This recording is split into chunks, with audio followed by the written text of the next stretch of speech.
someone responsible for that. So they have to exist somewhere, right? And they're not all gods. They're all kind of diluted gods because they're children of gods, like demigods and demiurges and all different varieties and level of god. Crazy. But we all kind of are generally speaking about the same kind of thing. I mean, we talked about cave paintings earlier in Algeria. I think you said it was in Northern Africa. Yeah, cave paintings everywhere, but predominantly they seem to have common themes, not necessarily just the pictographic information looking very similar, if not the bloody same, but they're conveying the same kind of story. Shit from up there came down here.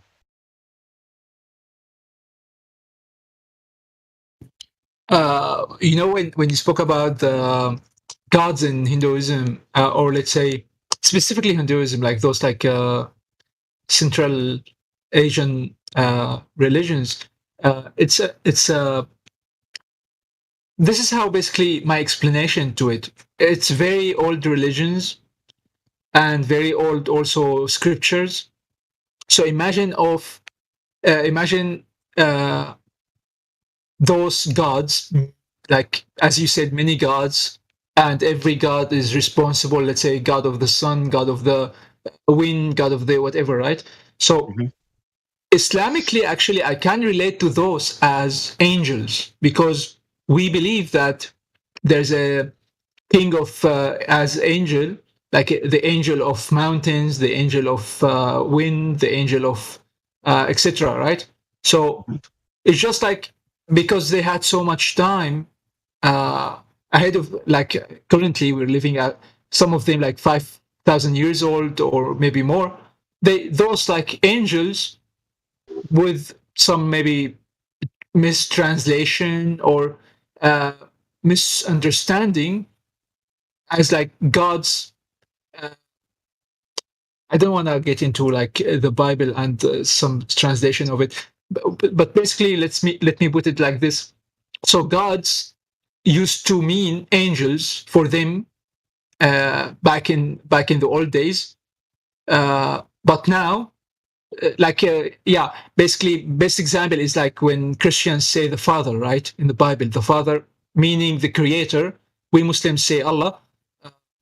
So the Father also can mean your biological father, right? So imagine God for those like religions might also mean angels as well as the God, the creator.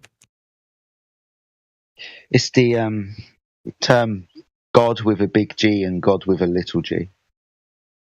So Yep, exactly. Kind of the difference between the monotheistic religions and, say, religions like Hinduism is monotheistic religions have one God, and Hinduism has multitude of gods. Now, this is kind of, if you put both stories together, a monotheistic God at the top of a hierarchy with loads of other things beneath him, then you have a better idea of potentially what is actually going on. Because you're always going to have the higher God, but this is why angels were in the Bible kind of made. This is why they were created, right? To fulfill and do the bidding, fulfill and the will of God to carry out those actions. So yeah, it's very interesting when we look at monotheism and we just treat it as one God, when obviously you just have to read a couple of chapters in, well, not even that far, and it starts telling you about everything else, all of the other angelic hosts and so on. And then you take a look. The way it always was. Yeah, like there was always, before Christianity, there was always many gods. Yes. So the point in every religion. Yeah. So the point is, for me anyway, I don't know if I'm making it clear enough, but the point I'm trying to get to is that the kind of split between these types of religions, the monotheistic ones that doesn't really deal with the angels, and the ones like the Hindus that have all of the angels, but they are gods. So it's all of the stories that were always told that these things came down from the sky. If we believe the stories that we are told, the majority of the time they weren't nice about it, right? These angels that came down from the sky, but we've got wisdom and we've got knowledge. So kind of knowledge coming from the sky. It's interesting that they've kind of split the religion in two, given the monotheistic idea, which kind of doesn't want you talking about angels, and all of these other religions that always talk about multitudes of gods, multitudes of them. Yeah, but I can also differentiate between, let's say, the Greek gods have totally different background. Let's say when they speak about the god of love, the god of war, the god of, right, it's always like attributes. Yes. But when it comes to, let's say, Central Asian like very historical religions, no, it's actually roles they are playing, not like emotions anymore, or some like after effects, but actually and I don't know how accurate I am with this, like, because I don't know all of their gods. But when it comes like god of, like, let's say, a mountain, well, it's the angel of that mountain, like that angel in charge of that mountain or those mountains, so it's big difference when it comes to god of love, basically. What is love, right? Yeah, when it comes to physical thing, right?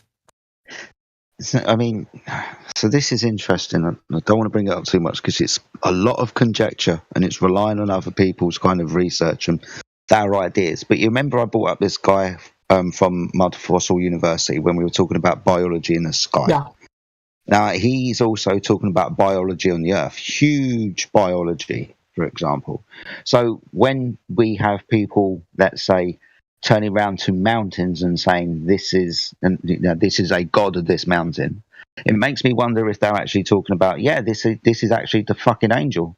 I mean, it's been here for a long time. It died, and over time it's turned into a mountain. Now, I'm not saying that this story is true, but this is what some people look into when they point at some of these things. We had it like 6 years ago with there's no forests on the flat Earth. What appears to be large biology that's fossilized. Now, this large biology that's fossilized can, in certain instances, be huge. So when there's like, the god of a volcano or the god of a mountain or whatever, sometimes I wonder if, maybe that actually is. Not saying all mountains are, but this particular one that they find holy. Yeah, because, like, let's say the Jews came to Prophet Muhammad, and those, like, they're still living at our time now. So the Islamic story goes that a group of Jews went to Prophet Muhammad asking him about angels, because for the Jews, they liked some of them and they hated some of them. Because some of the angels the Jews hated used to bring punishment and the wrath of God upon them. So they hated those, like Gabriel, for example.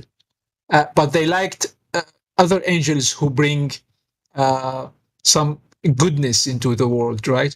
So when they asked him about, like, who's bringing the news to you, and the prophet said Gabriel, they said, okay, big no, thank you, bye. So right. I don't know how, like, also similar to that story. Similarly, like those, as you mentioned, like the god of volcano or something destructive, right? So maybe those, let's say, someone who witnessed, like Bombay, right, in Italy, basically. So maybe someone survived the destruction, and maybe basically he saw his veil got removed from his eyes, and he got to see the other realm of the angels. Maybe he have seen like a giant being, like with something in his hand or whatever, and ordering or maybe raging the fire of that volcano into the village or the city. And that guy told the story, and the story after a long time, what happens to stories after a long time. Yeah. And then that angel turned into God now, which is worshipped by the Greeks. And I'm talking about like historically back in time. And they started like calling him maybe the god of war, right? And so on and so forth. Yeah. Can I input? Please, Bong. It's always good to have your input. Go ahead. How are you, I Bong? think. It has been a long time, man. Hey, Kumari. Yeah, I want to say hi too. It's nice to hear you again.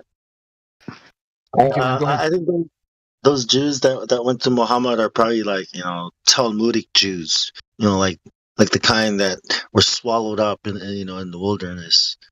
But the actual like Enoch and the fallen angels, the Watchers, the mating with the humans and producing demigods, right? And when those half demigods or giants die, their spirits roam the earth, like they're stuck here on earth because they didn't come from heaven, and they cause trouble to people. And then there are the fallen angels that are still loose. They all seem to be consistent, with because that's who I think we consider are the gods, and they got these rituals for communing with them, like to contact them.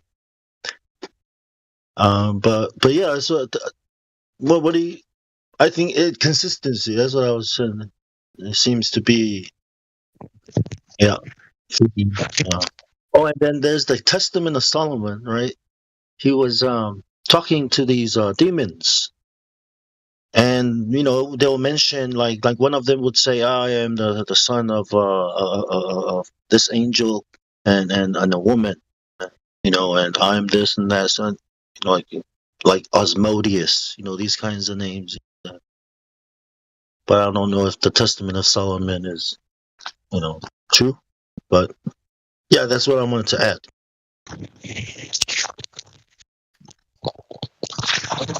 Yeah, well, actually, I agree with the specifically last point. Like Solomon in Islam, he's a prophet, and so the story goes like Islamically, each prophet and messenger has one un uh, undeniable prayer. Basically, he can that single favor of God will never be returned or declined, basically. So for Solomon or Sulaiman, alayhi salam, basically, he asked God. So Solomon thought, like, well, if I am a great king and I have all the means and the power and what have you, then I will be better preaching about God. So he asked God that make me a great king that none after me become great like me, basically. So he means like I need That the ultimate kingdom. So that's not, when that's not the thing about that account is opposite of the actual account in the scriptures. What Solomon asked for was that because he was so young to give him the wisdom to rule God's people, and this request pleased God so much that God gave him everything else he didn't ask for, which included no one after you will be wise or as powerful or as rich. Because you asked of this, I'm also going to give you what you didn't ask for. Because you didn't ask for the death of your enemies or a long life or lots of riches. You know what I mean? That's the actual account of the scriptures. I just wanted to correct that. Sorry, go ahead. Oh, wait. Let me add one more thing. Go ahead. Gabriel in the book of Judges, right? There's one of the judges is Gabriel. The Philistines were attacking the Israelites, and an angel appeared to him. The Philistines were oppressing the Israelites, stealing their harvest. They were starving.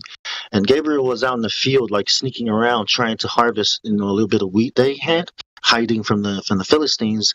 And then Gabriel appeared to him, and then he got scared and he fell down to worship. The angel. And the angel said, "Don't do it." He said, "I am a servant, just like you. I'm here to give you a message." He said, "Worship God." So I think that means that angels, they would not be going around, like portraying that they are gods, or that would be the work of the fallen angels or the disembodied spirits of the Nephilim. Go ahead. I'm done. Yeah, no worries. Well, just like when you said like you wanted to correct me. Well, there is again. This is like I respect anyone is free to believe in. So if you have that's differences of the story or a version of the story in your scripture different to mine, okay, that's fine. That's what you have. But what I have, you cannot correct that. For example, in chapter 38, verse 35 in the Quran, it says, he said, "My Lord, forgive me and grant me a dominion never to be attained by anyone after me. Indeed, only you are the giver." So he actually asked for it. This is the Islamic story in the Quran. So that's why I'm speaking from this exact Islamic perspective. Yeah, but the original story, right, is Hebrew, right? So the Hebrew story, and it's the story.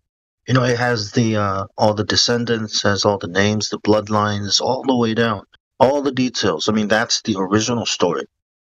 That's why I because without that story, the original story, I mean, there is no Solomon. You know what I mean? And I've never heard that version before. I think we have to. I think now we're looking at two different stories and trying to come to a a conclusion. But um, what do you think? You think the Quran is more accurate than like these scriptures? A simple answer: the Quran is the latest of them. So consider it as an update, and we know what happens to stories after a long time.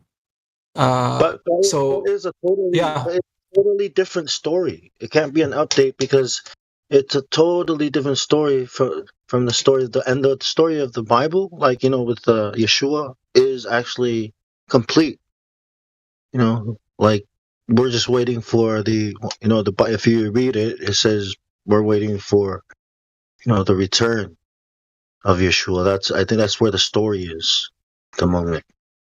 so Muslim, also me as a Muslim, I'm waiting for the second return of Isa, or in English, Jesus, son of Mary.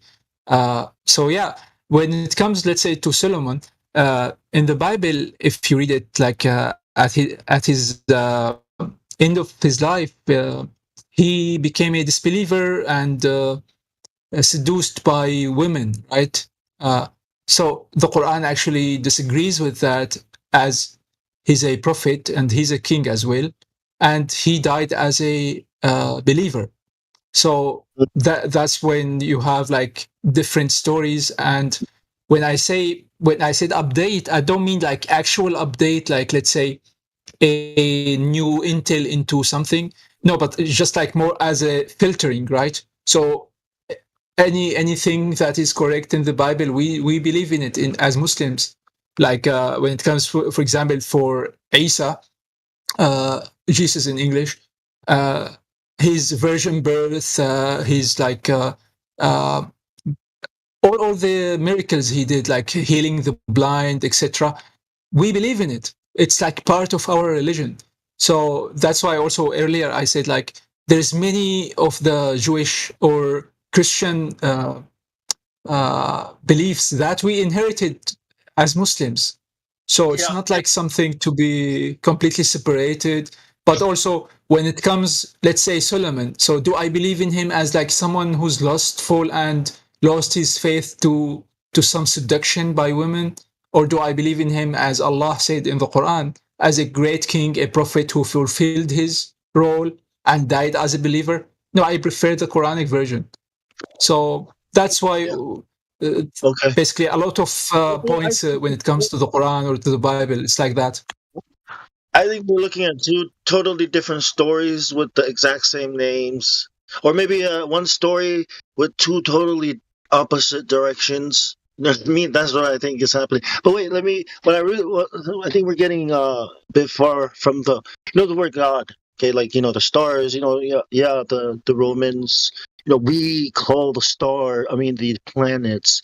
We name them after the Roman gods. You know what I'm saying? So it's like but not just that, like basketball players like LeBron James and them call themselves gods, like literally, and and so do rap stars, rock stars. You know what I mean? And people worship.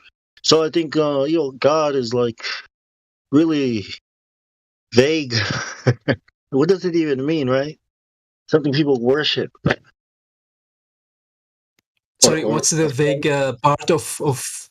Sorry, what's the vague part of my God? I totally lost that.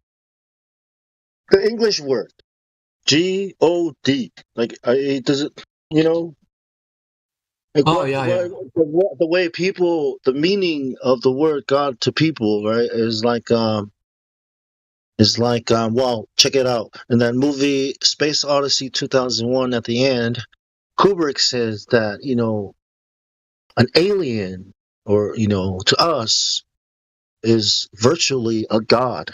You know what I mean? When you think about like a super advanced intelligent species from outer space, we may as well call it a god. When you look at comic books and superheroes, they're virtually, they're gods, right? So like I forgot where I was going. Damn. I think as like what you're referring to as like Jedi said from like a while ago, is it big G or small G, right? So big G, like anyone who's like, let's say, a boss in a company he's a god of that company. But the God of gods is the creator.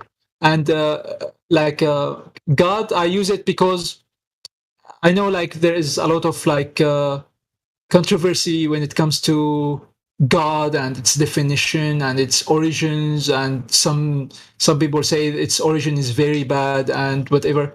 But this is the common English language now, and if I say God now, what will people understand from me saying God is that the creator. I'm speaking about the creator, right? Or at least Allah in Arabic, which is also used by believers in those who speak English. So yeah, that's why I use it. But in Arabic we don't say God whatsoever. We say Allah all the time, and that is, by the way, this is like a funny thing. Not only Muslims who use Allah in Arabic, but also Christian Arabs and Jewish Arabs also use Allah as well to refer to God. So for Muslims, it's all the time. For Christians, it's most of the time. For Jews, is at some times.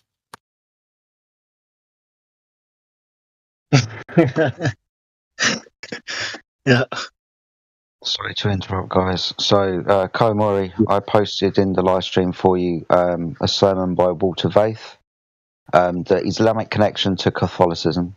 Now, obviously, we understand the connections within the Bible regarding Abraham and so on, but this was what my comment meant earlier about within this sermon brings about an understanding that the very beginnings of Islam was created by the Roman Catholic / Jew Church of the time.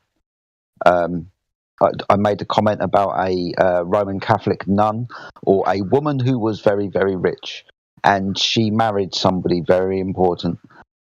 It's interesting when you watch this. I'd urge you to do so. Not hanging my hat on it, mate, and I'm definitely not having a go at you or your religion. I just like finding the truth of things, and this was really interesting to me. Yeah, well, if I watch it, no worries, man. I appreciate you sharing with me this. I have heard something similar to that, and basically when I hear that, it's like I don't mean you by this. It's like because there's other servers who I go into like religious dialogues and debates, so they bring sometimes similar concepts that, well, Islam at the beginning it was like this or that, or that's its origin. But when basically anyone reads the Quran, it's like totally different. Yeah. So. Okay. Yeah, that's basically it. I've got a follow-up question for you as well, slightly off topic. Go ahead, man. I fully respect you, mate. You're a really intelligent person and have always been honest. So it's just an honest question, man to man. Mecca. Sure. Do you? Sorry, so I'll start that again. So Mecca, according to the Quran, when you read the Quran, do you believe that Mecca is actually Mecca? Do you think that there's anywhere else that would more suitably fit what the Quran says about Mecca? Yeah. Thank you very much, and I do respect you as well, and respect the respectful dialogue we have, and you are also a very intelligent and interesting friend on the server as well. So Mecca actually not mentioned in the Quran as Mecca; it's mentioned as Bakka, and Bakka is also mentioned in the Arabic version of the Bible. So when it comes to the mentioning Mecca or Bakka, there is a single place comes to my mind, which is the place we all go to as Muslims and do pilgrimage at. Yeah, that's the kind of point I'm getting at. So, however, it's the name of Mecca or Becca, or however you pronounce it, has changed. The place that we go because of Muhammad's interaction with this area, right?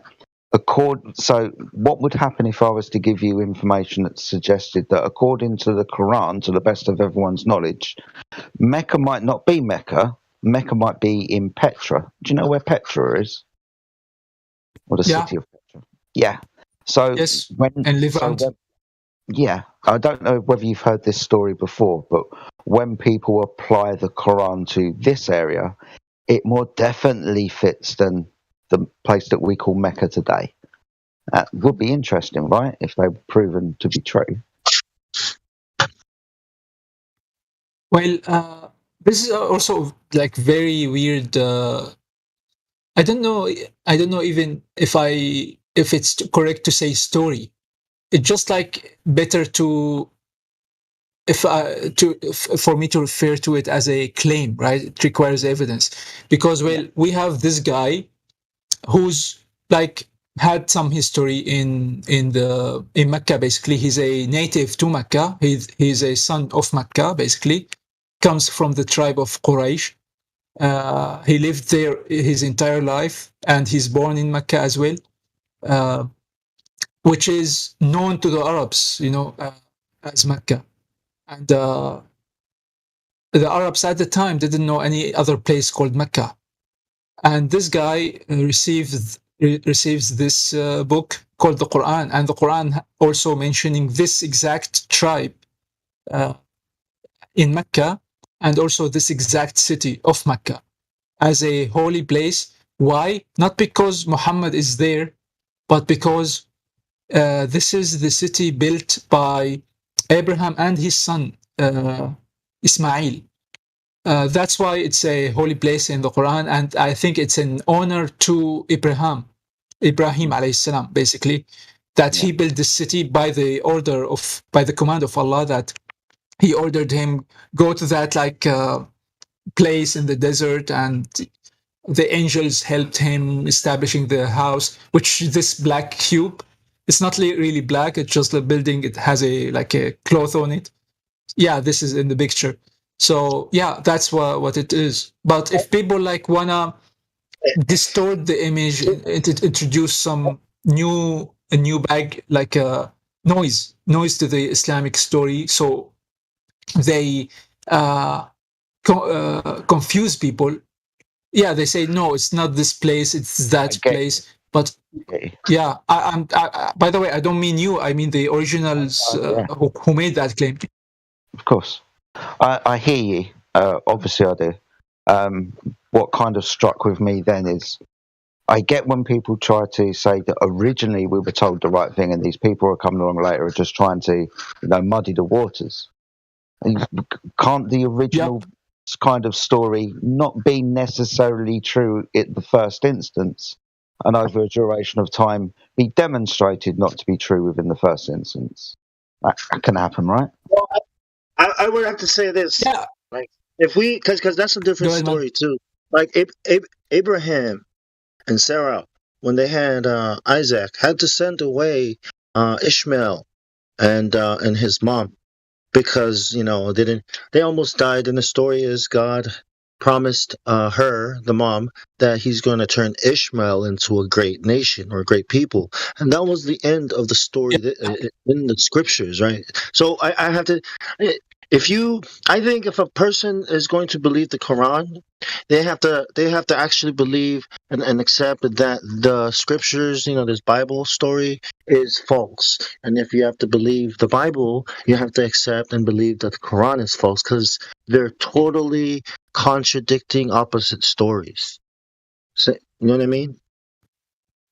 Yeah, well, not So necessarily. As you said, like there's a great nation coming from from the offspring of Ismail, the older son of Ibrahim, and this great nation nowadays is the Muslim nation, basically, because Muhammad is a offspring of Ismail, and this like Islamic nations are the followers of Muhammad, basically.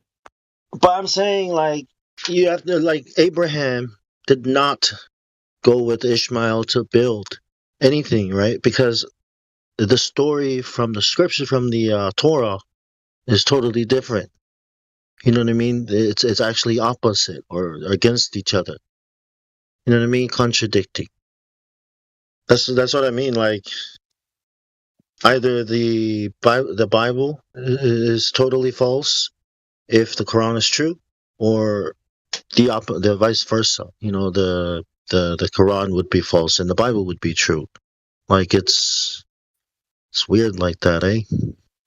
Actually, I disagree with you. No, it's not a black and white situation when it comes to the Quran and the Bible. As I said, there is many, like I can read you verses from the English translation of the Quran, and I can mix it up with some verses from the Bible, and you will not be able to differentiate with. That's too much work for us. Sorry, Work for us. sorry, No, what I sorry. want to say is this. Let me finish, Let me please. finish what Don't I'm interrupt me. saying real fast. Let me say this. No, you because interrupted, brother. You interrupted me. I was talking. So, but you can take the mic. Go ahead. No, I'm sorry. I don't want us to, like, compare or go through anything, because there's only one thing that I wanted to bring up that makes it a contradiction, is the story about Jesus, Yeshua. I mean, that the whole thing is pointing towards this man named Yeshua as God, as the Son of God, as the Savior of the world that forgives the sins of the world, the Lamb of God. And I think that is, without that, it's anti that, it's anti that. But I don't want us to compare, the inaccuracies, because even the Bible itself is, has been, like, manipulated so people think different things. But I think, just standing back and looking at it, not being biased, I think that's what we're dealing with when it comes to, these two stories. Sorry, bro, I didn't mean, I'm not, no disrespect, I didn't mean to interrupt, but I just don't want us to. I don't know, Bob. No You worries, no sound worries. pretty biased. You sound pretty biased. I'm just listening. That's all. You sound pretty biased. I'm not. I'm saying I can choose to believe one or the other, right? But if I believe one, the other has to be false. And I think I'm just saying the Bible is more consistent if you read the story, because I've also tried reading the Quran and I've found enough consistencies to come to that conclusion. That's what I'm saying. I mean, the way you said it's you said that it's either one or the other, and that they're completely incompatible. And that's not true. There's a lot of overlap between the two. Well, yeah, but there's I also a agree. lot of overlap between Christianity That's and all exactly. kinds of religions. But it's this one thing that I pointed out about Yeshua that is the main thing. You know what I mean? Go ahead. Sorry, Kumar. No worries, brother. No offense taken, by the way. And but basically, my point is, I agree with Lou. So basically, there's a lot. The majority actually can overlap together. Like there's like also always this like agreement in between them. Only slight differences where people like Muslims and Christians differ about. So let's say if you want to say Jesus is God or Yeshua, right? In Arabic it's Yeshua, and it's like the Arabic translated derived from the English word Yeshua. So basically, Let's go with Yeshua. No. what you said about they like either this or that, it's totally incorrect. Let me put it this way. Well, because of the story about Yeshua. So because the story is that he is the Son of God, and that's that story. But the story about him and most of the characters is a totally different story. You know what I mean? So I'm saying the same way that they're different, but there are overlapping things. Of course, things that are good, but the main difference is the biggest, and it's a very significant and big difference. It's like one.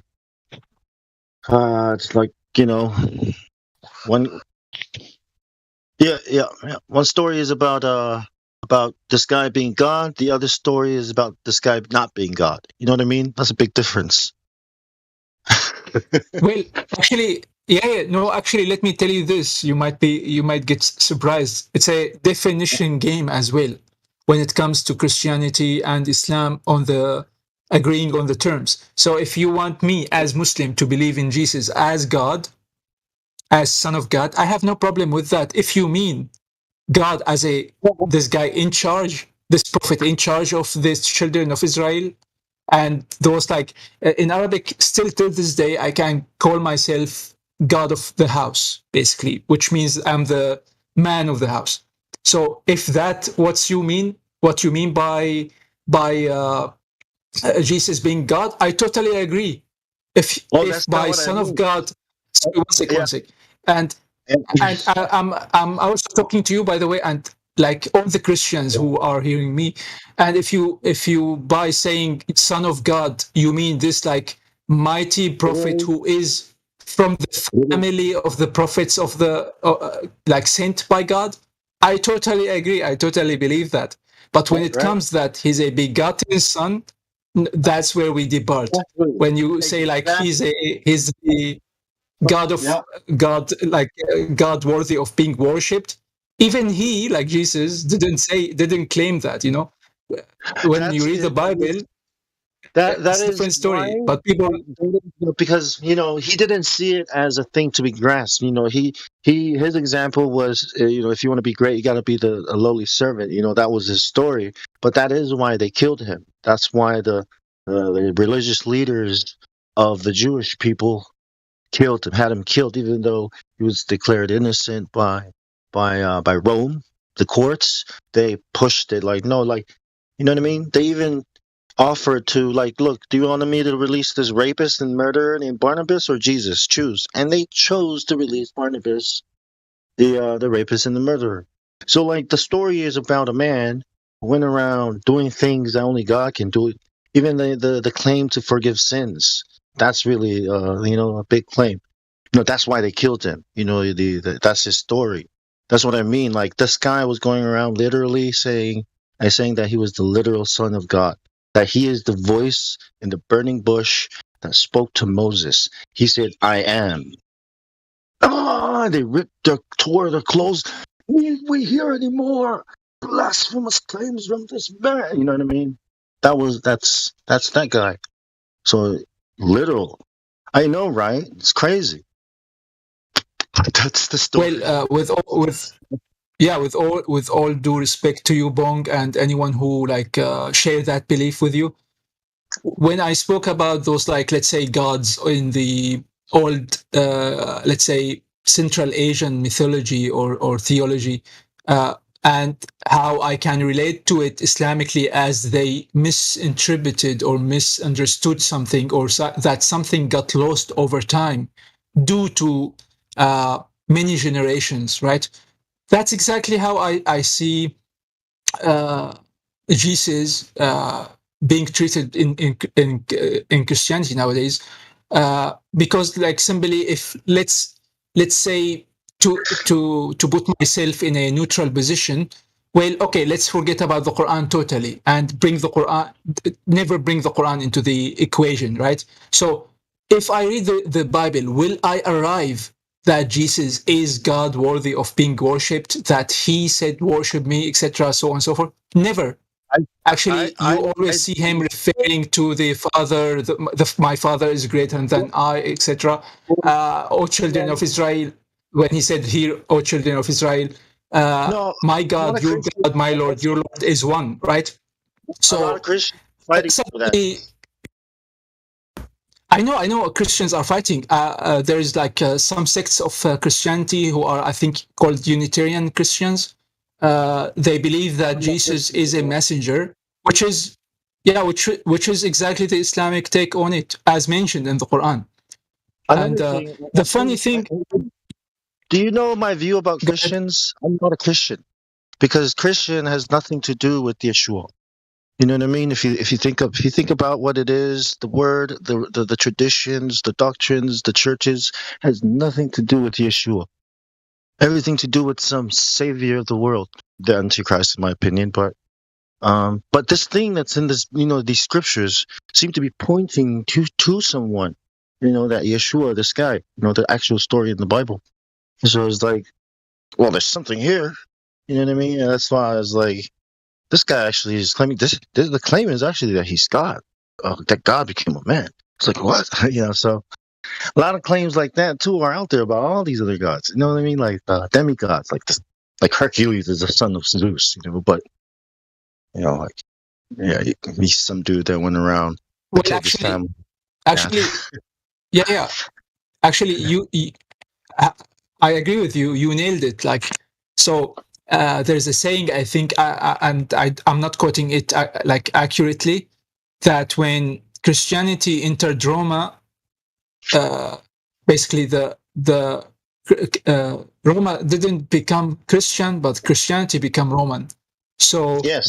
they introduced many ideas of this, like gods, sons of gods, what have you, into Christianity. But it's just funny when you think about, like, okay, we have Moses, right? Musa alayhi salam. So, and we have also Ibrahim.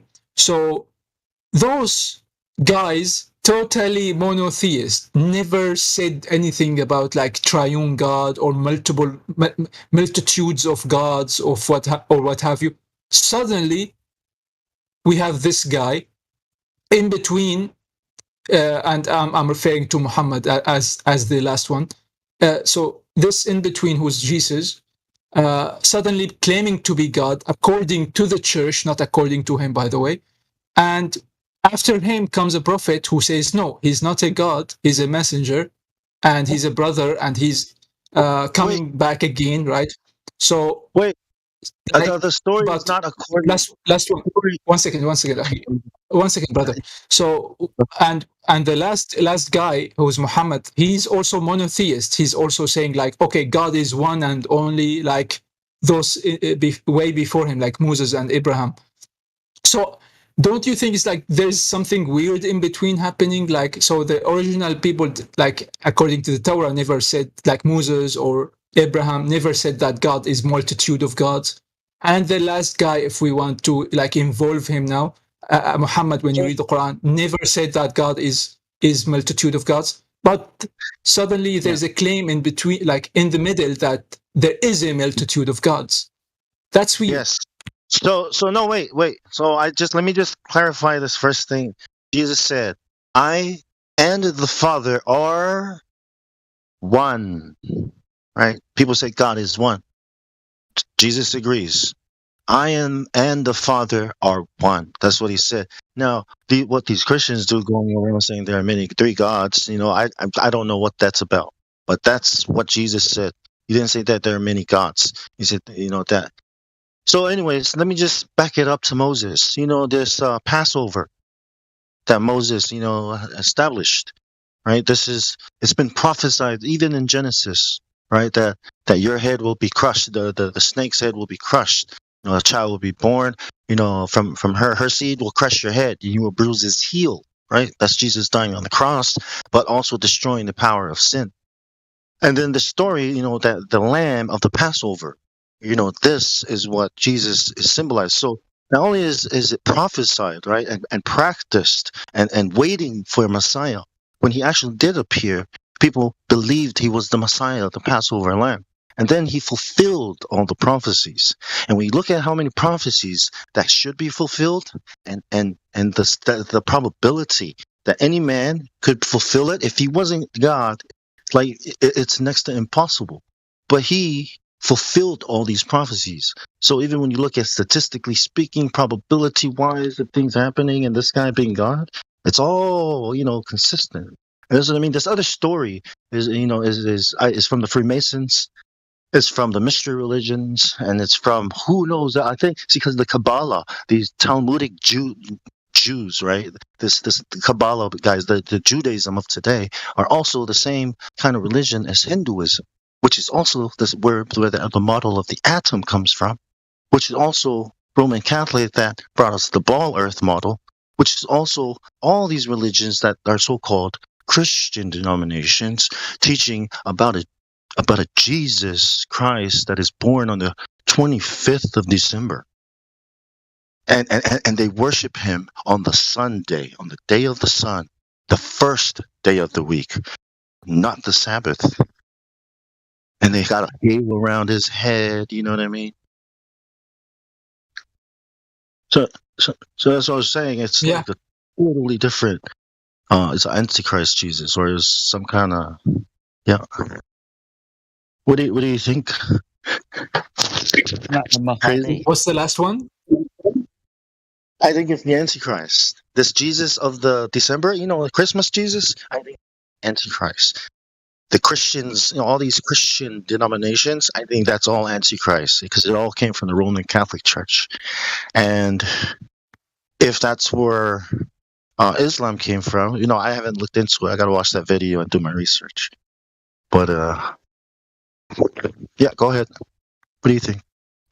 Oh, no, well, actually, if you want to research Islam, you read the first Islamic book, which is, I encourage you, not forcing you, to read the first Islamic book, which is the Quran, right? It's just funny how people nowadays, they want like, hey, if you want to learn football, you go to the art school, okay? No, it's not the case. You go to like sport college or whatever. So when it comes to Islam, you go to the Islamic sources and then you learn about Islam, and then you can compare it to other claims made against Islam, right? Or on behalf of Islam from non-Muslims. Yeah, you read maybe what you want to read Genesis or something, and I'll go read the Quran. I will talk. We'll just have some talks when we run into each other. Yeah, I'll do that. That's part of my research. Of course. But I remember reading it the first time, like when I was in the Navy, and I just kept coming across these contradictions, like, especially this thing about outsiders, but there's a lot of violence. I remember that there was a lot of violence, and a lot of contradictions with what the Bible teaches. But I'll go through it again and see what's up. But getting a bit off topic, I wanted to, what was it, the Catholic Church? Yeah.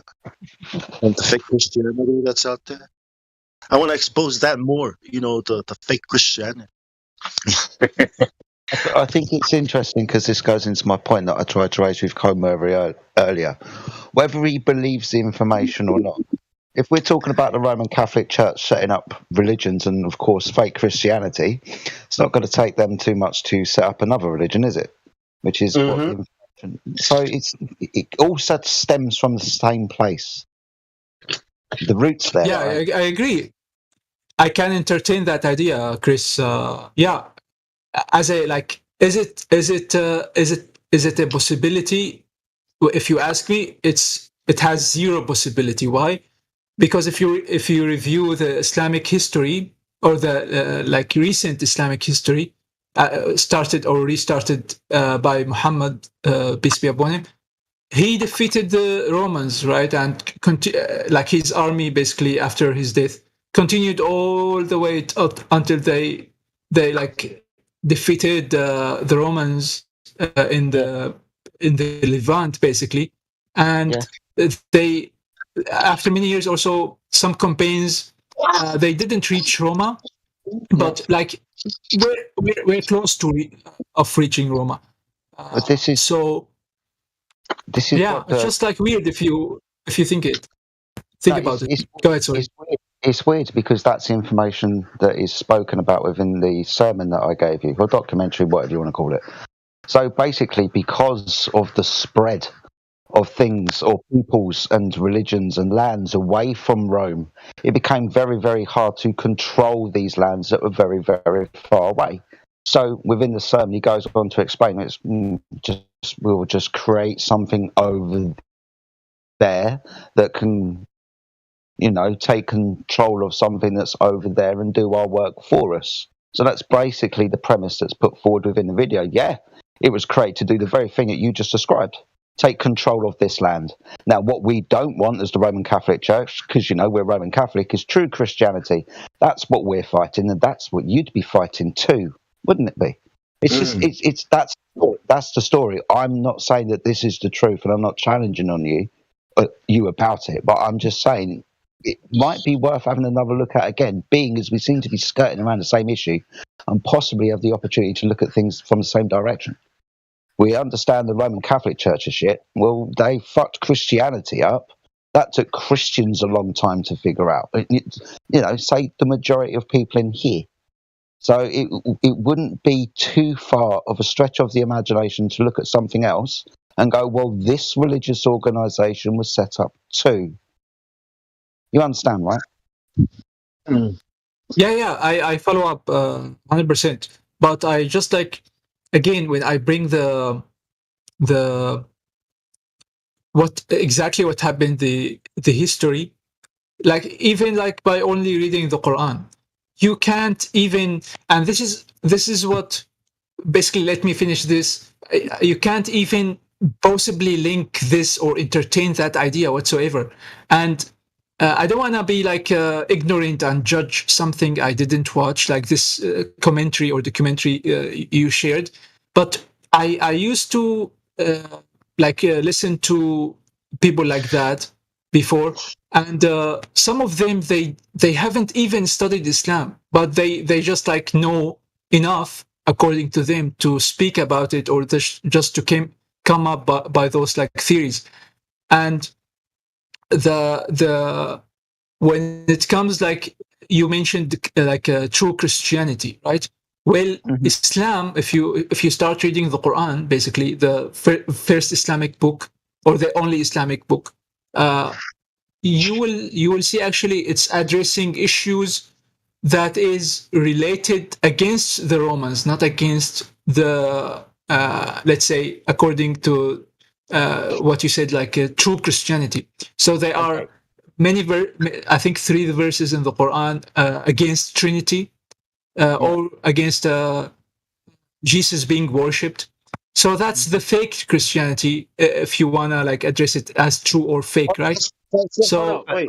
Sorry, That's what I'm saying. I'm trying to there's a difference, okay, between that Jesus and the actual Yeshua that you'll read about in the Bible. Read John, okay, read John, the book of John, John 1:1. In the beginning was the Word. The Word became flesh. And the Word was with God, and the Word was God, and the Word became flesh. And we talked with him. We spoke with him. We walked with him. We touched him. We saw him do. He's saying, this is what John is saying. So it's a different, even though it seems like the same person, it's not the same person. And look into Ishmael, and I don't think Ishmael and Islam have anything to do with each other. So, and the other thing is Albert Pike in Morals and Dogma, right, spoke about, or was it Morals and Dogma? Just Google it. Albert Pike's quote. Yeah, he says that a third world war, the last war, the problem that we're having are religion. So Islam and Christianity have to be removed, and you get that by making them attack each other, and in the end, a new religion will come out of it. This is also order out of chaos doctrine, right? But this Christianity that he's talking about, that's going to fight Islam, right, is not, the real Yeshua of the scriptures, the Lamb of God. It's not, right? That's a false Jesus Christ. You know what I mean? And the globe Earth. When I was a globe Earther, that's what I thought. So I think the globe Earth and the Antichrist and all these so-called Christians are all, you know what I mean? If you believe in the globe Earth, you celebrate Christmas, then your Jesus is the Antichrist. But that's why I want to distinguish, make the difference between the real thing, right, and this thing called Christianity. And I don't think you should call it Christianity because Yeshua, this person, this man in the Bible, that word Christian, means Christ, which also means Savior, or you know what I mean, Messiah, Christ, right? Yeah. It does, but that's done, and Yeah. in the Bible, the name that saves is Yeshua, not Messiah. You know what I mean? Well, okay, that's interesting because a couple of weeks ago I watched a video on YouTube with a about a discovery in the Levantian desert about that name exactly, and the historical name according to that video is actually Isa, as we say in Islam, because it's funny when like Arabic Christians when they refer to Isa, they don't use Isa, they say Yeshua, okay. And when Muslims suddenly started speaking about Isa, like with referencing the Quran here, it's Isa, not Yeshua. And this stone, this like discovery in the desert, actually bring back the name Isa again. So this is like interesting how like there's many things, like when some people don't understand about the Quran, like Quran maybe refers to different things with different names. This is according to the video, which I don't need that video to believe it myself as a Muslim. I know that the original name of Jesus or Yeshua is Isa. So yeah, but this stone also confirms the Quranic name, which is Isa.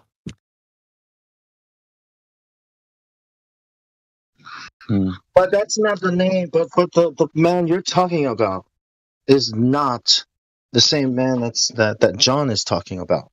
So they're two totally different people, right? So it doesn't matter what that name would be. In the Quran, I think they're hiding the name, or confuse the name because you know what I mean. I'm saying it's different. They're two different people. That I believe that the fake Christians, Jesus, with the 25th of December is the Antichrist. I believe that Jesus in the Quran is the Antichrist. If he's not even a god, I believe any god that says they're God is the Antichrist. You know what I mean? No, actually, yeah. Well, when it comes to Islam and the mentioning of Isa in the Quran or Jesus, translated the English name Jesus, it's mentioned 25 times in the Quran, and in my language. So what happens is it the same person or not? I would say yeah, it's the same person as that who are son of a virgin birth, and his mother is called Maryam in Arabic, and he like had many miracles or like fascinating stuff he did by his hand, by the will of Allah, of course, or the Creator. And the question is the question is that how many of those attributes differ from each other? It's like the minority, not the majority. So maybe the argument is not about is it the same person or not. The argument now, did he do that or not, or did those attributes were correct or real or not? It's not the same person, because if it is the same person, then that means the Jesus of the Catholic Church is the same person. What I'm saying is the Jesus of the Catholic Church is not the same person as the person in the Bible, the man that's in the Bible. Okay, why would there Is it just because you hate the Catholics so much? Why would you think that you're not worshiping the same person as the Catholics? Because Jesus was not born on the 25th of December. Their teachings and what they say about Jesus is totally not what the Bible says about Jesus. And the same thing for any of these Jesus. It's not the same. What I'm saying is, I'm reading a story that's totally different from another story, right? With the same kind of characters and the same names and things, but it's totally different. So right now in this conversation, we have 3 different Jesuses. Yep. Yep. That's what I'm saying. That's what I'm saying. The real one and the two, and I don't know, the infinite, probably more. Yeah, it's probably an infinite amount, but there has to be one real one, right? Well, no, there doesn't have to be. If there's 3 different ones, then possibly none of them are real. They might all be lies. Okay. Oh, that's it. Wait, sorry. What I'm saying is, wait, sorry. Obviously not. The story I choose to believe, right, is the story, of the God of Abraham that promised a savior, and then he was born. It's that story that I'm saying I think is most consistent, with itself and everything, But it's not the same story that the Catholic Church is saying about Jesus. It's not the same story as these, like Baptist and LDS and the Jehovah's Witness Jesus. They're all different. You know what I mean? Including the Muslims Jesus, and maybe, I don't know, maybe Hindu, maybe Buddha has. I don't know. How many different kinds of Jesus. Some people say, "Oh, Osiris was also a Jesus." I mean, you guys all refer to the King James Bible, like all the Christians that deny Catholicism as being a Christian religion, but that's a Christian Bible, or that's a Catholic Bible. I'm saying, what I'm saying is the very word Christian, right, is not what it's called. Like, whatever that is, right, is what the Catholic Church is teaching.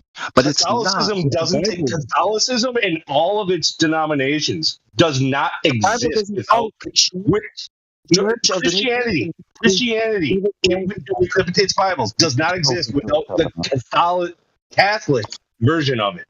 The Catholicism came first. All of you guys broke off of the Catholic Church.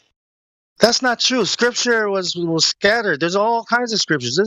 There's infinite number of scripture that talks about all kinds. These are the 66 books. What about the Mormons? What about the Mormons? And what about, look at all these different denominations of Christianity. They all came. No, what does that cause? All the denominations come from the Catholic Church. Oh, sorry, go ahead. What does that cause? What does that cause, Lou? When you've got lots and lots and lots of denominations, confusion and division. Yes. So, yes, I agree. So we all understand how the Christian Roman Catholic Church came around, and how the pagan ideologies of the time were superimposed over the new Catholic Christian religion, which wasn't the truer, more original religion that was going around. Yeah, the true believers in Christ. I agree. Yeah, so we understand. So we understand that the Roman Catholic Church took advantage and took control of this. So they then propagated a watered-down, different version, paganized ideology centered around Jesus and Mary and other things. Now, there are many things that the Bible points out that when you use them as a mirror against the Catholic Church, the Catholic Church are categorically 100% doing wrong. For example, like Bong's pointing out, just a simple thing about Jesus being born on the 25th of December. Now, that's an old idea that comes from Nimrod, who's pointed out in the Bible. But ultimately, if you read the Bible, you will understand that Jesus was born in September, in the harvest time. If you read it, it clearly says that. But they teach you it's the 25th of December. Right? So this is how they had confusion. You've got control of the fucking religion. Sunday is another big thing. Bong, I want to ask you. No, wait. Before we go, Bong, I wanna just before we get derailed very far away from the idea. So this is like a direct question to you. Let's say hypothetically, after 1,000 years, there's a mentioning of me, right? So there's 3 groups of people. Group number 1 know the correct date of my birth, right? Group number 2, they have a wrong date of birth for me. Group number 3, they don't know the date of birth or claim to not know my date of birth. So would you think that will deny my existence just because 3 people differed upon a single piece of information about me? The funny thing about that is I thought about it and I looked through the Bible. Sorry. Or maybe there's many versions of me. No, check it out. He himself, Jesus said, "Do this in remembrance of me." This is what he said. And this is what he said to do. This bread, right? This is my body that is being broken for you, right? Eat. So they ate. So he raised the wine, cup of wine, and said, "This is my blood that has been shed to cover your sins. Drink." See, this is the Passover. This is the Lamb of the Passover now, right? It's changed. This is the new covenant with that's being established, where the first was done with an actual lamb, right? That symbolized, what Jesus is about to do. So this is what he said to do to remember him. And I was like, what about his birth? Yeah, his birth is in there, but it never really stressed any importance on his birth. He stressed very greatly his death and what his blood means, that he is the Lamb of God that comes to take away the sins of the world. This is what John said about him when he saw Jesus approaching the Jordan. He said, "Behold, the Lamb of God." Actually, no, this is... Yeah. Yeah, well, no, actually, when it comes to like this idea you mentioned is a Catholic idea. And if you refer to go way back to the original Lamb and why it happened, the story, and I will only stick to the Islamic version, version of it, which is like this is. These are the writings of Jesus's disciples, the men who followed him. This is their gospel. The good news is that when we die, right, from sin, you don't have to wait until you die. You can die right now and offer your body as a living sacrifice to God by doing the right thing and spreading the good news about what Jesus just did. That's what he did. That's what these men are about. So it's not the Catholic thing. What the Catholic did is they lie about it. They take it and then they form it in a way to tell a totally different story. The Catholic Church is prophesied is in the Bible, in the book of Revelation, in the book of Daniel. The iron beast, right? The iron beast. There were 4 beasts. Babylon was the lion. You know what I mean? That was the first kingdom. Second kingdom was Persia, the bear. The third kingdom was a leopard. That's Alexander the Great. Remember he had a leopard skin? Crossed speed. These are the prophecies. And the fourth one was a terrible beast. It was like it had iron teeth and iron claws. And this is Rome. We know that Rome is iron. Right? It's about to mix with clay, whatever clay is. I don't know. But that's what I mean. It's in there. You know what I mean? And that this iron beast is going to control the world. You know what I mean? The whole world. Well, okay. Well, when it comes now to the Bible, you said that yourself, and I think Chris said as well. So you have there's issues when it comes to the Bible, right? And suddenly you have some very critical verses in John 1:1, okay? And biblical historians like Bart Ehrman still have many debates and have a lot to say about the originality of this John 1:1. Who's exactly John, right? No one knows still. So, but people think he's the disciple of Jesus, but it's not the case. You're basically asking us to throw the Bible away and accept your version of the story of the beginning of everything. That's what you're asking us to do. No, right? I didn't say. No, I didn't ask that, man. You're saying that the Quran, no, I didn't. history is more This is accurate like, than the account of history. Is that the case? yeah, I can say that. Yes, that's the Okay. case. So the I Quran agree is with that. the most accurate nowadays when it comes to the original Jewish teachings or original Christian teachings, if it's like called Christian anyway. That's what I mean. Uh, We're and when it looking at comes, we're comparing two but different things. but that doesn't mean throw the Bible away or the Torah away. No, I didn't mean to I say didn't that. say Sorry. that. I'm saying like, I so misspoke. when basically when someone become a Muslim revert, they don't lose except the false things in their previous religion or previous faith if they came from Christianity or Judaism. Like, let's say this, like the blood sacrifice for forgiving sins or whatever. Yeah, they don't need it any like as it's something introduced into the Bible. So my theory, my basically my thought about it, if there's a single mistake in anything, then it can be questioned, and Yeah. it has no interest. Finish this thought, but we're going to wrap up the religion section of tonight and move on. Yeah. Bong, sorry, no rebuttal time. Wrap it up. Let me wrap it up. Yeah, sure. No, we're done. Your point is only going to further the conversation. So just No, it's wrap not. it up. I forgot what I was going to say. That's only basically what I wanted to say.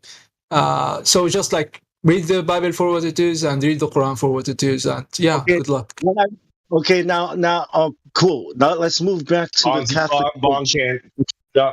Yeah, you have to have a look. We're trying to get off the religion and talk to somebody about flat Earth. So, like, if you talk again, it's just going to go deeper down the rabbit hole of church, or religion, whatever. I think we can remedy this. We're talking about the folks Catholic here. So Church let me and the global model. let me just get in real quick because we do have some new folk. So I just want to give a quick welcome to Mark S, who just popped in.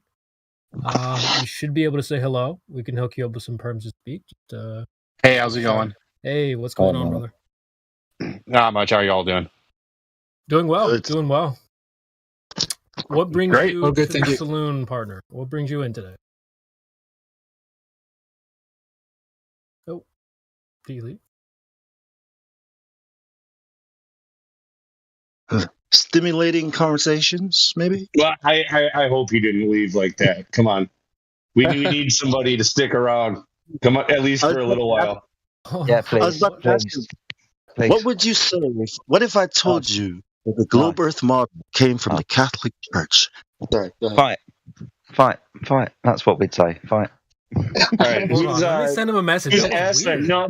Who's Alon? Alon is new. VC verified. Oh. Hello. Hey, what's up? Welcome to the server. Thank you. What brings you here, my friend? I've been here for a little while. Just haven't been in a minute. What are you guys talking about? If you've been here for a while, can we take care of those roles so we don't always treat you like you're brand new? Like, where do you stand on the Earth shape debate? I am a Glober. Okay, as expected, and that's fine. But Glober, it means something to you, or you just think that the evidence points more towards the globe? What do you mean, like it means? Like, is it something that is kind of hits you like emotionally and like because there's some people that we talk to where clearly like they're just devastated if the Earth could possibly be flat, and they fight us tooth and nail, and they lie for their globe when they don't have evidence and so on, and they can't even bear to acknowledge when the flat Earth has made a good point. Are you one of those? No. Mm-mm. Okay. So would you say that there are good points made by flat earthers? good points made by flat earthers. Yeah. What are some? Like that there's like not a very obvious curve appearance. Like Okay, it's so not- the way that we observe it is flat and stationary, right? Is that what you're basically trying to say? yeah. Yeah. So that's an axiom. That's like our starting point. Would you agree? Yeah, I would say so. Yep. Okay. So if somebody said otherwise, if they said that they were on a globe, would you think that then they have the burden of proof to prove their claim? I don't know. Burden of proof is kind of contentious. So Well, who has the burden of proof? I don't know. It depends on who you ask. But The burden of proof lies upon the person who makes the claim. Yeah. If both And of you us would- have cars, if both of us claim to have cars, but I'm standing next to my car, right, and that guy is not, who has the burden of proof? yeah, but it like depends on who you ask, right? Because you're like, this guy came along and said the Earth is a globe. You're like, oh, okay, now you have the burden of proof. Well, what if No, like you were the one that originally No, came it's not along? how and it said works. He has to stand next to his car, next to his globe, right, next to the curvature. Back there, but it's not there, so he can't. So it's like, Think about the statement and the question that's being asked. You've got two sides. One side is pointing out an aspect, a description of a surface. The other people are saying they can describe the surface and it is now a shape. So they are now making a further claim, the Earth being a ball, it is a shape. We're just pointing out the aspect of our environment. We describe it as flat and level. They go on to say that this surface is curved. So they're actually making the claim. And I want to kind of point out that you might have screwed up by saying that we made a good point by pointing out that we observe it as flat and stationary. So if you Why want to did I screw renege on, well, you screwed up because now the burden of proof lies on you as a glober. Okay. I just want to touch on the burden of proof really quickly before we move on. In a court setting or in a legal setting, can only be the burden of proof can only lie on one party at a time. So it can't lie on both parties. It doesn't matter. Like the judge will. Well, it depends on who we ask. Who has the burden of proof? It's definitely on one party. Now it can be reversed, but again, it can't be both. So I just want yes, to make sure that's agreed. important. Let's say it's on the Globers. But what is? Let's say it's Yeah, on it the is. Globers. It is. Okay. They make the positive claim, right? They say the Earth is a shape. They say that this shape has got a definite size. They say that this sphere is moving, and they say that this sphere that is moving through the vacuum of space. They're making claims. First claim is sphere, right? So, I mean, do you really have to prove that a basketball is a sphere unless you've never seen a basketball? How far away are you from the basketball? Or how big is the basketball, right? I mean, we know a basketball is a sphere Well, because Here's the thing. So, Yeah. not to you. So now here we are. We all, you included, as a glober, we all experience the Earth as flat and stationary. The globe side has made the claim that says, even though it appears to be flat and stationary, and you don't feel any motion, it is in fact moving, and it is in fact curving. Okay, so now the onus of proof, like the evidence, is on that side. But you. Actually, damn it! I spoke too long, and now I forgot what I was actually getting to. It has to do with, Want me to see if I can pick up the slack? yeah. You're gonna. Yeah, I think you know what I'm talking about. Yeah, go. You're good for So, this. what we've been speaking about is the positive claim, their claims, which are outside of our observable kind of experience. We don't observe this curvature. You mentioned yourself it's kind of unreliable to have that argument. We obviously don't feel any movement. But the claim is on them, ultimately, because they're giving us these bloody claims. So the question then becomes, how have they proven these claims to be true? Remember, there's 3 primary claims: that the Earth is a ball of a definite size. This ball, Earth, moves, rotates on its axis and orbits around the Sun. And it does so, point 3, in the vacuum of space. So if they're making claims, I guess the question then becomes, have they proven any of these claims to be true?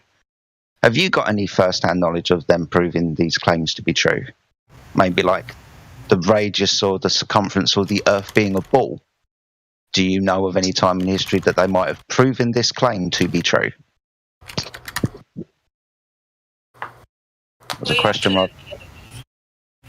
There's a question at you, my friend. Yeah, I would say they have. Do you know how they would have done this? I think like observation from space would be a pretty convincing one. Also, like I would say like satellites, putting satellites up. Let's kind of dial it back a little bit, because we're going to have to prove the Earth is a ball before we go up into space and take pictures of it and definitely calculate, radius kind of projections around it. Yeah, we're gonna take this one step at a time, okay? Because in order for you to go into space, it takes a lot of faith from everybody to trust in NASA and moon landings and like the radius being proven. All kinds of problems. So we have to prove curvature before we can go into space. And none of us, you, as you know, no flat earther believes or trusts in the government or NASA, or any of that stuff, right? So for the sake of this argument, we're going to have to deal with things that are tangible to us, not things that we would have to just trust in authority for. But we can get to the vacuum of space and images later if you want to. I mean, it's within the claim, right? Kind of number 3, where the Earth exists and what it does within it. So I'll ask the question again. Maybe you'll understand it a little bit better. I'm not saying that you didn't in the first place, but maybe I didn't, express my question as good as I could have done. Do you know in any point in history where they have demonstrated, physically proven the curvature of the Earth? And if you do know, can you tell me how they did it?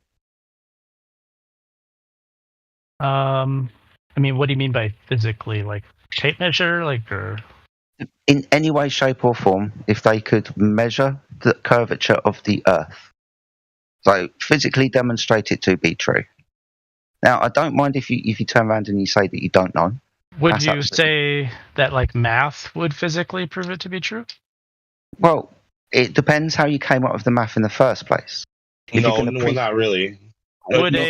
Math on its own. No, math is not like physical in any way, shape, or form. It's literally just a concept. Like it's a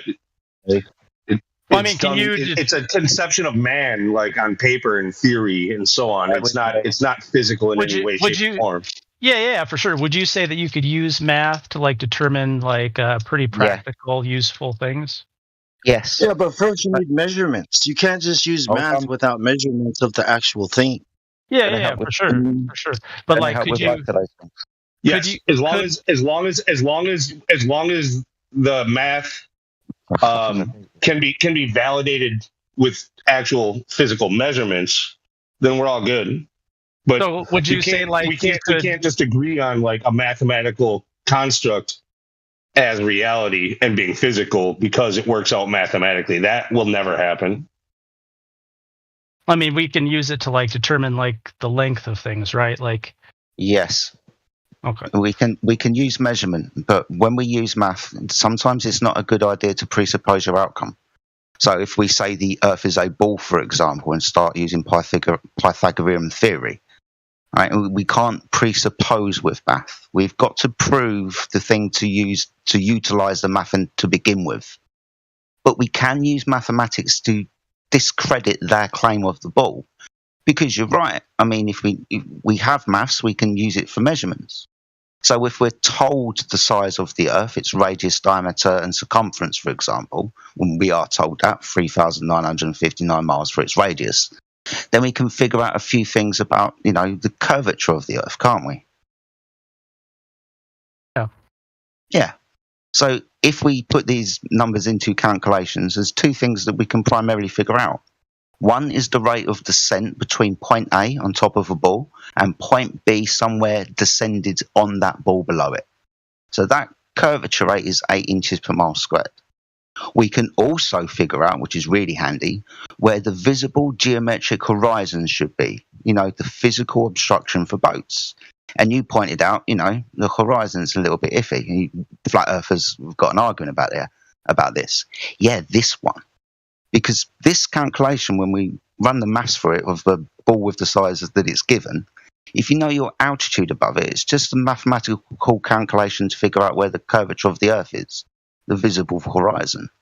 That's 1.2 times the square root of the observer's height in feet. I'm sure you've heard that since you've been in it. So yeah, using math, we can test it to see if it measures to the claim, the Earth being a ball of a set size. But when we measure the Earth, what we don't find is any curvature at all. We couldn't do because they turn around and say to us that horizon's, not physical. It's apparent. Well, that rules out the second equation that we just did, 1.2 times the square root of the observer's height in feet, because we can't see it and they would have never measured to it.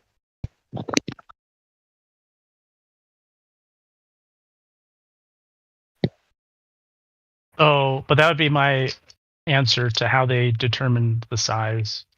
You just surveying and adding up what they surveyed. But do you understand that?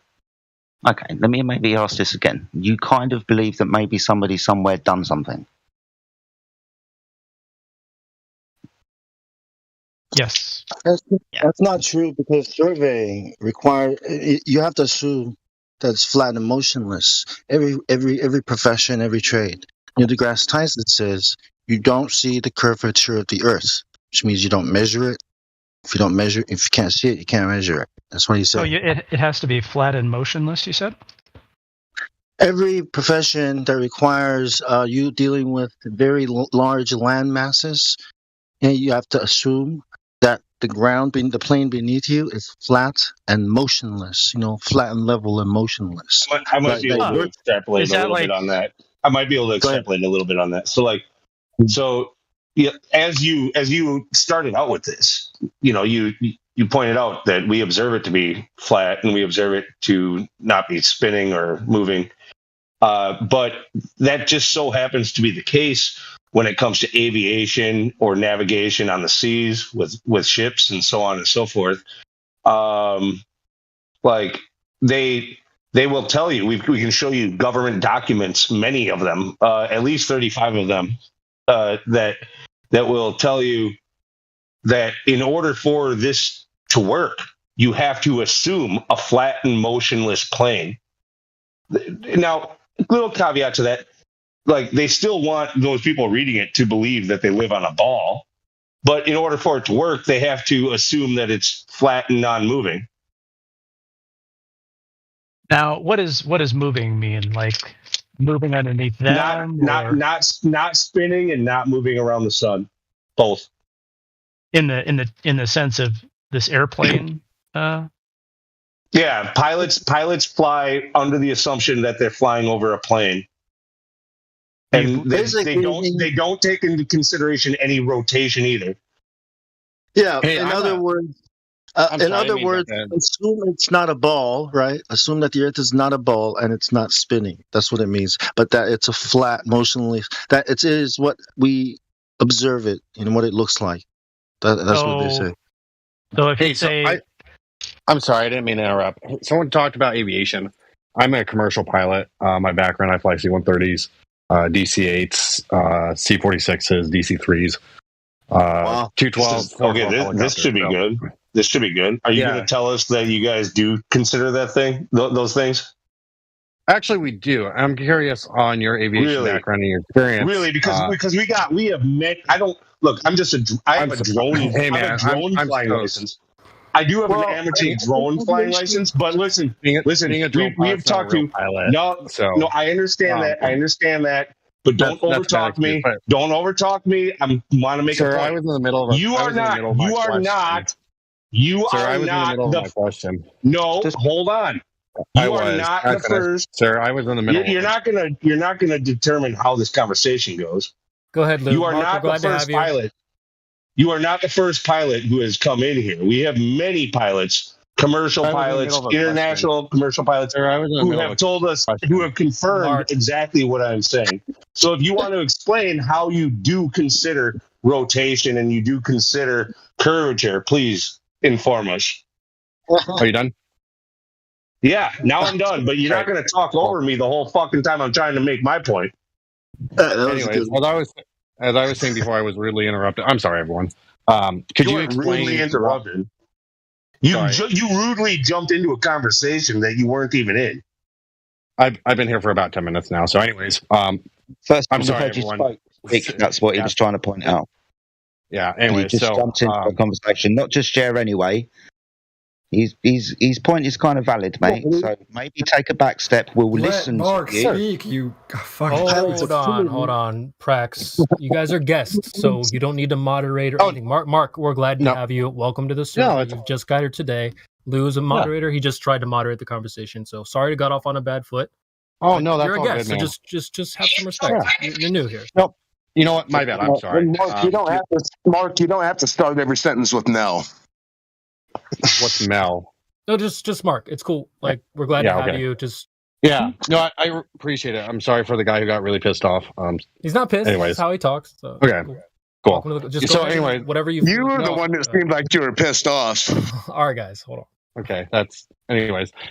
No, he brought an interesting point up. I'd love to hear his theory and then his background on why he doesn't believe aviation uses the curvature of the Earth or stuff like that. Just tell us what it does. I literally told you, if you were listening, I can show you at least 35 government documents from the FAA, from like the military and many different branches of the military, where we can give you a video of it. I'm sure it's already posted. Yeah. That's great. That tell you exactly what I said. In order for your shit to work, you have to assume that you're flying over a flat stationary plane. So that's a great point. You bring up the government. I personally don't trust the government with that crap. So I think that's a really bad way to be like, well, you got to believe the government, right? That's terrible. So, I don't fly for the government. I fly for a private company. I'm a guy right now, but so how do you account for curvature? So how do you account for curvature? How you account for it? Yeah, what do you do? This is how it works. I ask a question and get a response. Yeah. So what do you do to account for curvature? Would love to. I would love to hear that. Well, it doesn't sound like you do anything to account for it. Got it. Well hold on, Mark.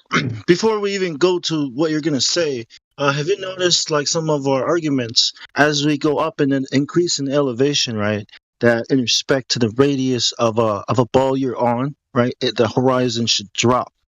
Do you understand how that works? Okay. Sorry, we're getting off way topic. Bong. No, don't give him another question. We're going to hold him on this one. Please tell us how you compensate for rotation of the Earth in a spherical Earth. How do you account for spherical Earth and its rotation? Yeah, I'm still holding to my first question before I was rudely interrupted. That is your first question.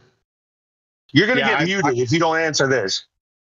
No, that's fine. You can mute me for not answering my question. No, I really appreciate the conversation, y'all. No. Shut the fuck up for a second. You interrupted while I was talking to somebody else to say that that's not true. This is the exact point that I was making. You said that I was wrong. You said that I was wrong, and I want to know how I'm wrong. Please tell me how I'm wrong. I didn't say that. I want to know how it's wrong. Yes, you did. Yes, you did. I did not. I did not. I'd like to hear the recording if you believe that. Anyways, It's on YouTube. It's on YouTube. You can go back to ask a genuine question. He's saying what your navigation experiences. Like, have you flown any planes, right? He's basically saying because he's a pilot, right? He's able to verify. Is that what you're saying? That you would know? No, right? I don't. I think that's a really bad argument. I'm sorry. When you responded to what I said about all professions. Here, let me haven't even heard his case yet. So let the guy make his peace. Yeah, right. I'm brand new to this flat Earth thing. I'm trying to learn what y'all believe and stuff like that, right? So when someone brought up this experience, I was just curious. That's all I was, right? That's why I was like, oh, interesting. I would love to hear your experience, like your background and stuff like that, not try to get you pissed off and everything. We were talking to somebody who's a lot more honest than you, and you interrupted, and you tried to, in order to tell me that I was wrong. I'm looking to find out how I'm wrong. Because, look, I'm a truther. If I'm wrong, I want to know I'm wrong. And if you're going to say I'm wrong, I want you to show me how. Yeah, for sure. That's what, like I said, I'm brand new to this flat Earth thing. Heard a statement, was like, oh, that's interesting. Would love to hear your background, right? Dude, you came in here with your chest all pumped out. You listed all your degrees and how you fly around the world and you fly all these planes. And now you're backing out when somebody's asking you about your experience and how do you know? No, I think that's a terrible argument too, because I brought my experiences in. Yeah, but it's weird that the guy keeps judging everybody's from a place like this. It's weird that the guy I mean, you can ban me for asking questions, right? Doesn't have one. That's closed-minded, I think. Wouldn't you agree? You may or may not have missed the part, in your school or training where they said that, right? You've been flying all this time, never even thinking that you had to account for the shape or spin of the Earth. You just fly planes. That's what I'm saying, right? But if you go look again, maybe you might find something interesting. Yeah, and that for sure. That's why I'm here. I asked the question, right? Obviously, I got a lot of pushback. I did not mean to interrupt. I really did not. That was on me. I'm real sorry about that. That's why I asked the question. You didn't ask a question, buddy. That's why you got pushback. You came in and said, "No, dude is wrong," is what you said. Okay. You said that's totally wrong. And told me that I was lying. That's what you said. You called me a liar. Yeah, So now tell me why I'm lying. Tell me why I'm lying. Yeah. Fantastic question. You made a claim, and I'm interested in hearing that claim of why you believe what you just said. I already extrapolated. I completely explained it. I completely explained it. You said the FAA in the military. I can't believe the government, right? Because the government hides stuff. I think using the government to hide stuff is a bad idea. Can I help? So what Lou's demonstrating or trying to demonstrate to you is aviation material when we're talking about aeroplanes and how they treat the Earth and flight and stuff. Now, whether these sources come from the government or whether they come from the military or whether they come from aviation manuals that pilots like yourself and other pilots well before you were trained with, what we're talking about are these documents, trusted documents, right, that you'll find at the beginning, the middle and the end of known aviation manuals. So within these known aviation manuals, and including such institutions as NASA itself, because they're interested in flying and stuff, what you'll find out is common phrases, as in how they treat the Earth, or necessarily have to treat the Earth, as if it was flat and stationary. Now, that's just flying above it. We can talk about navigation, because they were navigating the Earth well before they were flying above it in planes and stuff, and the technology of the time required elevation angles to stars. To use this technology, you require the Earth to be level. So when they're giving you these documents, maybe you will look through them. Whether you're going to hand wave dismiss them because it's the government or not, we're talking about what you're going to do when your life fucking depends on it. In an aeroplane that's flying above the surface of the Earth. And if your life depends on it, what you can do about it if you get lost. These documents tell you that you require the Earth to be treated as it is, level and stationary. Private aviation companies do that same information. So, and if you documents. So does an airplane fall if you don't treat it as level and stationary? No, we're talking about how you navigate and move across it. As in, it doesn't move beneath you. As in, it's not a rotating reference frame. So you don't have to worry about that. As in, you're not flying around any curvature. right? Which you would necessarily have to take account for if you're flying over it at over 500 miles an hour. I mean, we can talk about aircraft that skim the top of the ocean, right? How fast they're going. How much curvature is over distance? 8 inches per mile squared. Right, now they've got to go around this curvature. No one's taken any account for any curvature, more to the point. But they're just telling you, if you want to fly a plane, you've got to treat the Earth as flat and stationary because it's not a spinning ball. Don't treat it like that. Right, and when you rudely interrupted, all I was saying is that they tell you that you still live on a ball, but in order to navigate over it, you have to assume, you can simplify it by assuming that it's flat and stationary. Who were we talking to earlier? It's because he gave, his we were talking to Alon. Alon was way better conversation. This dude is a fucking dick. His answer was surveying.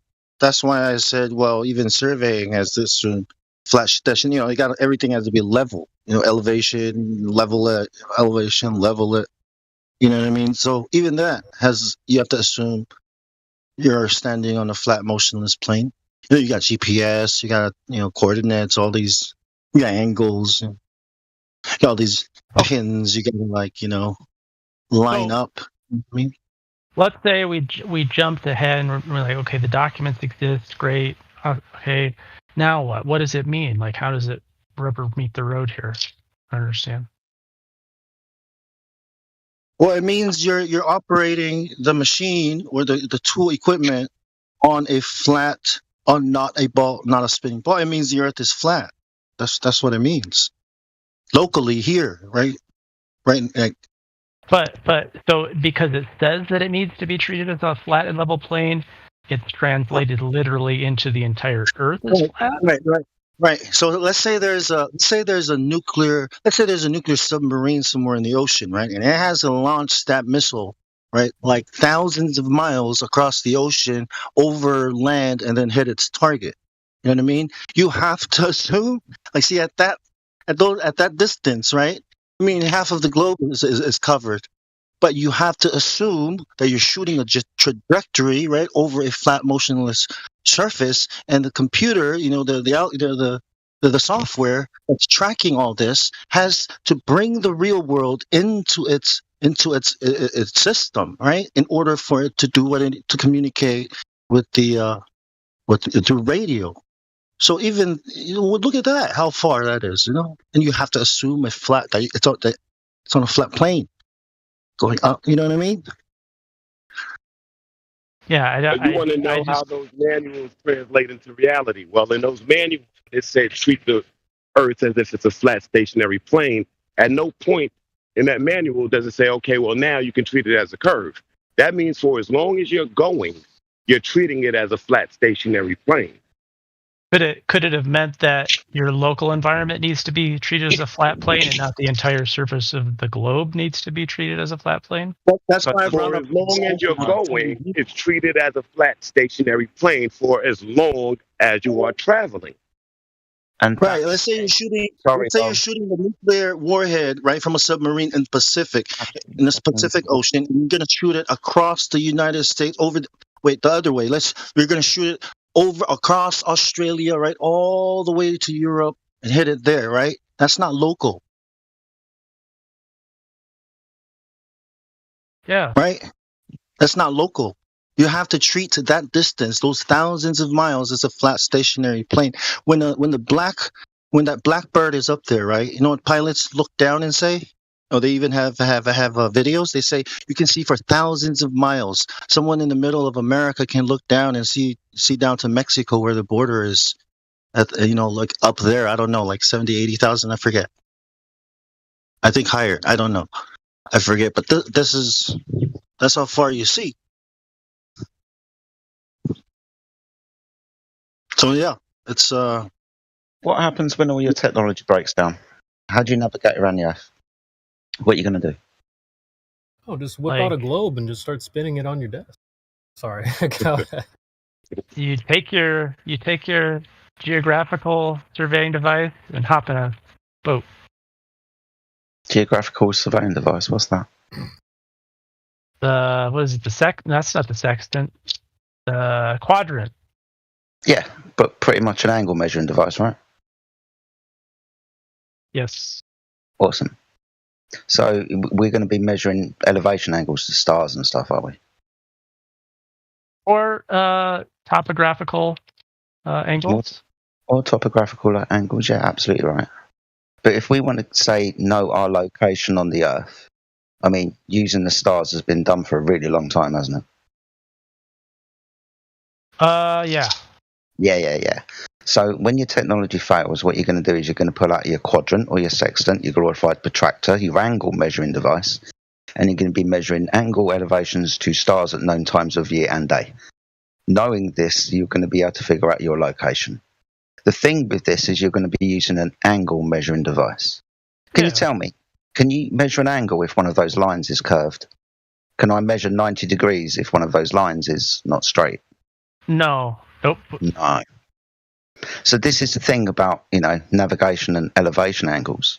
In this instance, you require the Earth to be level, because if the Earth was a curved surface, you would have a curved baseline to your triangle that you're trying to draw. Because you're trying to get... It's just from you to the horizon, not like the curve of it. So you wouldn't have any sort of curved lines when you're measuring to the horizon. And then. So what you do is you want to know your elevation above that surface, don't you?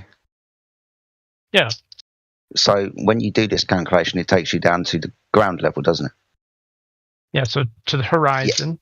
Yeah, so from your ground level, your toes at the beach on water, out to the ground position of a star at 90 degrees beyond that horizon, or out on that horizon, yeah? Yeah. Awesome. So, yeah, you've got to know your elevation angle above the horizon to then take you down to the ground level, where you will then create a straight line from your toes out to the horizon, right? Yeah. If the surface of the Earth was curved, then you would have a curved line, wouldn't you? No. You wouldn't have a curved line if the Earth was curved? No, because it's measuring 2 points in space. It's not measuring the surface. And it's 1 point in... Oh, hold on. It's 1 point in space, elevation angle. Elevation up to, not 2 points in space.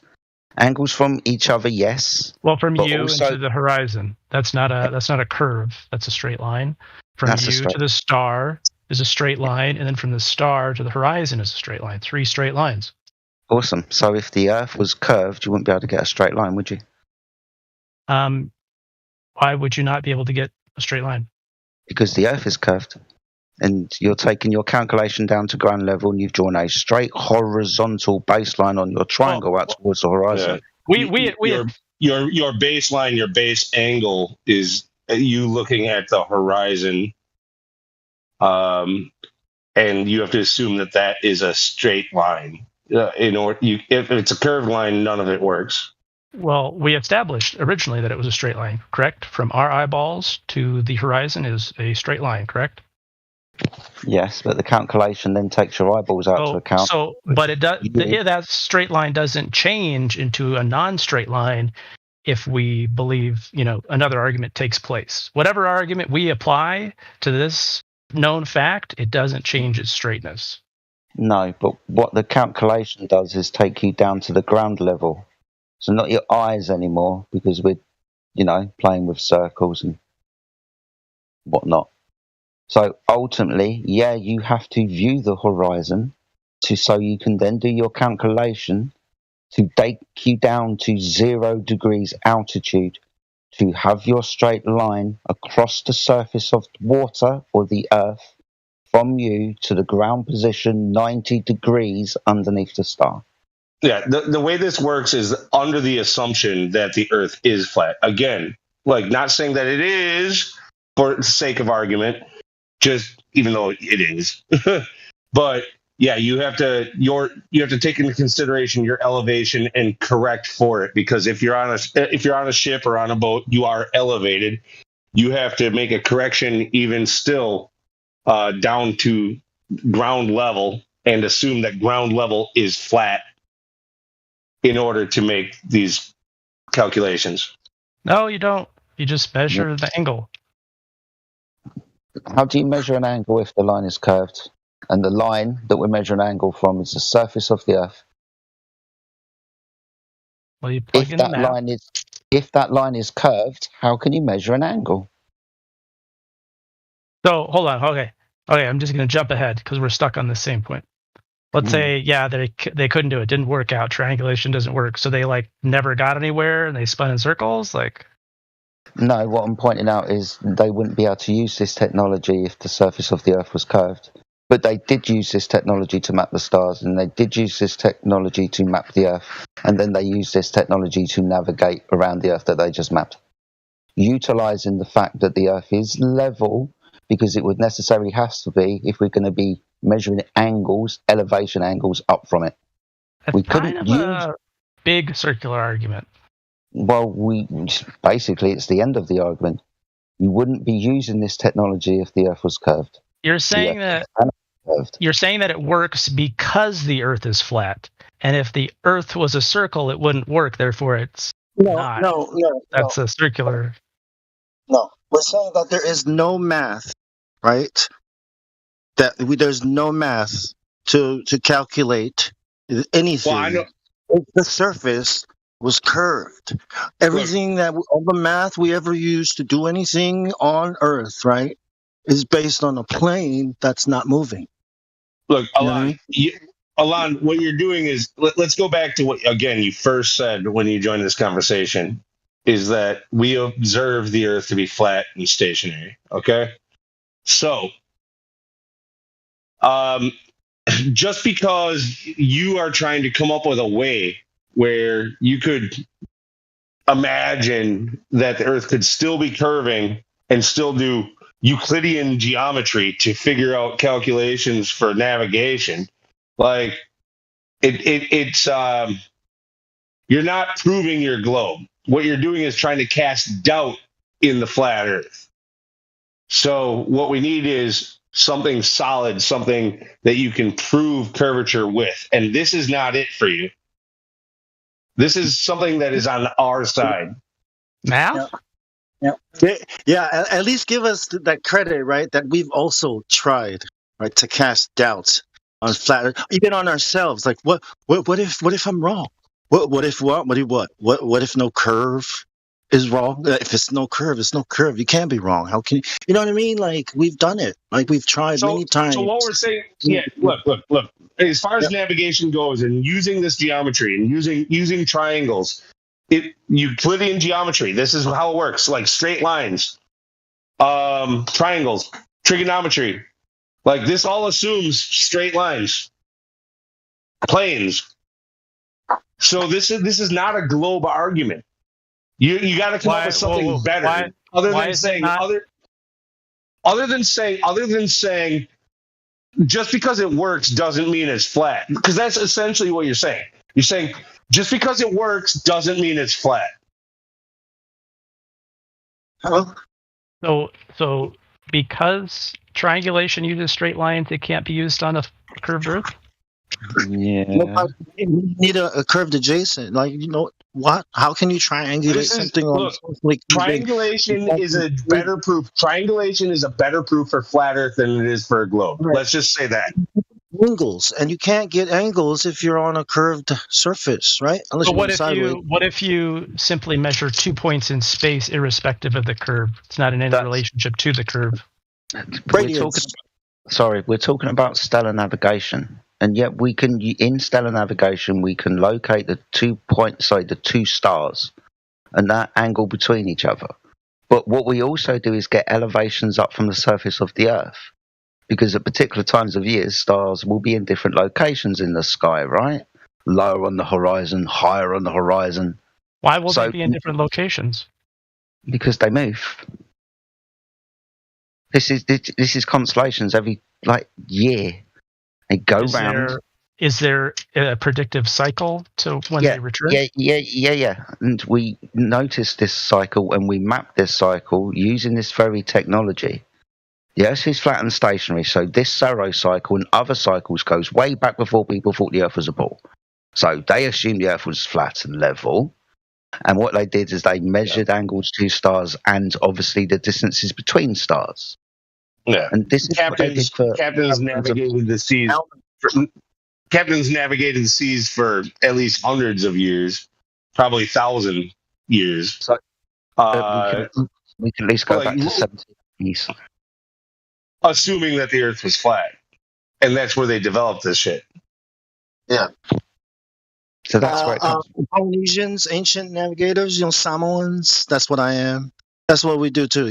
Celestial navigation. We too had to know where the stars are going to be. I mean, you can observe over hundreds of years, right? I mean, it can only live so long and see that super accurate. Pass it on to your son, and he continues your work, or you know what I mean. And that's prediction, not prediction. Yeah. So when our life depends on it, and we pull out our quadrant or our sextant, we're using an angle measuring device. Requires the Earth to be level. If the Earth was curved, we wouldn't be measuring angles off or from that curved surface.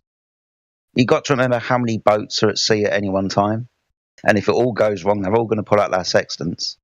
They're all going to be measuring angles. Now, if they're on a curved surface, no one's measuring angles to anyone because you can't. What is an angle? Like what when you measure the line, what are you measuring? In the live stream voice text. Right, since we've been having this conversation in the text stream that goes alongside this live stream, triangles. Define what an angle is. Do you know what a triangle is? I'm trying to make a point.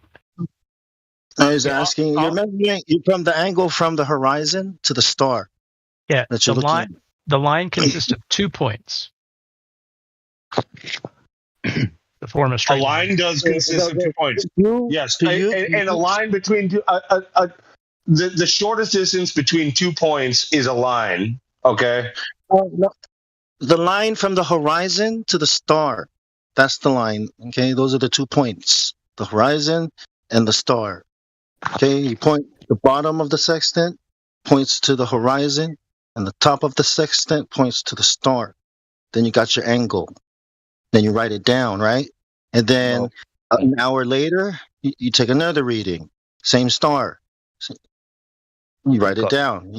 You got to remember your altitude. Yeah, I think we're going too far into the weeds actually about this. He literally wants to define what an angle is. No, he was confused. How the configuration of the triangle. He's trying to figure out what the 2 points are that we're using. Am I right? Well, I've pointed him to the live stream voice text. There's pictures that we're all describing. They're of triangles. Angles inside of triangle, 180 degrees. You need 2 straight lines. You need 3 straight lines for a triangle. Okay? It's really simple. In Euclidean geometry. Yes. So I may agree. Yeah. So in order for you to argue your globe, you would have to go to spherical geometry, spherical trig, or not trig, spherical geometry, which would eliminate trig, which is what all of this is about. So all navigation relies on trig. Like trigonometry relies on Euclidean geometry, straight lines and angles. So on a globe, you cannot have that. Now, I do understand the argument where your line of sight, but that's not how it works. You make a correction down to the surface and assume that the surface is flat. And what type of correction is that you make? It's really logical. It's an elevation correction. Like you have to know your height above the water. Like if you're on a plane, it's different than if you're on a ship. If you're on a ship, even if you're on a ship, if you're only 8 feet above the water, on a small boat, you still have to make that correction. No, it's better to be higher so you can see farther. The farther that you can see the horizon, the better. That's the rule. Drones are cool with that, so you don't have to. So yeah, you're basically trying to figure out where the direction the stars are moving, right, according to the almanac, and where you are and where you're moving towards. You're plotting where the stars are actually, where you are actually in the real world. You know what I mean? As the stars are moving ahead, but you're on a boat, so you're moving too. So it's like a GPS. The thing is that you cannot use, if you think that you're navigating on a globe, you cannot use any of what we use to navigate with. You cannot use like the rules that are in place in order, like, I mean, clearly you do, because plenty of people who believe in the globe why do it, can't but you, but it's only a belief that they live on a globe, because when they're in practice actually utilizing this, they assume it's flat. Yeah, but I mean, you failed to explain why that's the case. It's the case because it just is what it is. Like, I don't know how you get more rudimentary. Well, you're saying that it doesn't work because it doesn't work. But No. You're asking us why we don't walk on round surfaces. Oh, I mean, on curved surfaces. Why is the floor? Why do we like default flat surfaces? I'd like to before we jump to a new topic, just kind of pin this one down a little bit. Like, why doesn't the measurements work if it's a globe? Because you can't use a curved adjacent to find an angle. It's like we've said. What is making any of these lines like not straight? The fact when you look out the adjacent allegedly being curved. No, nothing is making lines not straight. That's your side. Okay, so that if you have to answer your own question, because you're asking the wrong damn people for this. We don't believe that it's curving. Let me. When you look out into the horizon, right, you see more, right, than what the globe Earth should be, because it's you're seeing more. Okay, and that's what you're using. And the more you see, the better. The higher you can use the horizon, the better. So it's already the horizon has already gone past where the Earth should be curving. Yeah. I just think that, like, if the argument's going to be used that, like, the math can't be applied to the Earth, I think there should be a good example attached to that, ready to go. The math is applied every day to the Earth. It's just that it's applied in a manner where the Earth must be described as flat and stationary. I don't get how he doesn't get this. We couldn't use these tools if the Earth was a ball. We do use these tools. But no, you can use it if it's a ball because it measures two spaces. It's not. There's no curvature doesn't even apply. Like, this guy's a pilot. I mean, he knows all of these things about all of this stuff. He passed his pilot's license. So this is Alon. Alon was started out much cooler. That other guy came in being a dickhead, and now all of a sudden, like, even I am still on fire from that dude, like, attacking him, kind of.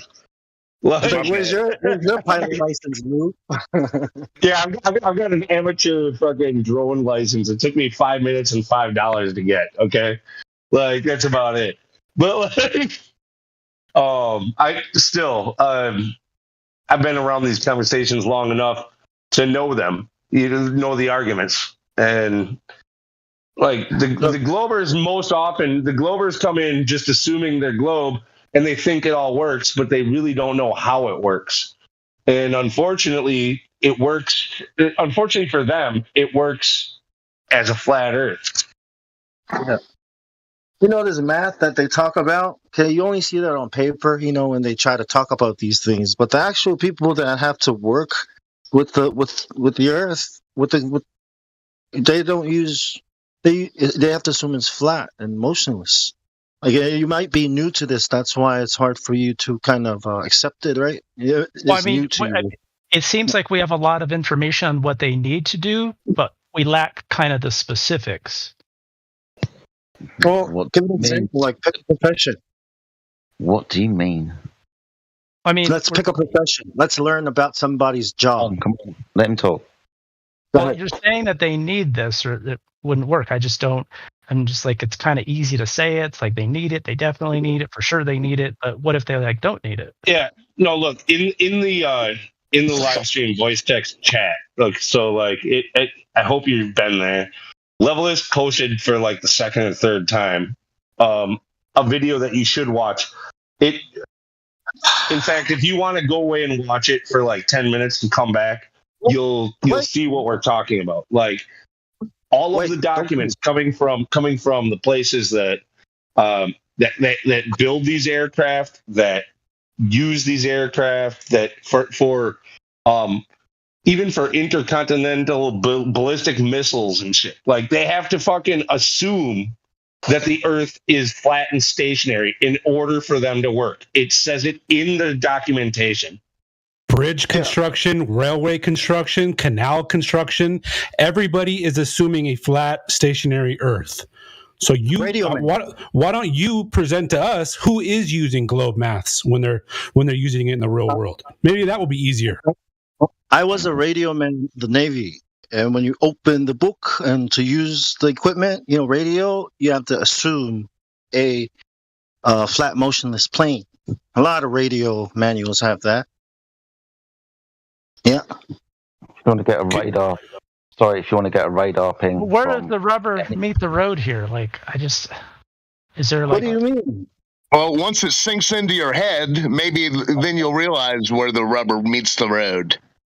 I have a pretty thick head, though. I bet. Apparently. What do you want? Alon, do you think boat captains they're in the at the helm and they have a little globe sitting next to them and that's how they're getting around the water? Do you think a pilot when he's up in the plane is there like a little tiny small globe next to him, or is everybody using flat maps? Right? Are they admitting to you in their own documents that they're all assuming? Yeah, they're all assuming a flat, non-rotating Earth. I don't understand why you think that they're not already doing this. Why are you claiming that they aren't? Charles, brought me into some weird place. There's something called, you can do this yourself. There's something called GIS, information systems, geographic information systems. Like, yeah, it might say something like when you're trying to convert a round Earth, right, to a flat screen. There might be this geodesy. Is that what you're talking about? What they do is in order for surveying, they take in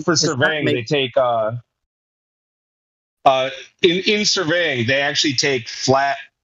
They have to first assume a flat plane that they're measuring over, and then they apply it to a model, which is a spheroid type model, So then they use all kinds of programs to wrap these flat measurements around a spheroid and then give you their WGS84 spheroid model. Because obviously if you try to wrap a piece of paper that's flat around a ball, you'll see it distort, right? So it's going to be not accurate. So they got to do all this math to try to match the inaccurate ball because they have to wrap. Even Rob Simmons says it.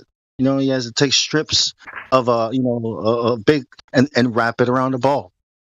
Flat surf, wrap it around the ball, and it causes distortions. That's why all these, sometimes this continent is bigger than that continent, and then the next year this continent, they got these distortions on the blue marble.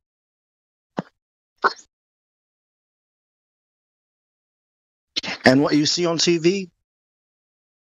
Fish islands.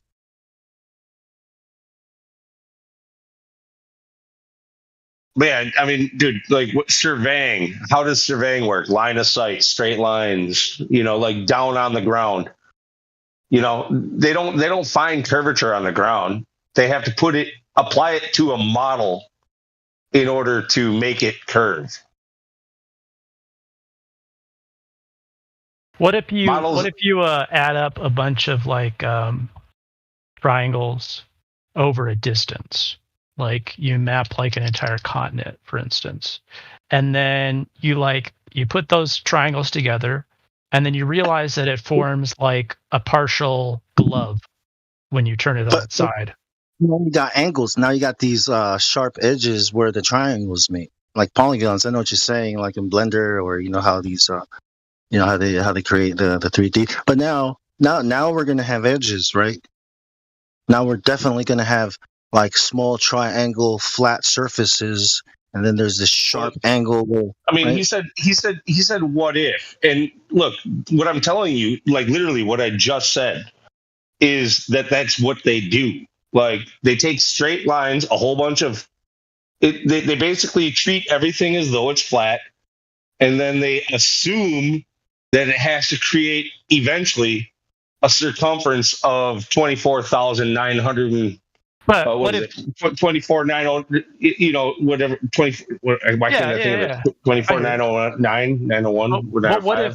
But what if when, let's say you tried to put all these, let's say you had a flat table, right? And you had all these triangles that you measured over, like, you know, let's say India, for example, and you have like 300, 500 triangles you got to put together. Now, what happens when you put those together and the points don't really like go together as flat, but when you put the points together, they kind of like curve a little bit, like it's going over like some sort of, you know, a polygon or I don't quite, I mean, this question, I think you know, as you're saying, hold on. really doesn't mean anything. Are you aware of this? Are you aware of the size they claim the Earth is? Yeah. Okay, well, it would be pretty noticeable. They should have made it bigger. Take the Suez Canal, for example, 120 miles. What would be how many now, let me ask you, how many flat slabs of 120 miles make up an oblate spheroid? I don't know. I guess it's a trick question. It depends on your elevation. No, it's not possible. Flat slabs don't make up spheres. Okay. We have an observation, the black swan. Are you familiar with the black swan observation? Yeah. This is one thing I wish, like, I'd like to hammer down one topic, but it's always like.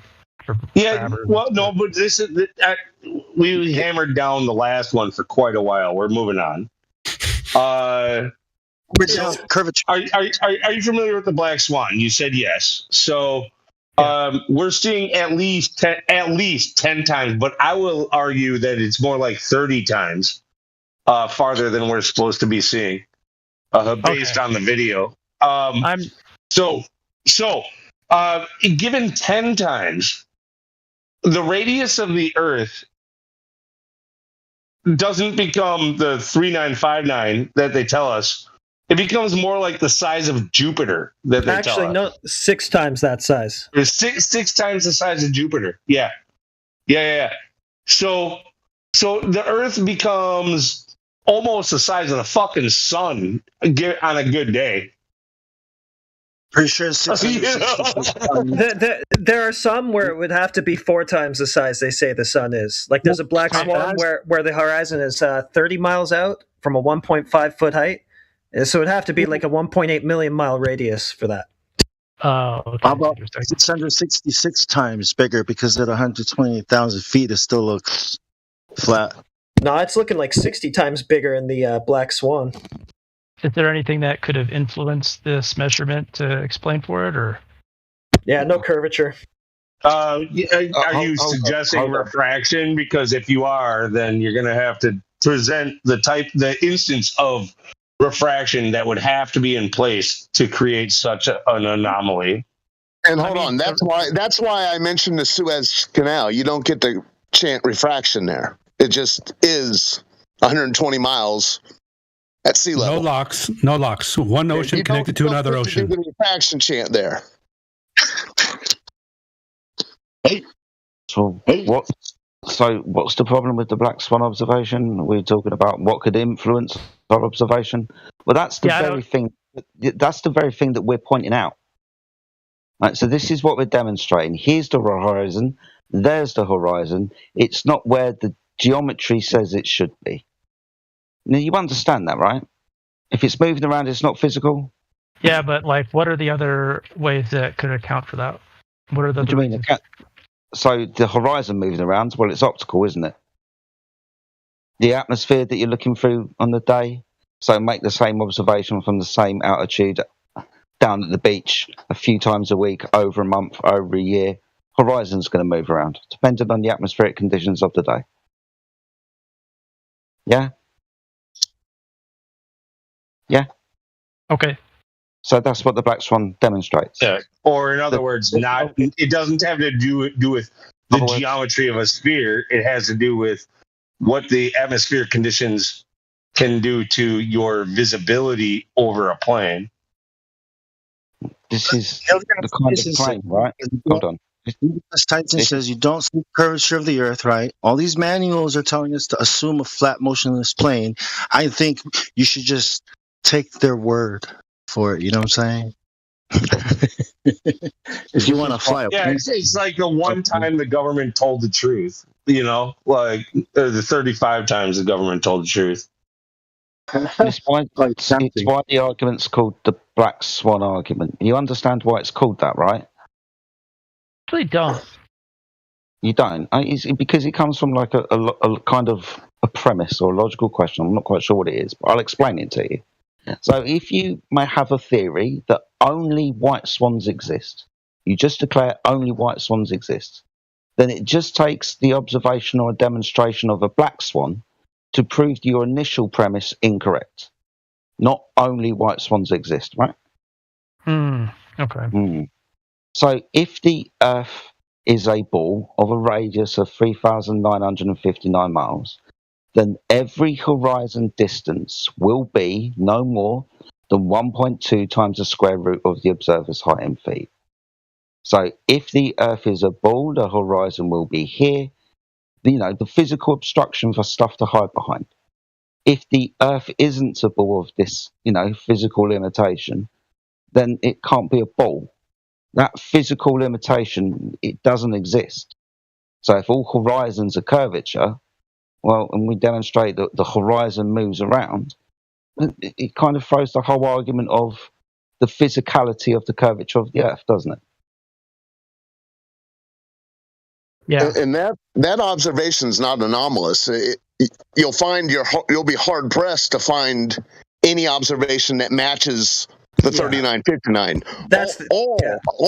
You pretty much see black swans everywhere.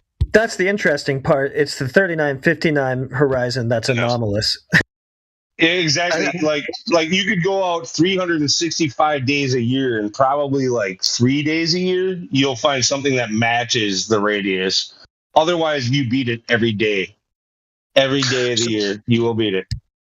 So this is at 6 feet at the beach above eye level, and this is from observing, at this elevation. If we were on a ball, right, any ball, as we go up into the sky, right, increase elevation, the ball is going to be beneath us.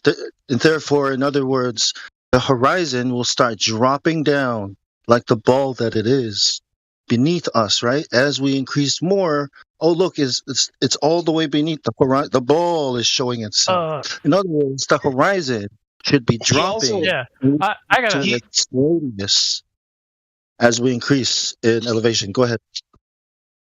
I don't know if I should let him go or go with what I was about to say.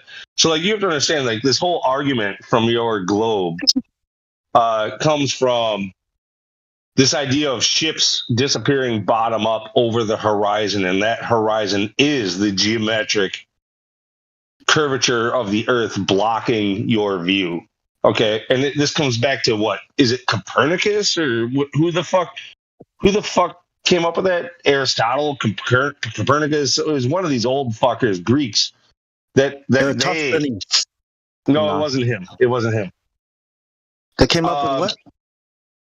The observation of ships disappearing over the horizon. And this is still the claim that you guys use. That when ships disappear from the bottom up, that is proof of Earth's curvature. But constantly with modern technology and better optics, we destroy your radius based off of that fucking point of view. Well, things feel like I'm in the octagon. Yeah, Alon. Let's check in with Alon here. Alon, how you doing right now, bud? I'm good. Hey, I was gonna shift the topic if that's all right. I had a question. What was it, man? Let me add this one thing. Bogs wants one. Awesome. Go on, Bong. Go ahead. I forgot. Damn, can't remember. Go ahead. So I was just wondering what you guys think about asteroid impact, like on the moon or on the Earth, with the large craters, supposed craters. I guess how do you guys feel about craters or asteroids? Turns out there is a magic speed. This is a good one. I like this when this question gets asked of flat earthers. Yeah, guys. Have you ever seen one? And have you ever seen an impact? I have not seen an asteroid like up close flying through the air. No, I've seen shooting stars would have been described to me as asteroids. So I haven't seen an asteroid impact. Maybe a video on the internet somewhere. Maybe or maybe not, or maybe not. What? Which one? So you haven't seen one even on video? Let's say I've never seen one. Now what? I don't know. You tell me. Yeah. But if I haven't seen it, can I not infer via the available evidence that something did take place? Like if there's spilt blood on the floor, but I didn't see like anybody come through there. There we go. Yeah, you can infer something took place. Of course you can, but it's whether you choose to believe the story or not that comes along with that. No, yeah, I'm just saying. Let's say there's no story attached to it. You can see, like, okay, that looks like what happens when a drop of water hits a body of water. Like, it makes like this wave. That looks like that. I don't have to, we can just say that apart from any story. Right. Like, where did that come from? Because something looks like something, does that mean it is something? Most of the time. At some point, looks like a horse. Top likes a horse. Maybe it is a horse. Yeah, but we are. Yeah, okay. Well, you've got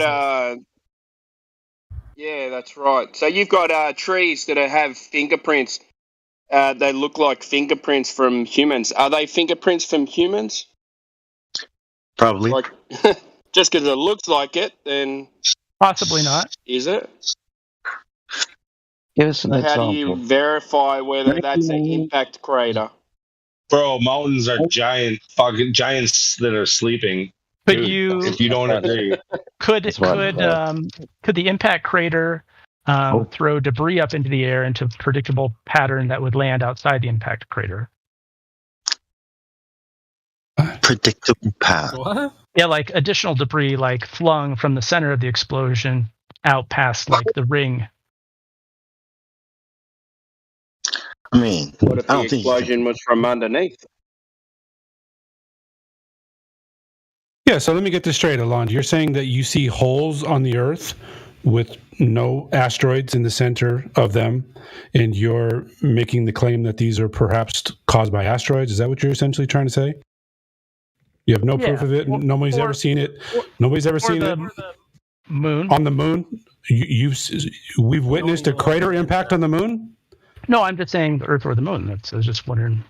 Oh, no. Listen to my question. Has anybody ever witnessed a crater impact on the moon? I don't know. In the history of mankind, has it ever happened? I don't know. No, it hasn't. Okay. I think I heard nothing documented. Nothing documented anyway. No, the moon has always been what it is, but we don't. I heard a theory. And let me ask you this, because they claim that the moon basically protected us from a whole bunch of impacts, and that's how it got all pocked. But we always see the same face of the moon, which means that those fucking impacts came from the direction of Earth. Yeah, I heard a theory. They're all perfectly spherical. What's up with that? I heard a theory. There's a theory about I never thought of that. They're all circular. I'm saying, yeah. And they're all perfect 90-degree impacts too. By the way. Well, if you look at anytime you drop a water onto a body of water, it makes a perfect sphere. There's a theory that when the flood waters bursted open, that rocks were launched so high. It could have created those craters on the moon. That's what That's that. Go ahead. The claim about the moon. You know what really all of a sudden really messes things up when they show you the picture of the other side of the moon, and there's like barely any impact craters, and you're like, "Well, what's going on with that?" Look, I want to play this clip really quick for you, Alon, and tell me what you think the context. Turns out there is a magic speed. All right, so obviously that's very short. And you don't have a lot of context, but what do you think that's being referred to then? I don't know. Well, I only ask because we're on the topic. he's saying, well, this is Neil deGrasse Tyson, if you're familiar with that gentleman. He's saying that the context is the quote unquote impacts on the moon. Why the question was, why are they perfectly spherical? And he's basically saying circular. We keep on fucking that up. What did I say? Circular. Why are they perfectly circular? Yeah. They're not spherical. It's not a ball. It's not a ball crater. Yeah, sorry. It's a fucking circle crater. Yeah, sorry about that. So yeah, the answer was it was due to a magic speed. They're coming in at a certain angle and at a specific magical speed. So what do you think about that? I think the water analogy just does it for me. I don't see a direction causing but listen, a perfect. That's a cool analogy, but this is what they're claiming really happened with the moon. Okay, yeah, I know. Is the moon made of water? You're asking me to comment on. Is the moon? Hold on. If you're going to make that analogy, don't stop. No. You have to pause. Look, if the moon is creating circular impact craters, and you're going to relate it because of water, is the moon a fluid? I mean, I don't know if physics would act different, like in a different area. Your water analogy of dropping something and it producing circular patterns. Have you ever seen a bubble burst on the surface, like on a pile of mud, or for example? Does that leave a pattern of circles, right? So now we've got two examples. Good point. So you can't just like say, well, I like this idea, and that's what that is then. So we got two. We could probably come up with three. I've got another one as well. Have you ever seen plasma discharge? The patterns that it leaves on surfaces that it discharges upon. So that leaves circles. That leaves other striations and patterns as well. All right. So we got three now. So to point in something and say, it's this because I can do this. I can do this too. I can also do, there's 4 examples of what could possibly cause this, mate. Okay. Well said, Jedi. I mean, but you can kind of deduce a little bit further that, yes, are bubbles coming from this object? Have we seen things flying through the air at night that cross streaks across the sky? Maybe one of those hit that. Yeah. So we would then come up and try and answer to see which one of these ideas that we've come up with, would be easier to prove. So first we need to go to the moon, because we need to know what that is, right? So it's kind of hard. Now we've got. we can kind of go there, though, right? No, not really. Not even kind of. We could amplify. What do you mean? What do you mean by we can kind of go there? We can amplify our view of it from down here on Earth. Well, that's not going there. That's not going there. We can get a better view of it. And honestly, look, I'll be square with you about this. Like when I take pictures of the moon, I don't have a great camera, but I've got a Galaxy S21 Ultra, which has what they call moon zoom. So it's got this filter that puts out when I take pictures of the moon, it makes it ultra clear. I can show you a few pictures. My phone takes almost as good as a P900 pictures of a moon. And the shadows and everything else, it does appear to be physical. It appears to be spherical. But now the whole story about what you're talking about what the craters are made of, or how it happened and all that, nobody has ever, as Jedi pointed out, nobody has ever witnessed an impact. And why are they perfectly circular and coming from the direction of Earth? And at acclaimed magic speed. Well, now when you say from the direction of Earth, yes, that is true, but it's a partial truth. Some come from the direction of Earth, and the rest would be coming from a different direction. If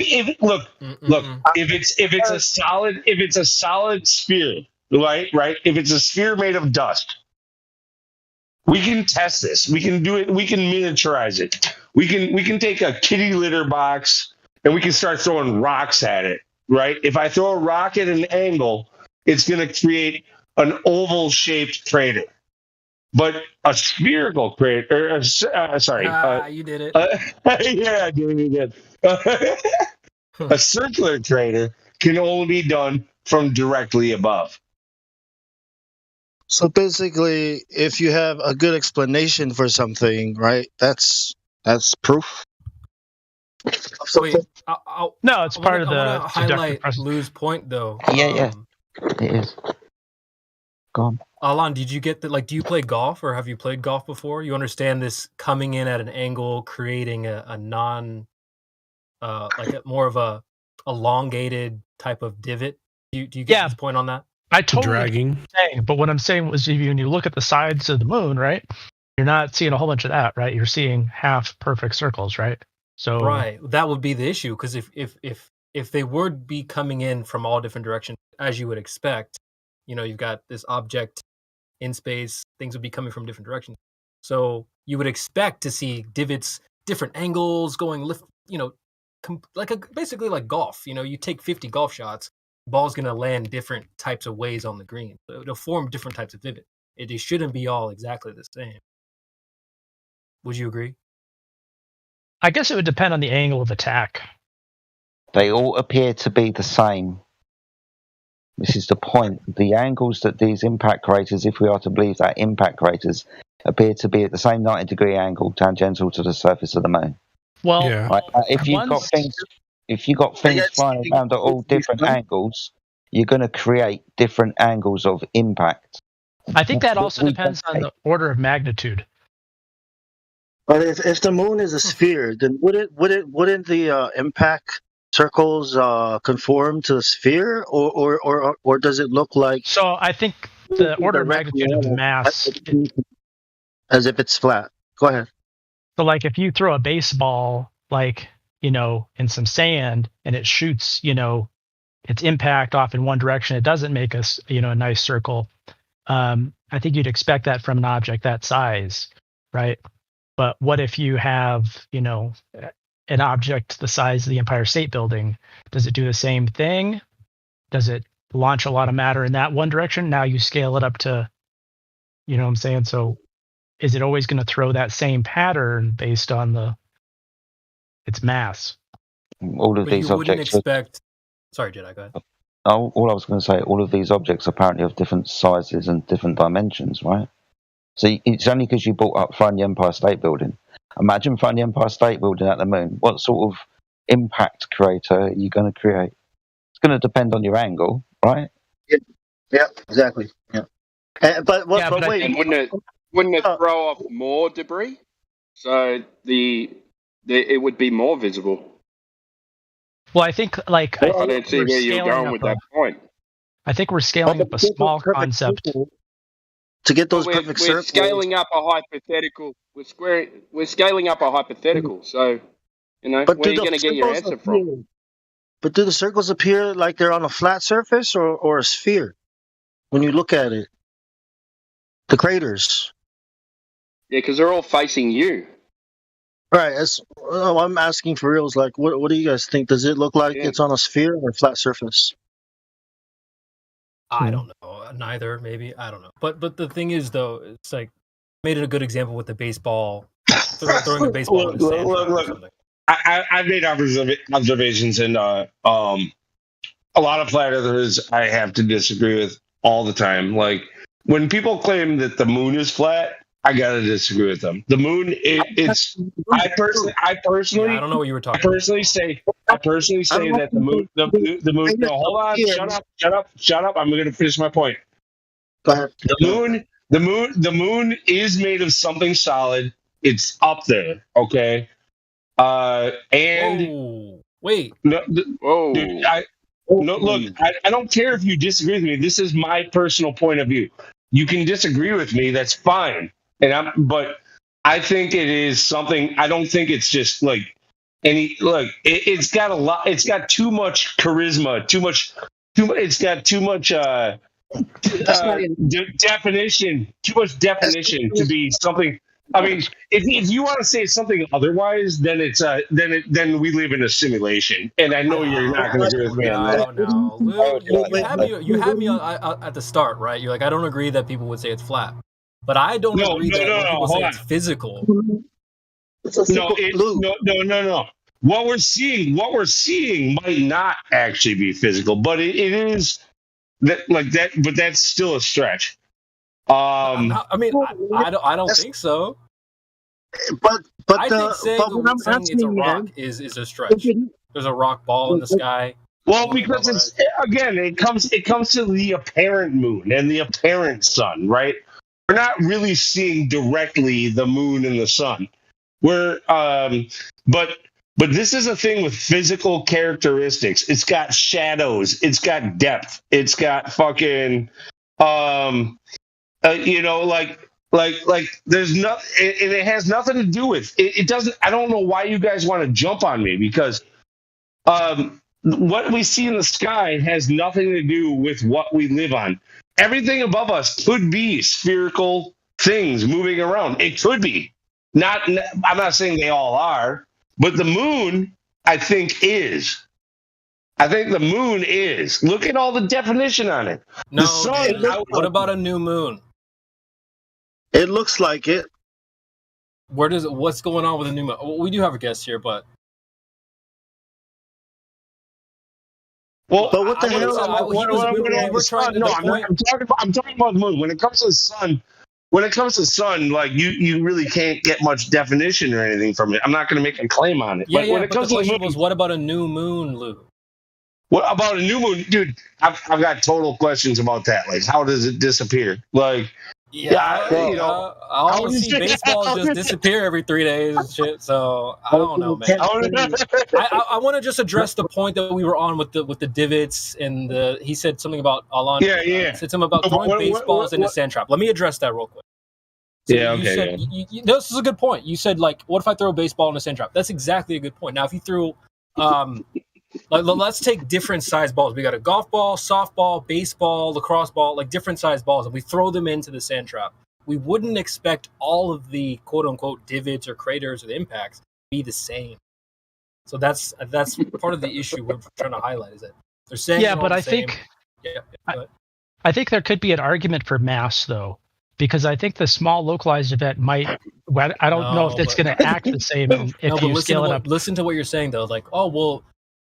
You're saying that the masses of the objects would have impacted would be different. They're not all the same, correct? They would be different. As you increase mass, things, golf ball, softball, you understand that they would be different, right? Yeah, but as you increase mass, so what you're saying is like, even though they're different sizes, somehow they all match up to be similar in mass. That's why they're creating similar. Well, that's kind of like a characteristic of this. They're the same mass. Like they're within like a pound of each other, right? I'm like talking like 17 times that size, right? So if you had like cats can fall great distances and be fine. That's what they say. Cats you throw a cat up a skyscraper, it'll survive. Babies can survive more than humans on falls. Ants, you can drop ants out of an airplane, they'll be fine. You can drop a scorpion out of an airplane, and it'll be fine. Right. But let's say focus on the craters. But if you, I know. Hold on. Hold on. I'm gonna make my point. You get up to like an elephant, it's lumbering around. It can't really move. People that are bigger, people that have more weight, get more injured when they fall. Mass acts differently at different scales. Okay. Can you define mass for me, please? Well, but see, this doesn't address. I would like you to answer Jedda's question, but it actually doesn't address what I was asking you, just for why I interrupted. You said you were going to get to it. Wait, I'm sorry? Right, so we get your point about the different mass, right? Yeah. But I was trying to help you stay on topic of what we observe with the moon. You're asking, what do you guys think about the supposed craters or impacts on the moon? We observe they're circular, right? Yeah. Okay.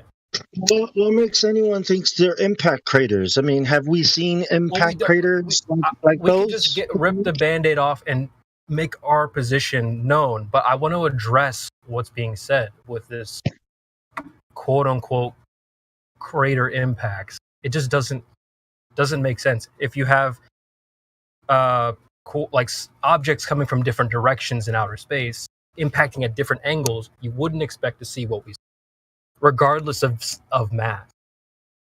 That's why I think that the difference in mass doesn't really matter. It's about the angles. They're claiming to be circular. Perfect. What do you say to that, Alon? Well, I mean, we know that mass acts differently at different scales. So, I mean, yes, I know, but that's the angles. Jen had a question for you about the mass. We can get to that in just a moment. Yeah, that's what I'm saying. The angles of attack. So let's say the moon is hit, and you'd expect to see different splash geometry than a perfect circle. Yeah, you'd expect like an oblong, jet in one direction or whatever. Yeah. And you're not seeing that. That's the argument. Cool. So I would say, well, how many come at that angle? Like it'd be a low quantity, right? To come in at an extreme angle, right? It'd be around the rim primarily, right? And then if it would come on straight, it'd be in the center, right? So I don't know if there would be a lot of ones to see around the perimeter of glancing blows and. Well, that's not correct, because you claim it's a curved surface. So as it dips away from the center of the moon, they would start becoming odd-shaped anyway. So what do you mean only around the edge? Only around the edge would be 90 degrees, so you wouldn't see them. You guys already jumped way ahead. We're already assuming we know what the medium the moon is in. No. I just want to address what's on the table. We can definitely get to that for sure, but I think we need to address what's on the table. Okay. I'm just angles. I think because here's where it started. Before real quick, you. The reason why I chimed in is because you said like there's sometimes we can just look at things and know what it is. And that's why I didn't say that. I think that was kind of the premise of what you were trying to make it. I can rewind the clip if you want me to, but what I picked up from what you were saying is like in some cases we can kind of just look at things and have a general idea of what's going on. And then you brought up the moon, and you're like, well, we can clearly see there was impacts or craters or whatever. So that we're just trying to address. For me, I'm trying to address that claim of what they're even saying about these impacts. They're saying it comes in at a magic speed. They're all circular and so on. So I just was hoping to kind of clear that up. And then, but if other people want to move on, or if you want to move on, that's fine. But I do agree with that. I do agree with what he's saying, because we look at the horizon and we say that too, that it appears flat. So I do agree with that. It does look like impact craters, but I mean, do we have to assume? I mean, why? Go ahead. I'm just saying. We're in the verification business, though. We're not in the business of just like pointing and declaring. Agreed. I think we should move on. We're not really getting anywhere. I like where Jedi was going with the mass. It was mass, wasn't it? Yeah, well, what about curvature? There's so much to cover. You know what I mean? Yeah. Like with curvature, we want to go, up there in verifiable places. Yeah, I think the moon's it's getting a bit draining. Yeah. Not really going anywhere. For example, railguns, right? What do you guys? Go ahead. Sorry. Oh, sorry. I would say, what do you guys think about magma? What? Who gives a fuck? It's on the ground. What do you mean? What do we think about it? Does this mean that the Earth is a ball? Well, I mean, the idea is that gravity, pressurized the Earth and a bunch of molten rock came up. So I was just curious what you guys, if there's any, I don't know. I think we don't know enough about what's beneath us to make any assumptions. Did I hear that correctly? Sorry, Bong. Was it a bunch of gravity volar magma? What do you mean by the story? When I squeeze a pimple, green stuff comes out. Therefore, my body is full of green stuff. So magma comes out the floor. So what? Volcanoes are because of gravity. Is that what you're saying? Pretty much. Oh God, no. Alon, what's the deepest anybody's ever dug into the Earth? I think like 2 miles, 10 miles, 2 miles, something like that. 2 miles or 10 miles. It's in between. It's in between. I wish they'd go deeper, but They can't. They can't. They tried. They tried for 20 years. I know, but I wish there was a bigger effort that wasn't like private or like didn't they just not? Wasn't it just like a private venture of some rich Dude, dude? you understand that the Earth is an enclosed and contained system, right? There's going to be a point that you can go no deeper. But we do know that magma forms land. Like, we know that, right? And they come from volcanoes. And there's a ring of fire where volcanoes always happen and earthquakes. And we know those things, right? But can we assume, how much can we assume, right? Like, about what's beneath it, and never mind the curvature or the globe Earth. We can't assume anything. We still have to verify. They use gravitometers in the oil and gas business. I was reading. Listen to the words that you are that's coming out of your mouth. A gravimeter? Oh my god! I think I'm pronouncing it wrong. I'm embarrassed now. Gravimeter? Show us these. What is a measure? Show us them and show us how they work. Never heard of it. Okay, now you guys are trolling me right now. We could just take this back to basics, right? Gravity's been brought up a couple of times, the mass of stuff because of the moon and shit. So what gravity are you talking about when you start talking about it? Well, I'm just saying that whatever they call these things, gravimeters exist, and they use in the oil and gas industry to identify bodies of gas, oil, water, and glaciers. I think you'll need to ask the question one more time, Jedi. Hold on, Bong. It had nothing to do with gravity. 1 second, Bong. Jedi, could you ask the question one more time? When you're talking about gravity, what type of gravity are you talking about? I don't know. Right, I don't know, but just some form of gravity. But would you understand if I said that there's more than one type of gravity, right? I wouldn't understand it, but I'd be open to whatever you're saying about it. Okay, so I'll give you mass attracting mass. Two objects of mass. One is big, and it attracts it to it because it is big, because it has mass. Second idea, this is the Einstein idea, the mass of the Earth or an object sitting in the fabric of space-time and bending and warping it. So two types of gravity, right? Yeah. Which one are you talking about? I don't know. Oh, right, okay, you don't know, but some kind of gravity, yeah? Do you believe that gravity, even though we've now got two of them, do you believe that gravity, either of them, has been proven scientifically? And if so, how? I don't think they have. I think it's still contentious, kind of like how light photon is contentious. Initially, they thought they were particles, and they thought they were waves. It's like they're wave particles. Yeah. I think it's kind of contentious. It's kind of still in the we don't know phase, but here's the best we think, best we have. Cool.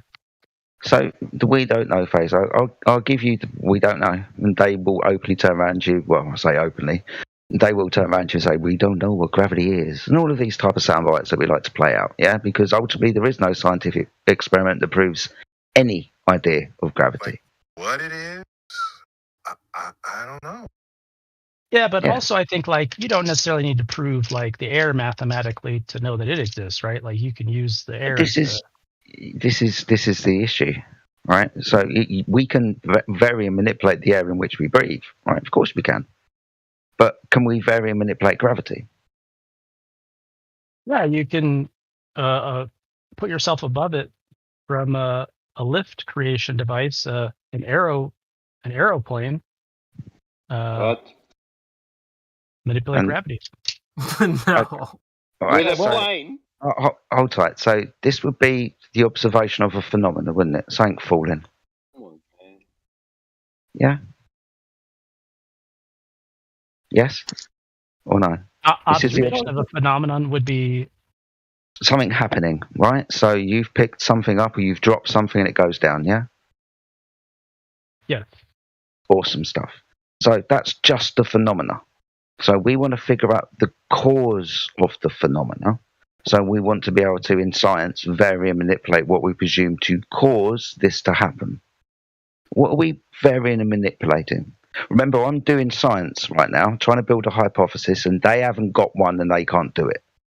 Remember that. We've already had this discussion.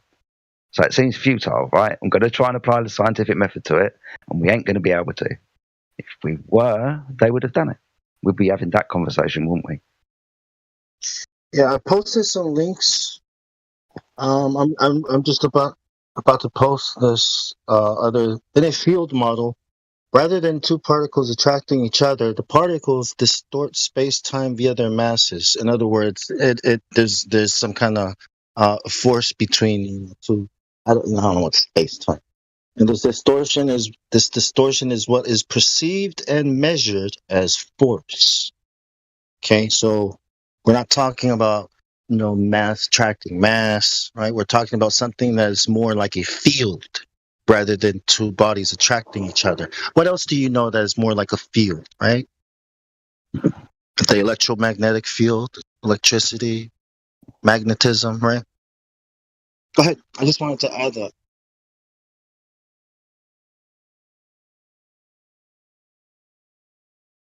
So it's not even gravity. It has nothing to do with gravity. To sit here and have a conversation about gravity, knowing that there's nothing for gravity, means that gravity scientifically hasn't been proven. The next point in this gravitational argument is we would turn around to you and say the gravity is the thing that makes the ball Earth go round, as in you're going to need a ball Earth for your gravity. The mass of the Earth, this is the calculation that's taken in, right? It is a ball of a known size, so radius within that one. And again, within the radius of the Earth, when you're bending and warping space-time, you're going to need a ball for that. So no, it hasn't been scientifically proven, but it would need to be if the Earth was a ball. It would need to be if the Earth is a ball. Because it's the very thing that is keeping the ball together. It's the very thing. It's the very thing that's keeping the gas here. So they make claims about this gravity, about all the things that it does. But it's being a ball isn't contingent on you being able to prove it or not, though, right? It being a ball isn't contingent on us being able to prove it. It just is a ball. Yeah. Oh, but that's just a declaration, then, isn't it? Well, I mean, like you said, they need to prove it, or it's a ball. Yeah, they need to prove instead of declare. So the gravitational idea works on the premise that the Earth is a ball, presuppositionary kind of mathematical model. With this mathematical model, you can create equations. This is what Einstein did. Reifine space and time, making it, a concrete thing, actual thing, when space and time are just concepts. Yeah, so but you can determine its shape without a presupposition of it being round. You can just how measurements. Okay, so what measurements have been done to demonstrate the curvature or proof of the Earth being a ball? What have they done? The Great Land Survey of India, I think.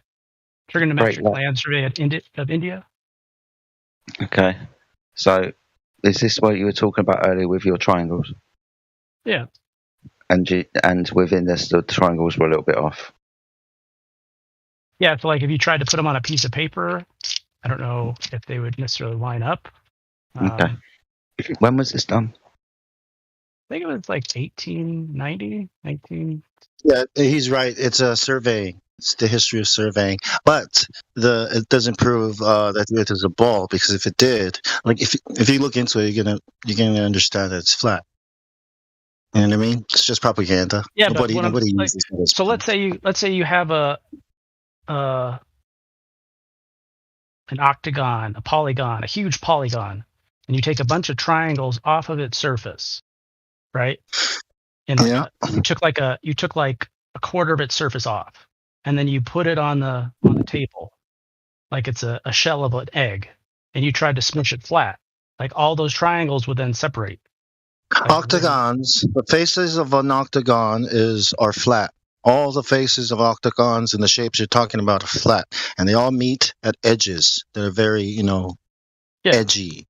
Yeah, and that's not the real world. No, but if you took the measurements of the real world, you would end up with that result if it was a ball. Oh, that's right. Hold on. That's a huge claim now. So, yeah, I'll give you this one instance. They did this. But this is only going back to the 18 whenever you said it was. Now, the British Isles has been mapped and cartographised for hundreds and hundreds of years. At least 1,000 years going back to the Magna Carta and the Norman invasion. Because kings want to know what land they've got. Great Britain is an island. How big is my land? So They did this using angle measuring devices, cartography and so on, taking boats at sea off of the coastline and measuring from one location or, say, cliff to something else. So another land kind of mass. So utilizing this, like I explained to you earlier, that when we have mapped the Earth, we have done it with angle measuring devices. I was going to let you get away with your just one, but that is just one, and as Bong pointed out, there's loads of issues with it. But if we want to be talking about other mapping of other areas, yeah, that would be angle measuring devices, and I don't want to go back through this one again with you.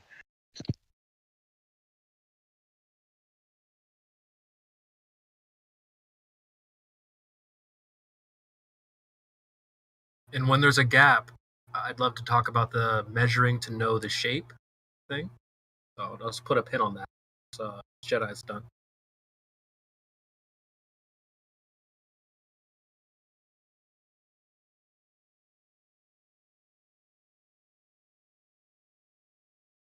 Was there a question there, Jedi, or? No, it was more of just a fucking. That's just my point. You wanted to talk about this. Well, we're going to end up talking about this, and this is where the road's going to lead. So, what would you want to do? I just wanted to touch on the well, we can measure to know the shape thing. Water. We can measure water, can't we? Yeah. Yeah. So that's the claim, isn't it? Over distances of water, we should be able to measure curvature, 8 inches per mile squared. That's the claim, given the size of the ball. So, over distances of water, do we observe, measure, or practically use any curvature? The answer to that is no. We don't observe it. We don't see the curvature because we can convolute this argument about the horizon all bloody day long. Yeah, but it's not where it physically should be. Second point, when we're observing the water, we have to understand that when it's reflecting light like a perfectly mirrored surface. Wouldn't do that if it was a curved surface. We understand that about water. It's what it does. When we're trying to engineer using water, building canals, dams, for example, that can stretch, good tens of miles. We would have to take in the curvature of that water to contain that water. We don't. It's never been done. Bridges, engineering over water. So we use water as a level because it is level. It has to be level for the technology applied to the Earth, the engineering applied to the Earth, the navigation applied to the Earth. That's just my point again, no question.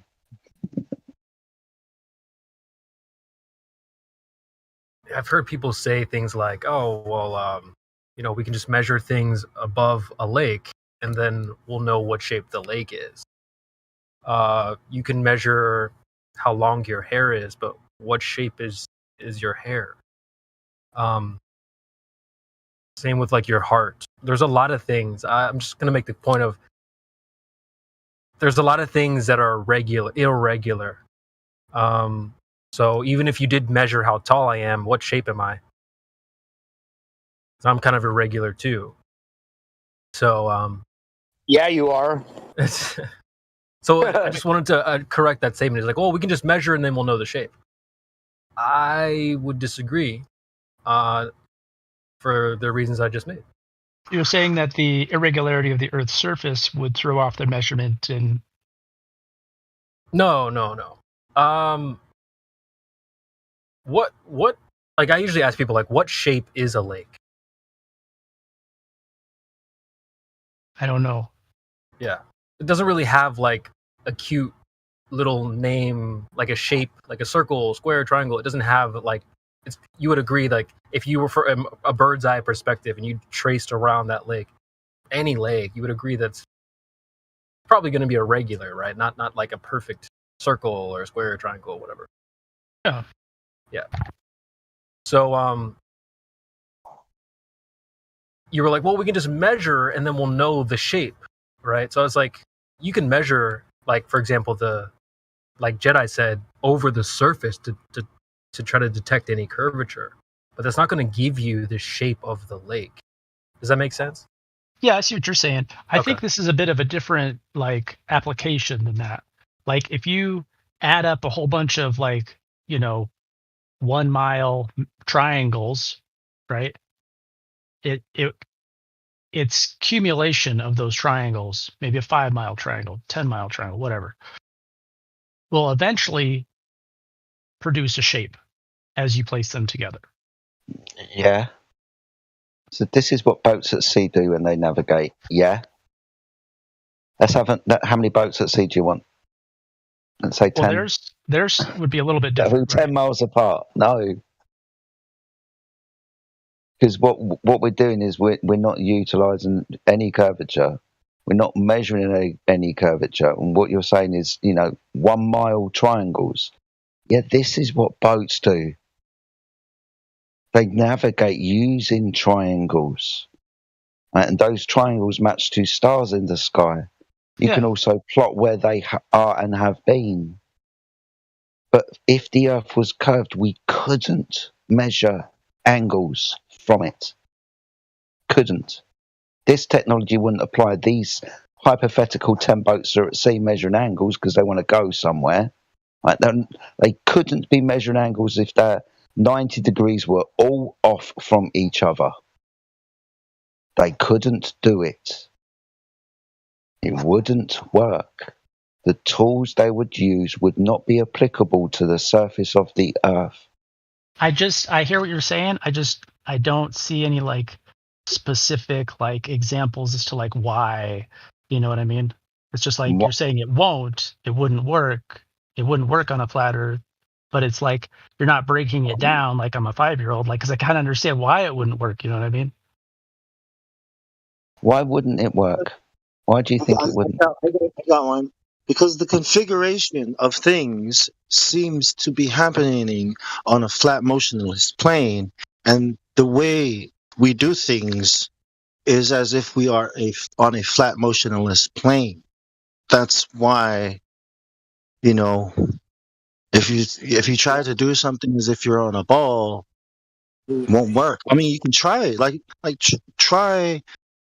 Try modeling a ball with a radius of 3,959 miles, and then try something. See if it'll work. Try navigating or using it as a guide to building something, a bridge or whatever. You're gonna come back to it being flat. You're not gonna find this curve or have to apply any curvature to anything or spin, no matter what your job is. That's why. It's just the default configuration of things forces us to work with it as if it were a flat motionless plane. Go ahead.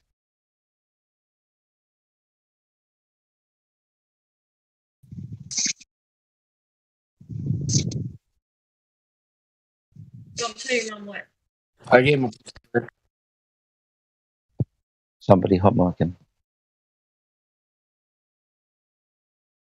Oh, sorry, I was hot micing.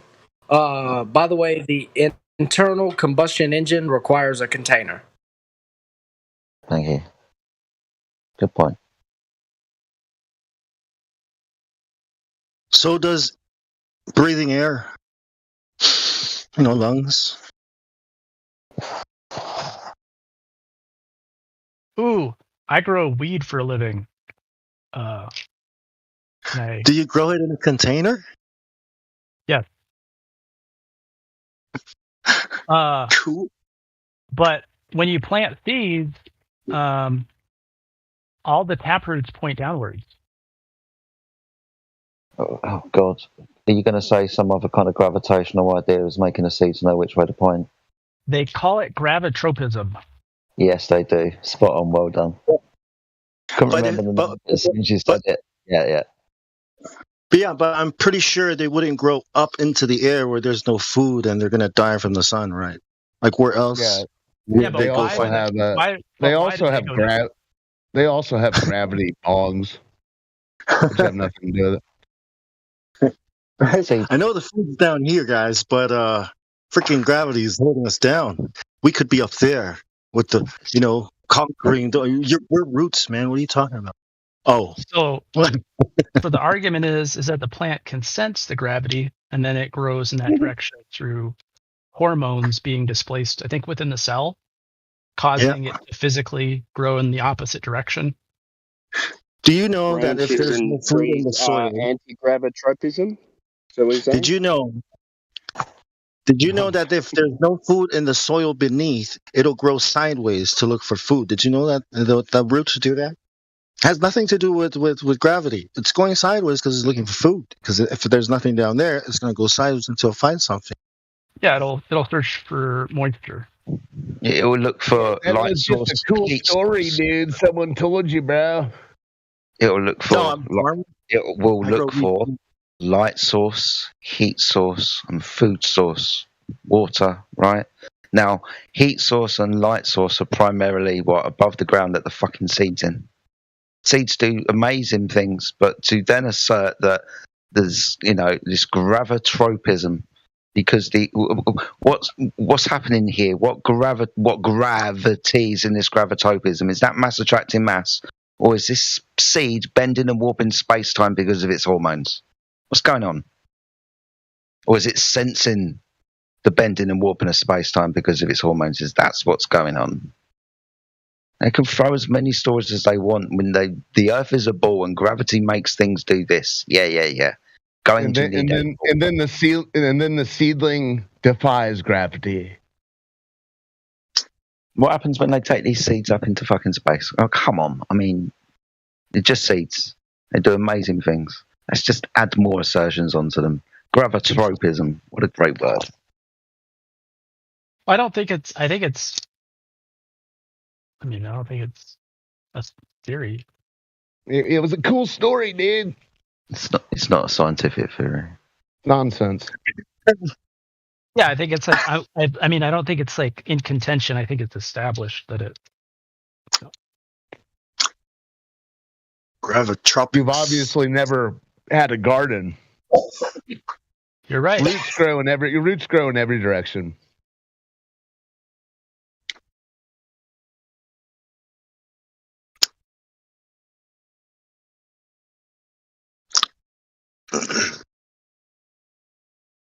Gravity is not God, man.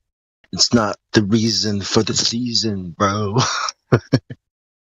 It's not the uncaused cause. Right? Yeah, besides, we're in space-time, dude. It's just some word, man.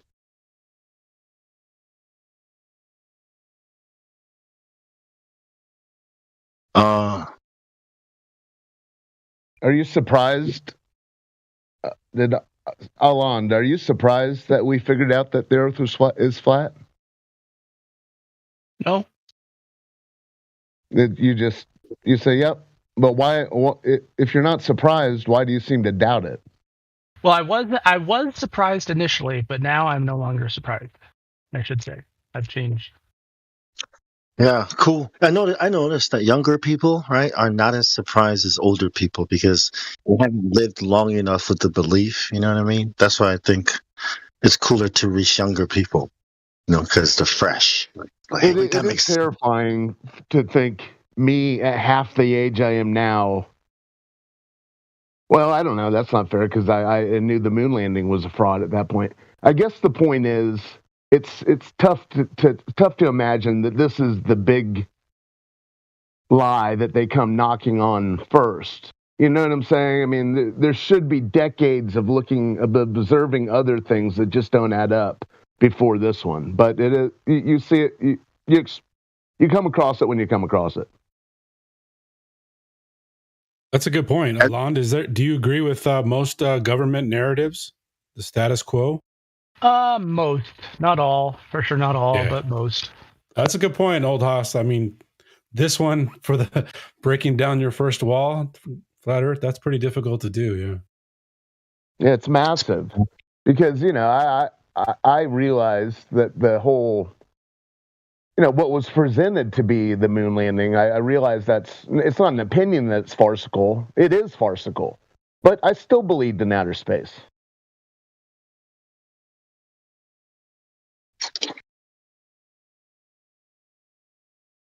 So, Alon, just for the record, you believe that 2 planes took down 3 buildings in 9/11? Yes, I do. All right. Well, how would he know? That was taught to him as history. That was taught, but that was taught to him as history. You know, I mean, what's he going to know about the Tonkin Gulf? You know, I mean, it's sort of like. Do you know how far away? Do you know how far away that third building was from the first two? I don't know the exact foot measurement. It was more than a block away. Okay. Free fall. So, and it was announced on TV as happening prior to it happening. What is what's? Let me follow what you're saying with the distance. What is it? So, all right, look. First of all, Building 7, the one that you're claiming fell without being hit by anything.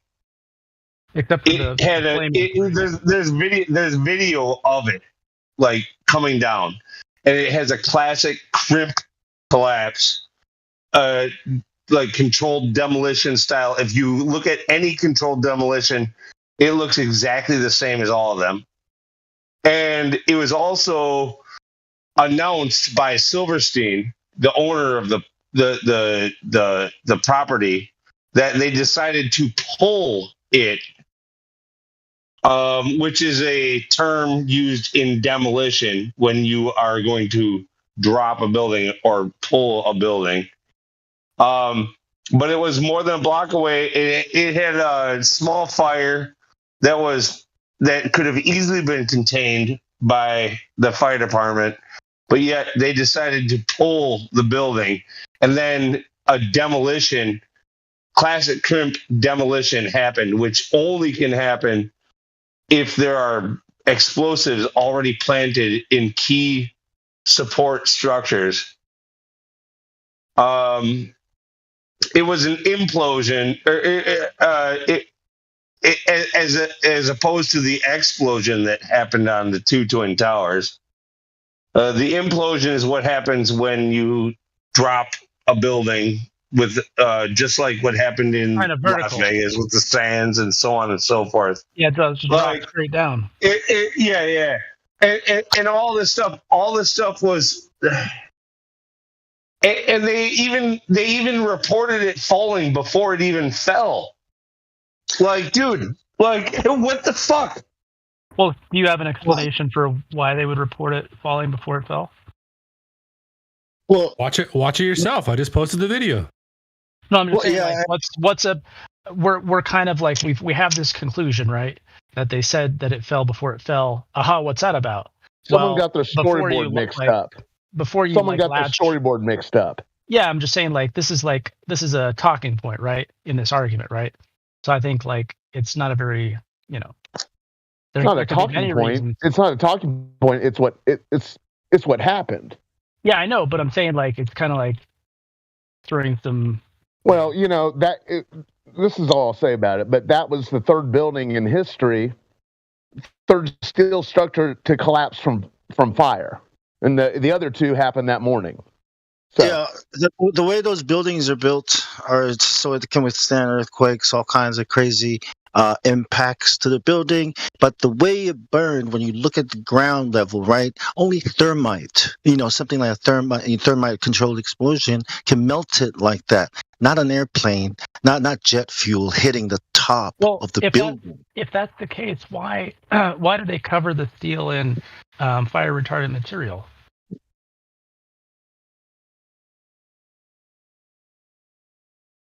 So people can get out of the office, so people don't get trapped if Susie leaves her burrito in the microwave. And if you look back, the whole story's... Listen, pal, the whole story's fraudulent. There were no planes. Wrap your mind around that. Look into it. And you're also... You're skipping over the fact that, they said the building was down before it went down and it's on video, and you're going, well, why would they do that? But the fact is, it happened. So yeah, I know. I'm not debating it happening. I'm just saying it's not a good argument. They could make a mistake and that could account for it, but it's being used as why would they say that? It's maybe they make a mistake that a building over a block away that is not on fire and had nothing to do with it is coming down before it came down, and you're saying that's not strange? Yeah, but how many reporters were on scene, and how many mistakes do they make like, every 10 seconds? Well, wait, You're the point delusional, is, man. Yes, delusional is the correct word. Okay. That we have been lied to about the war that started after, and but the thing is that the way these buildings actually is consistent with the way demolitions come down, and not with an airplane hitting. I will voluntarily yield. I will yield this point in interest of furthering this point of view. Let's say she said it fell, or he said it fell before it fell. Let's say that's true. They had some sort of insider knowledge. The anchor man, for some reason, has the knowledge of it falling before it falls, I guess. He was a key player in this. Like, where does this logic go? Dude, I don't know. You seem to be the one laying down illogic. You tell me.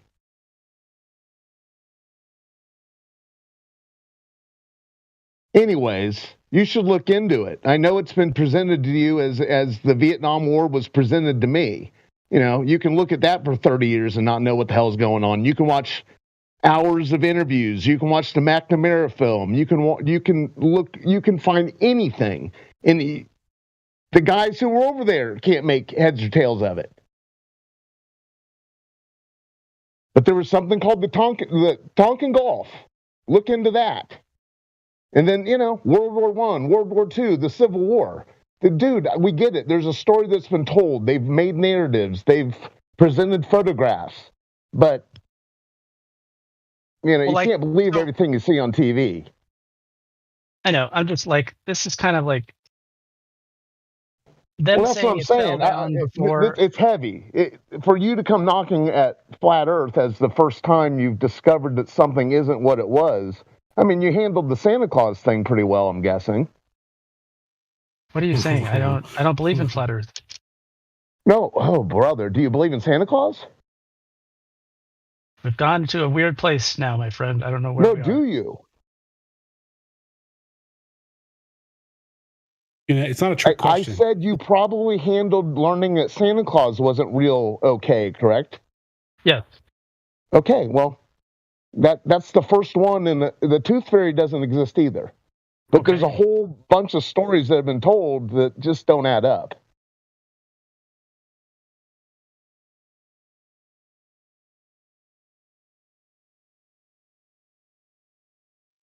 That makes sense? Yeah, I can see how that would be a point of view. The analogy he used, yeah. But it doesn't mean like that other things like are now automatically in the same realm, right? Are you No, but after examination they do get filed in the same category. Well, if you have a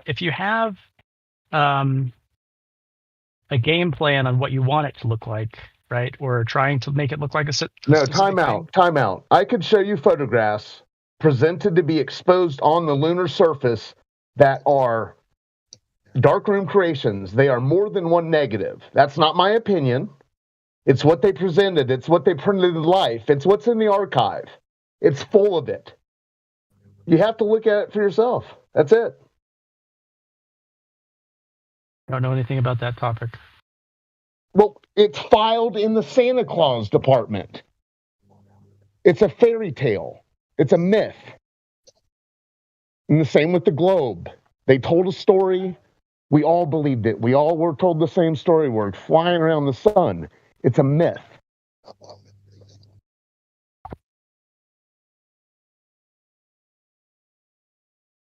I mean, I came late, Alon. Did you give your best reason for you thinking you live on a globe? No. Number one proof. Do you have one? Do you have a number one flat Earth killer in your back pocket? Well, I actually have. But it's been a while. But not in this conversation. Let's have it. I originally would say it would be satellites, but I've kind of changed it to surveying. I guess it's two. Surveying and satellites. So, which one is it? Is it satellites in the vacuum of space? Because we can have things high up in the sky, they don't need to be in the vacuum of space. Or are you going to be talking about surveying? Which one is it? Or are you going to apply the two and say surveying from satellites in space? That's a pretty good one. I didn't think of that.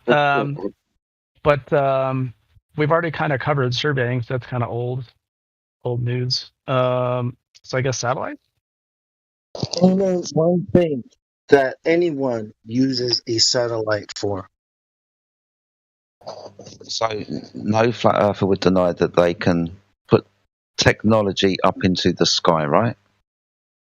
Yeah. Yeah, you can put loads of technology up into the sky. Airplanes, balloons, drones these days. Loads of shit. Now, when they say satellites, that invokes the vacuum of space. Now, that declares that the Earth is an open system. Do you know the difference between an open and a closed system? Yeah. Yeah, awesome stuff. So we know that when we have an open system, everything can get out.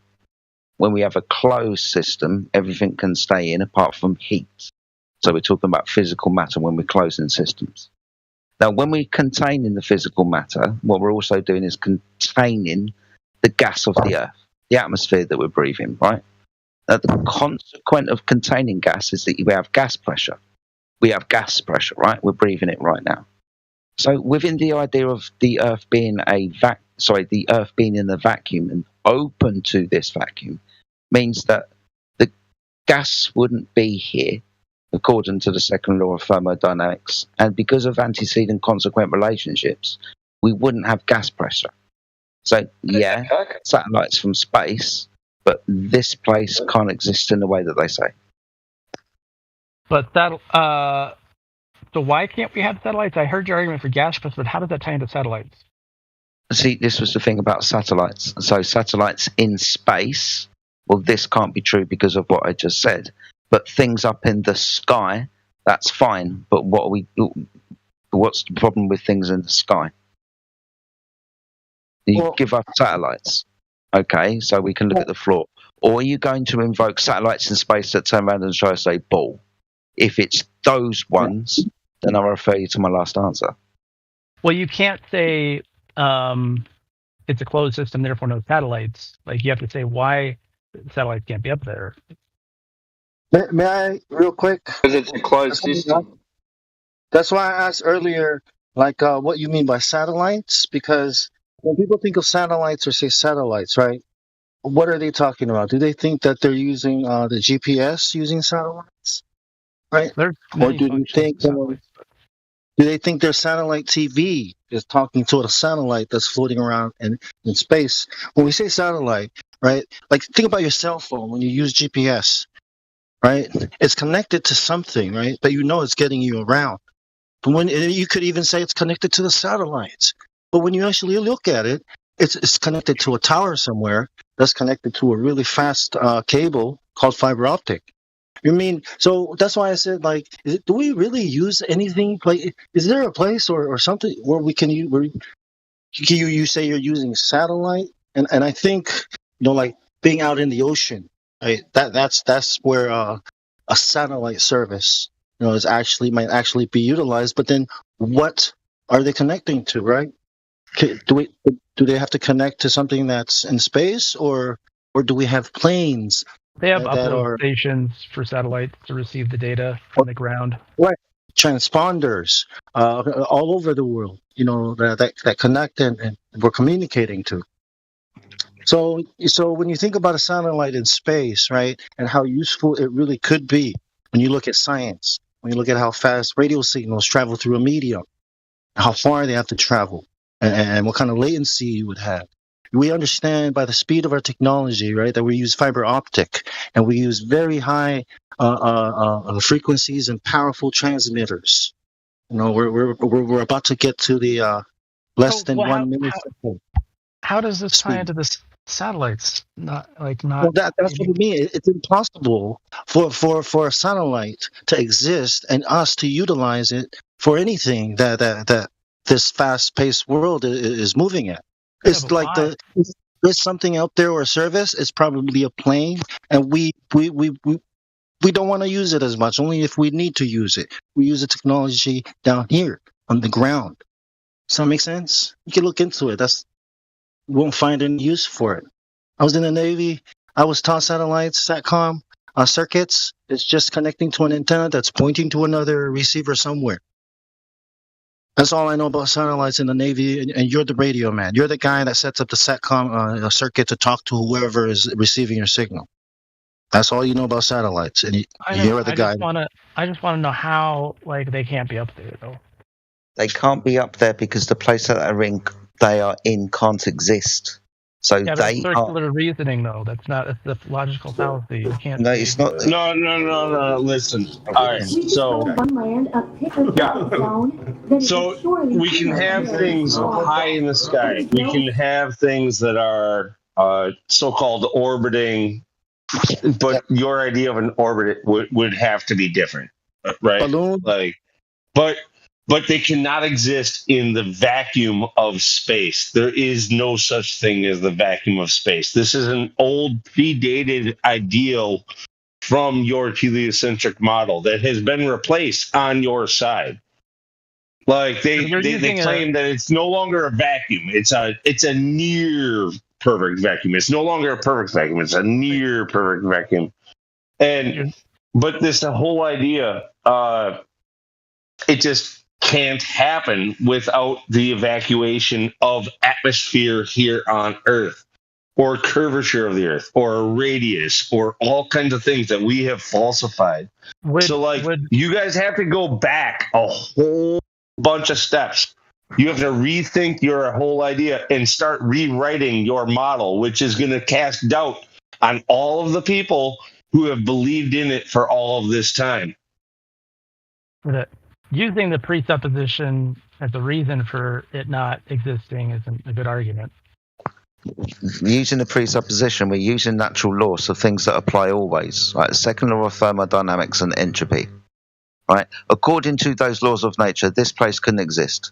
So the stories from this place that couldn't exist can't be true. How's that circular reasoning? Can you break that down for me so I can understand it better, how that exactly works? Okay. Do you know what a soccer ball or a football is? Yeah. Awesome stuff. You know that when you pump gas into it, the gas is contained within the football, right? Yeah. Awesome stuff. When you burst the football, what happens to the gas inside that's of a high pressure? That high pressure gas accelerates outwards, filling the lower pressure environment, right? Yeah. Dispersing. So the Earth is like a football, but without the football around it. So there's nothing to keep the gas here. I see. Now, is the environment or the atmosphere the exact same in this Earth-sized experiment with the football? What we're dealing with is the entropy of gases. So it's like a direction. It's like a direction. So it's a law. I'm trying to explain the direction to you. So, for example, thermodynamic heat. If I have a hot cup of coffee and I leave it for a while, what will happen? It will eventually equate to the environment around it. Correct. Yeah, hot moves to cold, right? Yep. Yeah, so that's the direction. Reverse never happens, does it? Yeah, but that's thermo, right? Yeah, that's thermo. But it works the same with pressure, right? So gravity doesn't apply to temperature. Hold on. I'm using this as a direction of entropy. It's an example. It is like this also. Okay? So this direction, energy disperses into lower energy environments. Gas under pressure. So we have a gas that's under pressure inside the container of a ball. It is of high pressure and outside is of lower pressure. When we release or open the container, the higher pressure will always, in a direction, disperse into the lower pressure environment. The reverse never happens. Right? High pressure always moves to low pressure. The same as if you follow the weather. Do you know what weather systems do? Like high pressure and low pressure systems? Yeah, but what would gravity affect the pressure going out? No, gravity, you have to ignore gravity. It's high pressure and low pressure. This is what causes it. It has nothing to do with gravity. Well, that is the correct answer that you should be answering, and yet, gravity is irrelevant here. But you did give the right answer as to why. It would be Now- relevant here, right? Yeah, No, it's only if you live only if you have to try to substantiate living on a ball where things move to the center of mass. Like, but that's even just follow your weatherman, your local weatherman. No, it has nothing to do with gravity. Nothing at all. It's just high pressure, low pressure, entropy. That's what does it. Lou and Bong are both right. Because So I it totally does, agree. and it does. In It the doesn't. water, It to try in and the help you ocean, out. in the ocean, is there more pressure at the bottom of the ocean or a bathtub or at the top? At the bottom. Of course, that's how we breathe, right? Yeah. Yeah. Now, if there was an infinite vacuum, right, above us or above the water that sucked the water out, like, I mean, you get it? Like, there can't be a vacuum next to this air that's contained, that has pressure, for us to breathe. It's like a water. If you take away the bathtub, what happens to the water and the pressure and all the animals that live? I understand these analogies, and they make perfect sense. Like, I understand the football, you blow it up, it explodes, right, into the space around So it. there's a layering. So it seems to be the default configuration is that there's a layering of things, right?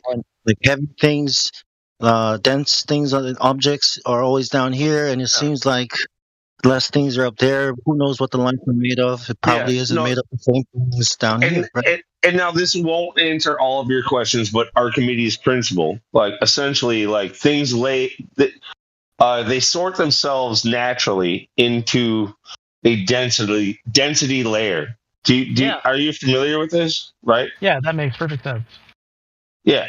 So now gravity doesn't need to exist. This whole idea that you're talking about, density essentially covers most of that. Now, the only question that's left is what determines the direction of up and down. Right. It's like the same way we said you don't need curvature to do anything. It's the same here. Like gravity, we're relevant. The way we do things, like the way you would use science to I don't know, build an airplane to go up there and do things. Right, you don't really have to factor in gravity. There's already laws and that we understand and use since the Wright brothers and whoever. If I can interject real quick, I think there were some points made that was like you can't have the vacuum on the edge of like a pressurized system, but it's like descending pressure, right? It's like a gradient from high concentration to a low concentration. And then the idea is that gravity is pulling that concentration towards the center. Thus, that is why the highest concentration, the heaviest, is at. Well, you have the problem is assume that there's a vacuum. That's the problem. You're assuming there's a vacuum there. So why is that a problem though? Sorry, to have a gas pressure gradient in the first place, you have to understand how you have gas pressure in the first place. You can have a gas pressure gradient after you've established gas pressure. Now, gas pressure is when you have gas that's contained within a volume. Yeah. To have a gas pressure gradient, all you need is, I don't know, energy within the system. A production of where the gases are, an area where the gases are produced. Yeah, they seek equilibrium just like anything else. Yeah, so this container would be the surface of the Earth. That it's So what about the gas that's going upwards? What's that pressing against? It's pressing on the gas beneath it. No, upwards. So what's above it? What's it pressing? This is the thing about vacuums. There's nothing there to press upon. So if there's nothing there to press upon, you're not going to have gas pressure because there's nothing to press upon. There's an area of space. It doesn't need to press up. It presses downward because gravity pulls downward. There you go. So this is why I wanted to interject earlier. We don't have a phenomena to answer when we're asserting gravity is doing anything to gas. Which direction does gas go? It goes downward. It got always downwards? We were talking about dispersal earlier. Hold your horses. Yeah, that's untrue. No, gas moves omnidirectionally. It fills a container in all directions. It doesn't. So it doesn't have any regard to so-called gravity whatsoever. It only has regard to its container. You can wait. You're confusing him. The idea of the tire or the ball, and you put air in it. Okay, that container on the ball, you can think of that as the ground. Okay, and it's pressing on all sides of the ball. In other words, pressing on the ground. Okay, but the ground is down here. When we bring up the container, it's to go against the idea that there's a vacuum. Because if there was a vacuum, okay, it would suck everything out. I mean, everything would move out into that. This becomes the problem. So, like, you claim glass. You claim gas has mass. Yeah. Gas has mass. Yeah. So gas has mass, and mass attracts towards the center of the Earth, right? Yeah. No. Yeah, that's untrue. Gas does not move towards the center of the Earth. It moves in all directions. It moves up and left and right and down. And it depends on the instance in which you're referring. You'd have to kind of narrow down.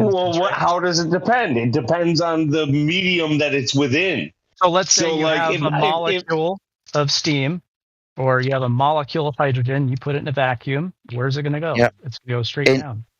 Hold on. Whoa. No. Gas goes freely and randomly in all directions. So this this one molecule of gas is going to, you're going to say, quickly drop into the vacuum. No, if you're going to apply anything to it, it's going to disperse straight out in front of it at surface and at another one. It is free to go in any direction. I'll give you two. Hold on. No, I'll give you two. So you're saying they're both going down? Are we going to have a layer of gas at the bottom of the vacuous space that the gas disperses freely and randomly in all directions to? I take you back to the football. Are you saying that the gas... Can I rebuttal? Not can until you're continuing to talk.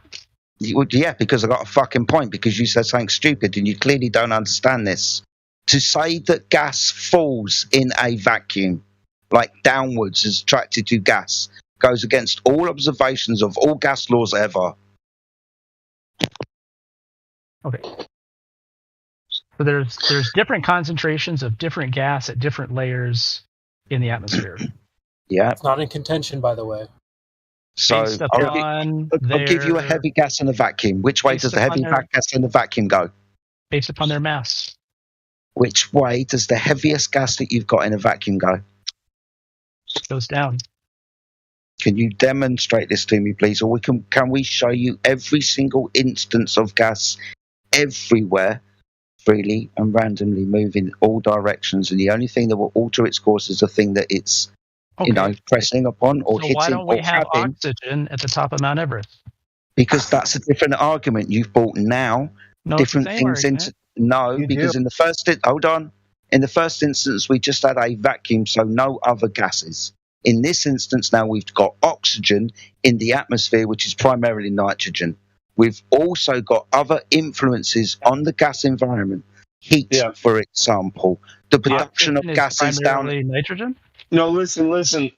In our atmosphere, there are more than one gas. There's many gases, and they all like to layer themselves. Like light gases like to somehow coalesce in certain layers of the environment that they are in. Based on their atomic So the higher you go up, the less dense those gases are.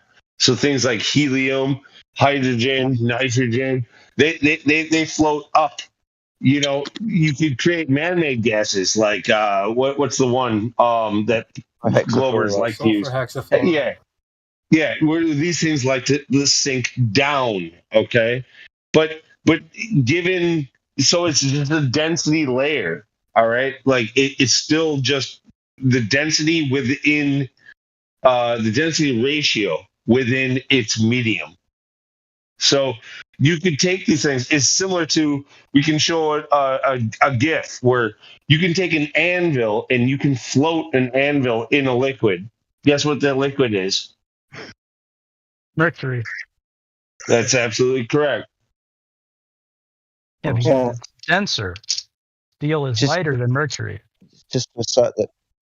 Even if whatever the point is, gravity doesn't prove curvature. You know what I mean? It's why does gravity look like electricity?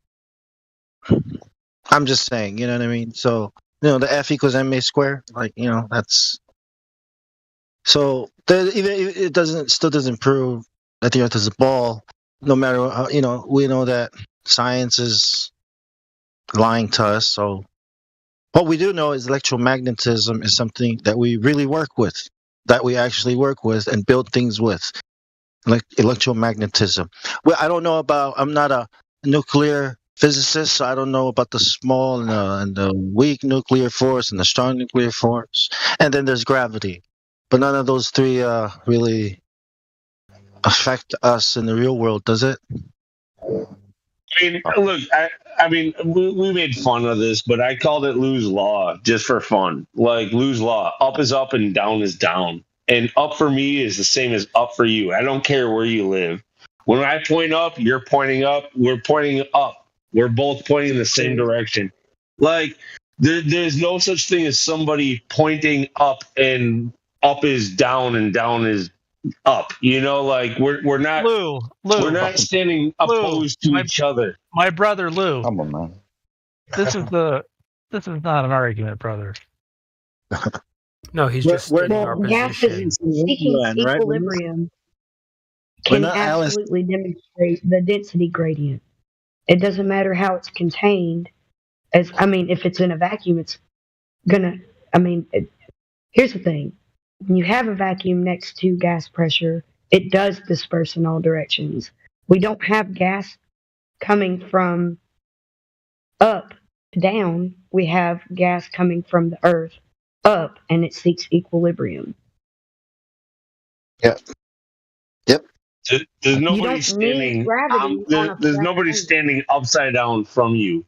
Nothing you see eventually goes sideways to you and then upside down from you.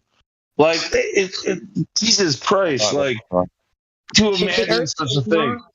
Let's ask him directly. I want to know: do you believe that people in Australia are standing upside down relative to you right now?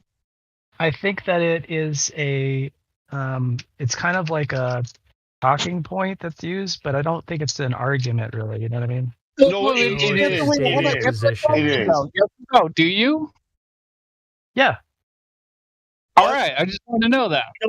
Say this. Hold on. If you say yes, you should say that you're the one who's upside down. I'm right side up. Okay. I take offense to that. I'm in Australia. That's why. Look, I am offended. Okay, I'm the one who's Timbo's in Australia also. Yeah, we're all on top of I'm jumping around now. Where are we at now? We're not talking about gas pressure. We're now on the other side of fucking balls from people. So what are we talking about? I want to make it clear that the gradient is not in contention here. So some people like to think that the gradient is proof of the vacuum or whatever. If the gradient is not in contention, then what can we deduce from it? Okay, well, if there has never been any measurement of the Earth of it being curved, then why would you even, if it's flat, then you don't need gravity. You only need gravity if it's a ball and things are hanging upside down.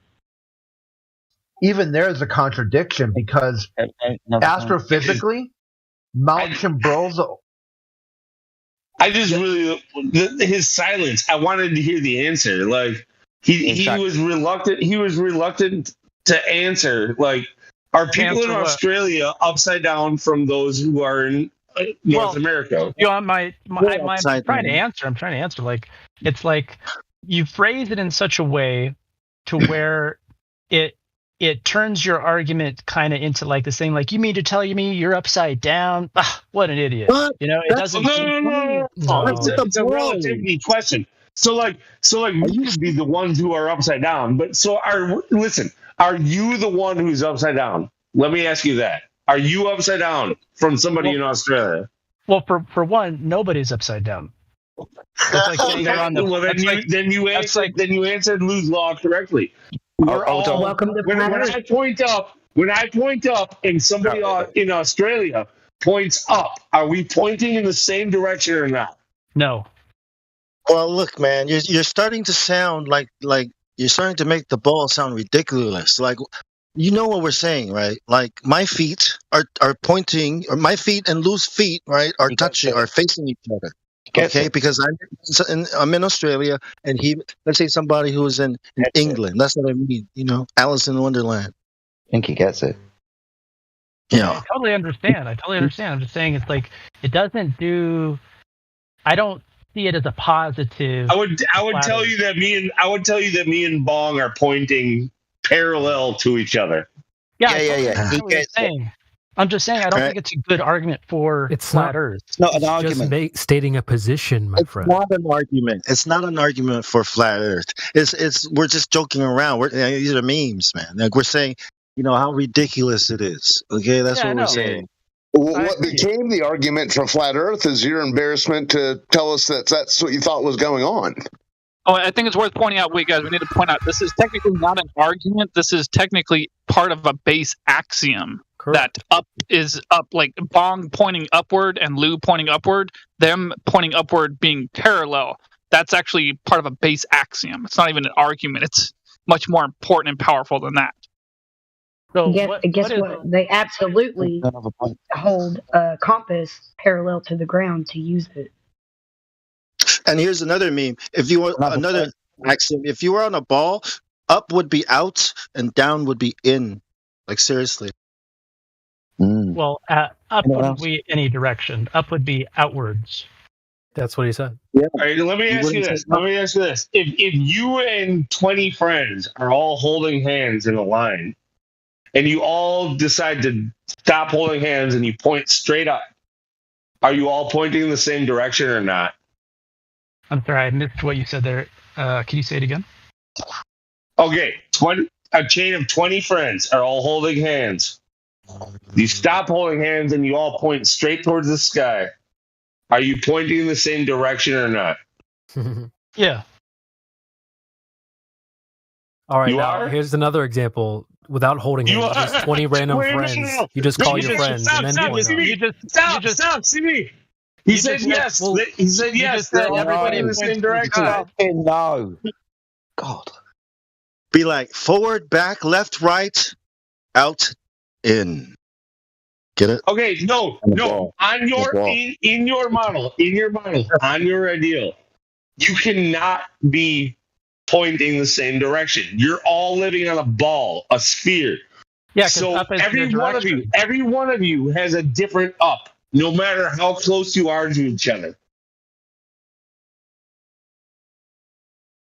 Yeah, this is technically geometrically true. It's the nature of a sphere. Lines out from a radius. They're not going to be parallel. Wait, let's ask him a slightly different clarifying question. When you're 20 friends and you are pointing upwards, are you pointing in parallel directions or not? So you said 20 friends point upwards. Yeah, are your fingers parallel or not?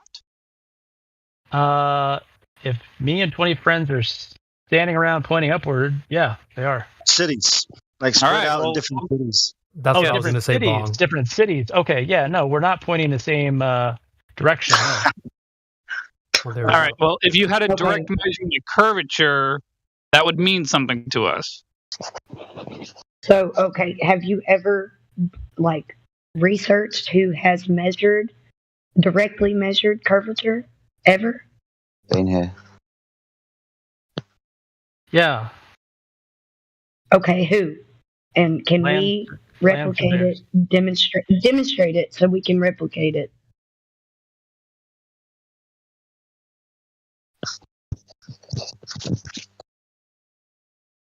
Here's the problem. We're not detecting curvature anywhere. And the best place to look for curvature is on water. So the seas. So the beach. Do you ever see the beach curving? Is sea level level? Sea level is level. Because it has. So is it curving? Wait, y'all gotta learn to enjoy a pregnant pause. Kim, you asked a great question. Let it ride out. Let it breathe. the pause is brilliant. I asked it 5 fucking times. And what else would it be? Y'all giving a window to jump out of. If it's not level,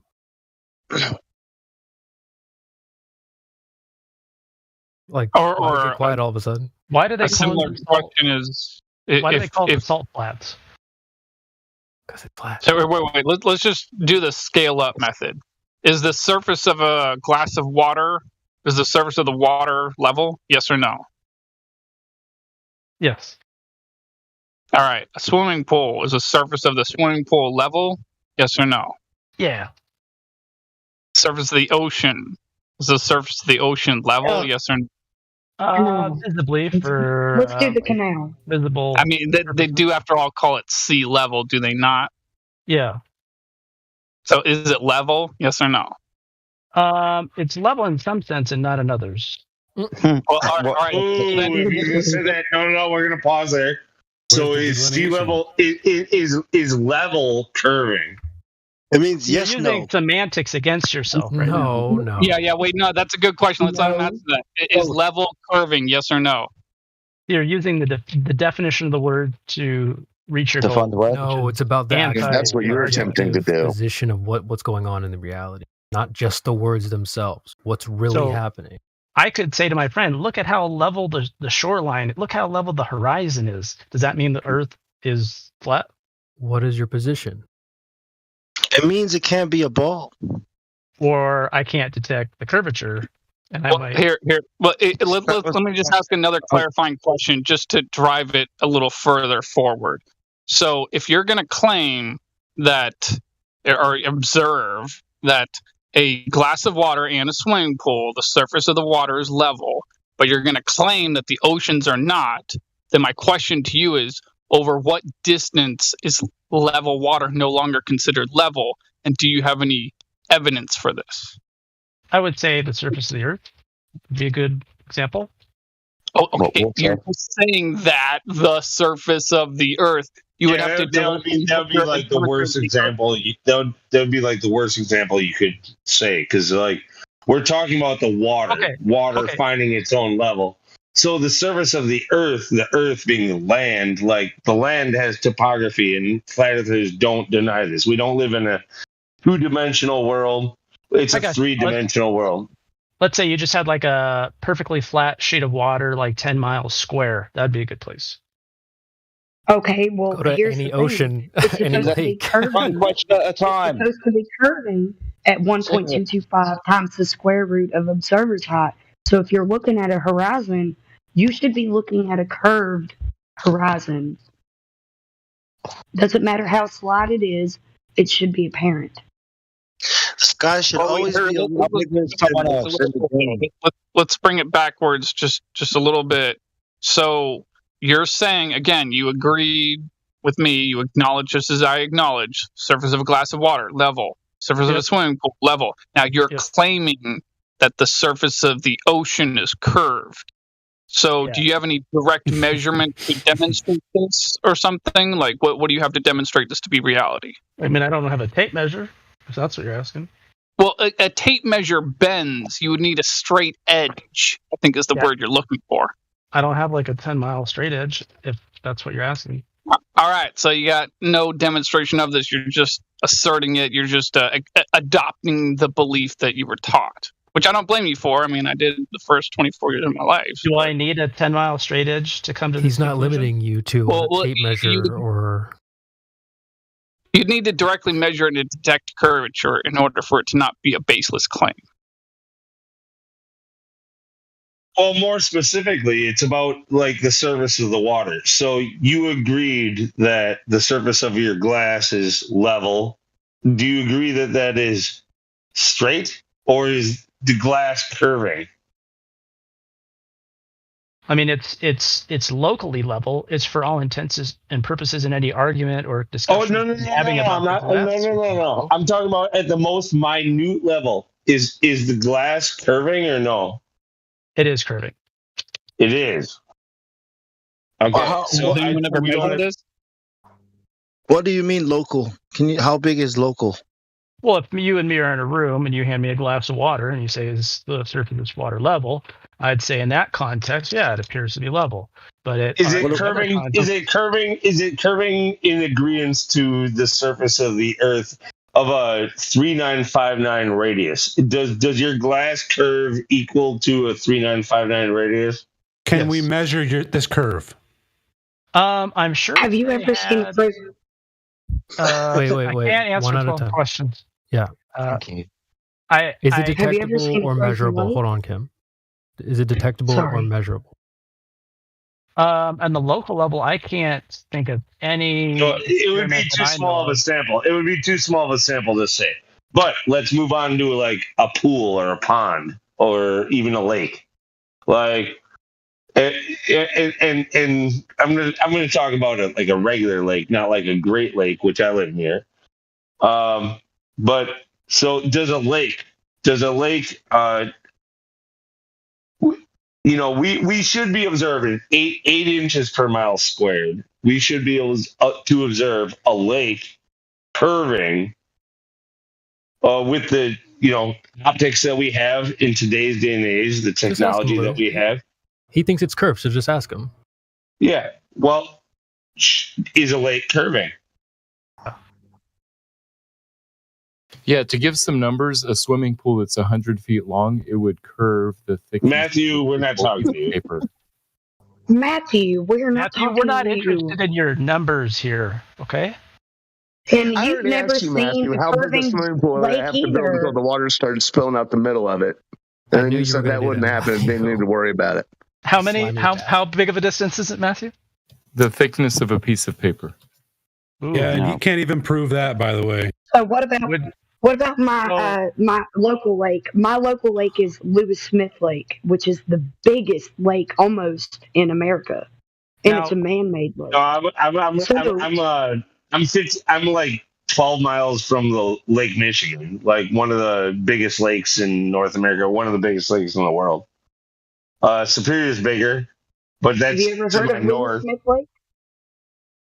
Now, Matthew, that one paper width on a swimming pool, like if you're trying to see that like on a lake, is that going to be like, that observation, is that going to be influenced by like any phenomena or? No, that's just 8 inches per mile squared. I'm just saying the 8 inches per mile squared translates into the thickness of a piece of paper that size over the distance of a swimming pool. That's all. Okay, over a swimming pool, but we're scaling this up to like Great Lakes size. What the fuck are you talking about, Matthew? But that's just a calculation. So this hasn't been measured, correct? Right. Okay. On a swimming pool, it's too small to measure. Yeah. No, it's only to prove a point. We're going from a glass of water. How thick is the glass of water? What you're talking about? How thick is that, Matthew? 1 fraction of the size of a swimming pool. Right.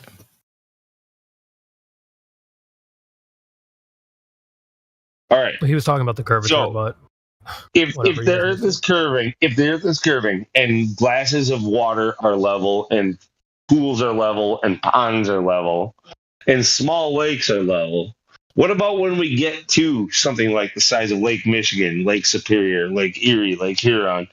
Are these things also level? Are they flat when they're level? That's the question.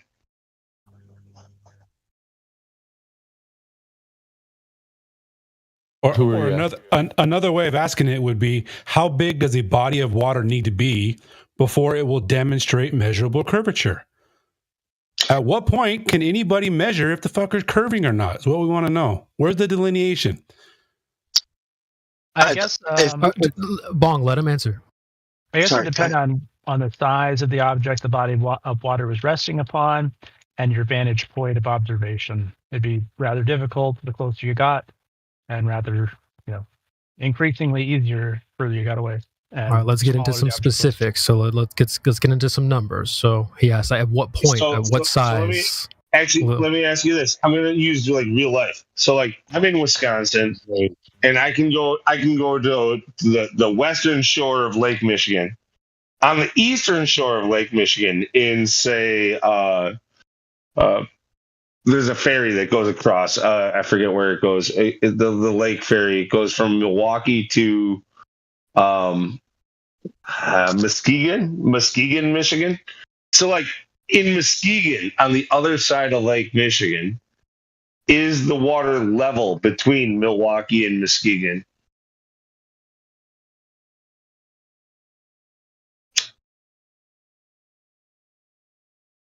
On one body of water, is it level on the other side?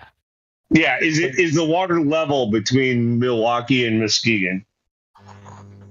I mean, it follows a curve. Like it's going to be higher in the middle and lesser on the exterior portions. No, look. You could answer this. You could say, even in your globe, you could say yes. It is level, but now the question becomes whether or not level is curving or not. Well, he did say it was curved. So now, how are you able to base this?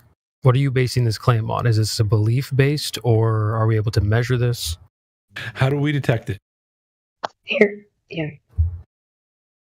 You can view it from high altitude, so you can see it. What altitude? What altitude? How high? News. Height of. Sorry. The height of the space station or higher orbit. 1.225 times the square root of observer's height. You should be able to see curvature way before that.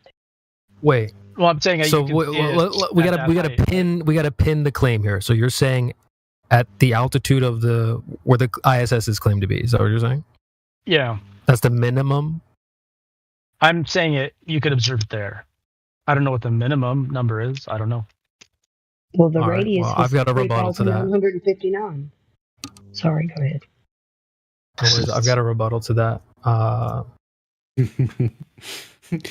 You can't see that.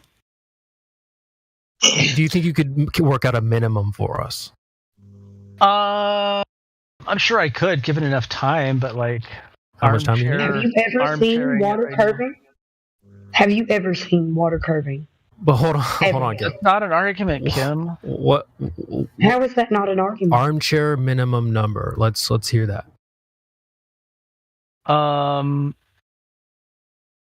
Minimum height to see a curve. Yes. You know, I'm gonna say that I've never heard of anyone being able to observe it beneath 80,000 feet. Okay. You know, Google, if you search it on Google, they'll say 35,000. Oh, okay. I didn't Google it. Yeah.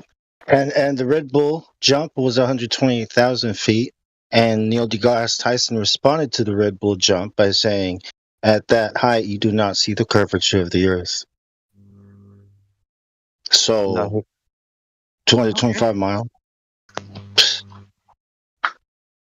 And I'm posting some stuff in the chat. Are you able to see in the let me post it in the live stream. Are you able to see the live stream voice text? Yes. Okay. Posting some stuff there that would be worth checking out in regards to the seeing curvature from the claimed eyes. I mean, is Lake Michigan level or not? I mean, you have to tell me what it's like. If water finds its level, the shoreline on one shore is going to be the same altitude as the other shoreline. So both shores are at the same plane. Is that what you're saying? Yeah. At least that's okay. What I think right now. I could be wrong. That's fair. But...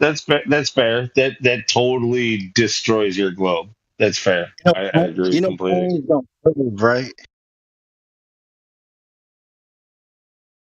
Or do they? I didn't hear you. What did you say? Do planes curve? Like, does 180 degree is level when you only use water to level something?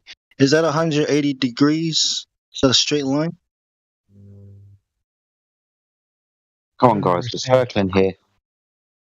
seriously, we're circling, demonstrating that, this might be level, curved, whatever. We need to get to the point of when this has been established in the first place. So whatever you believe, if you believe the Earth to be a ball and you do believe that over distance the water is curving, when has this ever been physically demonstrated to be true? Can you tell us that? Could you repeat it? I was reading the video title there. If the Earth's surface is... Oh, go ahead. No, you crack on, Sunshine. Hold on, Bong. Jedi, can you please continue? My fault. Whether we're in contention about the surface of the Earth being curved or level, if the Earth is curved, when has it ever been demonstrated to be true? When has the curvature of the Earth been physically measured? If so, how? I mean, I don't think we have a long enough straight edge to put against it. So It's let him answer. Say that again, mate. Sorry. So when you say physically answered, that's the only thing I could come up with, with a physical, instrument measurement, to place it against it. I don't know how that could be done. Okay. So I think the only way to measure the curvature of the Earth would be just again the triangulation with geographical point recording and using trigonometry. Oh, go ahead, Jedi. See, I've been here 5 times. Been here 5 times. He brought up trigonometry again. I can't do it. So wait, was the question how was it done, or how would you do it? Because I think you answered it. How you would do it? Whatever your name is, I can't. Alan. But I think the question was, how was it done? Yeah, that was the question. Yeah. So, how was it done? No, he said, can you tell me of a physical measurement of the curvature of the Earth? And I said I couldn't. There's no right. protractor or anything that I know of at all. Well, they claim to have of measured course you it. can't. Of course you can't, because we have to assume the Earth is being flat to get a measurement. Yeah. Well, This is my what I'm issue is saying. that Jedi can answer this with his knowledge of how to navigate with a sextant. Right, but the issue here is that they claim to have measured it. Correct? Yeah. Well, the only time you can measure the Earth, right, and then determine its curvature, right? Can you? Okay. Well, when has that ever been done? I mean, with surveying, right? We all know the answer to this. We're just begging for him to fucking come up with it. Surveying. I mean, I get you. Dude, I'm trying to the get him answer to think to for this. himself. The answer to this literally dates back to the Greeks. Aristophanes. This is when they supposedly came up with it. You're giving him They all. didn't You're giving him directly an measure the out. Let curvature. him answer. No. I've already been there. I know about Earth. I'm not talking about Aristophanes. I'm talking about surveying. Survey. Okay. Well, surveying. No, doesn't survey do that didn't do it. Survey didn't do it.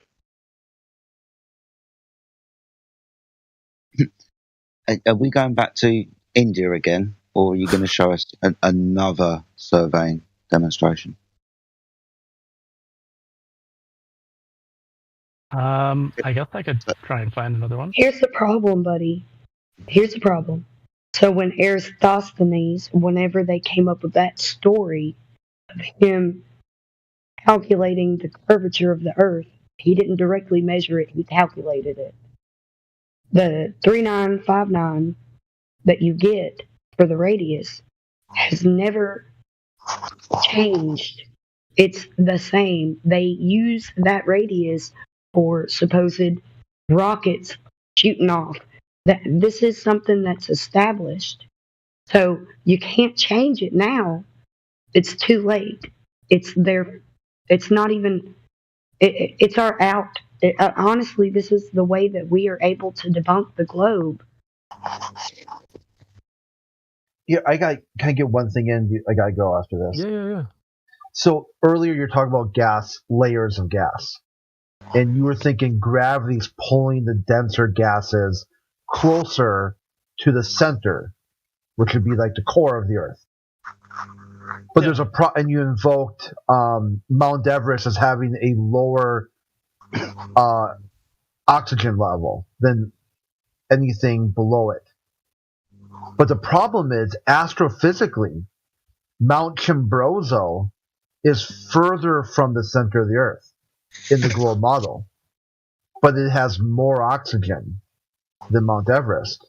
Neil deGrasse Tyson wrote a book on this. Where's Mount Chimborazo? Where's that? Ecuador. Okay. So it's like 3 miles further from the center of the Earth in this globe model, but yet it's got more oxygen. So you're saying that's more? Yeah, it would have less. It's further away. Okay, so one mountain has more oxygen at a given level than the other mountain does. Is that right? Yeah, and you would predict, right? The further you go away from the core of the Earth, the less oxygen you would have, right? Yeah. That would be your prediction using the globe model. But that prediction is false. No. What you said is there's different oxygen levels at different levels. You didn't say that it didn't ascend and descend.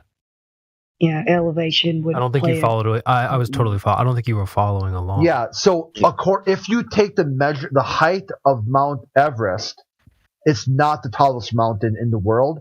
If you speak astrophysically. What about There's the elevation mountains that are taller, like by miles taller. But what about the elevation of that mountain from the ground and sea level? Yes. Now, if you go off sea level, which is the flat Earth conception, then your prediction matches. Because now Mount Everest is taller. There's a bit of a convolution of issues. So we're talking about the amount of oxygen, a type of gas that is found in these locations. It's not necessarily the argument. The argument is the pressure that the gas is under at this altitude. Yeah, well, what is the just said oxygen elevation of the mountain? But we have to realize. I'm more interested in what the pressure is at the top of this now, further away from the center of the Earth mountain. All right, because if that was higher than the one at Everest, then well, there you go. But this is what the claim is, right? Go up to the top of Everest. Yeah, but the pressure changes. If you look at the weather patterns, you'll have high pressure and low pressure systems on the top of mountains too.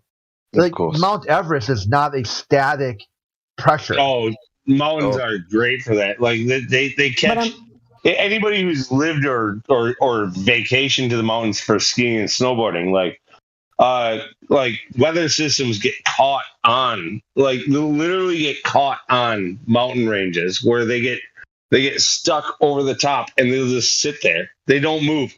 They'll just sit there and dump snow for a while because they can't move past it because the density of it is below the peak of the mountain.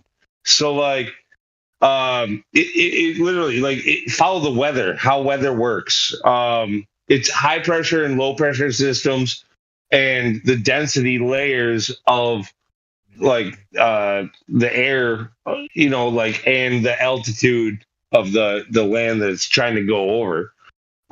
It's really interesting and it's very intricate, but I got stuck in the mountains. I got stuck where we couldn't get past Loveland Pass in Colorado. There's a tunnel you have to go through, and on our side in the mountains, unfortunately we were on vacation skiing and snowboarding. I'm being sarcastic when I say unfortunately. We got stuck there for another 3 days. Where we got dumped on by 3 days worth of fresh powder that we couldn't get out of the mountains. They closed the roads because the fucking weather system couldn't get past. Can I inject on the oxygen thing again? Is at certain altitudes a predictable oxygen level? That's what you were thinking, right?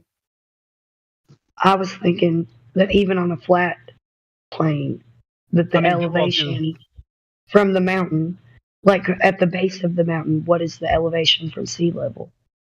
Well, let's. Are you asking oxygen level or air pressure? Yeah, let's stick to the pressure here for a moment. So go ahead, Alan. Is there increased oxygen at Earth level? Does it decrease at a predictable rate as you rise in altitude? Is that like documented? You mean air pressure, right? Oxygen presence.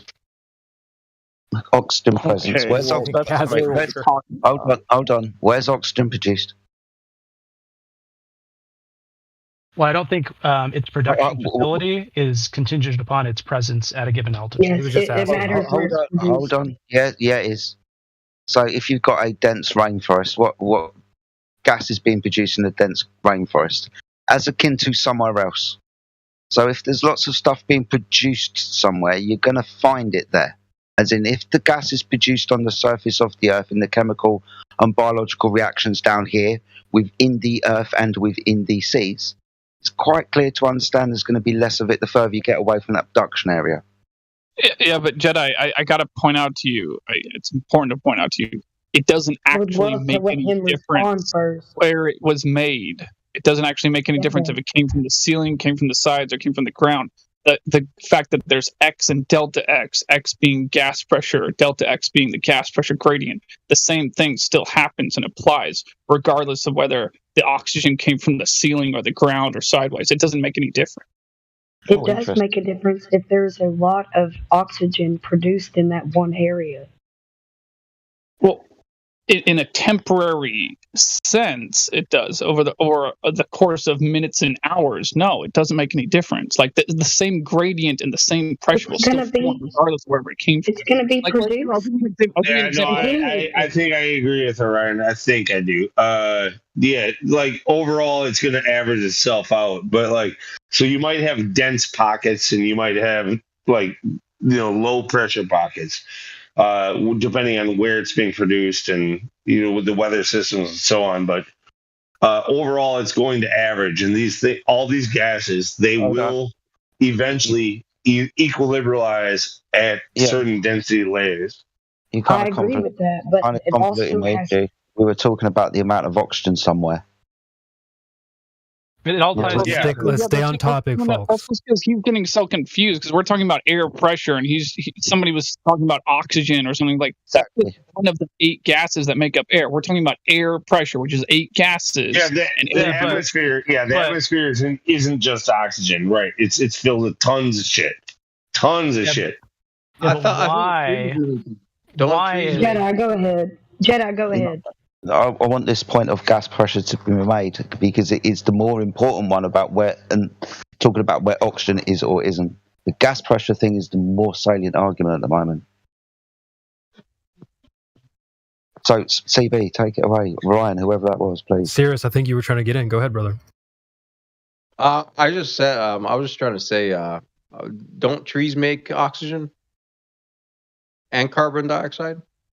Depends on the time of day. Yeah, trees do, but apparently, actually, most of our oxygen and actually most of the gases are created by the oceans through algae blooms and so on and so forth. Most of that type of stuff actually comes at the most base level. All right, buddy. Do you want to respond to anything? Earlier you asked if the gradient isn't in contention, then what can we deduce? Do you remember asking that? Yeah. Well, what commonly seems to happen is that people will point to the gradient as evidence for no container, or gravity being the container. But why? Why would they do that? Is that not what you're doing? Well, I'm just wondering why they would do it. Because there's nothing else, because you can't demonstrate it otherwise. But what would be the logic behind them saying that? Why would they lie? There is no logic behind it. It's just that they don't want to admit that the Earth is flat and not a ball. No. Why would you point to the constituents of the atmosphere and separating themselves at specific boundaries and say that would be evidence of gravity? Because that is the claim. So you can't point at your claim and then declare it to be proof. No. I'm not. I'm asking why that would be the logic. Anytime we talk about gravity, literally, anytime we talk about gravity, we're talking about a ball. Like gravity only is needed 1 second. if you are on a ball. I want this point to be clear because this comes up a lot, and Matthew's here as well. So I think he probably could chime in on this. So the reason it's pointed out is because the gases have different masses. No, but listen. I stated that the gradient is not in contention. So you guys keep pointing at, look, there's a gradient. See? And so you asked, if it's not in contention, then what can we deduce? Okay, so I just said that my answer was that you can't use this gradient as evidence. This is part of your claim. That the gradient is there due to gravity and there's no need for a container. So raising your arm up and pointing at the sky and saying, that's my proof. It's not. Listen, it's your claim. The gradient exists because there is containment. Correct.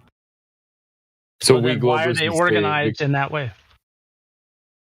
Sorry, we Globers would say the gradient exists because of the weight of the air.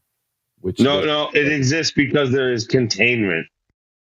All gases bounce off the walls of their container. Yeah. That's how notice what you did, Alan. Alan. You again just pointed back to the gradient. See, look, there's a gradient. But we've been over this like 3 times now. Yeah, but it's not in contention. There is no contention I know. gradient. Okay, the contention is the containment. We're saying that you must require a container. And bro's saying wait a second. Is Forty's trying to say that the heavier gases are at the bottom? Is that what you're saying happens? Yeah. Okay, that's not how it works. It's basically homogeneous. They're not layered like that. Well, wait, that's true and not true. Like, there's helium on the ground. No, it is true. No, it's homogeneous. No, it is it's true. true. It is true. You can get a more dense amount of a certain thing in a certain area, but they all contain all of these things. So like all of the gases, they don't. The gases like there's nitrogen at the ground layer, even though it wants to go up. That's what I'm saying. I guess I misspoke when I said it's true and it's not true. It's true, but just keep in mind there's probably more helium and hydrogen. We just got to get to the money. It is basically homogeneous throughout, so it's just the density that gets lower. Yeah, that's the biggest difference. But wait, I wanted to bring this guy to a slightly different direction. So let's say we have a greenhouse. Let's say it's 3 stories tall, and we use sealant of some kind to make sure it's airtight. All right, so we got an airtight greenhouse, 3 stories tall. Let's say we measure with a barometer at the ground floor, 16 pounds per square inch, 16 psi, and then we measure up towards the ceiling with the same barometer, say 15.8 or something psi.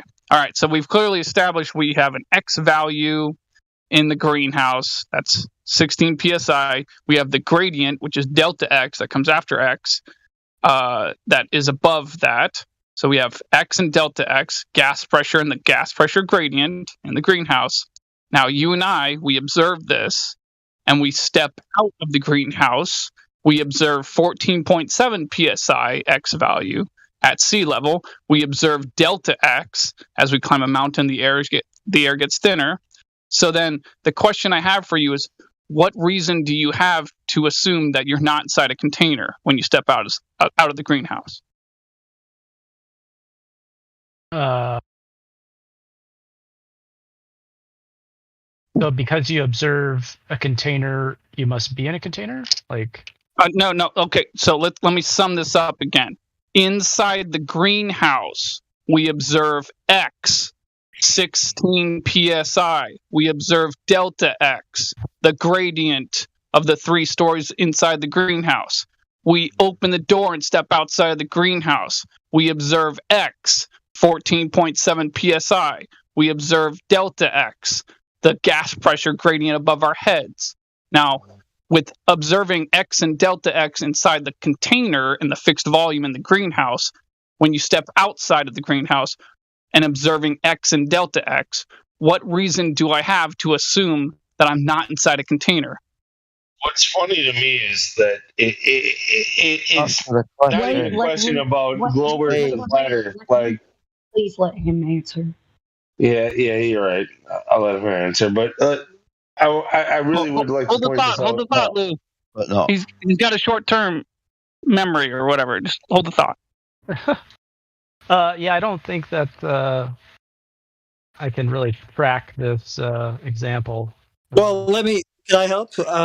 So basically what he's telling you is that a gradient doesn't indicate an open system because gradients form in containers. So it doesn't tell you that the atmosphere is an open system next to space because that happens in a container anyway. I didn't say that it did. God's sake, man. Right, but that's the issue, is that if you took away the greenhouse, you're not going to have gravity or anything containing this gradient anymore. So that's the issue. That's what's actually in contention, is what's containing the gas and this gradient. Is it what you guys say is gravity, Lou, or is it a container like every other example? A greenhouse, gas, containing tires, what? soda. Containing what? Containing the vacuum? What is a container? Containing what? Containing the vacuum? Like, there is no vacuum. There is no vacuum. It's all of reality that we're talking about. It's all of reality that we're talking about, whether you live on a globe or whether you live on the flat earth. So even on the globe, no matter how far away it is, it's limited. You believe in containment. Reality is only so big at a certain given time.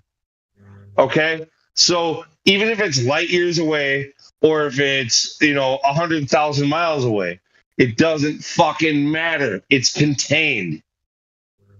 You rely on containment to have pressure. Now, gas pressure is exerted against the side of the container, right, to produce gas pressure. Yeah. Now, the container is just a surface that contains it. A three-dimensional, omnidirectional container. No, it's not defined in the term of gas definition as far as gas pressure in a container. Are you going to talk about dynamic pressure? It's not defined in an Whoa. omnidirectional container. It's not about definitions. It's about demonstrations at this point. No, it's entirely about definitions because we're no. arguing It's about demonstrations. Let him finish. Let him finish with this, because he's going to be talking about dynamic pressure, which is not what we're talking about. Go on, make your point. Because the gas is pressing against the surface of the Earth. That's one surface.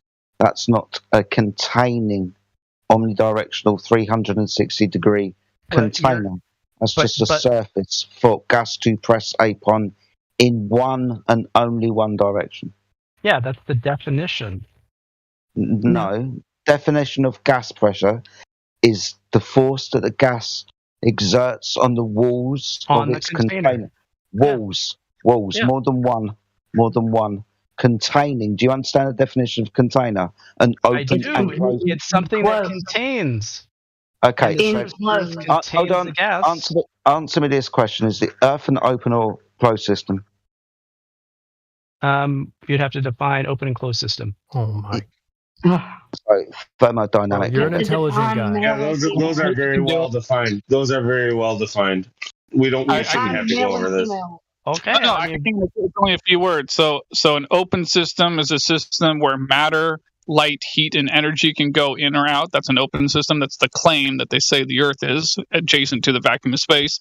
A closed system is a system where matter cannot go in or out, but light and heat and energy can go in. All right, so that's a closed system. Like take, for instance, a terrarium is an example of a closed system. And then there's a third one, which we're not talking about now, which is an isolated system, which is the same thing as a closed system, except light and heat and energy cannot go in. I appreciate that. Yeah, that's okay. Thank you. That I would say it's an open system. Awesome. So your surface of the Earth is an open system. It's not a container. You're saying it is a container, this surface, but the Earth is defined as an open system, so not a contained environment. You can't point at the floor. You can't point at the floor and say it's containing the gas all around you. Okay. Come on. Does a piece of paper, and let's say you have a cutting board that's entirely flat. You put a piece of bread on it. What is that cutting board doing? We're talking about gas pressure here, friends. That doesn't Please make any stay on sense. topic. Okay. It's preventing it from moving. It's putting No. pressure We're against- talking about gas pressure, not bread. Okay. So please I stay won't on use that topic. Gas analogy. pressure is in air. I won't use that analogy then. It's also Yeah, not it's analogous. not. Yeah, it's not analogous. It's ridiculous. I mean, like a cutting board as a container. When you can demonstrate a cutting board as a container, then I'll give you your open system. Okay, so a bowl that you pour cereal into. No, we're Would you talking consider about that- gas pressure. Would that Do you understand? Would that contain Alan? cereal? No. It wouldn't. It sounds like he's getting ready for Saturday cartoons. Get in there. He's getting there. So yes, if you can have a container for fluid, you can have a container for your fucking Cocoa Pops. But if you want to contain the gas, you got to have one bowl on top of another one, creating a sphere like a ball, to keep the gas in that space, to stop it from dispersing in any direction. Unless you have another force acting upon it at that moment. So you would have to, one, physically, scientifically prove the force and show it acting upon gas. Now, in the laws that we are talking about, second law of thermodynamics, entropy, and any and all gas laws, gravity don't appear. Do you see what I'm saying though? Does what I'm saying make sense? What you're saying. We know. Yeah, we get what you're saying, but do you understand what we're saying? Yes, that you have to invoke something that is not observed in nature. So if you invoke gravity is keeping gas here, well, let's just look at what gas does. Well, it's observably not just going down, it's going in all directions. Gravity's just down, gas goes in all directions, so gravity observably isn't affecting the gas then. Does the gas have weight? Yeah, gas does have weight, but you would think that the lighter weight should be affected more by the pull of the larger mass, right? But unfortunately, sorry, what vector is weight? What vector's weight? Like what direction? Yes. It goes downwards. Awesome. So which direction does gas go? Well, to answer that, it would be gas is pressed upon its neighbor atom. And so if it's being pressed downwards, some of those atoms are going to be pressed upwards to fill voids as well. So it'll disperse in multiple directions, like kind of simultaneously. Earlier you just said down. It does go down in a vacuum. No, it doesn't. So we had this conversation earlier about you just dropping one molecule of gas into an environment that doesn't have any other gas in it. Yeah, so it would perform. You said that when you injected the gas and the gas was free to disperse in any direction, when it went into the vacuum, it turned 90 degrees and went down without having any collisions with anything else. Yeah. Gas So going down in vacuums. How do you observe gas? Wait a second. Wait. No, Wait a not second. wait. Not wait. But he just did something. Can I put forth an analogy? Let's say you were at McDonald's, right? Oh man, just hold on. Shitty analogies, dude. Go ahead, Sam. Hold on. Yeah, hold on the vacuum thing. You just said that the gas will accumulate at the bottom. What's a vacuum? Contained, right? It requires a container to have a vacuum. So you've just described what is supposed to be happening in your open system using a vacuum, which is contained. We already agreed that gas has mass, right? Well, actually, that's kind of a question. I don't know if we agree on that, but Let him answer here. Does gas have mass? Mass will sink to its lowest density layer, especially in a vacuum, right? It will sink down. Like, this is not in contradiction to what we're saying.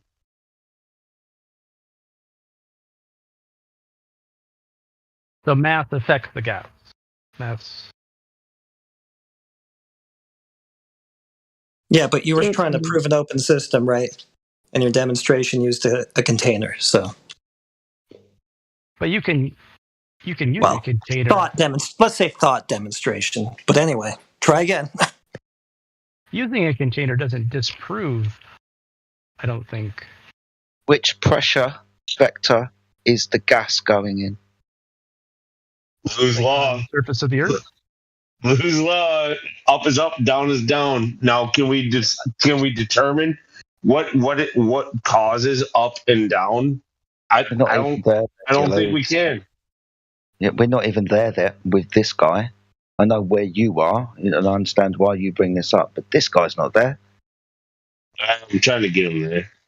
I know, but we're trying to get him in a few places. and with the assertion that when you inject gas into a vacuous space, it goes down like fluid is kind of contradictory to everything that we observe gas to ever do, ever. If you can't get over that contradiction, if you're just going to assert it, then, mate, this is just a belief that you have.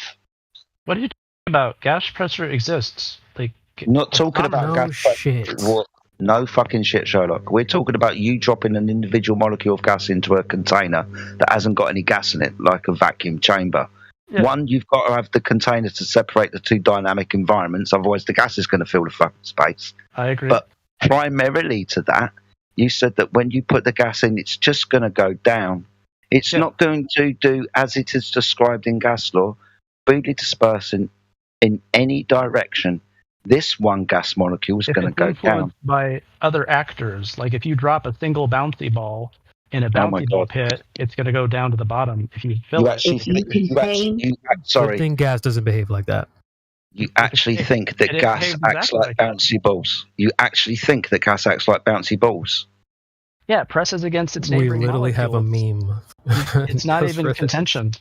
It's not even in contention, but you're talking about the one individual gas molecule that's just going down. So they would all go down until they're influenced by something else. But gas is free to roam and go in any direction until it collides with something else. Unless acted upon by another force. Okay, if you contain a multitude of gas, in your equilibrium in the containers.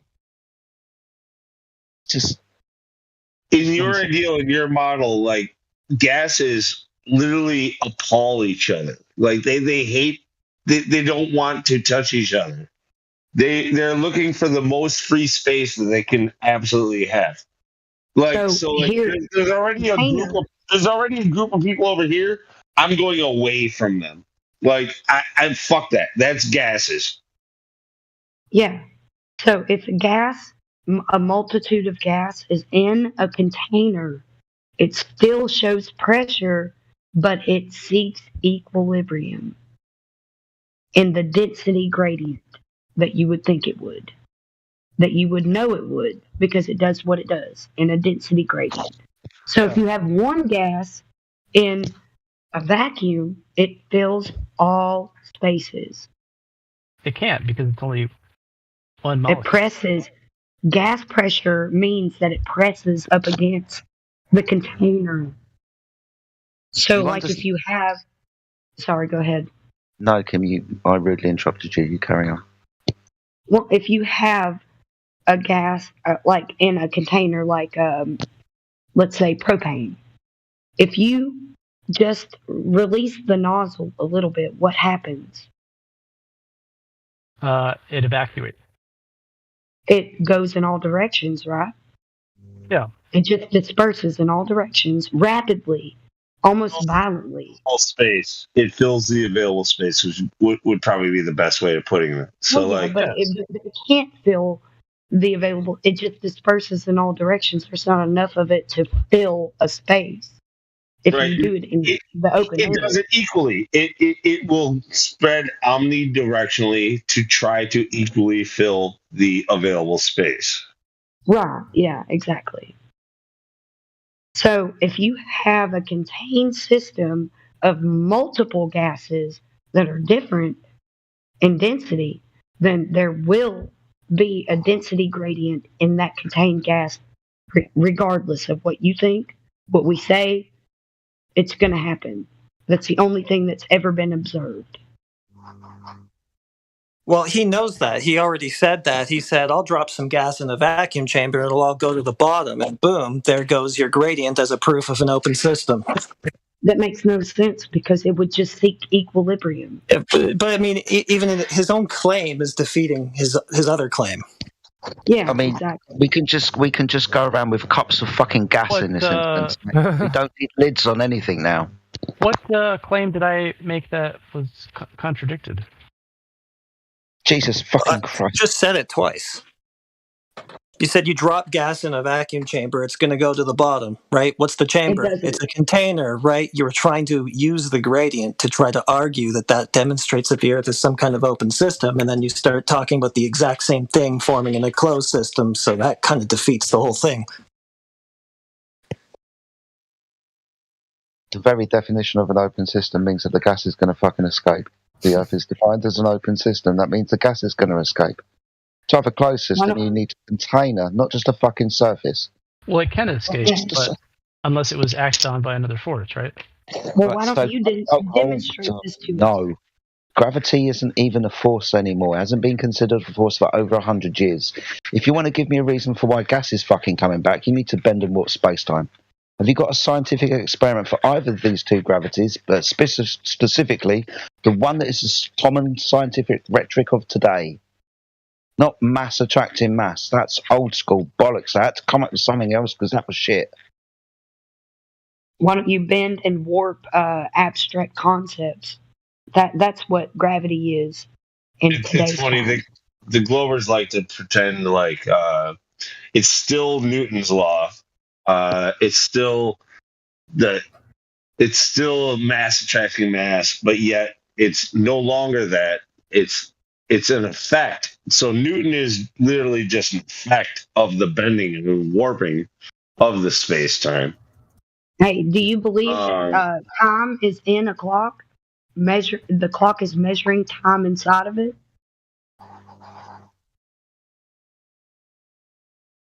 Does a clock hold time so that it measures it like a thermometer does with mercury expanding because of temperature and real things that happen? Space and time are both conceptions of man. So, you can't I would bend love for him to answer that.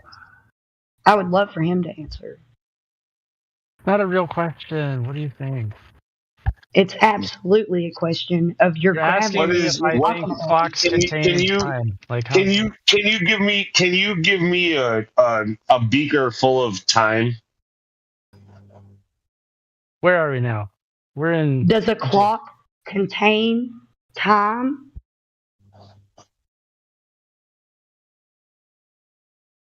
What about space? Like, if I have a bottle of whiskey, like it's empty, like can you like fill it with instead of whiskey, can you fill it with space? Like, is space something that we can measure? Like, I mean, this is something that I think we could debate about. Like, empty space, like I can tell you the volume. Volume is something that's real, but what about space? There's space between and time. you and me, wherever you are. There's like a spatial reference between you and me, but that's not something that is actually tangible. It's conceptual. So, space, absence of anything, so nothing, no thing. How can you bend no thing? We're a little bit down the track because we want to at least get onto the right gravity for the reason why the gas is fucking staying here. And that's the bending and warping of space, nothing, no thing, and time, a concept. This is a reification fallacy, making things that are not real, real. Misplaced concretism. It's not concrete, it's not actual, but I'm going to make it actual. Yeah, what makes it especially crazy is like they don't like to talk about them separately. They tell you it's not space, and it's not time. It's a combination. It's space over time, space divided by time, space time. But here's the thing: it's unfalsifiable. You can't falsify it. Anything that is scientific should be able to be falsified. If you can't falsify it, if it's unfalsifiable or provable, then it's not science. It's pseudoscience. It's not science also because it's not physical. We're not talking about physical things. So science is a study of the physical and natural world. Yeah, but not this then. But this is jumping down the track of gravity now, guys. I only jumped in because really we're talking about how we're going to keep gas here. And really, if we're going to be using the current scientific model, that's the bending and warping of space-time. So now we have to apply this to everything, including why the fucking moon causes tides to happen. Yeah, give me the scientific experiment that's proving the bending and warping of space-time, giving me tides because of the moon. But more to the point, give us a scientific experiment that's proven anything, and also point to it acting upon gases. Demonstrate it to be true. Don't just claim it. Don't have misconceptions so we can about replicate it. Yeah, we need to be able to replicate it so we can prove it to ourselves, because we should also be free-thinking people that can know things instead of just believe things.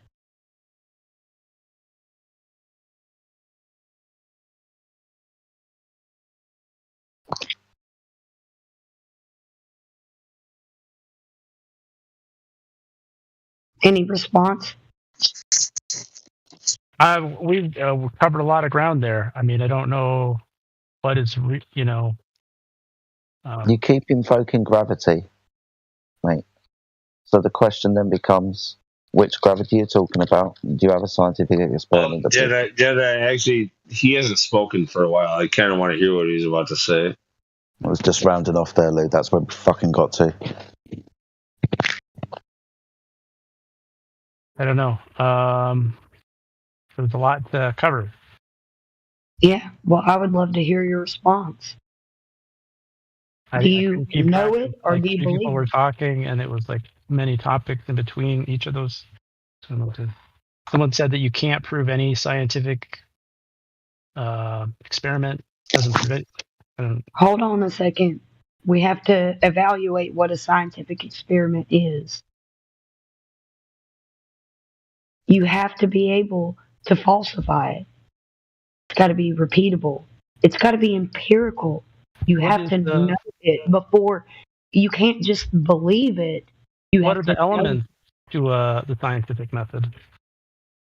You can't scientific method. You have to have an independent variable. You have to have a variant, and you have to have a control. You have to be able to manipulate the independent variable. So yeah, the independent variable is dependent on the dependent variable is dependent on the independent variable.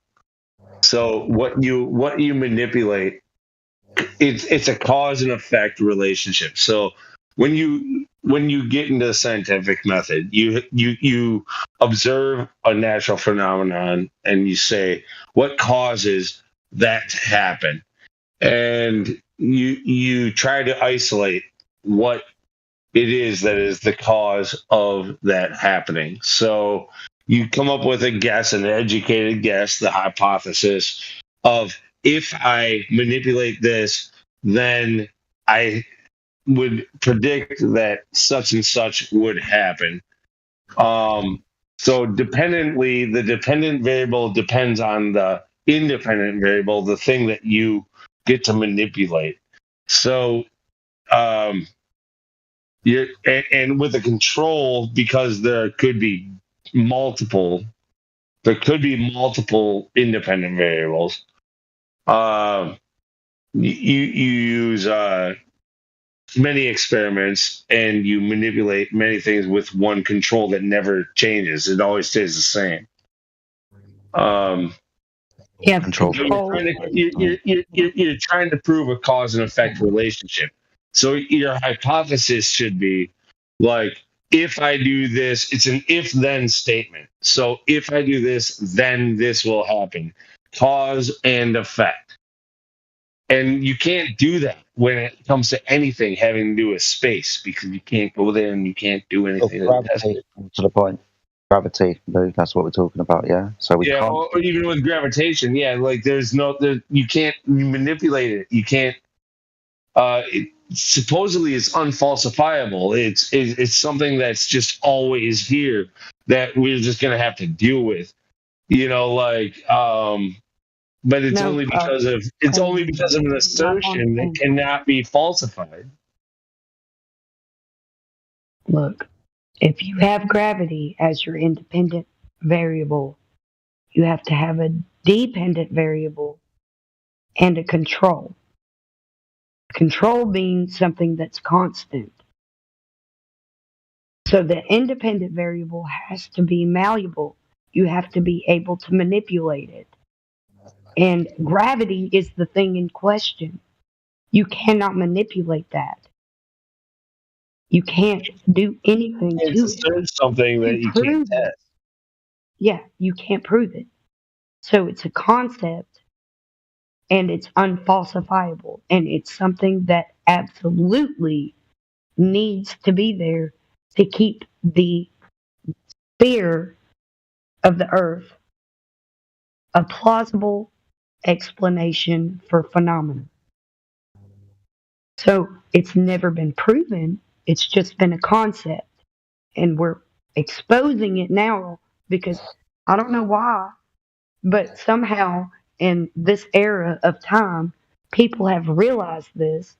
So maybe there's some sort of thing going on where people are trying to individually think for themselves. This stuff has never been proven. We're going back and we're looking up and we're researching when this stuff has ever been proven. So I'm talking about the direct measurement of the earth. Never been done.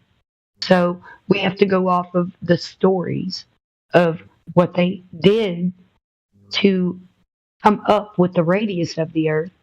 And since then, things have changed, but the radius remains the same. But besides that, there's another thing. We're talking about the movement of the earth. That's never been proven, or anything that you can do on your own.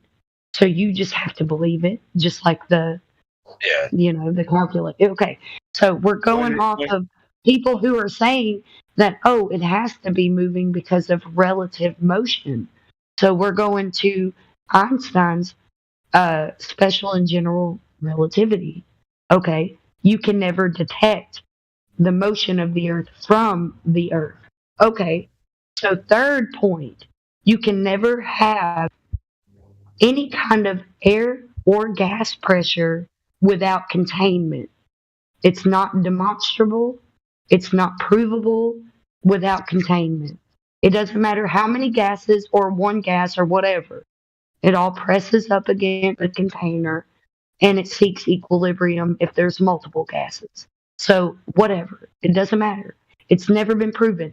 And especially, there has never been any kind of provable scientific experiment where you can have gas pressure adjacent to a vacuum of space, that it doesn't disperse in all directions to seek equilibrium. Period. Does it not being proven affect its existence? What? Oh my god, with this. Not being proven what existence? Is this like I think therefore I am? What are you fucking saying? You have to believe it for it to be a religion. Let This is a everybody religion. say it. What did you mean, mate? Like if you said it hasn't been proven, right? Has it? Exactly. No, it doesn't mean it's impossible. It just means that it has not. Look, the fact that something has not been proven does not mean that it is true. But bro's gonna believe it anyway, right? Well, and the fact that something hasn't been directly measured also doesn't mean that it doesn't have a measurement. It's a religion, Matthew. Are you aware that the height of Mount Everest has never been directly measured? So what? This up It's many still times. So there is in it a front of your religion to eyes. believe that it's To say that it 29,000 even feet high? It's still there in front of your eyes. You Sure, can perceive that. You can't perceive the outer space. You can't perceive any of the other things that I listed. Yeah, of course you On can this see earth, you can this see Mount is Everest right there. the axiom that I am presenting to you. So you can't falsify any of what I've said. For you guys, look, for Matthew and your friends and all that, like, you get all offended when she says things like this. But look, you have no leg to stand on to come in and say it doesn't mean that it isn't such, even though all the evidence points towards flat Earth.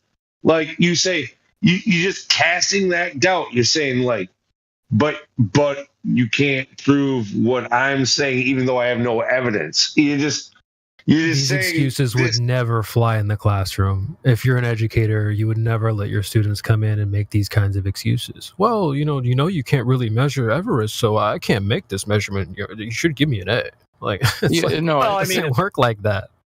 I'm allowed to assert anything that I want. I'm allowed to say that, Narnia is real, and I'm allowed to say that unicorn farts are gravity, or whatever the fuck I want to say. Cow farts are the fucking reason All right, for Lou, global warming. they were trying to respond, so let them respond. Yeah, I thought Kim was implying that just because we cannot directly measure the curvature of Earth, that implies that the curvature doesn't exist. And I was saying just because we cannot measure it, that's not a sufficient reason to say it doesn't exist. Okay, well, hold on. You're not 100%. You're not 100% wrong. There's a chance that you could be correct, but you have no evidence, no leg to stand on to support it. Can I respond? Go ahead, Kim. I'm curious because I was answering your question. Okay. Have you ever in your life experienced the curvature of the Earth? No, I haven't directly experienced it or measured it. So what has given you the idea of it? Logic, reason, education, all kinds of other indirect evidences. Okay, so indirect evidences have given you this idea of curvature, but you've never experienced it. So that's right. Tell me one thing. Do you believe the curvature is there, or do you know it? I believe it. Okay, thank you. I will yield the floor. You get them, girl.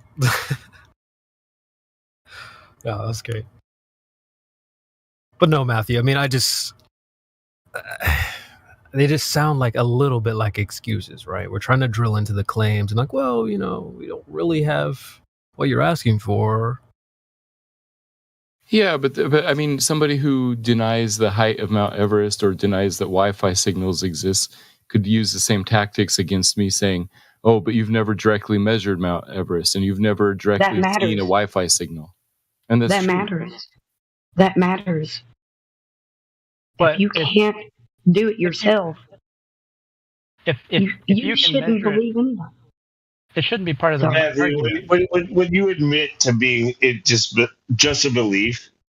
I admit that I just believe that Wi-Fi signals exist. No, not the Wi-Fi thing. Not the Wi-Fi thing. Don't you do that.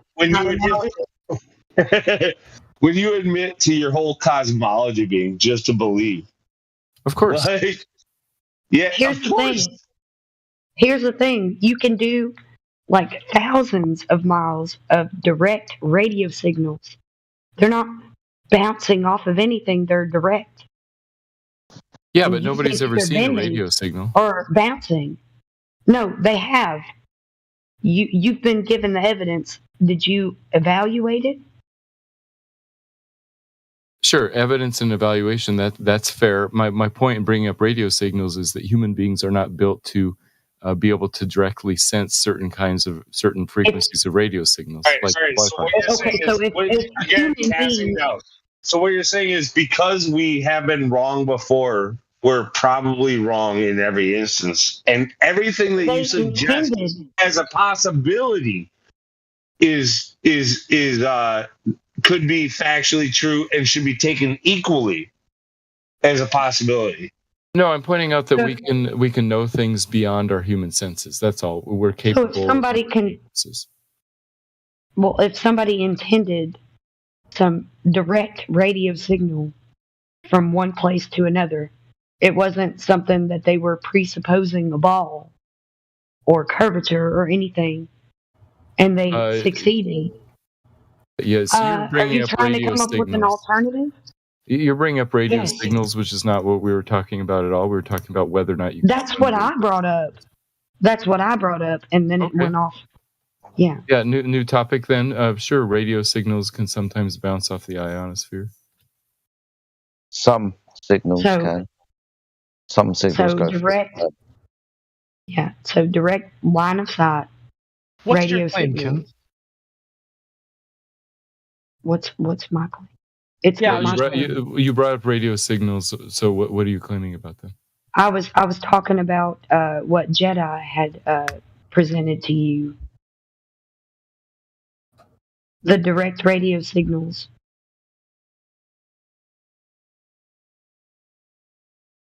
So what about that? Michael Marconi, who went multiple thousands of miles, like long before it was studied. Yeah. Right. So Marconi. either Marconi was able to send radio signals thousands and thousands of miles, either because the Earth is perfectly flat and he had line of sight, or because it just happened to bounce equally, like perfectly around the inside of a fucking globe. Right, or it happened to bounce perfectly along the inside of a globe due to the ionosphere. Those are the two options. Okay. So what did Marconi? Look up Marconi's direct radio signals. I see. Okay. That's all I Yeah, he sent signals from like England to Australia or something like that. Yeah. What did it bounce off of again? Perfectly on the inside of a globe, multiple times. Maybe the ionosphere. There's different types of radio waves, and they act differently. He said maybe. Bandwidth. Let me tell you something. Because he knows he's covering. That's why he said that. That's kind of a cool band name. Maybe the Ionosphere, like a Styx album, maybe. Yeah, that should be his new name for a little while. Maybe the Ionosphere. I just want you to remember that from Matthew, who is a professor and should be able to know these things, but we're presenting him with things that he didn't know. He's not still observing them, and he's still wrapping them around the globe. He's a mathematician. He's not like actually studied on these things. Everything that we talk about is literally just a faith and a belief of his. He's just good at punching numbers. That's all he is. He's a fucking calculator. He's a fucking calculator. He'll succeed down to a belief. So different radio signals act differently, and they do bounce off the ionosphere. So I don't know what it. That's the claim, though. I know he teaches calculators. No, but I'm saying, like, what's the contention with this radio signal thing? The claim is, so Marconi, end of the second to last century, my goodness me, it's a long time ago, sent radio signals directly from the UK to Australia. He'd done a few other tests along the way, so from the UK to Canada, but ultimately ended up being able to send signals from one place to another. Now, there's two situations. One, it was a direct signal, so from one sender to the receiver, or two, it was bounced around the curvature of the Earth off of the ionosphere. Now, we do understand that ionospheric bounce does exist. It's ionized gas, only certain radio waves, pass through it. Other ones get deflected by it. We can understand this. But I'm not going to go on to the but. I'm just going to explain, the issue. The idea that sending radio signals this far is kind of possibly impossible on a ball. I mean, Matthew, have you played, like, billiards, pool? Yeah? Yeah, of course. Right. Like, what if the pool table was circular? Like, would it be a lot harder to predict how you would get a bounce off of the rails? Yeah, sure. Unless the balls were spreading out like radio. Yeah, but do you know how? I'm guessing you would have a general idea of how that would work. So, like, if I hit it really hard in a straight angle against a rail, and then it hit against a curved rail and then against another curved rail, those angles, how would they react to each other? Yeah, it depends on the specifics of the frequency and ionosphere and weather conditions. Right. All that. Well, these things they don't bounce in the way that, like, they don't just like bounce in a way where like the angle just repeats 30-degree angle, 30-degree angle, 30-degree angle, 30-degree angle. They don't do that. The angles close in on each other. Okay, you would never be able to get a fucking bounce of multiple bounces. Like, so one bounce maybe, two bounces, or sorry, two bounces maybe, one bounce, sure, you might be able to do that.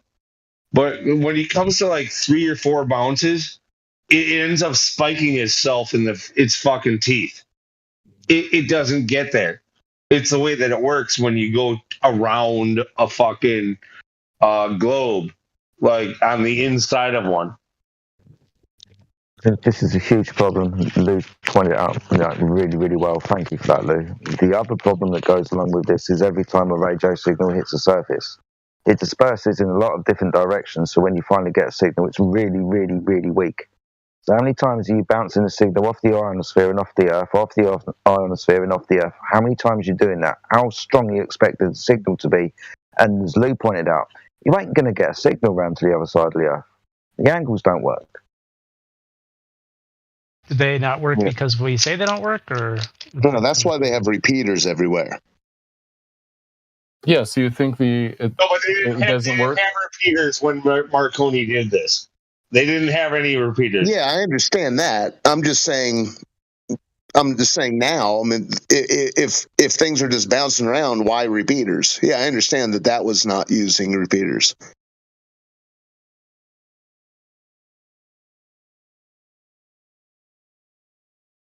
So should we have the ham radio people take down the image that I posted at 35 past the hour because you decided it's not possible? Everyone's decided that it's not possible. It's just impossible to this level. Right, sending a signal around. I mean, how long's your ham signal? From where to where? Well, just kind of like around a portion of the Earth. Around a portion of the Earth. We're talking like 180 degrees. Like one side to the other. Is that the distance that was traveled? No one's denying that you can't bounce signals off the ionosphere. But we're speaking about this length around a curved surface, so you're 180 degrees on the other side of that curved surface. With the amount of bounces that would take place, the depletion of the signal would obviously, have to be taken into account. It'll be really weak when it gets there. And this type of... How weak? Like, you're saying it'd be really weak. Yeah, I mean, weak. But that's how weak? All I'm doing now is just pointing out that if you bounce radio signals off of surfaces, you're just going to deplete the signal. So that's going to have a limitation of to how far you're going to be able to send the signal in the first place. I'm not saying it ain't going to be able to get there because of this. Also, but if you're going around a convex surface, right? Like, so. Sorry, I dropped my headphones. I dropped my headphones. So imagine you're living on basically the concave Earth, right? Like, so you live on the inside of a sphere. That's what they're basically claiming. So, like, you live on the inside of a sphere, and you're going to try to bounce a fucking wave against it. Well, it has a shape to it. And after a couple of bounces, it actually bounces back towards you instead of going in the direction you're trying to send it. This is just like a fact. Like, this is how it works. So, like, you're limited in your range of how many bounces you could do. You could do like 1 or 2 bounces at most. And after that, it's going to fucking go straight up, and then it's going to start bouncing backwards.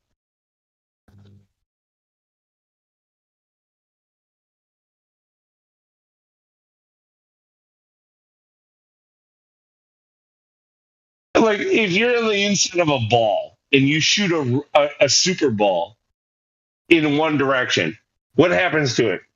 It's going to go boom on one angle, but then it's going to spike down at a much sharper angle.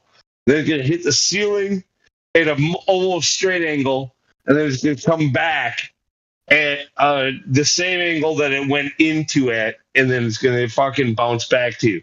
Like, it's very difficult to try to explain to people, but it doesn't work. Very quickly, mate. Are you looking at the images in the live stream voice text? No, I'm not right now. Have a look. Might give you something to get your teeth into. So just a couple of images up, all with exactly what you're describing, Ruth. Matthew's just put it in. Have a look.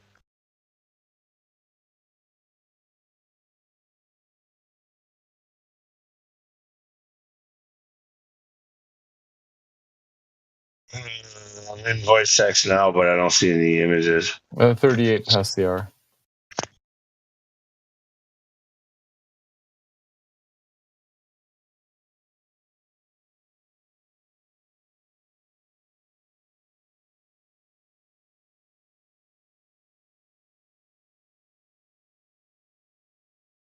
Yeah, I'm only getting 9:30 p.m. Like, I don't have anything in live stream voice text.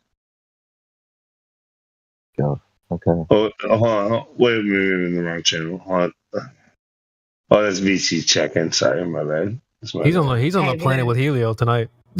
Hey Lou, I'm about to say, I'm like, are you drunk, buddy?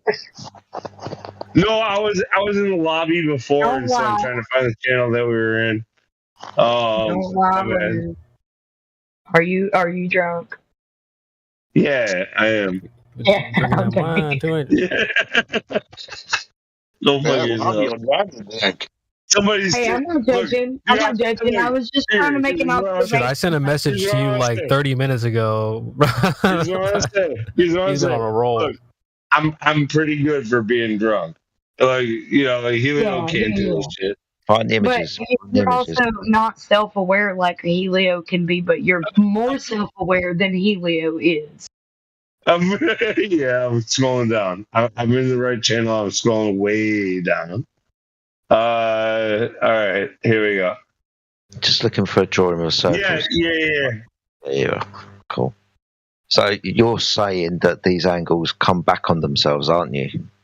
Yeah. Eventually, if you throw a ball, like let's say this Super Bowl, like never lost momentum, right? Look, we get that idea. Yeah, we're with you on this, right? But Matthew's showing you something contradictory to what you're saying.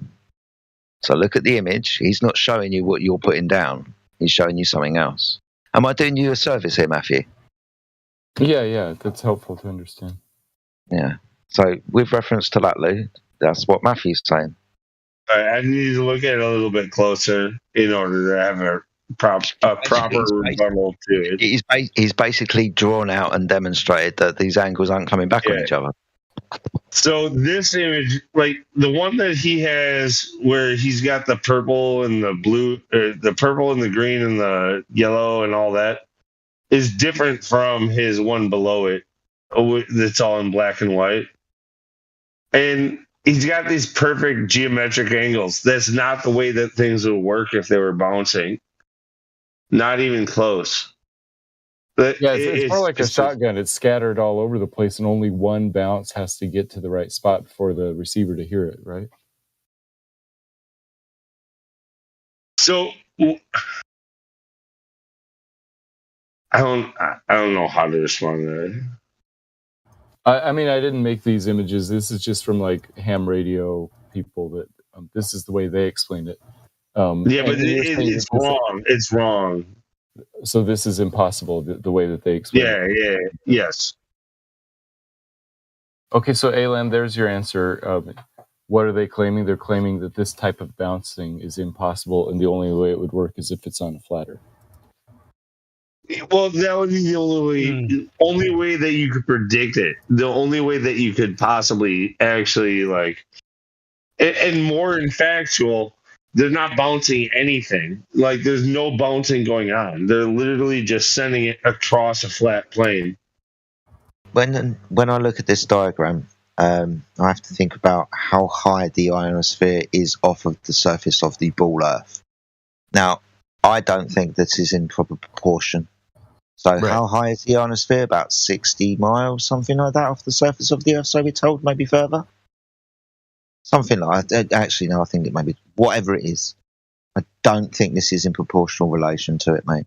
So it would Right, be and they quite drew hard. the sun smaller than the Earth, so obviously it's not in proportion. Yeah, so it'd be. I understand that you can make this look good, but ultimately, is this really? Yeah, you understand where I'm going, mate, right? Not sure.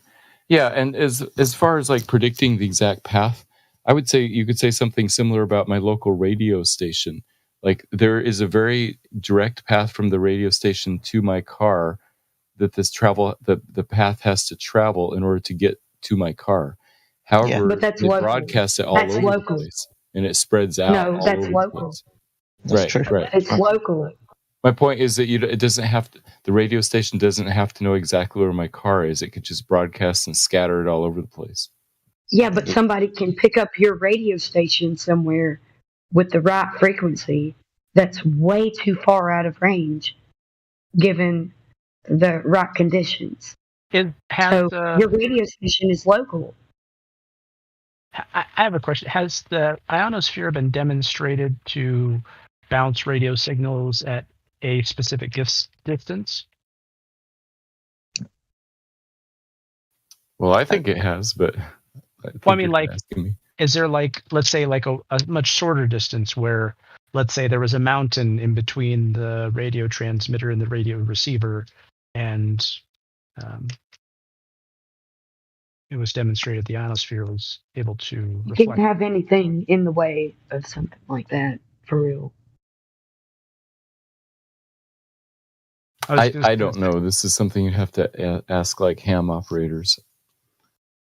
Well, I don't know either when it comes to radio waves, but my husband, he used to work on cell phone towers. And these things had to be aligned perfectly with well over the distance of curvature that you had to align them with perfectly over a flat plane. You mean like microwave towers or like cell phone? No, cell phone towers. They had to be aligned perfectly together. So he was aligning things to directly, like, hit another tower somewhere far off in the distance. They had to align. So this alone tells you that there's no curvature. But even when I say that, go ahead. Take a look at your own like images that you put up. Like, even if you were to assume that you were bouncing this on the ball, like mathematically, I know you're a very smart person. Okay, you know that like you're gonna get a certain angle on the first triangle, right? Like, let's say you're starting at the green at the top. Okay. It's gonna become more acute at the second triangle when you hit the wall. Well, yeah, 'cause it's spreading out. So that green line should get wider and wider is really what they should draw. When my husband this was drawing, on top drawing of is the bad. Like, why do they have equal triangles? Like, that's not what happens. Because it would become more and more acute, and then once it becomes too acute, it would bounce backwards in the other direction.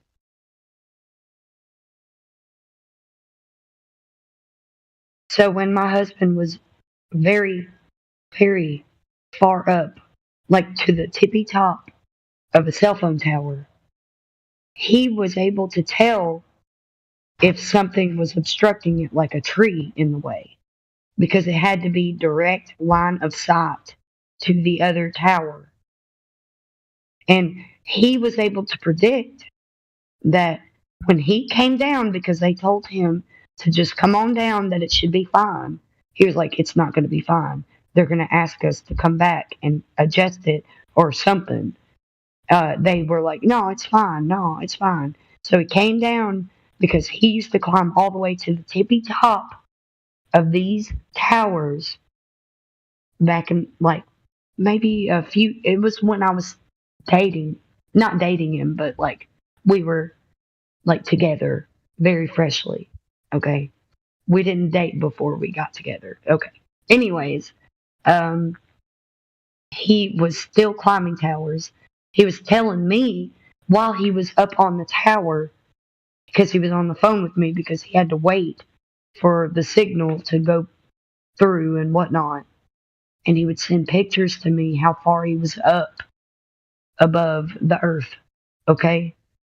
This is before I was a flat earther, so here's my thing. He had to have direct line of sight.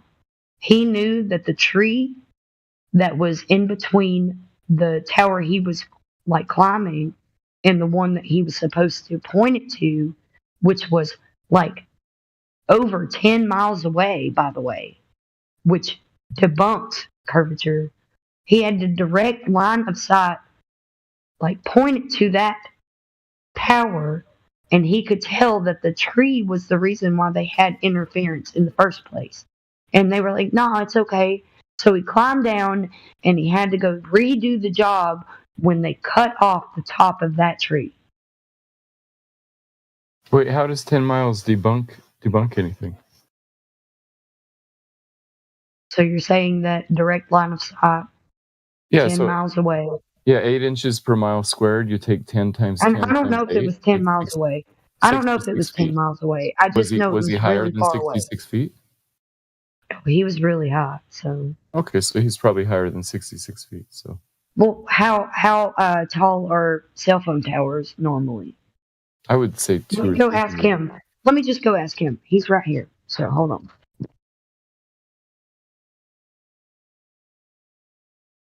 Hey, Chris Jetty, are you there? I thought we were talking about them bouncing off the ionosphere, and apparently they're having to cut trees down. I don't know what it has to do with the. We're talking about different I love that. She's talking about cell phone towers, which have to be direct line of sight. No, what you're talking about is bouncing it like thousands of miles with multiple bounces across the circular, the concave ionosphere. So, like, first of all, before we even go there, like, is the ionosphere a physical thing? It's not solid, but it's made of matter. Is it physical? Yes, it's physical, just like air is physical. Okay, so is it a spherical physical thing, like in a layer, density layer, like it's at a certain height above the center? Okay, I just asked him. Okay, he said that particular one that I was talking about was only like a few miles away. So, but he did say that it has to be direct line of sight. It's not up or down. It's direct, like a straight line. Right. Okay. So, I mean, you're basically I can also advocating just for let him know you're advocating for like a containment when it comes to radio waves. You're saying like these things cannot leave. They get to a certain distance and then they hit a physical barrier and then they bounce backwards. Let me tell you this, at least. So my husband never directed the radio signal up or down when he had to point it to another tower that was like over several miles away. He had to directly point it to it. Right, because cell phone signals like that and that frequency. Well, that's a direct line of sight. That's exactly right. Yeah. So, I mean, Matthew, when we send signals up into the sky, do they go on forever or are they obstructed by a containment? It depends on the frequency and the weather and whether it's nighttime or daytime. So the ionosphere bounces some frequencies back, but not all of them. And I'm sorry, I don't know which ones it bounces and which ones it doesn't.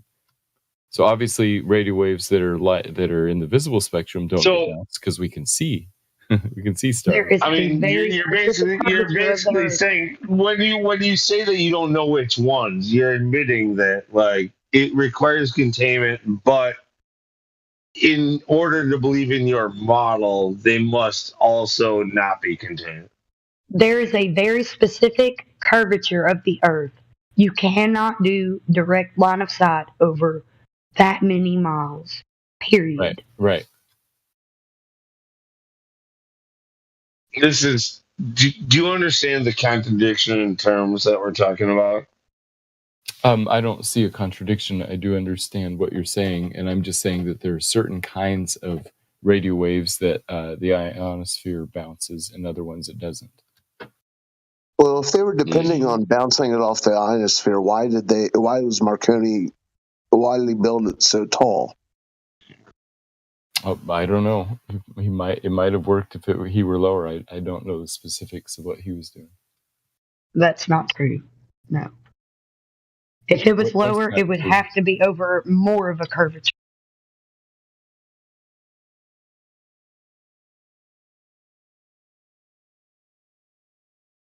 It would just be a higher angle of attack of the. Yeah, but if it's bouncing up, I mean, the fact that he built it so tall, it leans, pun intended, towards direct line of sight. You can't do direct line of sight anywhere on a globe if it's over that many miles. That's true. You can't do direct line of sight between England and Australia on a globe. Okay, well, it's done all the time. And even if my husband doesn't realize it, just like you don't, I'm telling him that he was doing direct line of sight over the curvature of the Earth. Well, no, his microwave radios were all direct line of sight. No, he had to directly point it to a tower miles away. Right, and there couldn't be anything in between. It had to be direct line of sight, like he said. Exactly. There can't even be a tree in between. Right. So it has to be high enough, and whatever obstruction there is has to be like detained, or whatever they have to do to make sure there's no obstruction. Like cut down the top of a tree. So the curvature of the Earth is moot at this point. They have to do a direct line of sight at the top of a tower to another top of a tower, period. Matthew. Yeah. Do you have to assume the Earth to be a globe in order to believe in your globe? Sorry, let me rephrase that. So do you have to make assumptions? Do you have to make assumptions in order to believe in your faith, or do you not? So specifically about these radio waves, the reason I think that the radio waves are bouncing on the ionosphere is due to my assumption that they're not. Globe. They're not. You interrupted the key part. He said it was just due to his assumption. Right. Yeah. Yeah, they're not. Yeah, but he just told you why he thinks that, though, which is a concession in itself. It's not even that. Like it's enough for there to be enough curvature, like over that distance. But there's none. It's just a direct line of sight. Period. So there's no curvature. Period. It's just a preconceived belief that he has, though. He just told you that. So I mean, there's nothing really to refute, even.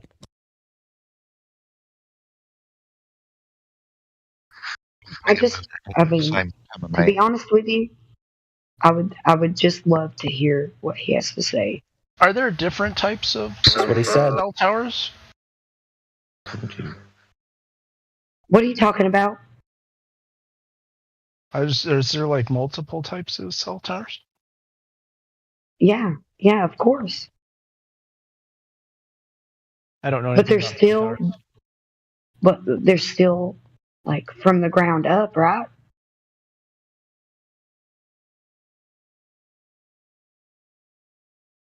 right? Yeah, they're and they're bouncing they're bouncing off the concave I know. Earth. Like I they know. bounce. I know it. All these signals are they're bouncing off of the inside of a fucking like containment. No. Well, here's the thing. I know a bunch of different types of cell phone towers because Sterling, my husband, he knows how many different types there are. He's had to go up one. He's had My to climb fucking all the phone way up fell to the over. top of one that wobble I think the in the Earth wind. fucking fell over. Okay, well, he has to go up top of one that wobbles in the wind, and it has to be secured by lines. Like I'm telling you, it's pretty scary. I can imagine from his description how scary it is to climb up those towers that are wobbly because of the wind, and they have to be secured by like steel lines all around them. You want to know what's there's scary? all different types You want of to know cell what's phone scary? towers. It's not the fact that it's the fact that he denies all of the evidence that we show him. The scary part is that he's an educator and that he actually goes and gains his knowledge from us and finds the way to try to convince them that the Earth is a globe, even though. Well, here's the reason why it was so easy for me to accept that the Earth is flat. Even if I didn't have direct experience, I have a husband that does, and he didn't even have that into the. I mean, he brought that to my attention many times. He was like, I have to do direct line of sight with these towers when I'm doing these radio waves. I have to adjust these things to line of sight. So there could not be a curvature if you can do that, because line of sight over a huge amount of distance is impossible. What's the Because distance? it doesn't matter. It doesn't matter, does, man. It does matter, right? Because like 100 It doesn't matter. So even if it's 10 miles, there should be a curvature drop. So If the curvature is not there, then the globe cannot exist, period. if you're This is sitting what on I'm the getting top at, of man. a So tower, you're- looking at so another you're- tower over 10 miles, you're saying you can't see it? All of these towers have to be connected to each other. They all have to be line of sight. Period. If I'm sitting on the top of a 10, 100, 200 foot tower 10 miles away from you, I'm pretty sure I can do that. No, buddy, no. They all have to be able. No, they all have to be connected to each other. There is no way for that to happen on a curved surface, is what I'm saying. Unless they're daisy chained. What about There is no way for them to be daisy chained. Kim? That's how the system. What about 100 miles? So you pulled a number out of your ass, making a tower so many meters tall. Okay, what if the distance is 100 miles? How much curvature do we think we're going to have to take into account over 100 miles? Do cell towers transport over 100 miles? Roughly only about 6,666 feet of drop. No big deal. Should just be able to get a tower up there. I did say he doesn't have to do down, up. He has to do direct line of sight to them. It's not down or up. It's direct line of sight. Give you a perfect example over 100 miles in distance where the curvature of the Earth would be just under 1 mile from point A to point B. Now this is TV analog signal technology. You've got two cities, well you've got more than two cities, but you've got these two cities in the United Kingdom, Birmingham and London. Within these two cities you've got telegraph towers, that send TV signals from one to the other. The distance between these two towers is over 100 miles. When they were building these two towers, the only thing that they had to take into account for was the hills and the topography in between the two towers.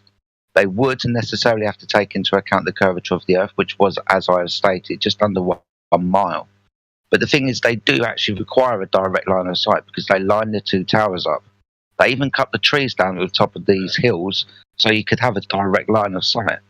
And that was over that's over 100 miles, and that's over 100 years ago. Yeah, that'd be even more than a mile of vertical drop. That would be essentially like we see too far. We see too far. It's the whole Black Swan argument. Okay, wait. Everybody stop. Jesse Gordon is in the house. He's been lurking for like half an hour. Well, maybe not that long, but a while. Jesse, please, why don't you take over as the opposition instead of who is this? Aland? Whatever. Okay, I mean, I got a few minutes. I came in a half an hour ago and said I had 20 minutes.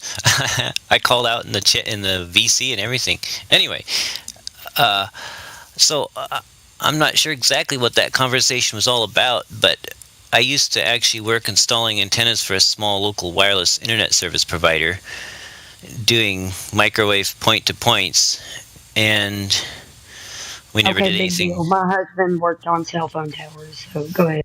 Right. So if you actually have any evidence that he was getting a cell phone microwave link beyond the supposed curvature, I'd be very interested in seeing that, but I never saw anything he's not a flat earther, and he's telling me what he does. So, just saying. Go ahead. Right, but if a typical cell phone tower is 100 feet tall, they range from like 50 to 200 feet, depending on the height of the buildings and the terrain and stuff, the trees. But let's say a typical cell phone tower is 100 feet tall. It is no problem to go 10, Let's maybe not say even that because it's a lot. It's a lot. Okay. like even 20 miles is no problem. If you've got 200-foot cell phone towers, 20 miles is no problem. 20 miles, it should be what, 600 feet of drop or so? Well, that's if you're at eye level 0, right? Well, he's direct line of sight. He does direct line of sight. It's not up or down. It's direct line of sight. And he doesn't believe in flat earth or anything. So I'm asking him this and conveying it to you. I can get him on if you want to. He can tell you the companies he works for, as a matter of fact. Do you mind getting him on? That would be great, actually. I hope so. He's playing Call of Duty right now. Even at 100, even at 100 feet, though, the geometric horizon should only be, I think, somewhere around 12 miles out. So there'd still be a lot of curvature obstruction there at 20 miles. So, yeah. So at 20 miles, you would need like 50 feet on each end. Sounds right. Don't have the numbers in front of me, though. My head's not a calculator. Right. So, but most cell phone towers are much, much closer than 20 miles because they don't want that big of a gap. You don't want to be 20 miles from your nearest tower. They have them a lot closer than that, usually. Yeah, you build repeaters.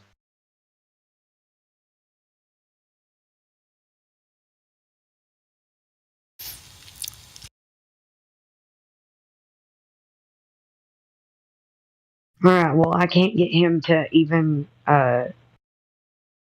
want to do it. He doesn't care. Fair enough, but I think if you look into it, if you actually look into an actual cell phone tower that's transmitting to another cell phone tower, and take into account the height of both cell phone towers and the distance, I think you'll find that it works just fine on a globe. But I gave an example earlier where the towers were 100 miles apart and they were no more than 200 feet above the surface of the Earth. I was thinking that maybe Sterling would do it, but he's not gonna. He's very deep into Call of Duty. Sorry. Do tell, Chris. What now? Yeah, Chris was Okay, just... so TV analog signal here in the UK between two cities, Birmingham and London, which are 100 miles apart. And when they built the BT Telecom towers in both London and Birmingham, the only count that had to take care of was the hills and the topography in between them. If we were to understand that the Earth is a ball, there's around about just underneath a mile of descent between point A and point B, whichever one you want point A or point B to be, London or Birmingham. But ultimately, there's one's going to descend from the other. This is like a mile of curvature. And what did you call it? The BT what? BT Tower, London. It's quite interesting as well. You didn't find it on any map until like the mid 1970s or something like that. But that had to do with the Second World War. But yeah. BT Tower. So, we're talking about sending like television signals, receiving radio signals, all types of telecommunication. The biggest tower built in London at the time. What was the distance? 100 miles between London and Birmingham. And what was the frequency? Just roughly. Mate, I don't know. I'm not going to be able to pull the frequency out of my head, but we're just talking about radio and TV, analog TV signals. So broadcasting TV to the nation.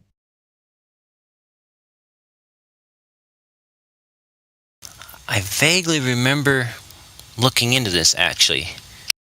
So if cell phone towers are line of sight, you can probably guess that TV signals are also.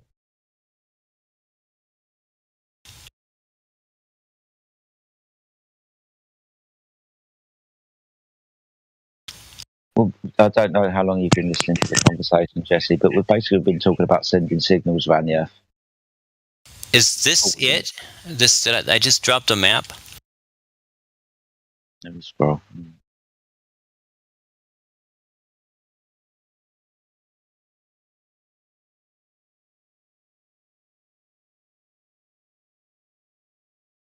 Yeah, that looks about right. Okay, so where on that map? I'm not too familiar with this part of the country because I'm on a different part of the world. Where on this map is London and Birmingham? London's down in the southeast, just above the little bit that juts out, bit of an inward kind of estuary. That would be the Thames estuary. You go into London, southeast corner. Birmingham, go up about southwest. I see Dorchester, Poole, Sopley, and Portsmouth. Don't start pronouncing British place names, mate. It doesn't sound good. Portsmouth. We can have an issue. But where's London in relative to Portsmouth? Go east and north a little bit. See Box. Don't know where London is. Come on, mate. I mean, I don't expect you to understand the geography of every single country, but basically, whilst we keep hunting you around, London and Birmingham are 100 miles apart. Get a map, it'll be 100 miles apart. Oh, I found Birmingham, right? So, southeast of Birmingham, you'll find London.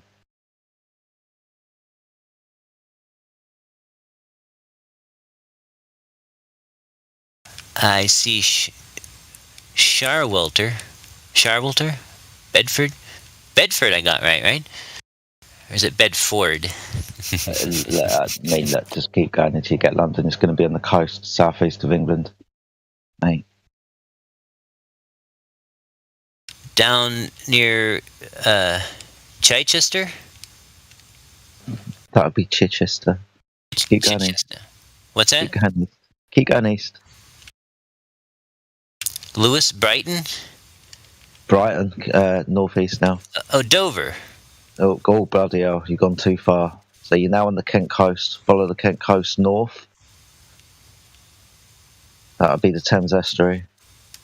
You should go past a place called the Isle of Sheppey.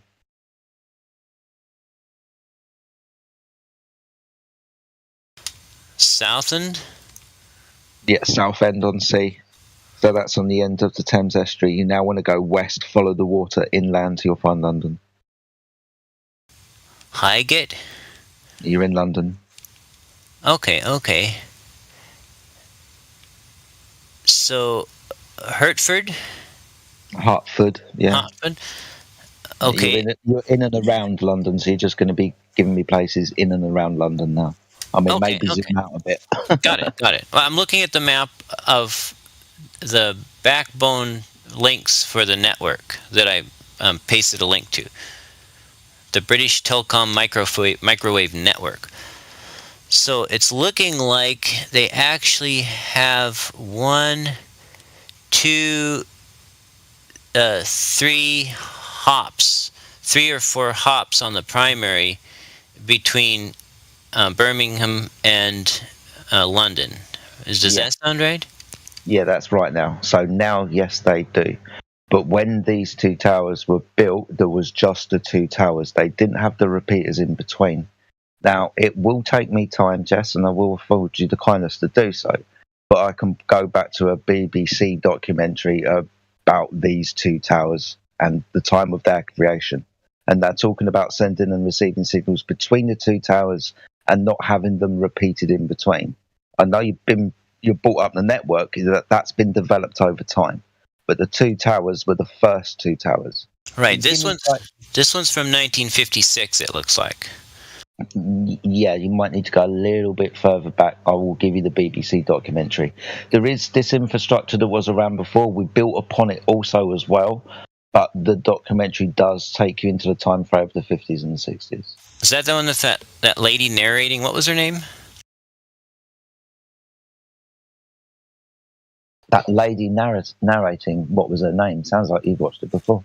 Well, I've watched some. It was years ago. It sounds vaguely familiar. Yeah. So it was with a lady narrating. Absolutely correct, Jesse. So to refresh our memory, give me 24 hours. I'll find it for you. Oh, excellent. Thank you, sir. No worries at all. But the premise is it's good. So Jedi, this is the guy that measured. Yeah, I know. Mate, you got to understand, it's like 7:15 in the morning, and I haven't been to bed yet. So I'm not in 100% debating mood and whatnot. But Jesse, apparently you do a lot of stuff with the other lights, and that's something that I've got a little bit of knowledge in as well, mate. So maybe we could have a chat one day. I would most appreciate that for sure. I'll keep coming around as long as I can. Yeah, that's awesome stuff, buddy. I have no preconceived notions or ideas about people I haven't met before. I listen to people and I'll take them as they are. So yeah, we'll have a chat at some point. I'll try and find this stuff for you as well within the next 24 hours or so. Excellent, thank you. And I do remember watching that video because obviously someone gave it to me and said, here's the proof. And I don't remember it actually being very conclusive as to what they had presented it as. But we'll see. Yeah, I can understand what you're saying about being conclusive, but if we just understand about what they are talking about, they're just talking about this signal going from Birmingham to London, nothing in between. That's all they're doing. How they went about it, what they had to do to take account of it, the development of this infrastructure, but built on this premise. But the first initial idea is Birmingham to London, not the stuff in between. But see, what I'm wondering is if they actually were transmitting television at that time when it was one hop, or were they simply transmitting, faxes and, low bandwidth stuff? You know the age of the hop towers? The map I'm looking at is 1956, but it shows a whole network of towers. Well, it says that the BT Tower Birmingham was constructed in 1965. 55 or 65? 65. Wonder why my map is dated 1956. And then it says the BT Tower London was construction started 1961, completed 1964. Oh, maybe this map was from before they started construction. It is labeled secret. This is what I pointed out earlier. So on many ordnance survey maps of London, you would not find the BT Tower. It wasn't put on any maps because of the Second World War. Not the Second World War, the Cold War at the time, right? That's why they got this one marked secret. They didn't want no one bombing it. But if we found the dates of constructions for the intermediary hops, then we can determine if... Oh, right.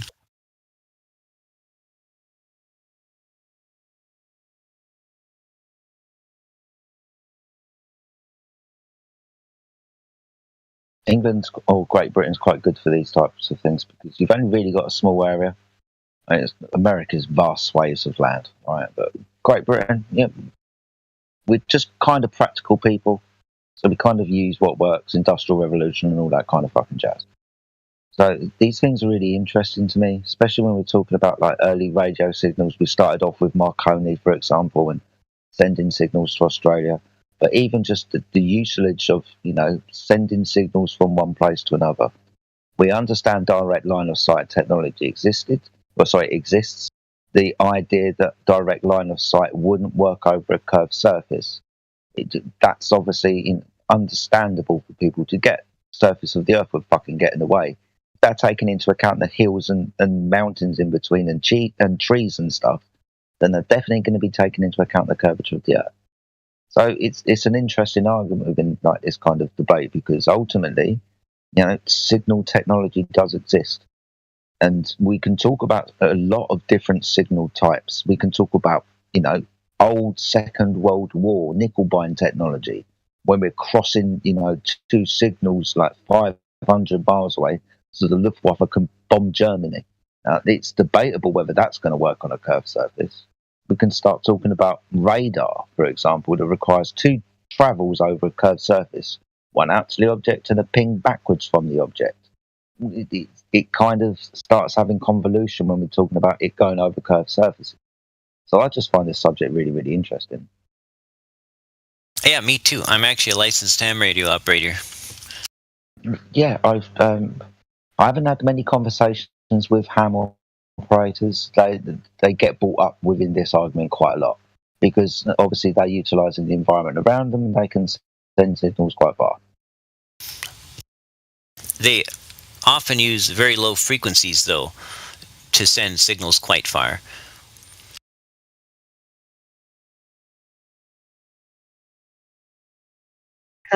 The lower that they have to travel, the lower the frequency.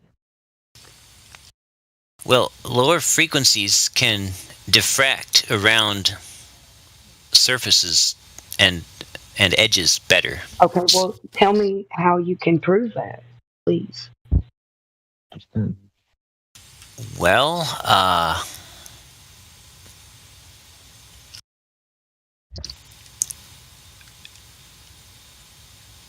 how could I?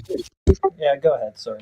No, I'm just trying to think how I could prove it to someone who didn't have any experience. I don't think I could prove it to anybody someone who didn't have the experience themselves. I mean, I can tell you that super low frequency radio signals can, go through trees and go along. What do you think that entails? What do you think that lower frequency entails? Longer wavelengths. Okay, so maybe it is what?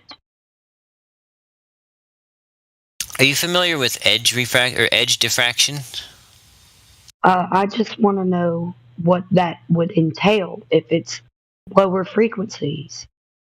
Is it because it is in a higher density? No, it's because it's a different frequency. It's like... Okay, but why would it be a higher frequency? I need to know the specifics of what you're talking about. The medium, everything. Well, radio waves are a cyclic phenomena, kind of like water waves. They're direct line of sight, actually.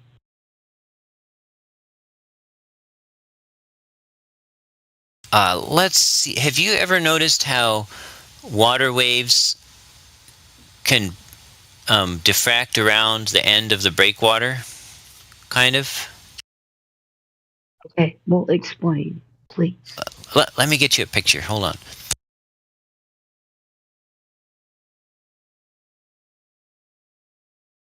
Talking around like protruding edges. If you can imagine like a riverbank has got like a protruding edge, like a sharp edge. When you have the eddies and the currents trying to go around it, you create kind of diffraction waves. This can kind of be demonstrated if you can think about like a mountain. So you're hitting it with radio waves and it's diffracting off in all different types of angles. I think that's what he's trying to explain. Well, that's just the same thing when My husband was trying to tell these people that a tree was in their direct line of sight, radio Well, wave, this over yeah, a but couple of miles. this is because he's using signals that are going to get interfered by that. This low frequency is not going to get interfered by trees. Okay. I mean, your point's still valid, mate, but we're on to low frequency stuff now, which is Well, I don't see that low frequency. We understand that certain radio. Yeah, the low frequencies aren't used for cell phone towers and stuff because there's not enough bandwidth. But a lot of special, like Are they higher or lower? What's that? So are they higher or lower? Cell phone and TV and internet frequencies are higher frequency. So you're talking about lower frequencies. Yes, the lower frequencies that ham radio operators use and military special stuff uses to go great distances, those are lower frequencies.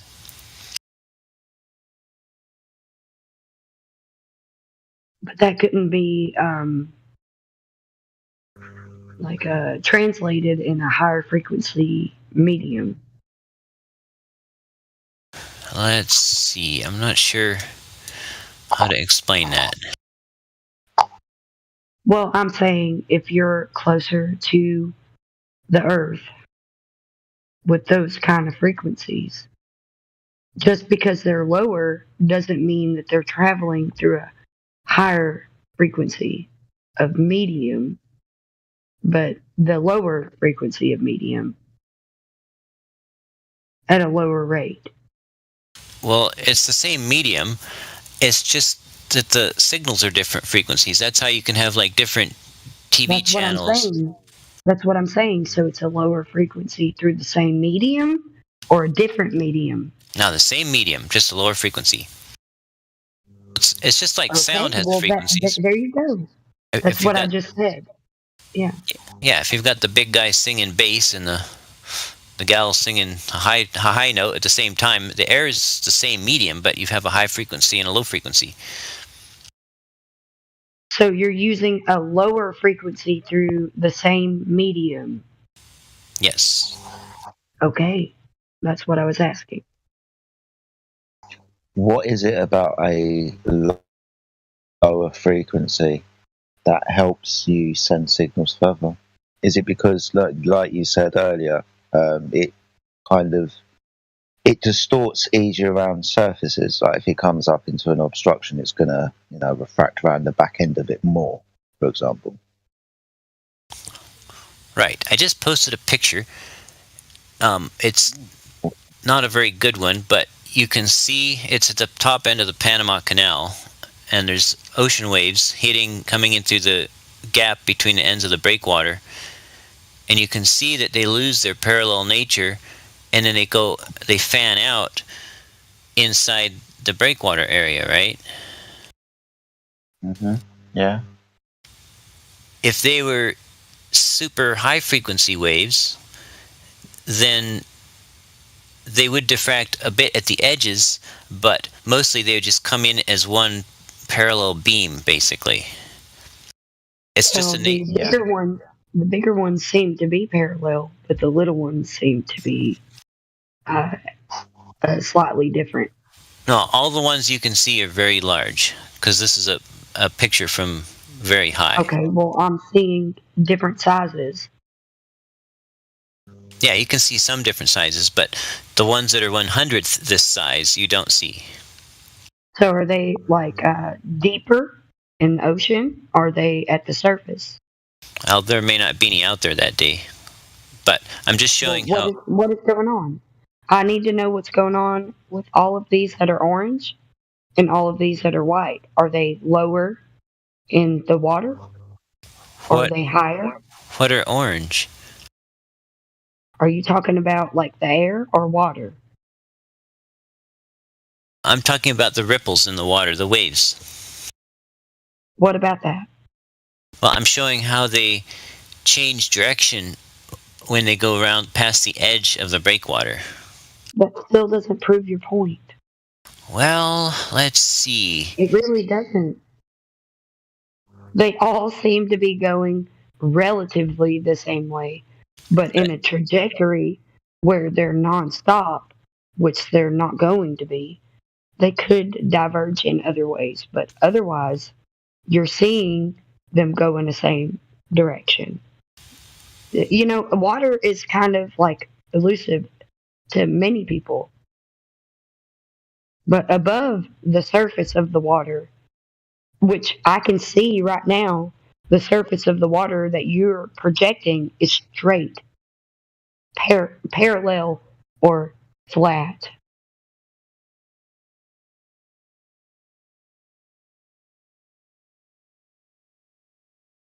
Well, let's see.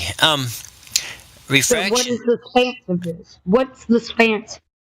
What? Okay, so what is the trajectory? Like, what is the mileage of the horizon right there? Let me see if I can. Oh, what's your question? What is the stance of the horizon right there? You know, that's flat. What is what? The expanse of the horizon. What is the expanse of the horizon? Yeah, how many miles is it? In the picture that I showed you? Of course. Why are you asking me these questions? Of course I mean that. You know, we're on a flat Earth live stream right now, right? The horizon is not visible in the picture that I posted. It's a straight down picture that I posted. What is that straight line? Oh, that's where different aerial photography imagery was spliced and overlapped. Let me see if I can go back in. I grabbed it off of Google Earth. Let me see if I can. Flat? What's that? Look at that. Look at these things. The lines above the water are going, especially in the way that you see prospectively your line of the vanishing point. So I would love to hear your explanation of that.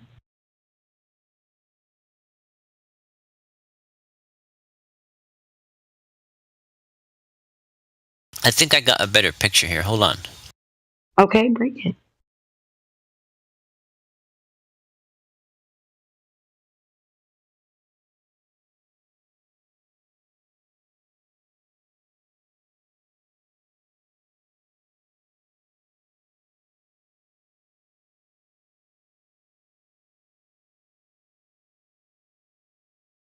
Okay, yeah, this one's better. Let me copy it and paste it too.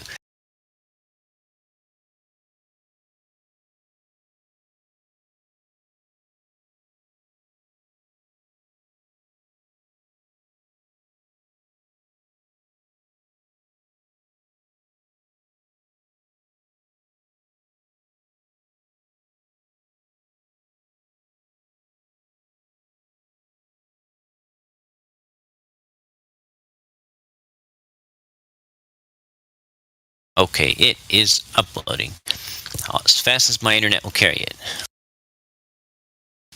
There, is that one better? I just posted it.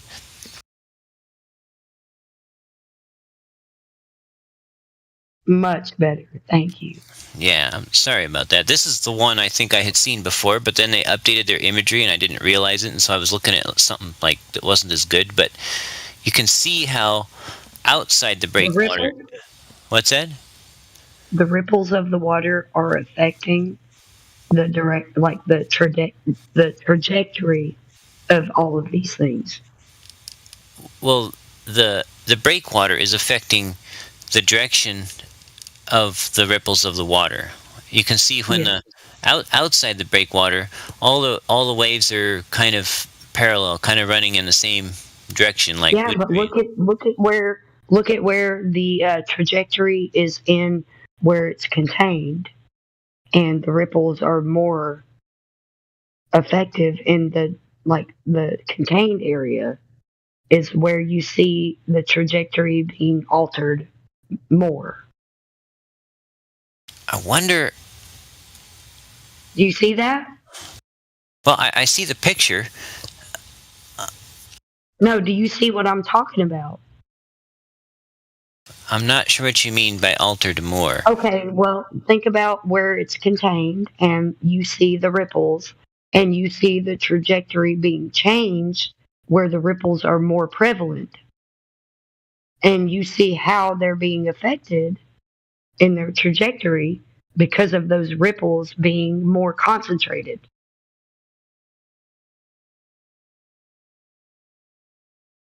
Do you see what I'm talking about? I'm afraid not. Oh my gosh, it's so simple.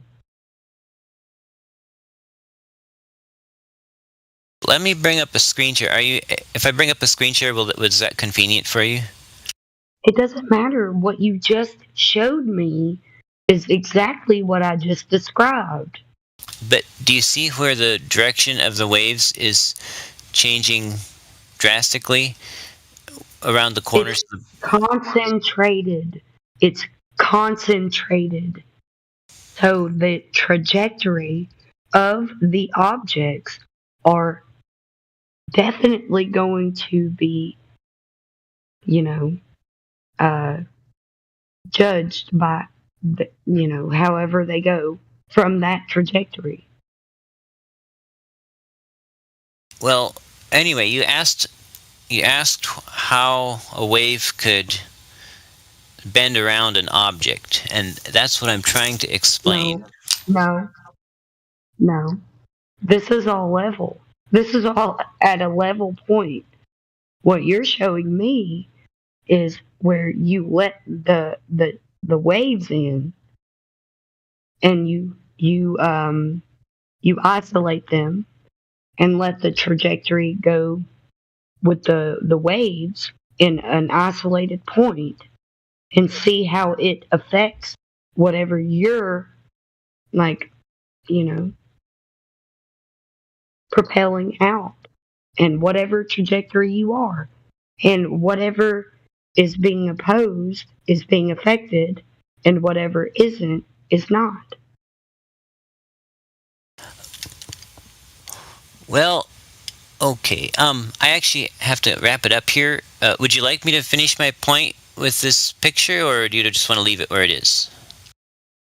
I mean, please go ahead. I oblige you to go ahead. Oh, thank you. Give me a second. I'll bring up a screen share so I can draw some arrows to show what I'm talking about.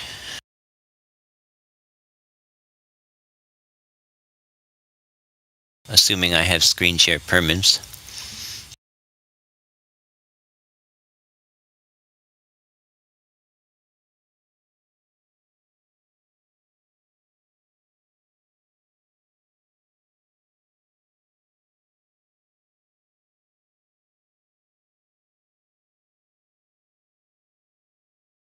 Oh, I don't. I'll just draw some arrows and then I'll paste the image. Okay. Well, go ahead.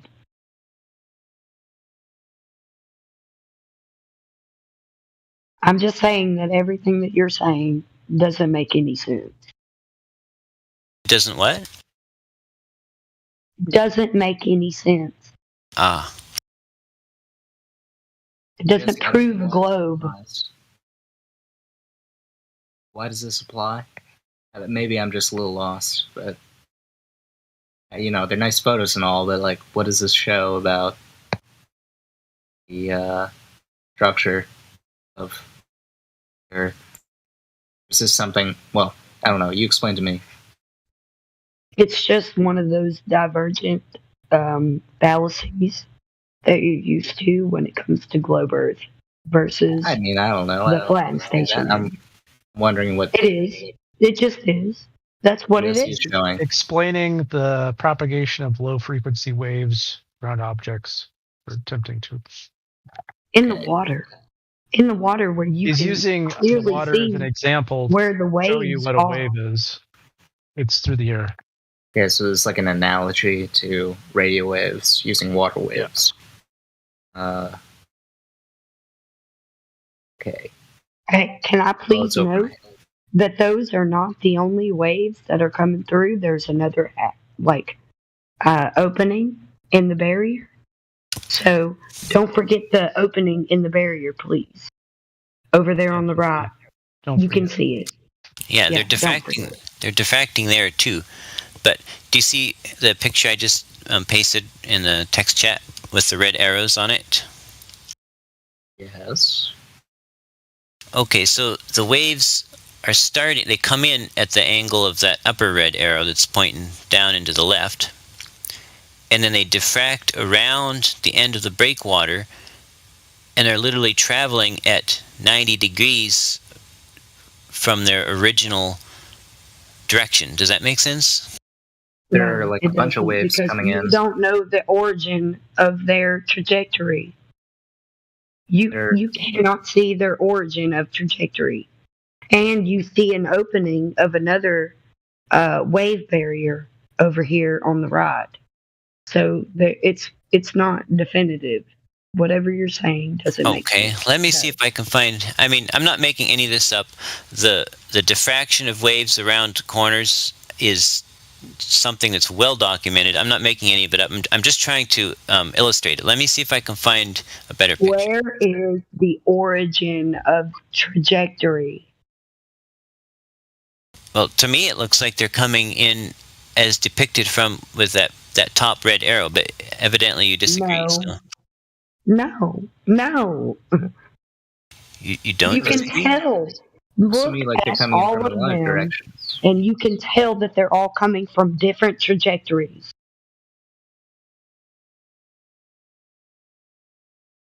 You know, I can grant you that. There's But no what does this show? center point of origin. None of them are from a center point of origin at all. Okay, let me look around here. Maybe I'll find something more concise. Better? Okay, well, I would love that. Thank you.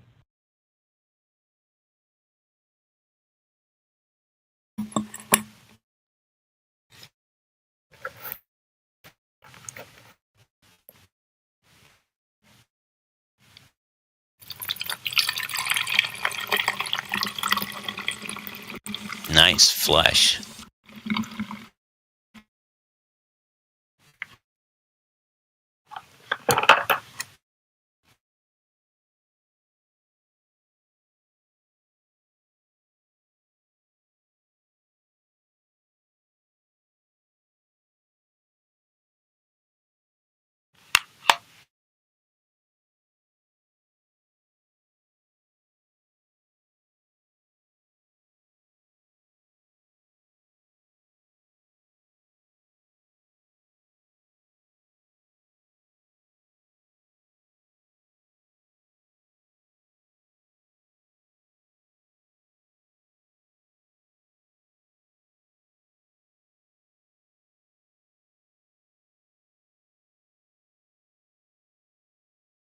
Oh, I think I found something. I would love somebody to find something now. This is boring. Hey, am I interrupting anything? No, you're not interrupting. Clearly, the point of origin cannot be found.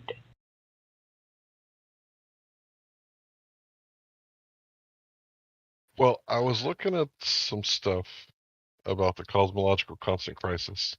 I found some really weird things. One of the things is they have all these different modified gravities. So they have like 300 different published papers trying to fix the cosmological constant crisis. So with all these different theories, they modify gravity at different times and epochs. Hold on, buddy. Listen, Jesse, you didn't give that explanation. You gave an explanation originally with 2 points of the waves coming through.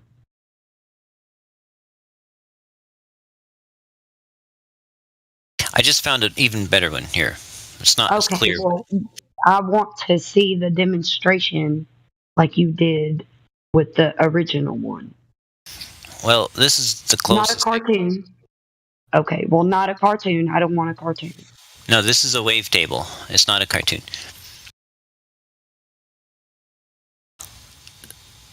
Okay, what are you trying to say?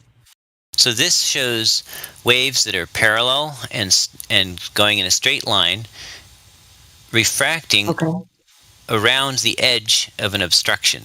This is called a wave table. It's a setup with a layer of water in a little pool and light, and then a ripple generator. And people actually study how waves travel and diffract and all that. So you can see. What does that mean?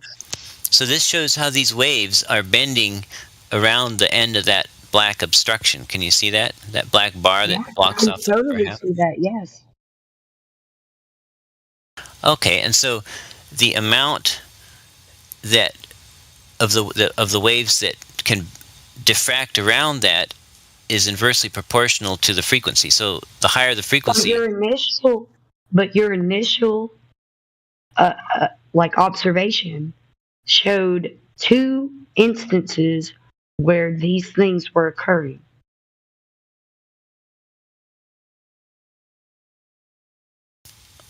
What is your explanation for that? I'm not sure I understand your question. Try again. Okay, well, go back to your explanation 38 past the hour, where you are showing a demonstration with 2 obstructions of wave frequencies from the water, but you're only depicting one.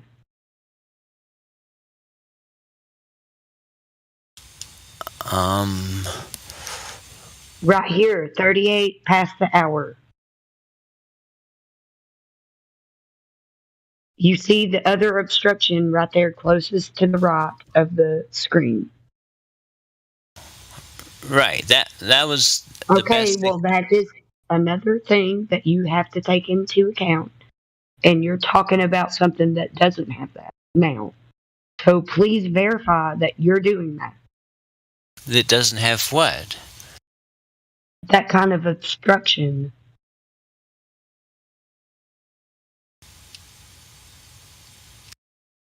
Moved to a different topic and did not define the difference of the original.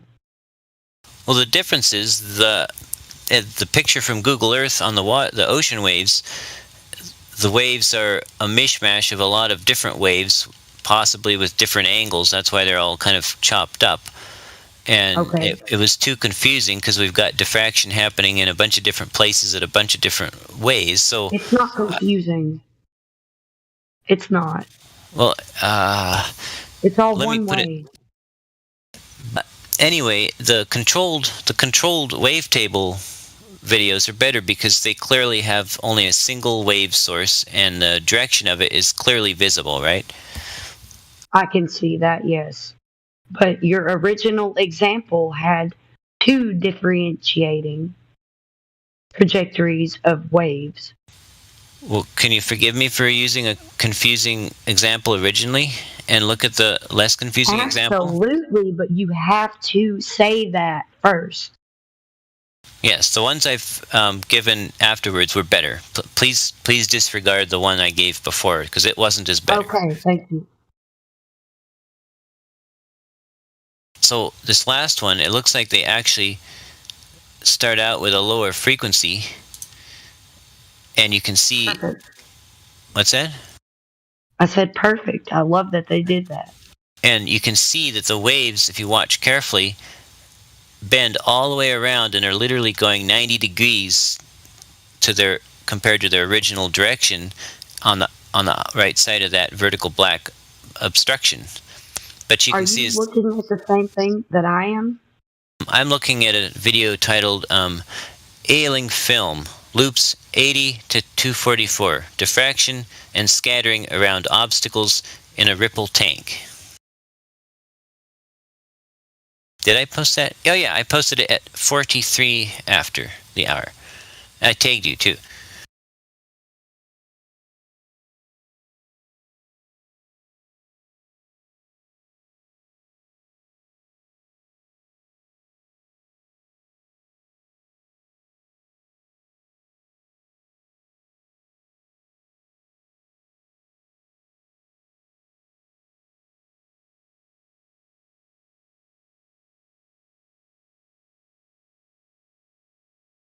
Okay, so what I just watched was not a depiction of anything that you're trying to portray at all.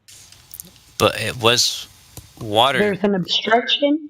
No, there's an obstruction, and there's waves having to adhere to that obstruction. That's it.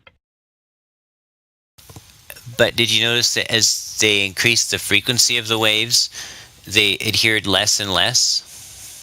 It doesn't matter. They had to adhere to an obstruction, period.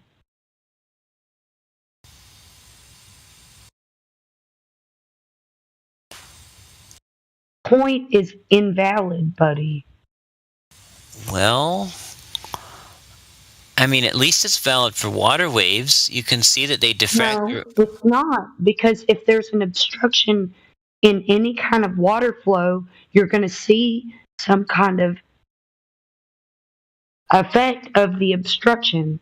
And what you're telling me is an obstruction of the waterway is completely observable.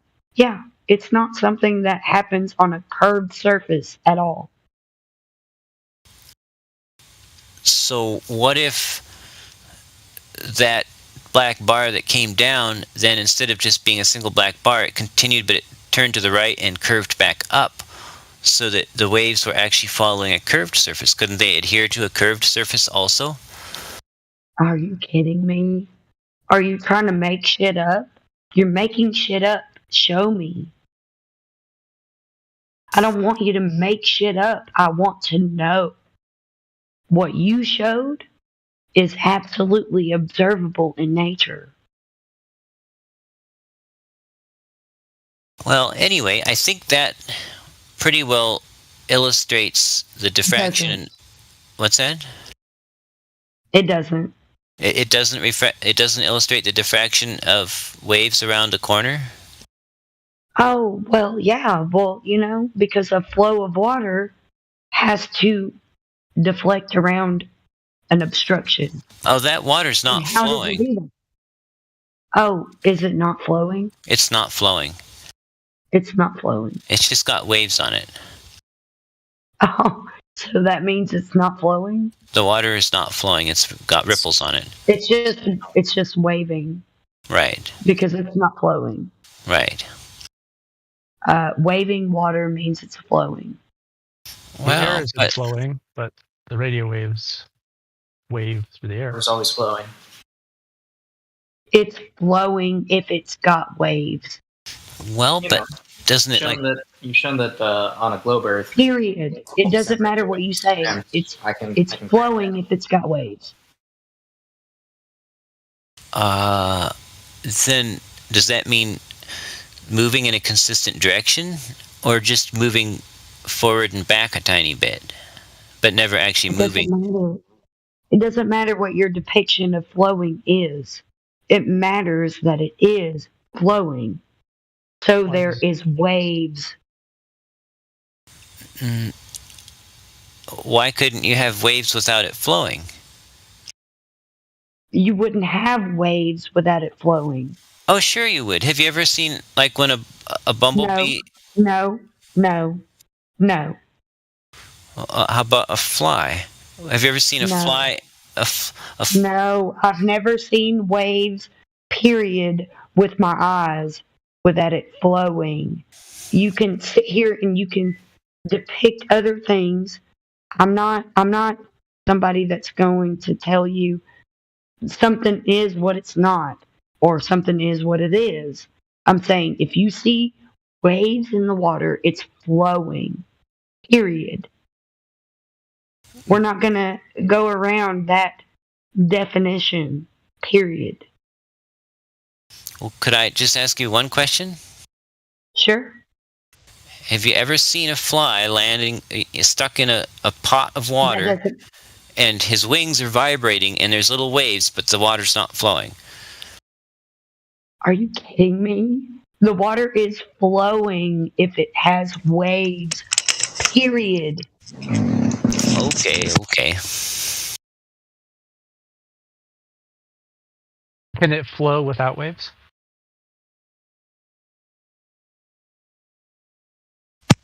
Yes. Please tell me how. The current underneath the surface That's still flowing. without waves. I think we should That's still define flowing. flowing. That's probably a pretty good idea. It means water moving in the trajectory, period, to cause waves. Period.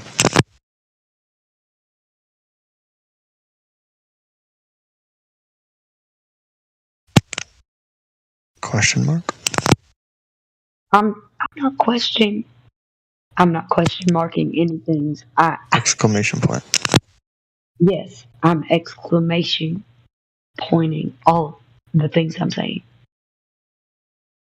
So if you have a body of water and it's not moving left, right, backwards, or forwards, but a wave It's is level. traveling through it, It's level. and I'm not done yet. And the wave is allowing the water to raise and lower by, say, 1 inch. Is it flowing even though it's not moving anywhere? If there's a current, it's flowing, buddy. Yeah, no, but there's no current. It's totally still. So you're telling me that it's still, but something's moving. Well, let's say like a baseball dropped like 200 feet away, and like a small wave is like making its way across this totally flat piece of water. And it's totally immobile, not moving it at all. This wave is approaching. It, spikes the water level by a half an inch, and then it drops it by a half inch.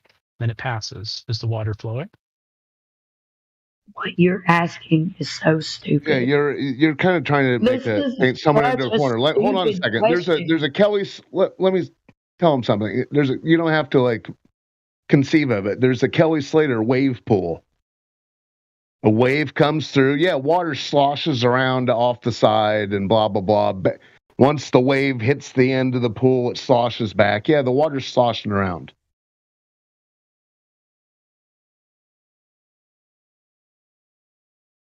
Yeah, and flying the water's soup. still level. He's sloshing it around. Happy? It's still level. Now, what is this? This was supposed to be some sort of, when you guys went on in this wild goose chase of these waves, and we're talking about waves going over humps and bumps and whatever. But this originally started with the Marconi thing, and you guys were bouncing off. I mean, can we get off of that? Because apparently it's a dead end either way. Well, I'm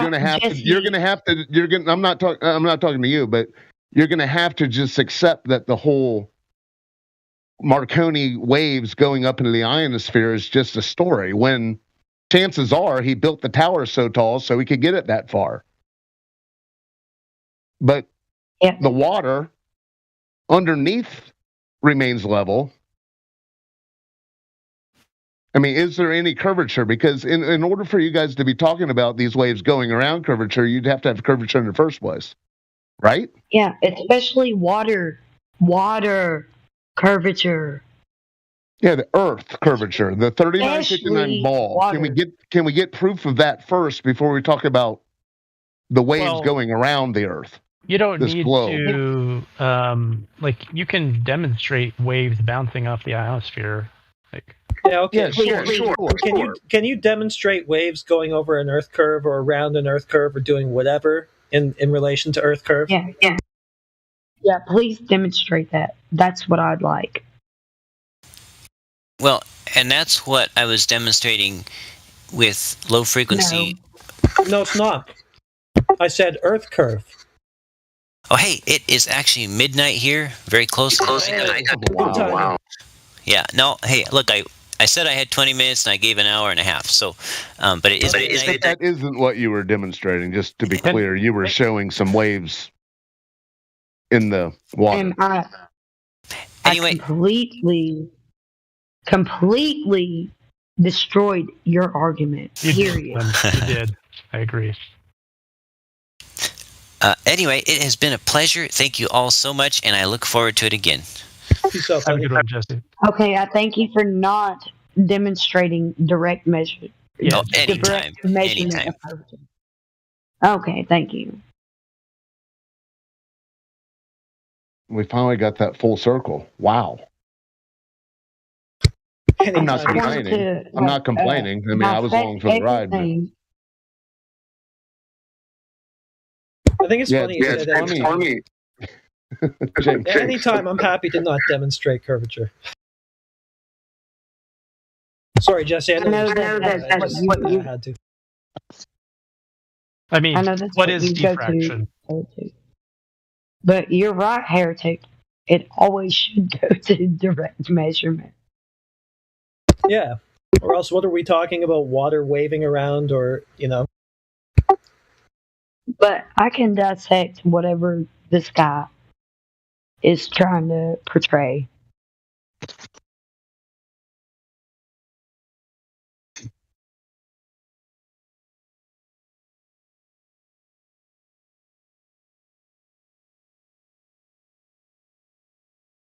It's always the story that goes along with the curvature, not the curvature itself. I mean, that's the theme, apparently. When you have multiple trajectories of the waves of the water, how are you going to just isolate one of those? That's bullshit. Yeah, it was a bad example. The initial one was. Yeah, exactly. But the second one was good. Still, no. Neither were a demonstration involving Earth curve. I mean, it does because it goes around an object. Where was the demonstration involving Earth curve? Well, do you guys understand diffraction of? No, we're not talking about diffraction. We're talking about the Earth curve, right? There's nothing to diffract around as far as Earth curve goes if there's no Earth curve. So where's that? Yeah, exactly. Where is the Earth curve that you're talking about? It's never been directly measured, period. Yeah, there's period. No Earth ruler, I'm not sure that you guys understand diffraction or refraction or any of that because you keep talking about it in terms of a ball, of a curved surface of the Earth that doesn't exist. That can't refract. Things can't diffract around that because that's not there. So if you think that happens, I don't think you understand diffraction. Yeah, and Alond, the next time you ask for an Earth ruler, we talked about the Suez Canal a couple of times. There's a 120-mile ruler there for you right there, 193 kilometer. Yeah, just saying Earth curve ruler is just a concession that you don't have the measurements that you're looking for. Well, what are you looking for? An Earth curve ruler to measure some Earth curve. Okay. Yeah, so something that's measuring Earth curve, period. Period. Do you see water bending? Yeah, we're back to that. In reality, water seeking level. That's just the way it is. We didn't make that up. Yeah. Yeah, it's literally something that you observe, that we observe, that all of us observe. Man, come on.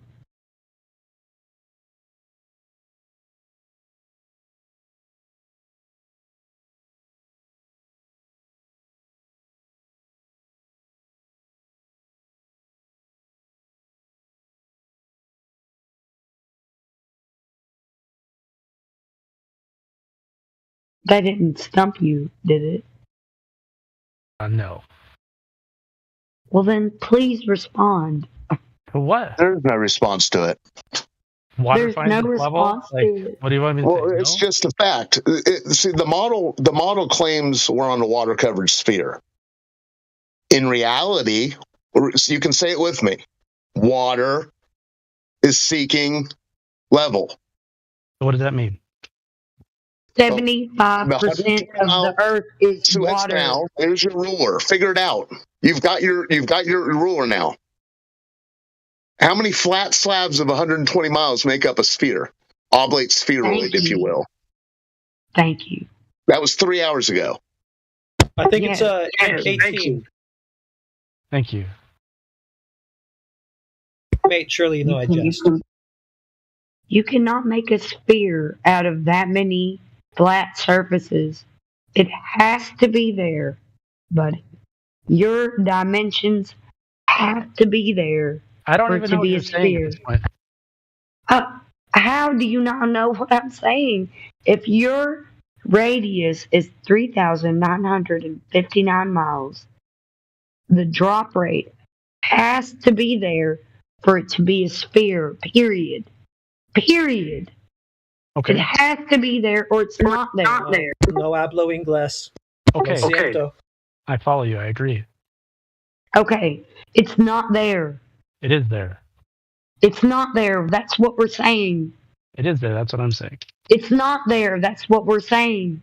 All right. Well, you got pretty far here. It is there where? It's there. Where? The surface. We're looking for it. Please Not at provide the. Hold on, let him. I want to see where he goes here. It's where? It's where it would be. Like, where do you think it's going to be? It's going to be. I'm asking you. Where it is. You're the one claiming it. I'm going to say it's nowhere. Is that where it is? Like, where is the curve of the Earth going to be? That's what you're asking right now. I think it's nowhere. Is that right? It's where it would be. It's. Wouldn't it have to be everywhere? It seems like where it would be is nowhere. That's where I see it. This is not a fruitful argument. I'm It's looking not for an it. I argument. can't find it. You're buddy. denying reality at this point. I can't find it. Where is it? Please tell me where it is. If it's nowhere, then it can't be there. Because remember, people are listening. I asked you where it is. Okay. You said it's where it should be. This isn't the haiku corner. Yeah, you asked me where the curvature of the Earth is. You said It's it's not like in a closet. It's not. Does it like, exist? Yeah. Where? This is a point that we're talking about, man. Where It would has curve to be exist on physical. a sphere? Yes, it has Everywhere. to be physical. Hey, there we go. So there it is. So where It is it? has to be physical. Where is it on a sphere? It has Well, to not be at the physical, Suez Canal. buddy. It's everywhere on the sphere. So where we're finding it in reality is nowhere, but yet you say it's Nowhere. everywhere. Yeah, can you explain? Your conclusions are false. Oh, okay. What He are you doesn't talking have the about? guts to say picture from space. Just show me where I missed the curve. All right. If my conclusion that it's not anywhere is false, just show me where it is. Point it out to me. Show me where I missed it. What did you measure that allowed you to determine that it wasn't? I went to the beach. I just went to the beach and I observed a level body of water. Looked flat, didn't seem to be curving. I saw an opposite shoreline at 10 miles. Shouldn't have. Would you see Shouldn't a have. curve when you were that close? Yeah, I should have had a geometric horizon. I should have had a that is that geometric large? horizon at 3 miles. It should have been blocking the shoreline that I saw at 10. And anyway, I didn't see any curvature of the body of water, the lake, or an ocean the time I went there either. Didn't see any curvature. Can you just point out the curve I missed? So the observable curve isn't visible to how many miles up, but it's simultaneously visible at sea level. Is that? Oh, goodness. No, I'm not saying it's visible at all because I didn't see it anywhere. But you're saying it's everywhere. So can you just point out to one of these places where I missed it? Give me a physical horizon, please. Like in a bag or? Something that I can observe. Yeah, it's everywhere, but it's coming up nowhere for me. Every time I go and look for it, I don't find any. But you say it's all around me, so can you just point to any place where it is that I'm not seeing it? Because I need help. Help me out. I see too far, or I see too little. Okay, I see too far. I see too little. What's the answer? Please tell me.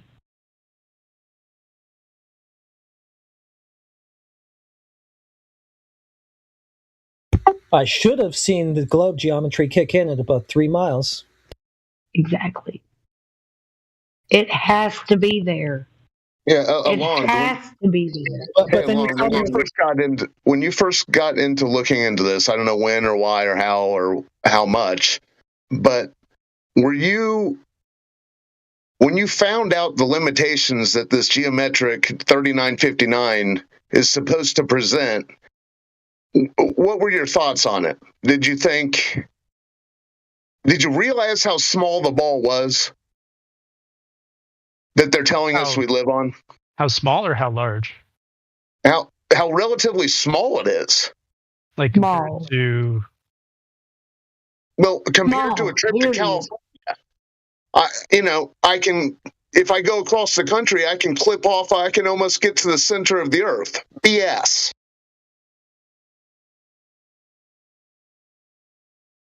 Were you surprised to find out that that the geometric horizon is would only be 1.2 miles at 1 foot off the ocean, or 3.2 at 6 foot observer's height? Did you think it would be further? Or just be honest.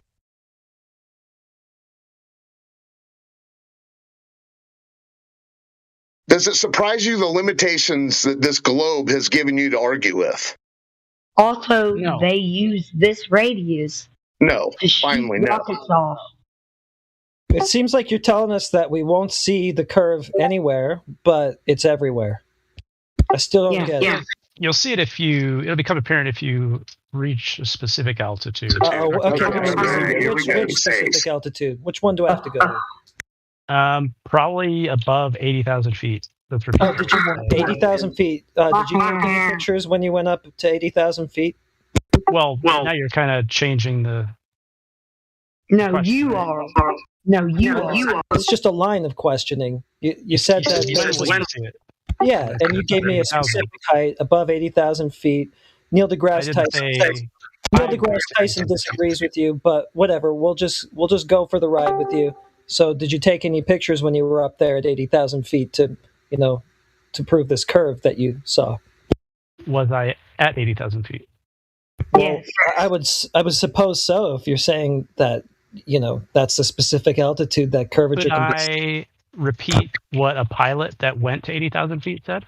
Oh, okay. Well, I guess you could, but it would just quote Neil Armstrong. It would conflict with what Neil deGrasse Tyson said, and worse, it would conflict with what Paul Larson, planetarium director, said, who said that you wouldn't expect to see a curved horizon on their 3959 globe, even at 250 miles altitude. So I don't know what you get at 80,000 feet, but I'm willing to humor it. It's absurd, is what it is. A geometric curve means that when you raise your elevation, you should see the horizon go down, but you don't. Also, the horizon's going to get further and further away from you on the sphere the further up you go, right? And that's just actually going to kind of make it harder to see for the most part. So why wouldn't you just measure it here down on the ground, where at only 1 foot of height, the horizon should only be 1.2 miles out? That's pretty close. That should be observable. Yeah. But you're telling us it gets refracted, so it's everywhere, yet it gets refracted so that it appears nowhere. I need help. Help me out. It appears to be flat, even with the refraction imposing the curvature. If we can't see would a sphere appear flat if you were close enough to the surface? Well, not really, because a sphere of dimensions that they claimed, right? It should appear to have a geometric horizon at 1.2 miles, right, at 1 foot off of the ground. Well, except you guys tell us that it shouldn't, because it gets distorted and refracted so that the ball looks like it's orders of magnitude bigger than the radius that they've given it.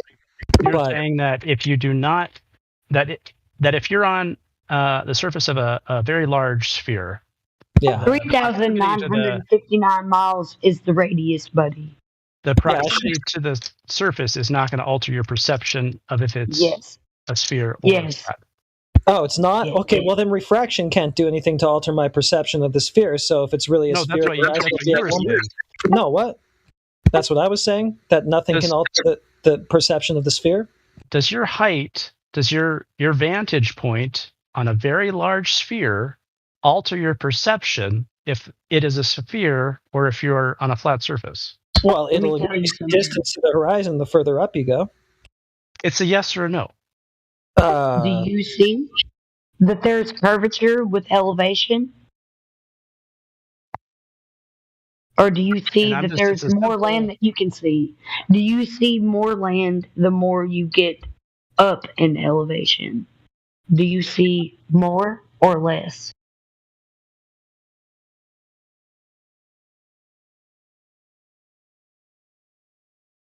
Well, that would happen in any Please answer me. Yeah, he's got to know the answer to that. I'll answer you, Kim, if you'll answer me. Oh, come on. I will. But wait, we've only been asking you for one thing this whole time, and you just keep shifting questions onto us. We just want to know where the curve is at. You said 80,000 feet. That kind of goes against what a bunch of the globe priests say, and the geometry itself says. Okay, but that doesn't mean anything. Like, And then when I asked, can we get the demo of the curve from 80,000 feet? You were just going to tell us a story that someone else told you. So can you give us something demonstrable here? I want to see this. Dietetic reasoning isn't like really applicable. No, it's just pointless. This should be something observable. The curve should exist in the chat. Frame of a geometric sphere everywhere, because you claim that you're standing on it, right? So the evidence for it should be abundant. It should be everywhere. We should be able to observe it just about anywhere. So just point to it. I would like to see something. You should be able to see it. Yeah, I should be able to see it at the surface. My estimation is that 1 foot off the ground should have a geometric horizon at 1.2 miles. Boom. But I don't have that, and you guys say that it gets distorted, so I can't actually see it, but trust us, it's there. So where do I go to see it? His proof is it could be a sphere because it looks flat. Yeah, even though it looks flatter. Wait. What do you have to say? It looks flatter than it should geometrically. I should be able to observe these dimensions, but they've got to get a jail-free card for it. So they can tell us simultaneously that we should never expect to observe it, but trust us, we know it's there. We observed it somehow, even though you can't do that. Weird. You feel like we should.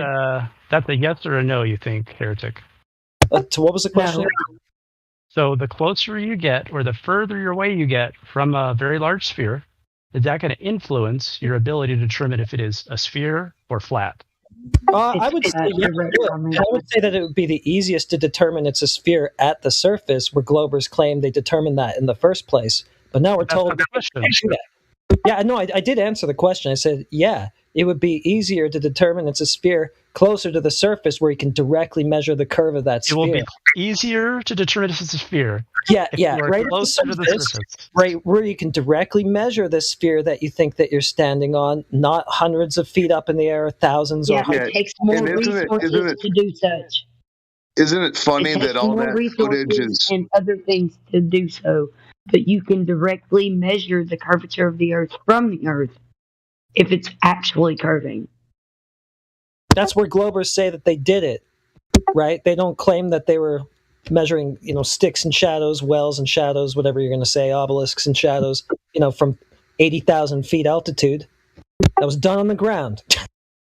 Yeah, and if this is where the proof lies, Eland, isn't it funny that all the footage is either fudged, completely created, or just a simple lens effect that has everyone fooled thinking is an Earth curve on the what they claim is a live feed that isn't a live feed that cuts out if you actually watch it. Is that the truth? That's a lens effect. Go ahead, go ahead. Is that what's happening to all the footage, or is that like the self-talk? Huh? Only trust what you can. Well, you're the one asking the question, are we going to be able to tell if it's a sphere or not the higher we get? I said, isn't it funny that if that's where the evidence lies, that all that footage is fudged? That's a lot of fudge footage. Sure is. So what? Who cares? Or Alan, I guess your name is now. So I guess to sum it up, you're telling us to measure this ball that we're on. We need to get as far away from it as possible. No, I just made the point that it would be easier to determine. Perspectives gives you a little bit clearer picture. If you're like close up to a wall, like a millimeter away from it, you're gonna have a hard time determining like what that wall dimensions are. That's absurd. You took 2 steps back. You're like, oh shit, it's like 10 feet by 4 feet. That's absurd. So what height exactly? What height exactly was it? 80,000 feet. Is that his claim? That's what he said. But it was just a story. And that's what Buddy told him. Well, can we get source on that? Citation, demonstration. It's easier to measure the curvature of an object from a farther distance than from right up close. No, because there's lots of conflicting arguments. There's lots of conflicting arguments about how high the altitude you need to be at before you see this alleged curve. Oh, it's 40,000 feet. Oh, I saw it from an airplane. Oh, I saw it from this. Yeah. Oh, it's got to be at 250,000. Oh, it's got to be from the moon. Oh, like, which one is it, guys? Make up your mind. Red Bull. Make up your mind. But the main problem is that they don't actually get to that high of an altitude to take a picture of the blue marble. That's the problem. No. The main thing is, though, is what curve is it that we're supposed to see as we rise in altitude? The one that we can't and didn't measure on the ground? Why would we ever see that? It doesn't seem like that exists. Exactly. It's a non-argument. I don't know what you're saying. Oh, wait. It's not an argument that the curve that you can't show us isn't there? Is there? Yeah, because you're talking about a curvy horizon, right? Like, you got to get up really high. You got to get up really high to see the curvy horizon. Oh, you mean the one that isn't Earth curve? I'll tell you what's not an argument, Alan. Earth curve. That's the part of this that's not an argument. Because you don't have an argument. It's not there. You don't have anybody who's ever measured it. Period. Doesn't matter what you say. No one has ever measured it. I was just defending him a little bit, saying that, Well, yeah, please, it's true. please cite where they have. I was just defending him a little bit with when he said that it would be easier to get a good view of the curve from higher altitude. What curve? The one that they can't measure? Yeah, I agree. There is no curve. Yeah. But Yes, so why would we see it as we rise in altitude? Because it's not absurd to say hold on, though. They claim that they measured it from the ground, right? They don't say that in the 3rd century BC they went to 80,000 feet and they saw the curve. They didn't do that. Yeah. They claim that they worked this out from the ground. Now we're supposed to go above the ground, above where they said that they figured out we're on a sphere in order to see the sphere or to know that it's a sphere. Something's not adding up. The If radius. someone handed you a basketball, Period. would you say, no, go put it about 100 yards away from me and let me get a good look at it? The radius is set. The radius is set from whatever they claim they've shot rockets off at this radius. They claim this radius, period. Okay. This is the claim. This radius, period. Okay. There is no other radius. You can't expand it. You can't shrink it. You can't do anything. You have to claim that radius. Okay. Period. I'm tracking you. No, you don't have to. There has to be, with that radius, there has to be that drop over rate. Okay. There has to be. If there's not, then there's no globe, period. Okay. Period. Well, there could be a globe, but it would have to be. No. It could. No. It would have to be 100 times larger. Hey, Patrick, we're talking to some other guy at the moment. You wait your turn. It would have to be 100 times larger. I mean, that's a possibility. Yeah, but that destroys the entire outer space mythology. Yeah, but that There's no destroys the entire possibility. They heliocentric go off model and this the whole outer radius. space mythology. They go off this Oh, radius. yes, I'm aware of all period. this, but Okay, it's well, plausible period. They that go we off live this on a radius. super duper No, huge Earth. But there's no possibility. They go off this radius with their calculations with rockets. okay, well, I'm just Rockets, pointing man. out that it is possible given the things that we know. No, there's no. We get to test this radius that they claim. It's definite that they claim this radius. So Can you let him finish? Okay, well, not. I don't believe that we live on a super huge Earth, but just you think with me hypothetically. Yes, it's possible if you want to create your own cosmology. If you just think with me hypothetically, like if you can see like an oil rig from 20 miles away, it could just be possible that your radius is wrong, right? It's Yeah, but do you know how wrong it has to be for that, though? it has to be incredibly wrong. Of Yeah, course. I believe in the flat Earth because I think that makes the most sense. But You don't believe flat Earth. You know it. hey, if people want to like investigate if we live on a super massive Earth, like power to them. You don't. But okay, here's the thing. Though. Here's the thing. If somebody wanted to claim that, why would they? What reason is there for us to think that it is still a ball, just a much, much bigger ball than they claimed? Like, why would anybody I ever really think? don't know. Yeah, I don't know why anybody would ever think that myself.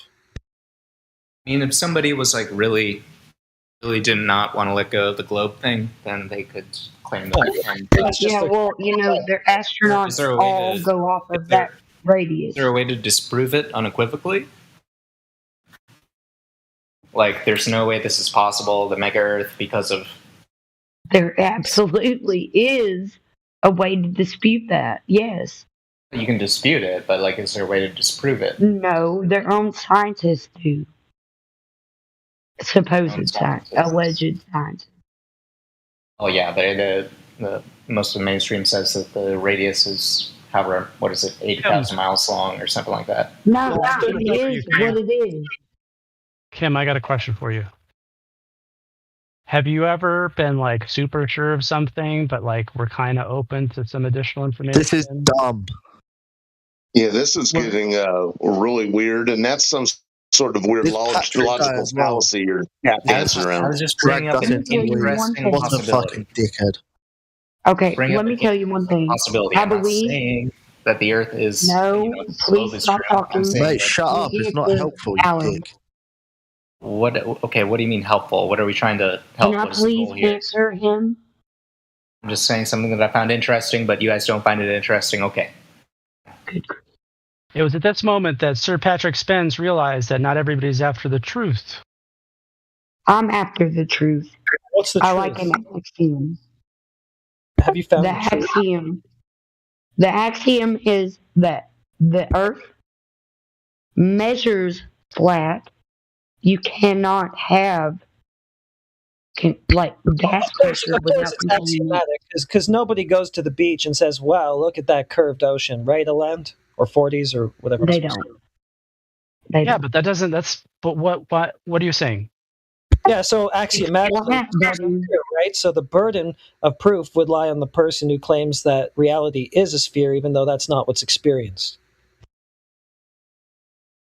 Yeah, and it would also lie on the person if it depends on the origin, right? If we're like all in agreement that like the Earth is flat, and I'm like, no, actually, I think it's a sphere, then the burden of proof would be on me, right?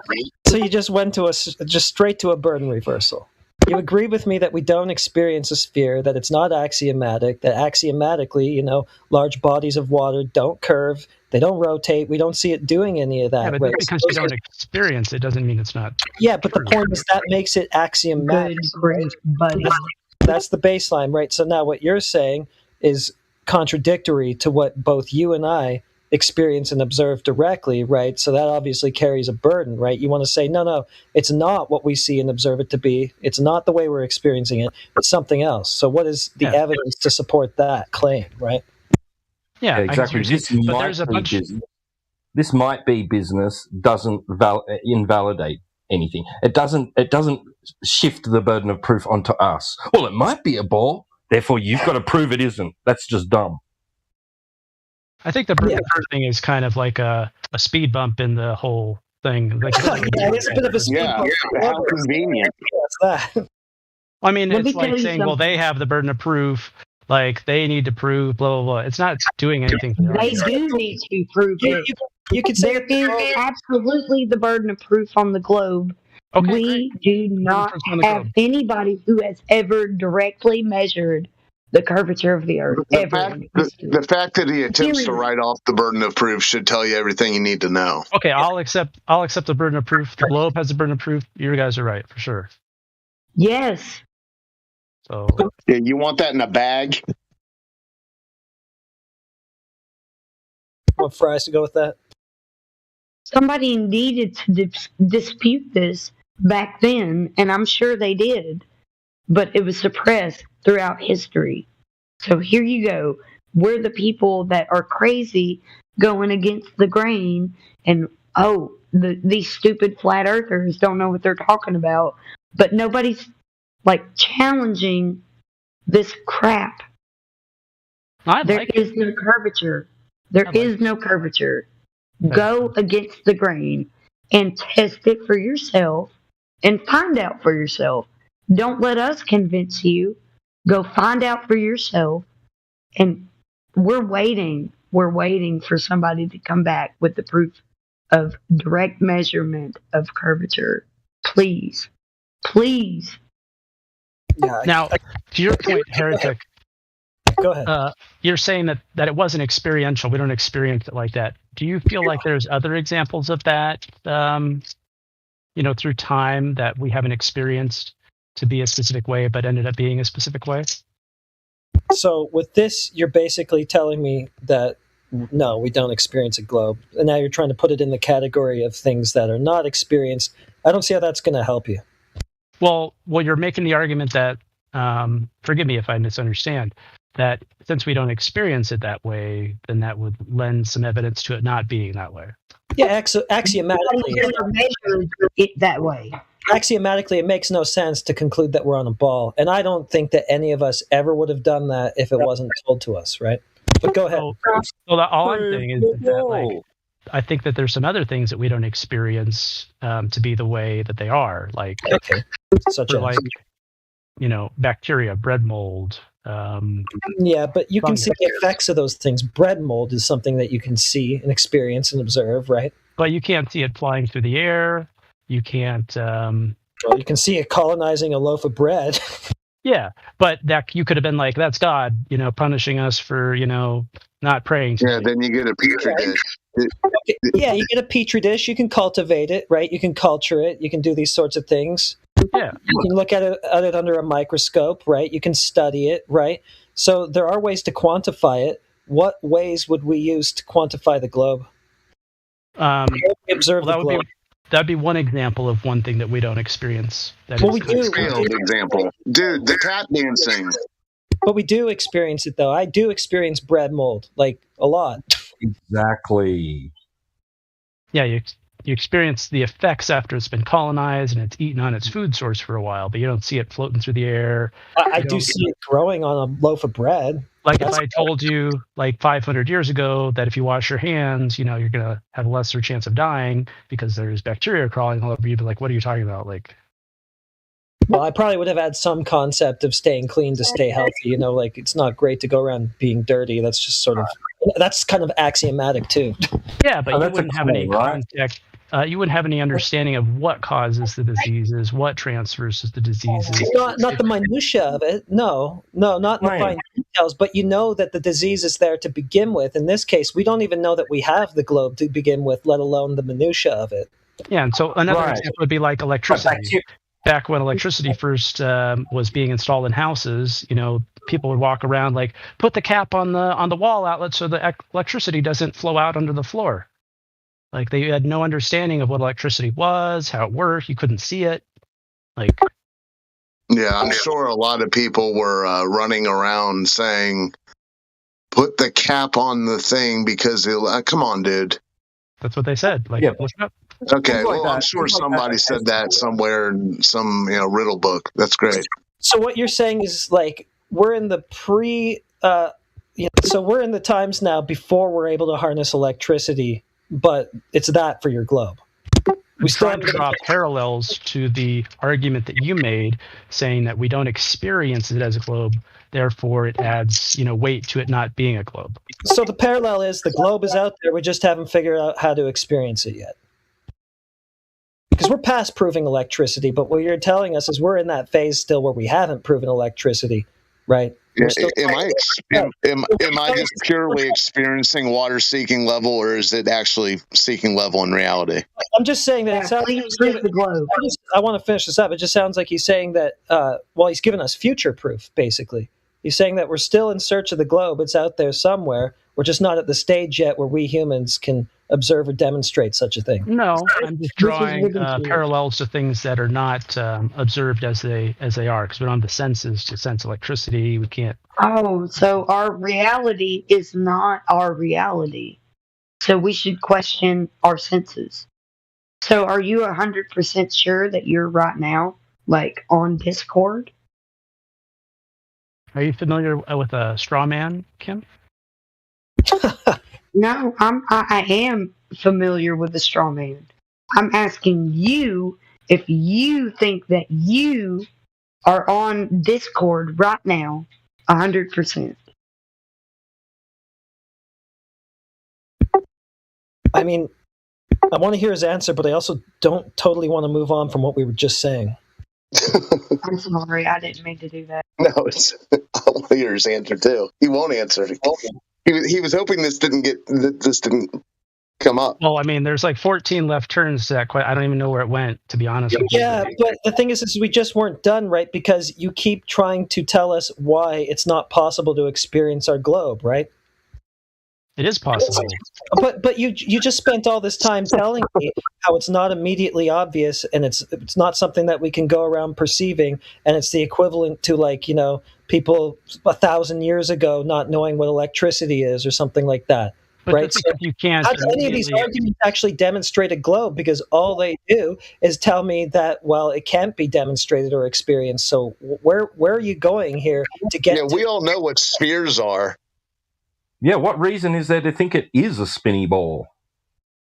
Yeah, you're just giving me excuses for why we can't experience the spinning ball. But when do we get to the part where we actually experience it? Yeah, because it's never been proven either way. Period.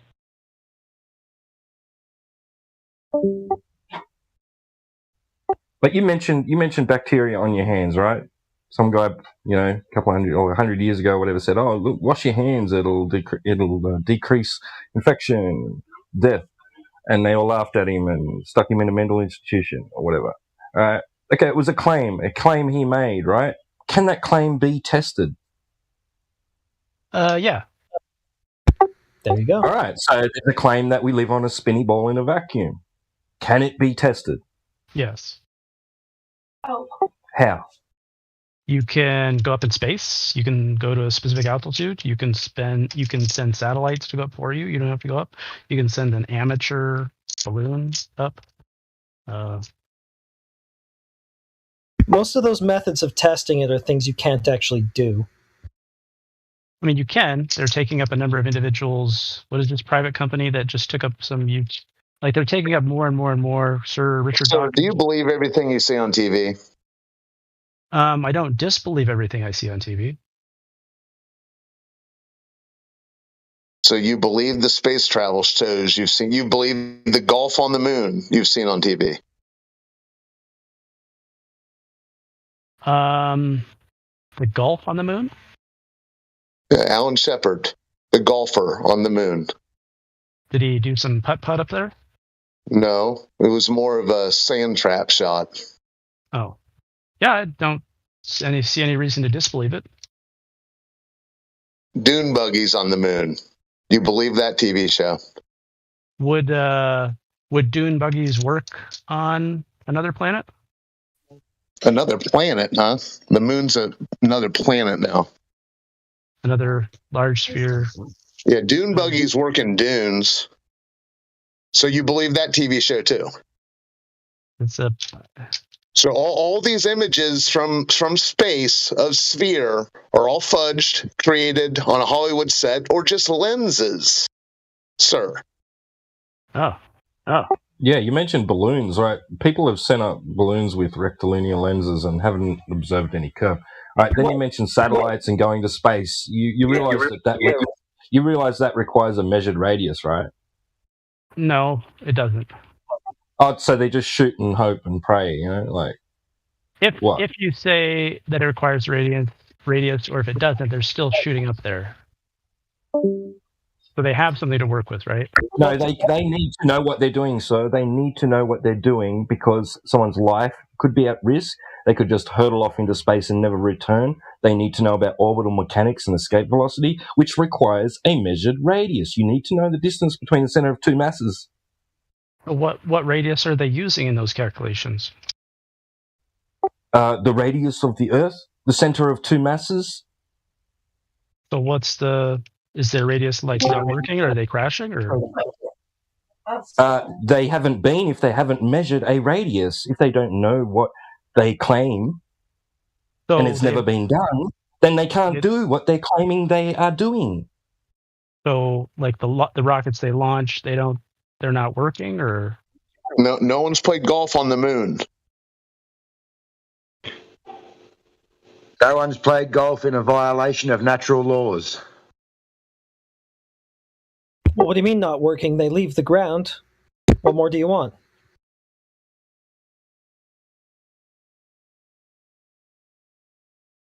They're probably not working the way that you imagine them to without a measured radius. Because orbital mechanics would need that. So let's say they don't have a measured radius. At what point do they fail after they leave the ground with like no radius, with like the whatever faulty radius they're using? I don't know. What would be failing? What would be failure in that situation? Well, I'm hearing that they can't do it without the radius, but clearly they've been able to calculate something that has allowed them to put. Yeah, for what you and I can verify, what you and I can verify is that they can make a rocket leave the ground. So what? Yeah. So like, did they need a radius to like, say, shoot a interballistic missile from here to Russia? No, that's the point. That we watch goes up and goes down, you know. But if they go slightly higher, they do need that measured radius. Do you have the measured radius or not? Heretic? No, nothing ever uses the radius if it hasn't been measured, period. So they don't like factor the radius into those rocket launches? Not in reality. Yeah. The rocket can't actually be orbiting a sphere if there's no sphere, right? And you're going to need the radius for the orbital mechanics, right? So without that, that doesn't actually happen. That's just a story attached to a rocket that you see leaving the ground. And that's all that you can verify of it. And also it takes a parabolic trajectory, right? And if there's no curve of the ground, then they're not doing that to compensate for that, right? So it looks kind of like the rocket's just going up and coming down. But it's kind of circular logic that you're using there. Like, it's not curved. They can't use the curve of the ground, therefore it's false. No, it's not circular. It's because no curve has been demonstrated. So why would we incorporate any into this scenario? But you can't discount it. You can't use it as a discount now. Well, yeah, we can because none is demonstrable, right? So they can't be utilizing it in any way. And utilizing they could, or they couldn't be. That's the point that's in contention. You can't disprove the point. It's in contention because it's never been demonstrated, right? So without it being demonstrated, nobody can use it to do anything, right? And you can't include it in your argument for its validity. That's what I'm saying. You can't include it as a talking point. You can't say it's not here, therefore it's not here. You can't include it at all. It's been falsified. The claim of the radius has been falsified. So.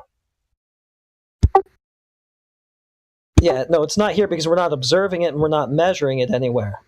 We keep looking for it and I keep asking you for it, right? So if I missed it somewhere, could you please provide it?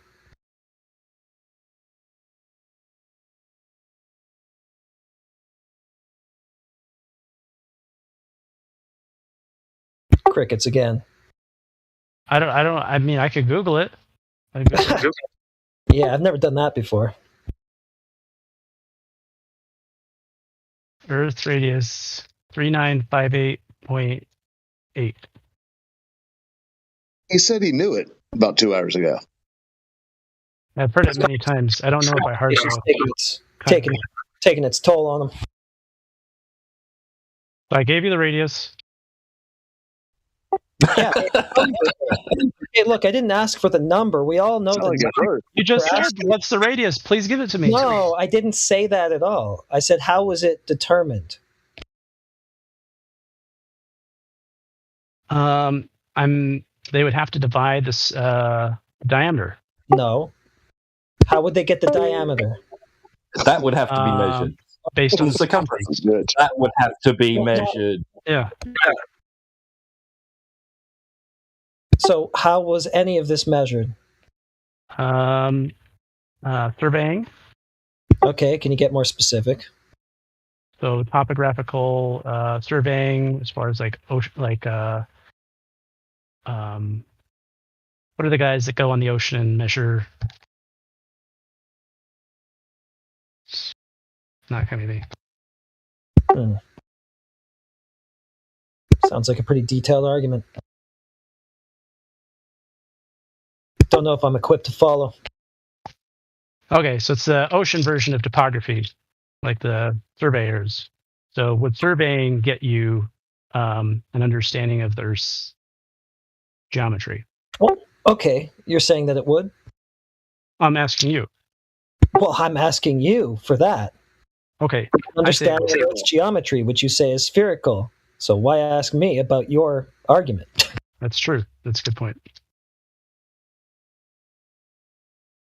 Yeah, So what do? Do they measure a drop over distance of the ocean, aka a curve?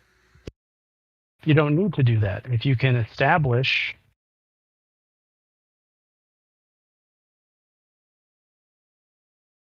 the size of the Earth, you can determine it. Okay, how are you going to do that? The size of what? The Earth being a ball? Yeah. Okay, how would you establish that it's a ball in the first place before establishing the size of the ball? Trigonometry. Trigonometry, straight lines. Okay, how are you going to use that to establish that you're on a ball? So if you measure 2 points and you obtain 2 or 3 points, I'm not exactly sure if you 2 points need straight lines. Because there's some parts of surveying that I don't think require a 90-degree angle. No, they do. They do. Do they? Yes, they're. Can you elaborate? 2 points. Okay, but I'm still waiting for the demonstration of the Earth curve or the sphere. Anyway, through measuring points on the surface of the Earth, you can add those triangles up, and it will give you. Relies on straight angles. Period. Straight angles? Straight angles. Regardless of what level you're at, you have to find out what level you're at, the elevation from sea level, and then it takes you down to sea level, which is level, a straight line. Okay. To find out your location from the angle of whatever star you are trying to pinpoint your location from. So straight lines. Are you going to be using horizons in any of these angle measurements? No. No. Okay, good answer. Yes, you are. No, it's a different one, Kim. There's 2 different types of this that you can. I'm not talking about navigation. I'm talking about triangulation over land. So what you're telling us? What are you pinpointing on land then? You could pinpoint like a top of a hill. You could pinpoint the top of a church tower. You could. No. Okay. So how does topography work, Kim?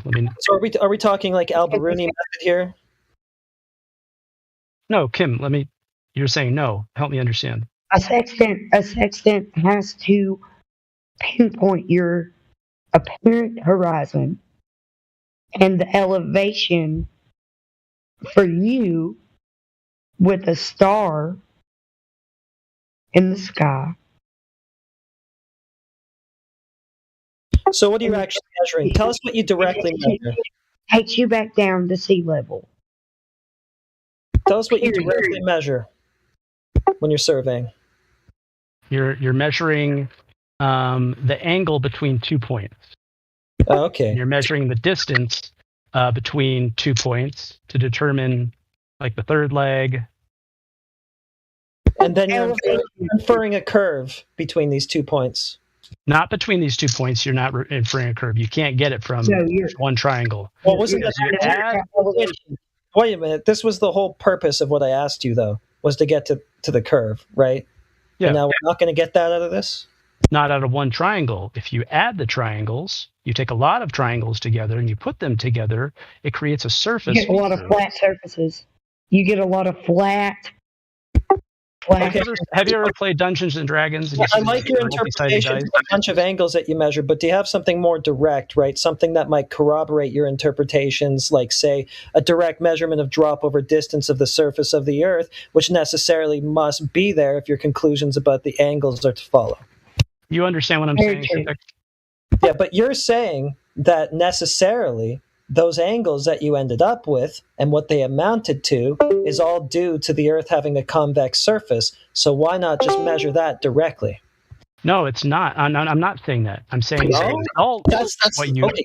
You're not saying that, though. You're not saying that. You're not saying that your results require a convex surface, because that was the whole thing that this goose chase was supposed to be about. Yeah, the result gives you an object that curves around a sphere. No, it doesn't. That's what the result gives us. So that's what I said then, convexity. So that you're saying then to get the results that you got, the Earth's surface must necessarily be convex, to the tune of a 3959 mile radius spheroid, I presume. I believe so. Yes. Okay, so if that's the case, then it must be dropping, at a distance or at a rate that comports with the dimensions of that globe, right? The size of the globe. So now why not just measure that drop over distance directly? Does the ability to measure that drop over distance directly somehow change the measurements obtained in the triangulation? Yeah, it does, because if you can't do it, well, it doesn't change what you measured as far as angles go. Those are what they are for whatever reasons they are. They may be things that you haven't considered at all.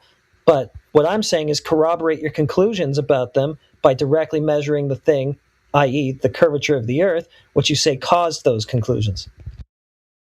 Yeah, but if you come to the conclusion that you can't measure the curvature of the Earth, maybe you're under some sort of motivation to conclude that, let's say. No, I'm just saying. But does that doesn't destroy it, though, right? I'm just saying if your results were the convexity of Earth's surface, right, then that exists. It's there. It's in physical reality, and it's directly measurable. So why can't we measure it directly? What would be some suggestions you'd have to measure it directly? Use a large ruler. How big? How about 10 miles? What type of cost do you think would we be looking at for something like that? I'm not paying. Oh, that's not going to be a lot of cost. But does it have to be of any sort of accuracy as far as the materials used? It needs to be a straight edge, and it doesn't have to be like a physical ruler, like a metal ruler or something like that.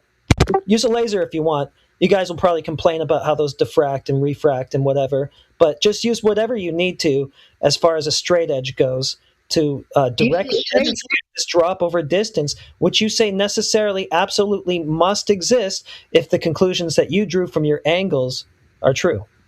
You're saying, just so I understand the argument correctly, is if the curve exists, then we should measure it via a straight edge that is about 10 miles long, and just damn the cost, or the. It has to be a physical curvature. It has to be. NASA that they put a $14 billion telescope into a thermodynamics violation, so I'm not worried about the costs of this. A string doesn't cost that much. So okay. So you're saying why don't you? Okay, I think that would be a. I'm saying do it. I'm saying validate your inferences from these angles and all of these secondary and tertiary things that you guys use to try to infer Earth curve. Validate those by directly demonstrating it. Would you say that there's a necessity, a pressing necessity to do that? Yes. Let's figure out where we live.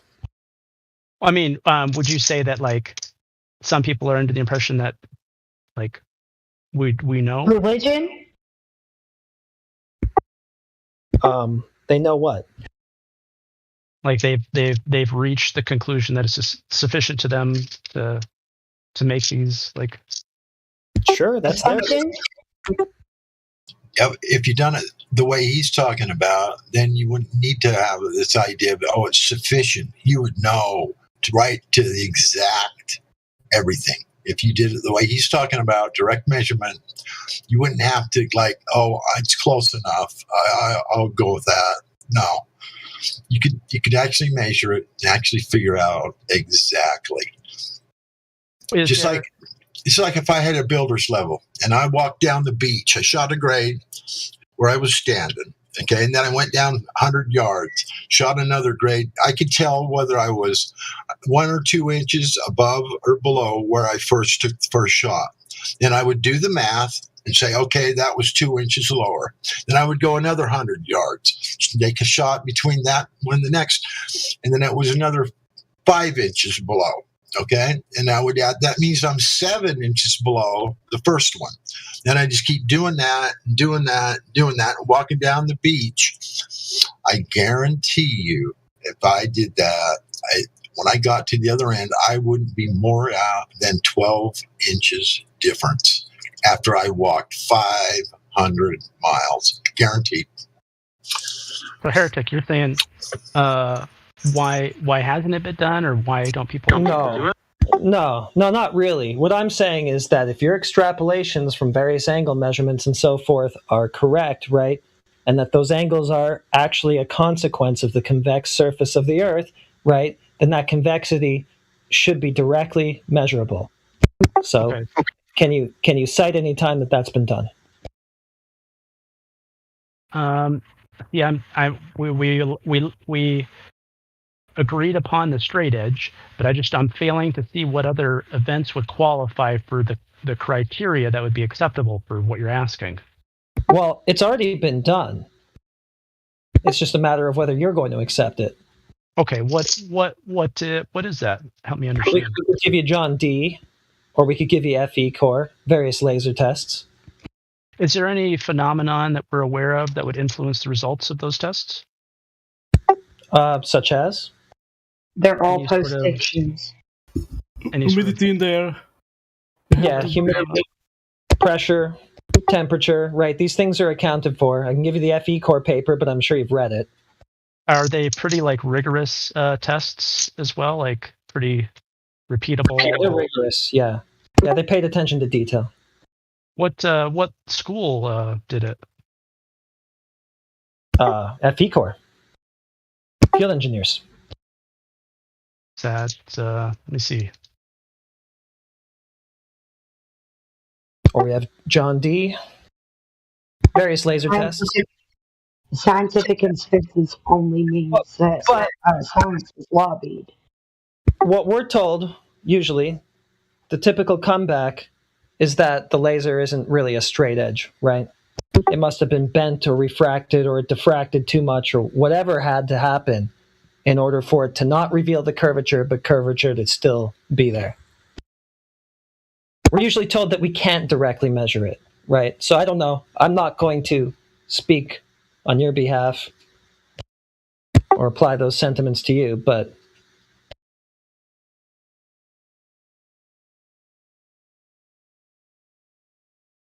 yeah, I haven't really looked at it that much. I would say if I'm trying to arrive at the truth of it, I would try and articulate the ways in which this could be in error, chiefly, right before I arrive.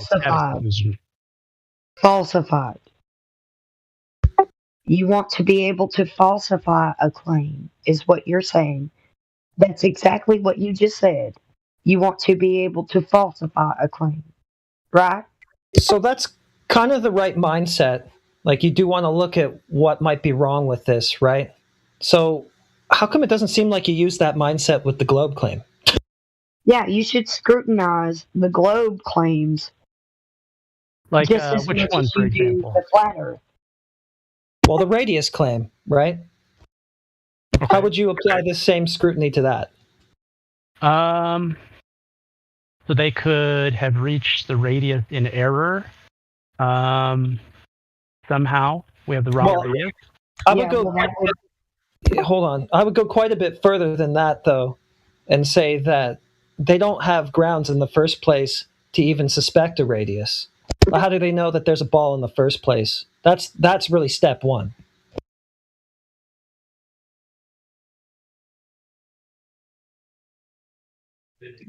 Yeah, that's right, Heretic. What reason is there for that? None. If people see it, is that a reason?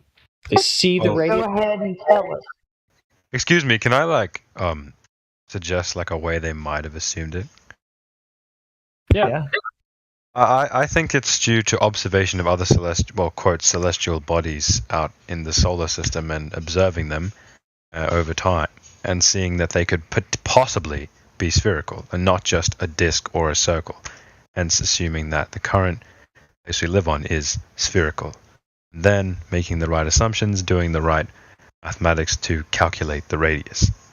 You said assumptions built on top of assumptions. It's a whole stack of presuppositions. You're right, it is. Yeah. So it's more of a philosophical position than it seems. Well, I think that the FE side of the argument also does that. They build upon presuppositions. Like Like if there's no radius, therefore no curve, game, set, match. Not really. I mean, they're just going out there with a straight edge, the laser, right? And if this sphere is reality, if that's really what we live on, right, then it should deviate from the laser over distance, right? Pretty simple. So it's not, you're not going in with any presuppositions. You're just testing the claim. Maybe it'll be true, maybe not. We'll see. Okay. Now, do you presuppose that the laser measurements are accurate and not in error in any way? Well, lasers are more concentrated, so they should be less affected by any kind of atmospheric conditions. No, but you do have to account for temperature, pressure, humidity. Why don't we go a little step further and we go with infrared? Diffraction, etc.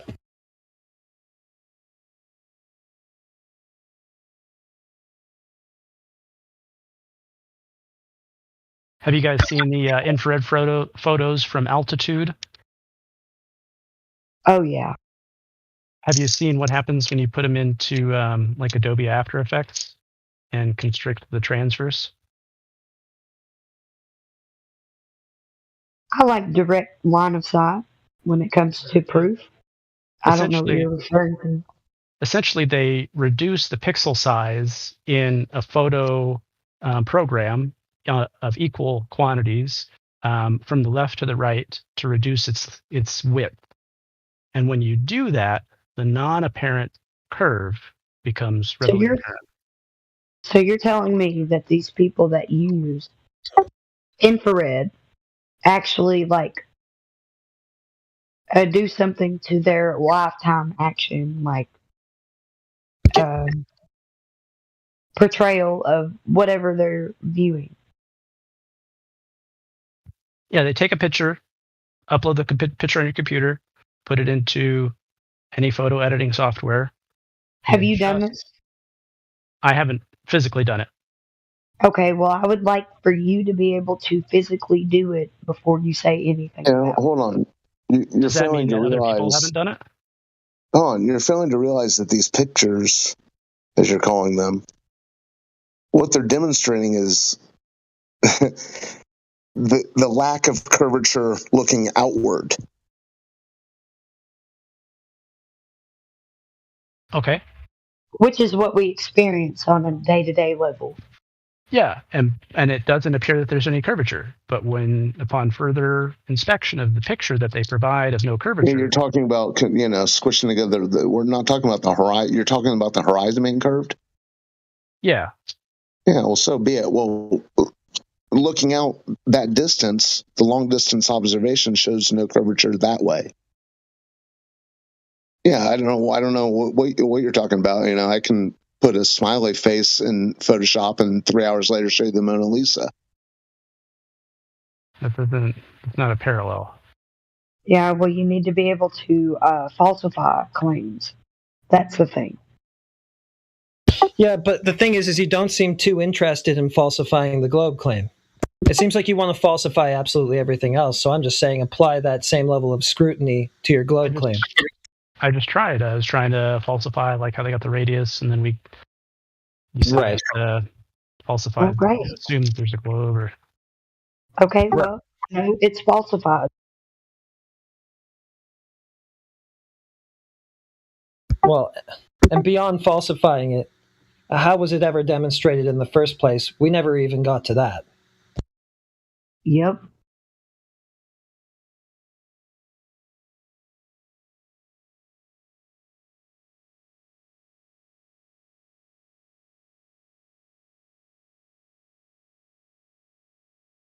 Any comments on that one? I'm sorry, I got a message. What? When has the curvature ever been established to be able to be falsified in the first place? Established to be able to be falsified? Of course, yes. So it was deduced. The curvature of the Earth should have been directly measured. How it's directly 2023. Shouldn't it have already been directly measured? I mean, what does the date have to... Okay, well, you were about to say that it was deduced. How? Through land surveying. Okay, land surveying. So you kind of gave me a vague story about some angles and adding them up, and yet there must be curvature there. So then my response was, well, then that necessarily equals a convex surface, right? So measure that directly. Yeah, apparently he didn't hear God rocking.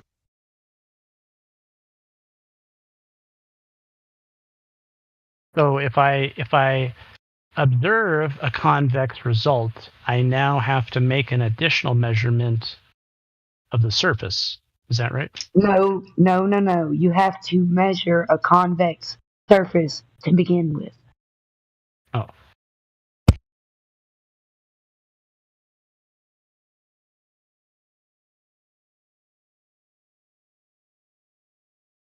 I don't understand why this is so hard to understand.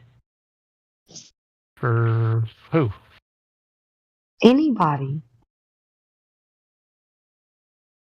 If it's never been established and if it's just been a presupposition, then you should not accept it without being able to observe it with empirical evidence. I don't need need to go off. I don't need to observe things to accept them. Why? Why don't I need to observe things to accept them? Yeah, it's a religion at this point, so I'm asking you why. There's plenty of things that we don't need to observe that we accept. Like I accept that my grandparents are my grandparents. I didn't need to witness my mom's birth to know that. But you did, though. What? You did directly come from your mother. I mean, I didn't witness it. Someone did. It doesn't matter. But I can't. It doesn't matter. That. You did come from your mother, period. Somebody witnessed you coming from somebody. Now, who witnessed the globe and how? So do you see? Is he trying to say that he's just chalked it up to belief? Because, 2 hours ago, Matthew straight away said, yeah, I believe it. I was going to ask him the same thing. Are you in the belief of it? Is that just where you are? Opposed to what other? Knowing scientific fact that we're flying through space, spinning. What would be the difference? Big difference. I'm just asking you. If you don't know the difference, if you don't know the difference between knowing something and believing it. Can you help me understand better what you're asking me to say that? Yeah. Have you not had your coffee today? There's the difference between fiction and reality. Let me ask him. Hold on, Heretic. Opinion. Have you not had your coffee today? I have. I had it about 18 hours ago. Okay, you believe you had your coffee or you know it? I know it. Okay, there you go. There's the difference. So do you believe that you live on a ball, spinning, flying through space, or do you know it? I would have to say I believe it. Okay, well, if you're here to share your belief, that's great. We're just looking for some evidence of it existing in reality. That's kind of like the semantic argument, though, right? No, I don't think so. Yeah, because that's a semantic argument. What so you're making. Saying I'm sharing my beliefs. Semantic argument. Who else is here to share their beliefs? Means the origin of. Are you here to share your beliefs, or are you here to force them upon us? Well, I mean, you're sharing your belief, right? No. What? Did you believe you had coffee, or did you know you have it? I know I had it. Okay, in water seeks level, right? Yeah. Is that my belief? No.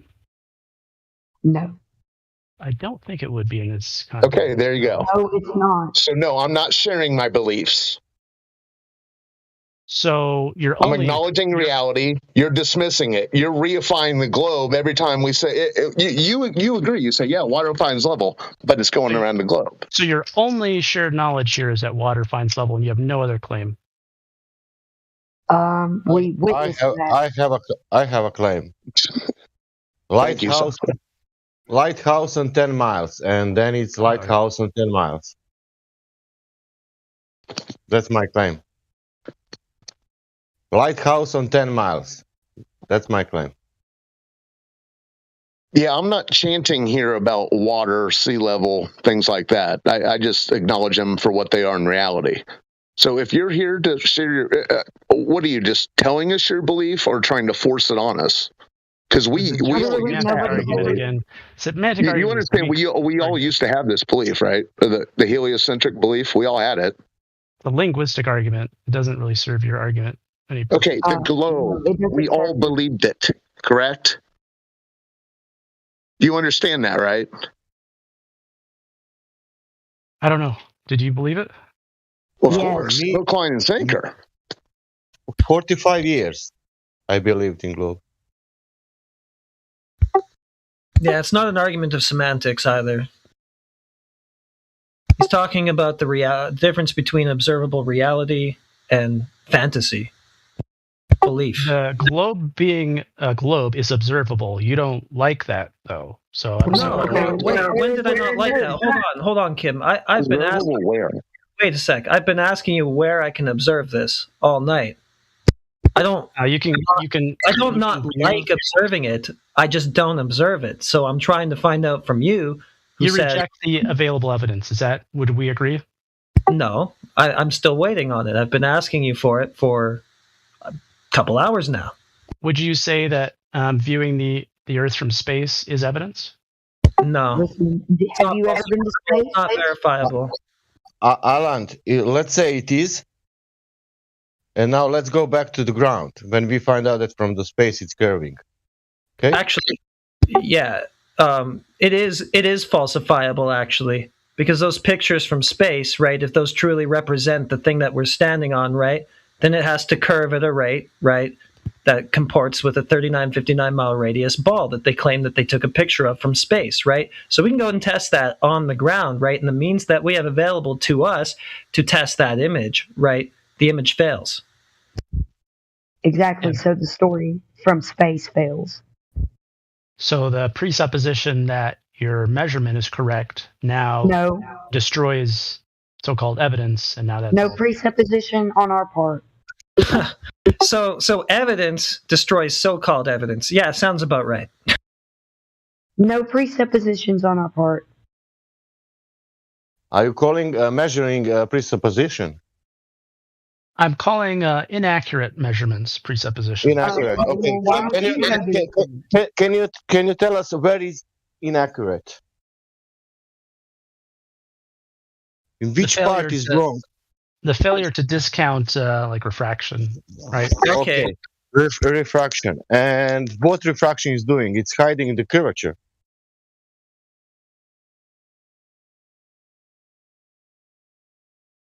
Yeah. What refraction? Are you saying that I'm standing on a ball that got refracted? Well, how did you know that? How did you know that there was a ball there to refract in the first place? Yeah, we love that evidence. That's the one we're looking for. Because you keep placing your claim in the realm of the unfalsifiable. Every single time we try to go test it, you hand wave that away.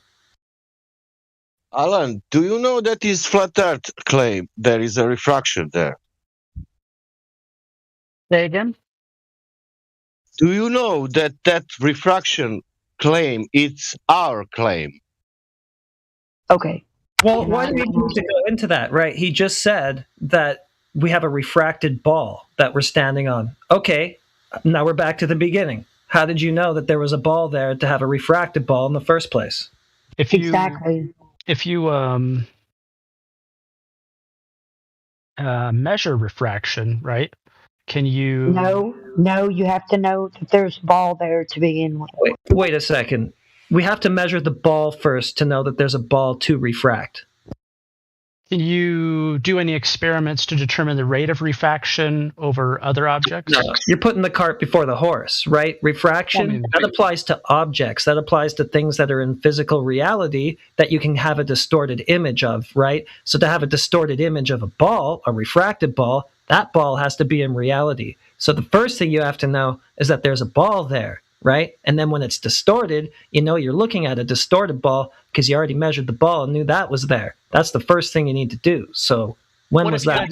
What if you had no idea the object you were standing on, but you had refraction measurement data over surfaces, and then you could apply that to the surface you're standing on. Definitely wouldn't actually think we're on a ball. That's for sure.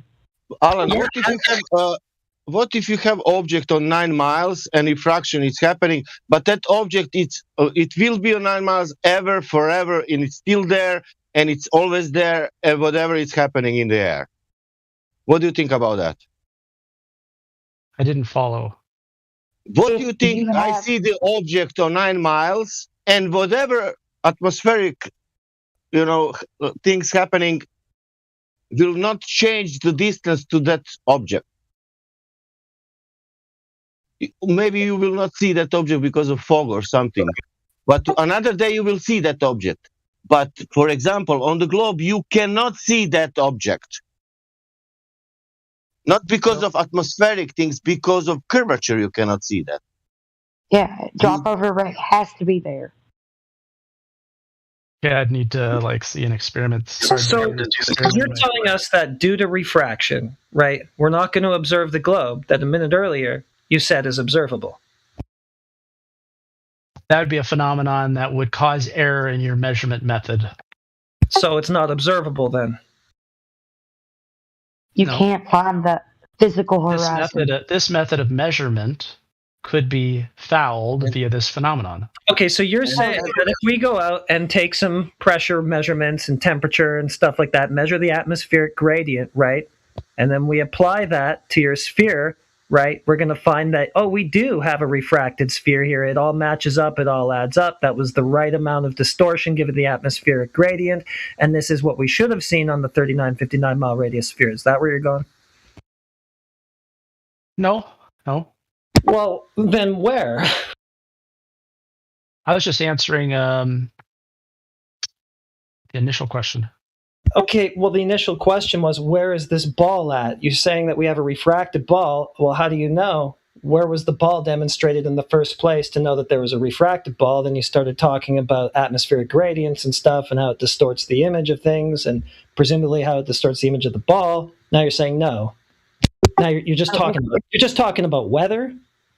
And Alan, does refraction has to do with the object on horizon or with horizon itself? It should be physical. I think. No, I'm asking you. Does refraction influencing objects on horizon or horizon itself? I'm going to say just objects, but I don't know. Okay, and we have horizon seen further than we should to see.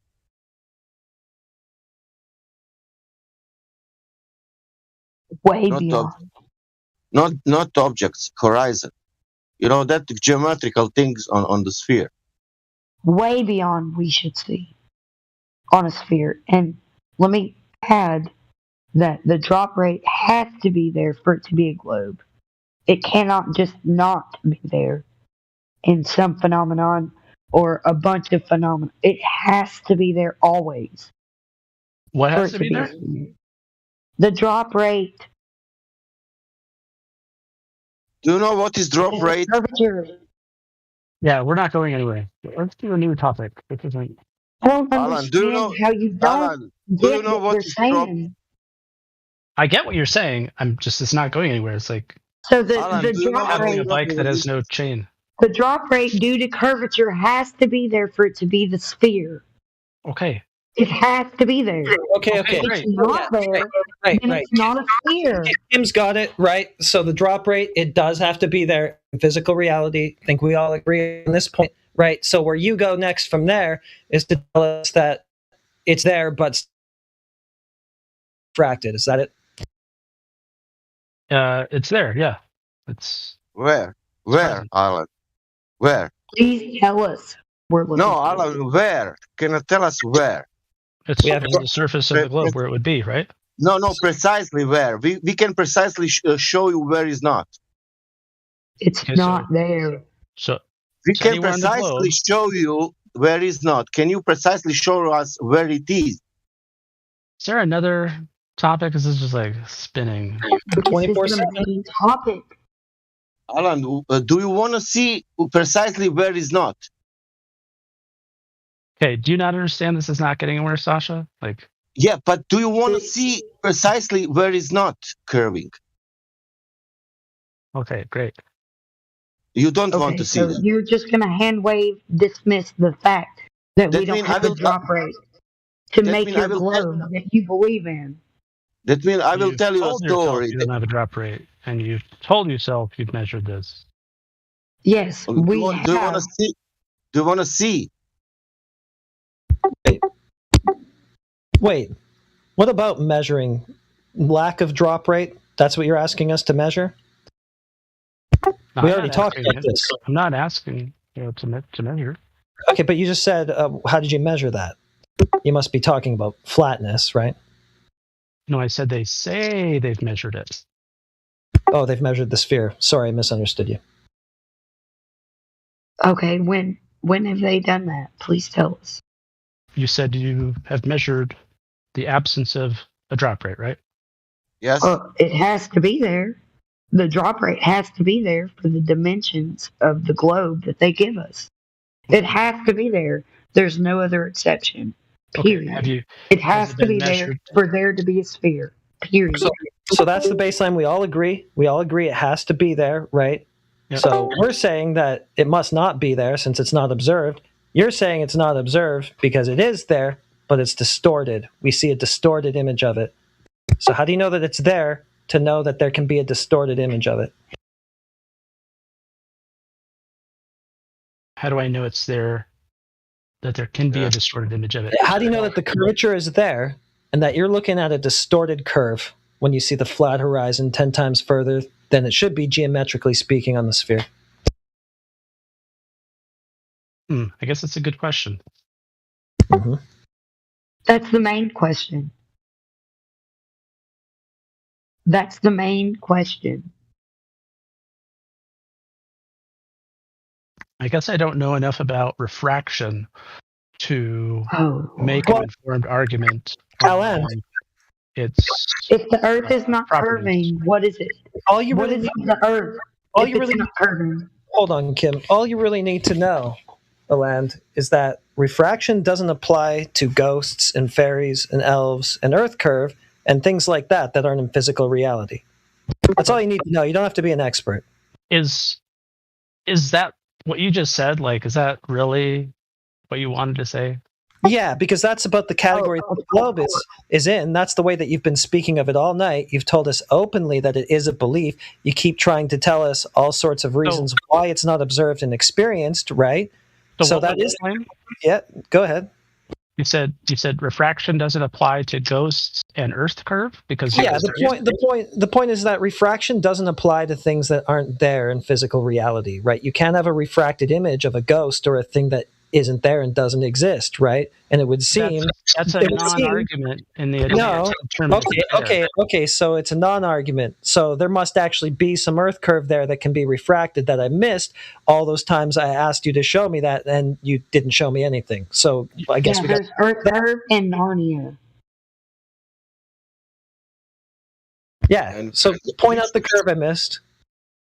Clearly it's there because it's not in the category of ghosts and elves and Santa Claus and things like that. It's there in physical reality, thus there can be a refracted image of it. So can we go back to that? I guess. Let's go back. Okay, so where is it? When we were there before. Yeah, where is it? Well, it's because you're circling the drain. You're going in circles. You're clearly circling the drain. There has never been a direct measurement of curvature at all. Ever. Well, Kim, he just told us that there must be, because he said that Earth curve is not like elves and gremlins and Santa Claus and things like that, but it's a thing that's in physical reality. Thus, it must be measurable. Has this information? Well, then, you know what? I hope you know your religion better than we do. What religion? The heliocentric model is your religion that you don't know anything about, clearly. Well, Alan, what were you about to say? So I'm wrong. Has this information, this seems revolutionary, has this been distributed to universities with I don't know, resources or I just distribute it here myself. Oh, it's not censored at all. or lobby or are they just anything. ignoring this truth? What Have you information? ever seen the context box underneath flat Earth videos? Okay, but what information? Like the beach, the lack of ocean, the curve. Like we're measuring it, and there is no curve. Do they know about this? Do they? Who's they? Like any public university. I don't know what a public university knows. I'm not sure it's sentient. Well, I mean, is this like? Do you feel like this knowledge has reached them? Like, would they have like? I suppose to some extent. I mean, Matthew Learns is a professor. He's here every day, so this information has reached him. Okay.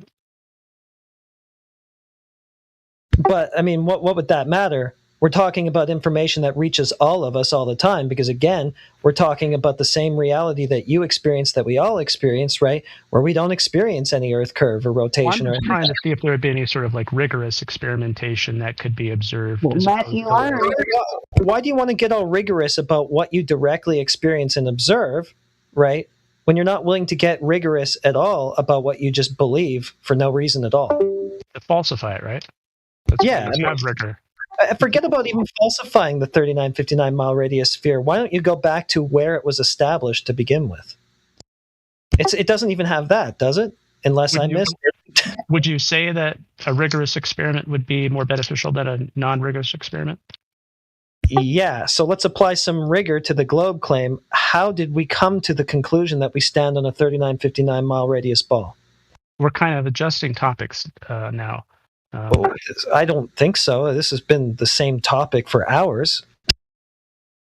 So in these measurements where no drop has been claimed to be observed, are they like pretty like, published or? Yeah, well, they're pretty widespread. Like, I'll give you mine, for example. I went to the beach. I didn't see a curving body of water. But is this like published in like Science or any sort of reputable journals? That's like. Well, I didn't publish my trip to the beach in Science. No. Okay. Would it be a far stretch to say that some of these experiments might fall short of what would be considered to be rigorous? It wasn't an experiment. Are you appealing to authority? Are you appealing to authority? Because the consensus seems to be the authority. What is appealing to authority, Kim? Yeah, well, the consensus is lobbied just like politics. So I don't know what appealing to authority is. Help me understand. Okay, well, do you think that science isn't lobbied to be able to have whatever you asked the me if I was appealing to authority? I just want to know what is that?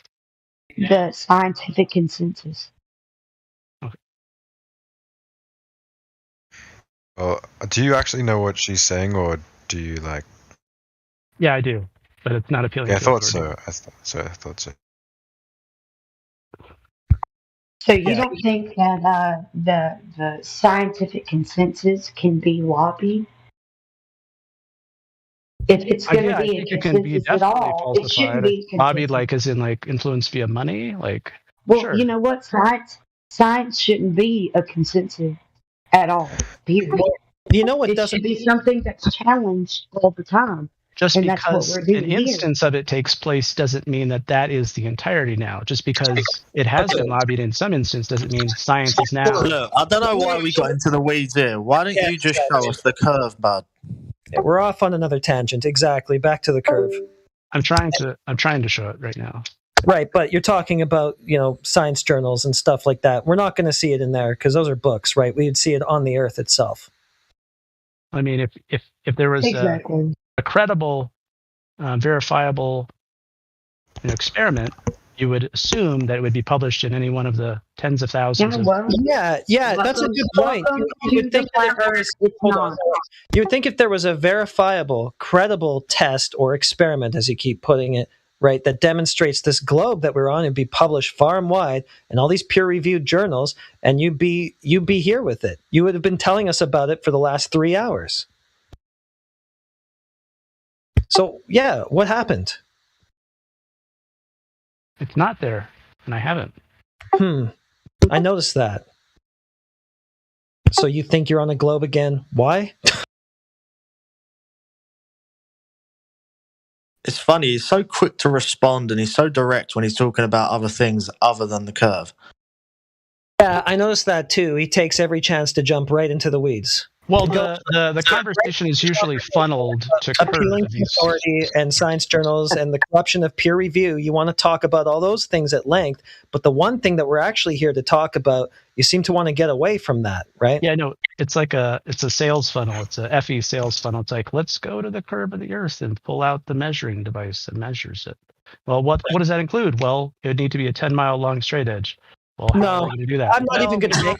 No, Land. I'm not even going to make a claim of measuring flat. Here's my claim: I went to the beach and I didn't observe a curved body of water. That's it. So now it's axiomatic that I'm not living on a ball because I see no indication thereof anywhere I go in my daily experience. But you say, in fact, that I am on a ball. So you carry a burden of proof with that, and I want to know how that ball was measured. From space. Oh, from space. So Eratosthenes went to space? He didn't go to space, but this is a measurement that they've used. Space. Oh, okay. Well, they claimed that they were able to go to space based on things that the Greeks did in the 3rd century BC from the ground, right? Okay. So there's that presuppositional building everything on that argument. That's their paradigm, right? They had to have measured the ball in the first place, like we discussed earlier, to have the orbital mechanics, to know about the adjacent vacuum and all these things, the environment that they say the ball is in. The first thing they needed to know was the ball, and that was allegedly determined from the ground, not from space, right? No, they don't have the space. You can't get to space without having measured it from the ground to begin with, so we're still on the ground. See that whole presuppositionalist, like upside down pyramid that you've developed? Like, yeah, that's what the globe is. Presuppositionalist upside down pyramid, I guess, except a ball. We did not develop that. Therefore, we didn't go to space because they didn't measure the globe. No, that's right. Because they would have to have the radius in the first place. They'd have to have the ball, right? They would have to know it was a ball to know the environment that the ball is in, right? The vacuum of space, right? Is there any other way that they did go to space, or is that like no? You would have to first know that you're on a ball and the parameters thereof and all that stuff. Can you define presupposition? You presuppose. Yeah, and what was the presupposition in there? That they didn't measure the Earth. We're not done with the definition. You just define the word with the word again. Okay. So you presuppose a truth, and you insert it into your argument as validity, and everything essentially rides on that. You're saying they didn't measure the Earth. You don't presuppose the truth. You just define a truth. You just define the word again by repeating the word. Okay. I guess I don't know what it means. Can you help me? No, I don't know what it means. You keep saying it, so that's why I asked you. Let me Google it. Okay, thanks. Okay, you're a Google Earther, not a Globe Earther. Yeah, I like to find things out via database. He'll run to space. He'll run to definitions. He just won't go anywhere near that curve. Good. Yes. That's okay. We'll just point it out every time he does it, and it's good for the show. Tactfully assumed beforehand at the beginning of a line of argument or course of action. So would you say that is a presupposition that they did not measure the Earth? No. Exactly. There's no evidence that they did. I've been asking you for it for 3 hours, and I still haven't gotten any. I wouldn't qualify that as a presupposition. So did they do any sort of measurement of the Earth in ancient Greece? You seem to be kind of reversing things here. The presupposition was the radius that you would have needed, right, to get to space and do all these things that you're talking about down the line from having the radius. Why are you asking us for your religion? It's a burden reversal tactic. It's ridiculous, is what it is. We don't believe in your religion, but we know it better than you do. Yeah. Okay. I love you guys. I've got to go. Okay. Good night. Good night. I love you all.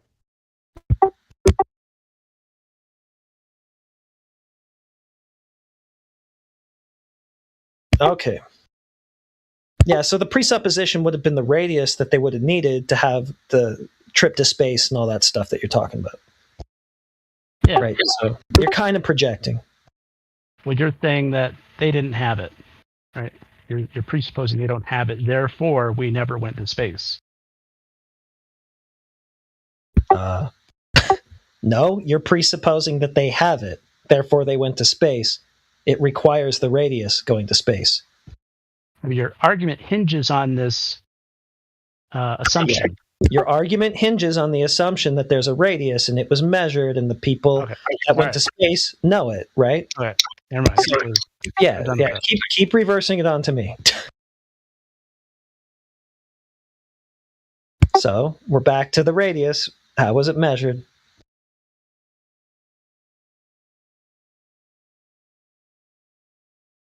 So, at what point do they need the radius in their effort to leave the Earth? So you're looking for any which way that you can get out of having to measure the radius. Well, you were telling me they needed it, so I'm just trying to figure it out. So you're trying to figure out a way out of here without the radius. You said they need a radius to go to space. I just want to learn about that. You're teaching me right now. Yeah, they would have needed the radius to get the orbital mechanics, right? To get escape velocity, to know the speed that the planet is rotating at, everything, right? To know that the sun is gigantic, and therefore we must be in a vacuum of space. They would have had to have the knowledge that we're on a sphere for that. That's how you get the diverging shadows, right, from the parallels, right? Therefore, you have the adjacent vacuum medium of outer space. All of this stuff hinges on the Earth being a ball in the first place, right? So that has to be demonstrated and known and proven, or else you're not going to any adjacent vacuum of space when you go up there. Are they kind of close right now without the radius? Like how far they get the rockets up right now? Close to what? Space is part of the globe fairy tale. It's part of the globe paradigm. That's that circular reasoning again.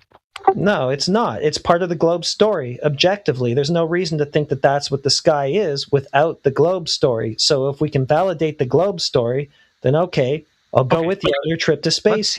Let's come at this from a different angle. Let's say we have no idea what the shape of the Earth is, and we want to figure it out together. Okay. Do we both agree that they have intercontinental ballistic missiles that they fire and test, and they go into high altitudes and land on other continents? Do we agree upon that? Okay. I mean, do we agree? Sure. Okay, so we know that. We don't know what the shape of the Earth is. We're saying, hey, they need a radius. We don't know what they measured. So how are they able to do that? And how much further would a stretch be if there was outer space? We don't know. We're trying to figure it out. Like, what's missing mathematical pieces that they wouldn't have in this scenario? Okay, are they utilizing the radius in any of those calculations that they do for ballistics? I'm not sure. I don't know. Well, then what does it have to do with demonstrating the spherical nature of Earth? Well, you're saying they need it to get to space, right? Well, they would need it to do anything relative to the ball. Okay. But we know that they've kind of like gone pretty far up, right? And where does that tone? I'm sorry, I gotta interrupt their pseudoscientific spiel there. Where does that tone come from? Where they go, we've kind of gone really far up. Where did you guys learn that? I don't know. Bad habit, I guess. Yeah. No, I mean, it's common. Go ahead. I apologize. I really do apologize for that. I thank you for calling me out on that. You're welcome. You're not the only one that has it. It's happening again. You want to go really far up? Dude, do you need the radius of the Earth to shoot a BB gun in your backyard to shoot a clay target 30 yards away? But that's what an intercontinental ballistic missile is, a glorified BB gun. I am working on my attitude because I don't think it helps out when I have conversations. It's a pseudoscientific spiel they do. Really far up. I don't know. I'm sorry, but dude. But do you see my point, Heretic? Well, do you see my point? Well, I'm just I know you're what you're saying, Lobos, but I'm just trying to hammer this one out while we're almost close. No, I don't see a point here. So they're saying like, all right, we don't have the radius, therefore we can't go to space. Right. Now you're saying that we've gone pretty far up. So again, we're going away from the ground that we're trying to measure, but okay, go on. Yeah, I'm just saying they've clearly gone up somehow. So what? Now, we don't know if they have this radius, and we're making a contention that they would need it, and they don't have it because they didn't measure it. I'm not making. Wait a sec. Do you think that I'm saying that they need? Wait a sec. Hold on. Do you think that I'm saying that they need the radius to leave the ground? Because I'm not saying that. You said to go to space. Yeah, space is part of the globe story, so you'd necessarily have to have the radius and all that stuff proven in order to even know that the sky is space. And hold on, don't you remember the part of the story where they go around the Earth and then slingshot off to the moon? They would need to know the radius for that. Yeah, they would. Right, the rotation and everything is based on the radius, the size of the ball. And that's what they try to sell when they send the rocket up, and there it goes and lays on its back and starts going over the ocean. Oh yeah, it has to go around the Earth, and then it gets enough. Okay, I'd like to ask. Is the International Space Station real? There's a light in the sky that they call the International Space Station. Say if we zoomed in on it enough with like a telescope or something, would we see that, or what would we see if we did it to the International Space Station? I'm not sure. There's Globers that claim that they've taken pictures of it. They think it's a fuzzy object. You can't really tell what it is, and it's vast, and they dodge the question. It can be a drone. They have the money. Yeah, so we are back to the radius, and Aland, it seems like you're trying to straw man me here. I'm not saying that we need a non-measured fictitious radius to leave the ground. Don't think that that's what I'm saying. No, I don't. Okay. I'm just saying that there has to be a cutoff line, right? There's a cutoff line between leaving the ground and entering space where a radius would be required. Do you agree? Yeah. Okay, so I'm just trying to determine where that cutoff point is. Is it like how far, much further is it required? Do we I don't know. See, we're back in story mode again, and we're back in the presuppositions of the globe. They say low orbit begins at what? The Kármán line, 60 miles up or so? Good luck either you or me verifying that. What you or me can do is go to the beach and try to observe this ball that there's a 60-mile Kármán line of, though.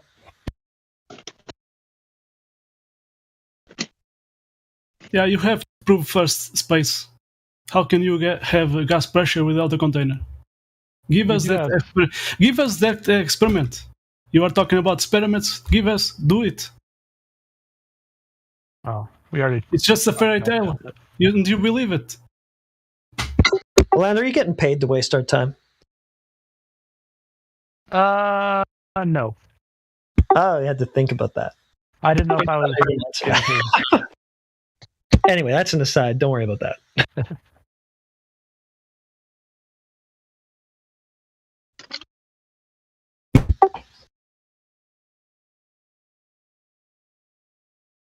I don't know. You just seem smart enough to know that you would need the radius for all of these claims, but you just seem to want to keep shifting away from it and just, I don't know. Shifting away from the radius.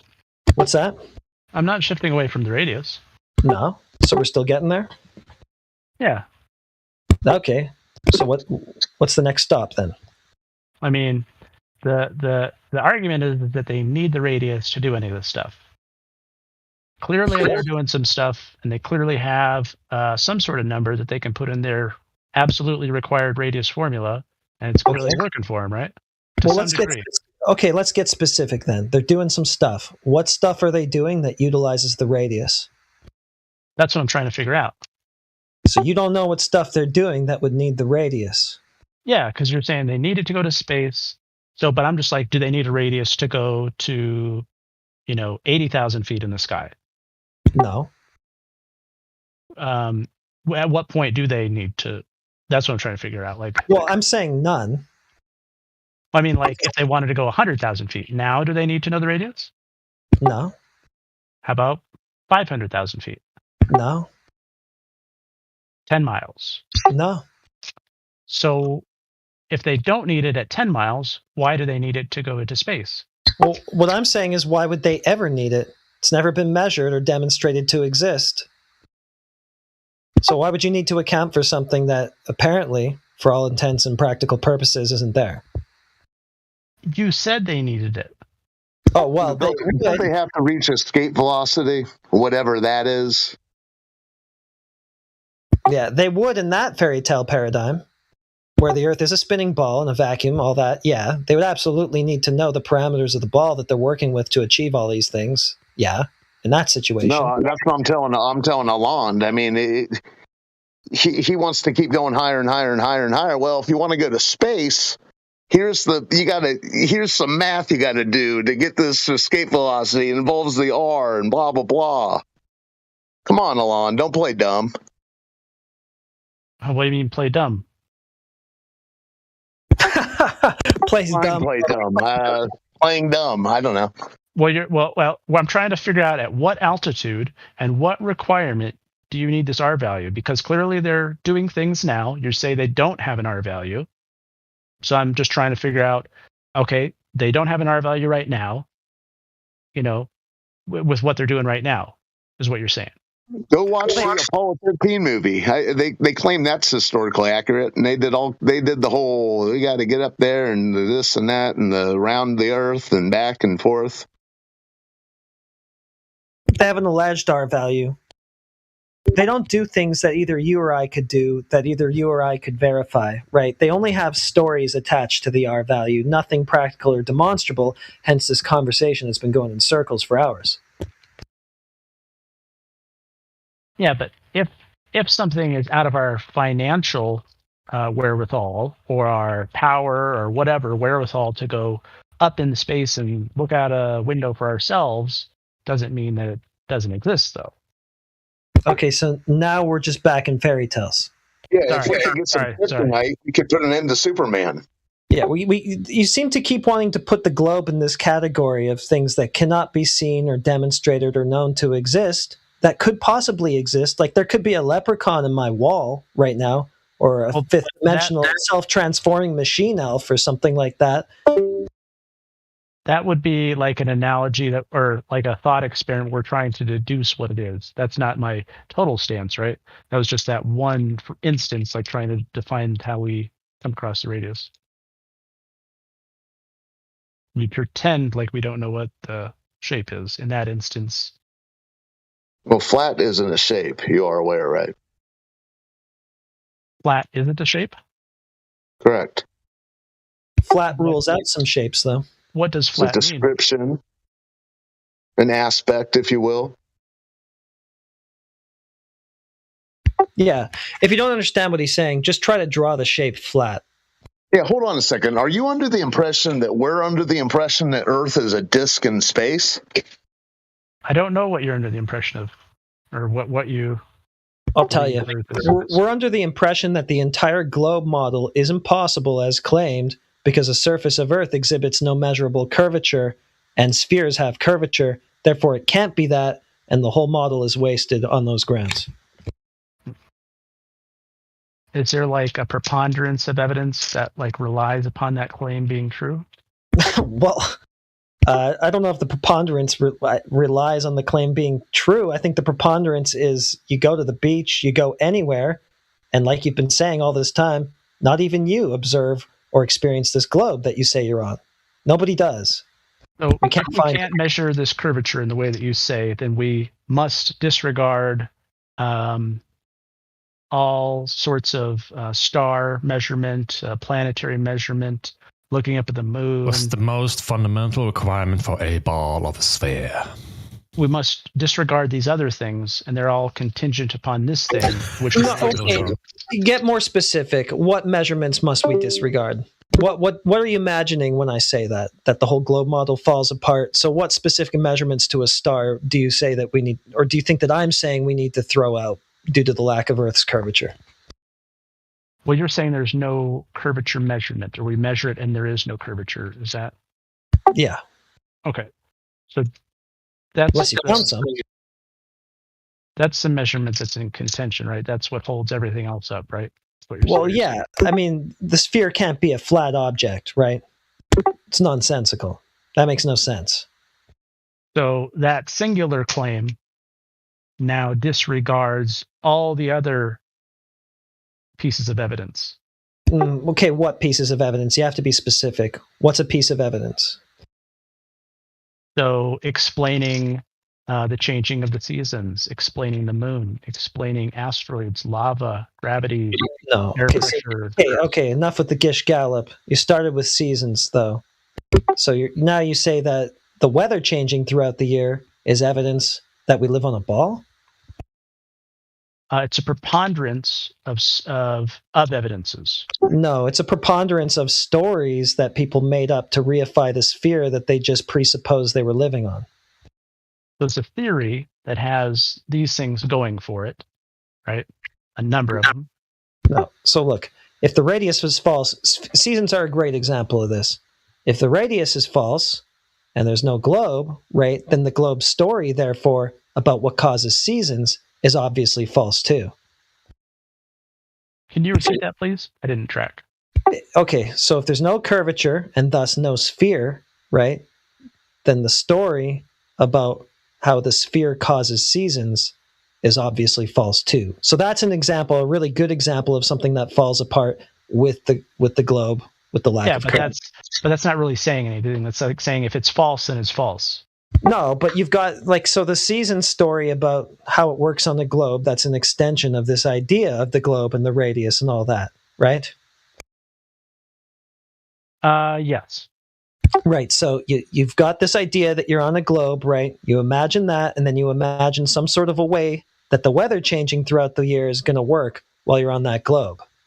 But if you're not on that globe, then that story is irrelevant. So that's a perfect example of what I meant when I said the whole model falls apart with the lack of curvature.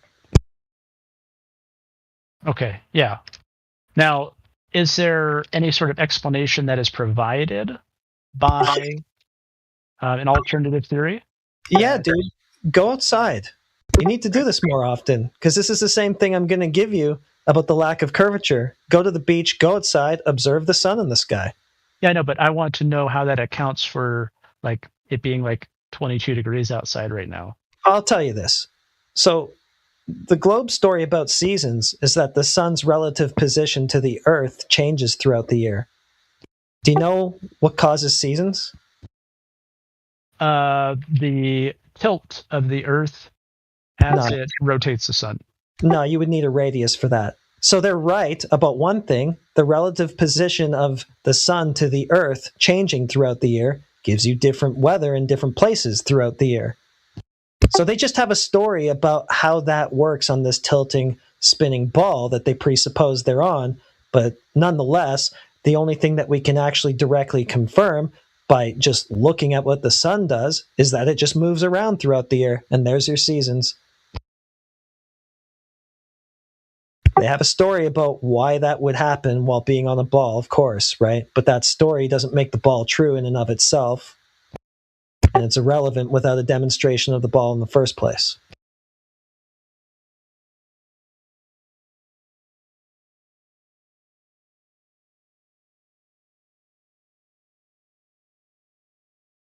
You don't need a scientific paper for this. You can go outside and just see the sun.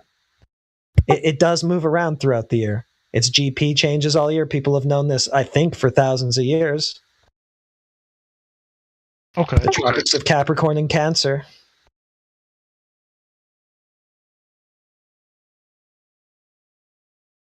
Is there any explanation that, as an alternative explanation for, the sun? It's a light in the sky. Provides energy and heat. Does it fall into any sort of theory? No, it falls into reality. I don't have a theory about it. It provides heat and light. Why is he asking a question for us? He should be answering, not the other way around. Yeah, I know. He wants to reverse things. But maybe he's asking an honest question. Or he's doing something else. Yeah. Yeah, it's a light in the sky. It moves around throughout the day. It gives us night and day. It gives us seasons because it also has annual cycles. It just moves around and it illuminates the surface of the earth. And yeah. What, did you observe something else? No, I didn't. Yeah. See, we're back at this again. We all see the exact same things. How do you feel about like all the observable, like what we call planets and stars? Why are they like circular, and we can see their, characteristics and features of like the planets on what features? Other than circular, yeah, I agree. I don't know what significance that has, but what features? Well, like if you zoom in on like the planets and you see different surface features as I mean, like Jupiter, Mars, something like that. What are you talking about? Quote unquote rotates. So you can see the surface of a ball of gas.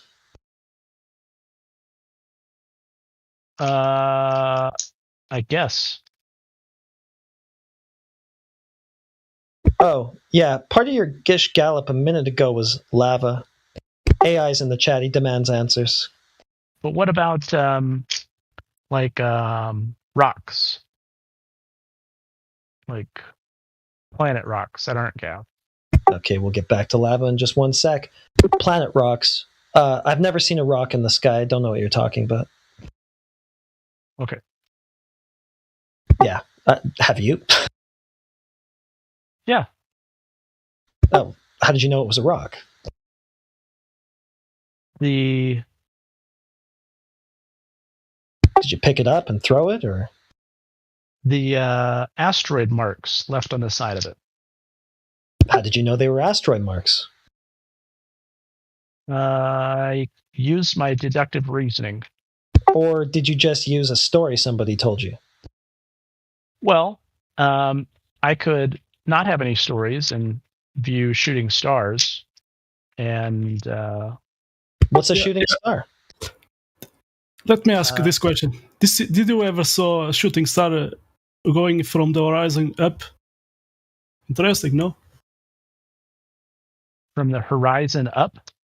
Oh, I'm gonna post if you don't get it. Also, Aland, you're in trouble for not elaborating on this globe-proof sea of lava. How does lava prove that we're on a globe? I'm in trouble? What do you mean? Yeah. AI is fed up with you not telling us how lava proves a globe. AI? Is that a bot? Yeah, you're not following the chat. Chat. Hold on. I'm in trouble for not following the chat? Is that what's going on? You are a time waster. We must know how lava proves we're on the globe. Oh, I'm in detention. I don't understand. Why? What did I do wrong? Focus, man. Lava proves a globe. So you made a claim about lava. Now, tell us.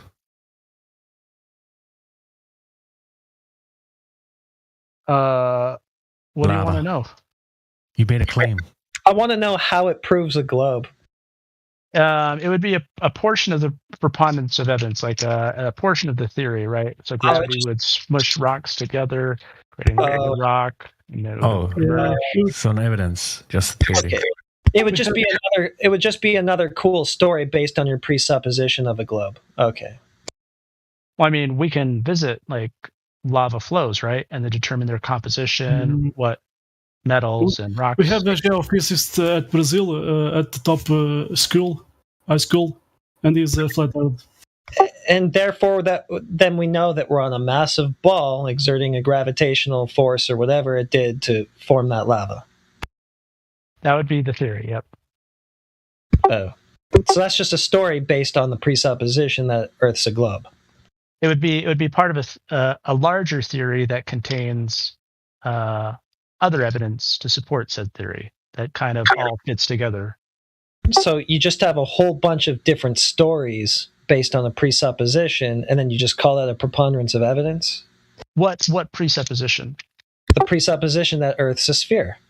Well, we measure it, but you don't like that. Right, yeah, that part. I keep asking about that.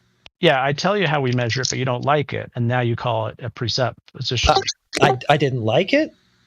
Yeah, you can go to space and you can view it. There's something I didn't like, which is I never got the measurement. I was looking forward to it. Okay, so we can go to space and view it. No, we can't.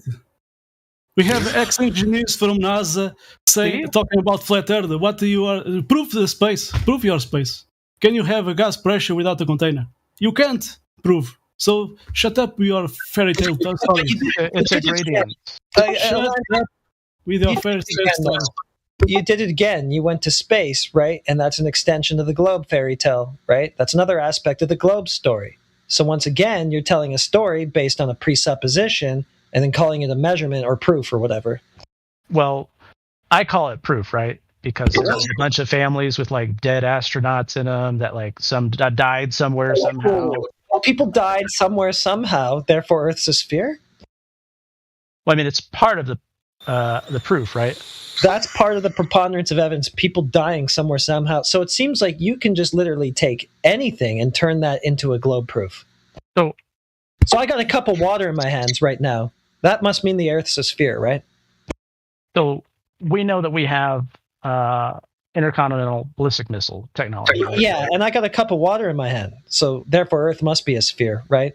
So would you say that since we have that technology, it's a pretty far stretch to be able to go a little bit further? What? Go further and measure something that isn't there in reality? I don't think so. Well, so it wouldn't be a far stretch, right? It would be a far stretch to measure something that isn't there. Yeah. Okay, but let's say we don't know if it's there, right? Yeah, I don't know that it's there. Okay, so we have the technology to go there, is what I'm trying to get at. To go where? Into outer space, if it existed. We have the technology to do a thing that we could only do if this fairy tale unproven paradigm is true. Okay. But we have the technology to do impossible things, is what you're telling me.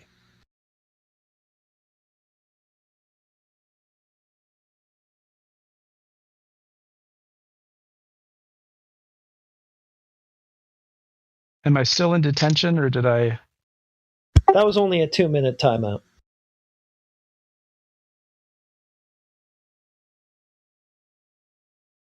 Yeah, I disagree. I don't think that we have the technology to do impossible things. Well, that wasn't a claim that I made. That was your claim. It was my claim that we have technology to do impossible things? Yeah, you said it's impossible. It's impossible to do impossible things. Yeah, I say it's possible. It's possible to... Okay, so let's specify the impossible thing. That would be going to space. That's part of the whole alleged globe, right?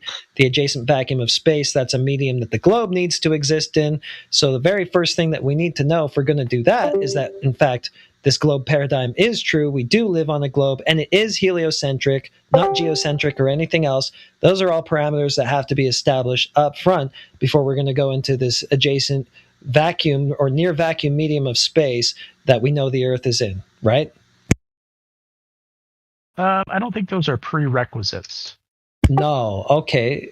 So we're just going to go to space, not knowing even that that's what the sky is? Yeah, like those things wouldn't prevent like the physics from working. You know what I mean? Like we could get there. Well, space not actually being real would definitely prevent us from getting there.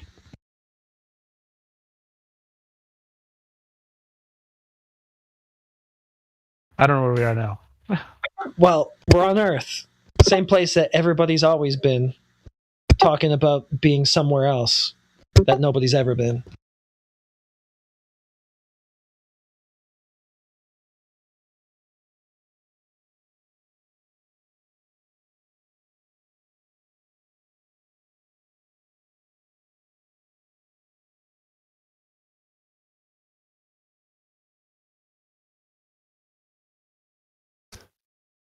Ooh, what do you think of Starlink? I don't much care.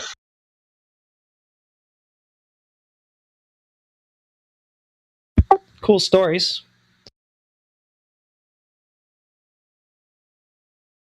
Nice lights. I do like a light show in the sky here and there. My friend got it. He said it cost $600 for the equipment.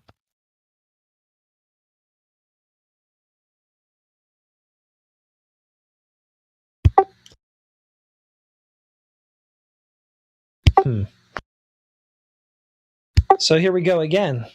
Another thing that proves the sphere. A signal. Your friend has a signal, right? He's got internet.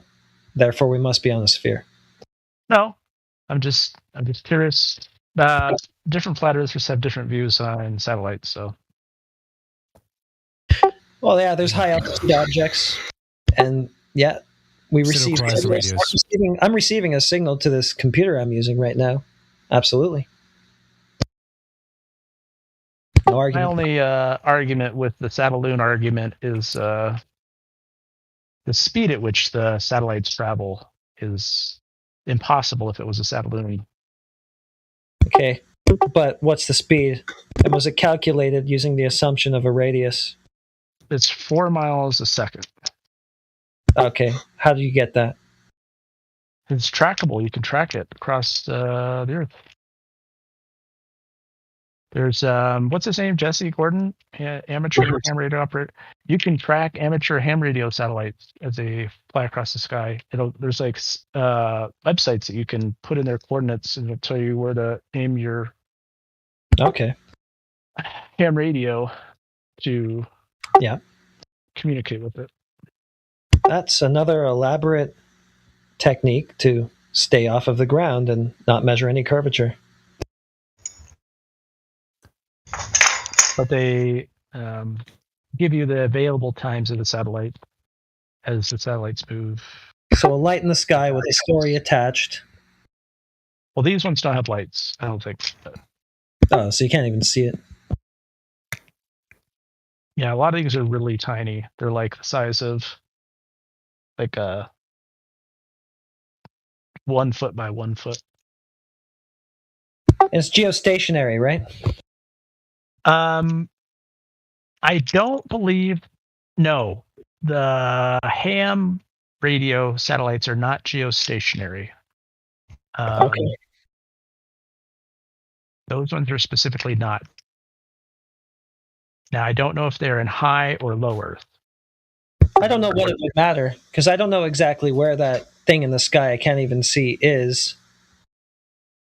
And I don't know that it would utilize the mechanics of a sphere that I've never observed or seen anywhere.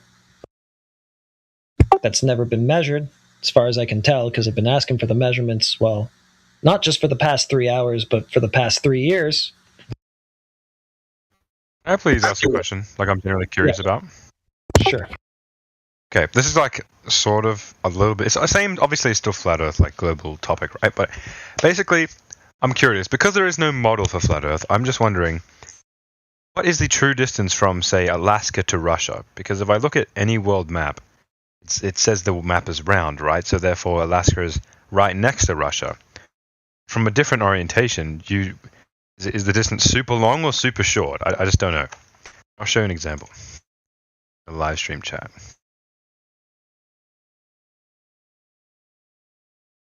Generally asking this, I do not know. Yeah, I don't know any distances either. All I know is I don't measure a curve anywhere, so I can't see how any distance would be affected by one. Are you saying that I don't have the roll. Never mind. You're wondering how close... I could probably answer it for you. You're wondering how close Alaska and Russia is? Yeah, because if you take it from... I don't know what... Because there's no model for the flat Earth, right? So, well, there is a model, but it's not shared. If you ask different flat Earth people, they'll reject it and say, we don't have a model. So okay. Yeah, Alan, don't speak on our behalf. If we say there's no model, that's the answer. Well, I mean, if you go to a convention, you'll be supplied with a model. Okay, then you go to those people, and they supply you with their model, and you can talk about their claims, not ours. That's fair. Yeah. But the point is, on the globe map, Alaska is right next to Russia. But on the main orientation of the generic way that the world is shown on the world map as a flat sort of way, Alaska is on, like, the United States is on the other side of this world map. Well, there's no perfectly accurate map. They're all drawings, they're all representations, they all have distortions, right? Right. They're all projections, right? Right. They're not the terrain. They're not the surface of the Earth itself. And the surface of the Earth itself doesn't exhibit curvature, so I can't see how distances would, in reality... You're right, but in theory...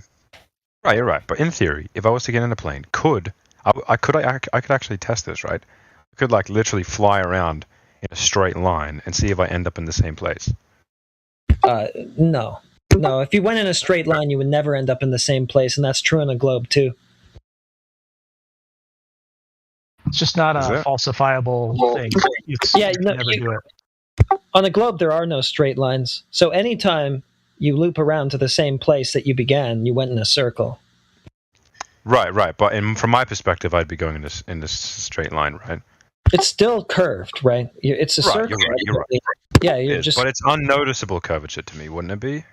Yeah, but in reality, well, I don't know, because it can't be done because, well, I'm not aware of any sphere to test this on, so I don't know what it actually would be like, but it would in reality be a circle. Okay. It's not a straight line at all. Right, but it's just confusing to me because if there is a globe Earth model, which there is a globe Earth model, I can theoretically fly in a circle around any point on the globe and therefore be able to verify that it is circular. No, but you would have to know that it's a ball in the first place to know that you actually circumnavigated one, right? Otherwise, all you know is you just... If the world was technically... the flat Earth model, we don't have one. If we did have one, where would I go if I did just go straight? Where would I go? If you went straight, you want to go south. Okay. I don't know. I'm not sure you can actually go in a straight line, though. I don't even know if it's practical. Now, an argument that Flat Earth that I've encountered along this line is that there's specific flight paths, and you're not allowed to deviate from them. Well, yeah, I mean... It's the only thing that confuses me about Flat Earth. That's the only thing. May I try to clear that up in one sentence? One question. If you run around a track, have you run around a sphere? No, but... Yeah, exactly. This model is different, though. Yeah, you're just running around a bigger track. Yeah, so look, if you go in a circle, presupposing that the thing that you went in a circle on is a ball, then you'll say, hey, look, I went around the ball, right? Right, yes. But from my orientation, it doesn't feel like a ball, if the globe Earth is real, I'm just saying. Sure doesn't feel like, doesn't feel like a ball. I agree. It doesn't, but in the event that it is, I wouldn't be able to tell. Well, it's not based on the globe Earth theory. See, this is the thing that comes up again and again, is we can't seem to tell that we're on this sphere, but they assure us we're definitely on it. The only area where I found I'm wrong is that well, not where I'm wrong, but where I seem to an issue with that is I find myself in this era where I'm assuming my perspective is the correct one. Like, I don't want to do that. Like, for example, I can't in my position on the ground verify that there is a globe. But is it possible in theory if I was elevated at a certain level and did the same thing? Like, I don't know. Mm-hmm. Yeah, that's the same thing that Alan just spent the last 3 hours saying, and it doesn't make any sense, right? Yeah,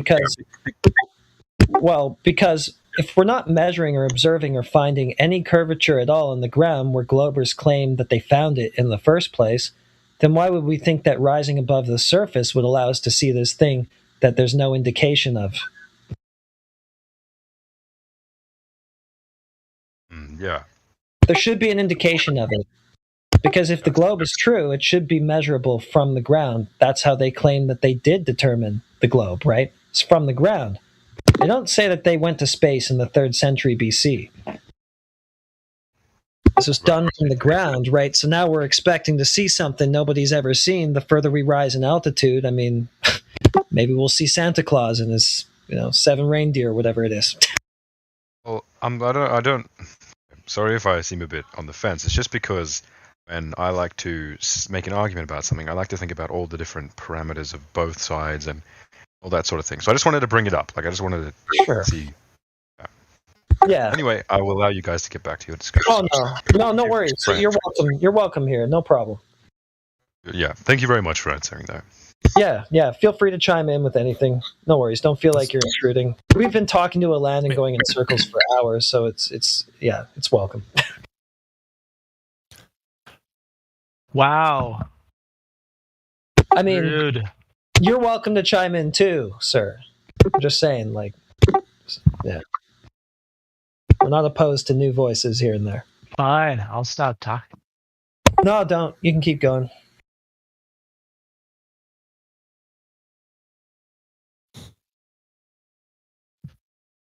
So, how long have you felt this way?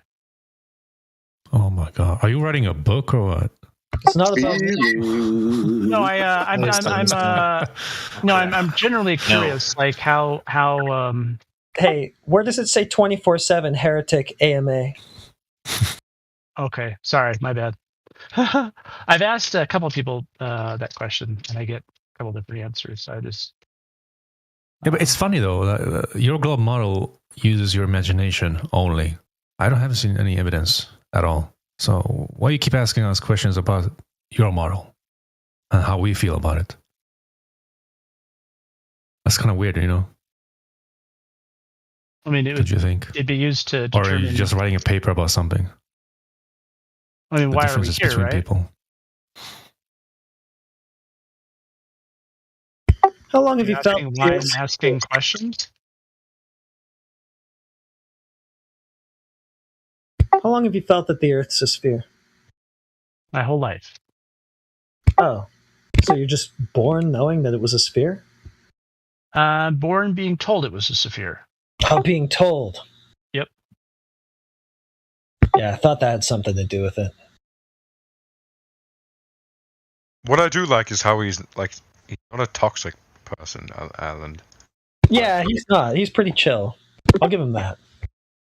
I was born being told it was a sphere.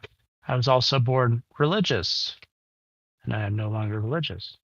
So the sphere won out. The sphere's won out thus far. And the sphere is not a religion? I'm told it is a religion, but I mean, I guess we'd have to define religion, right? It's kind of used as a smear word, right? It's like, this is your guys' religion, this is what you believe, but it's kind of just like a smear chant thing here. So it's like a doctrine of men, devoid of evidence, sort of thing. I don't think it's a smear, it's a delineation. You don't think the sphere fits into that category? Well, what is a religion? I think it's a doctrine of men devoid of evidence. I'm sure there's a better definition, but I'm just going to roll with that one.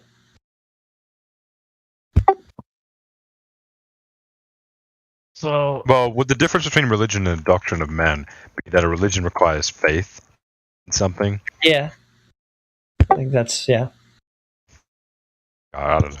I mean, I'm not personally. I'm agnostic. I mean, I don't really know. Anyway, saying. But one thing that I would like to say that I've never said is that I found being raised like a Christian, I found a lot of similarities between like kind of what I experienced there and kind of what I hear here in some ways. Okay. So, yeah, I find that too. There's a lot of religious Globers who come to this server. You had that experience too, huh? Yeah, I don't mean it to be a dig or whatever, but I just. Yeah, no, I don't mean it to be a dig either. Like honestly, that has been my experience.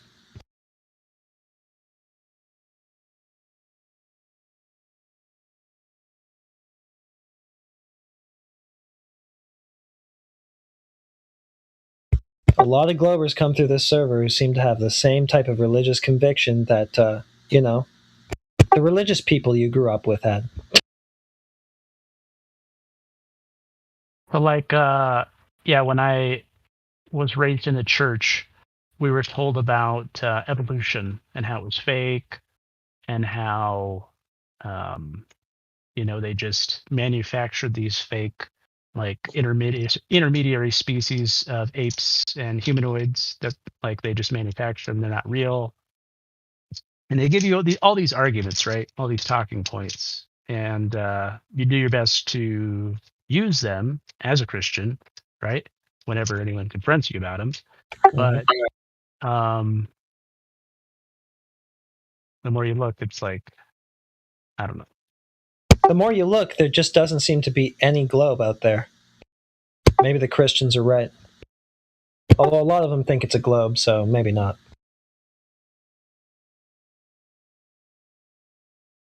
I mean, you understand. I'm not. I guess I was fading in and out of. I'm not going to ask, but you do realize the evolved pond scum story is intermingled with the whole outer space ball story. They're intertwined. Yeah, I don't really know very many specifics about the different theories of the origin of life. Just very topical, not like any knowledge really. But it wouldn't surprise me.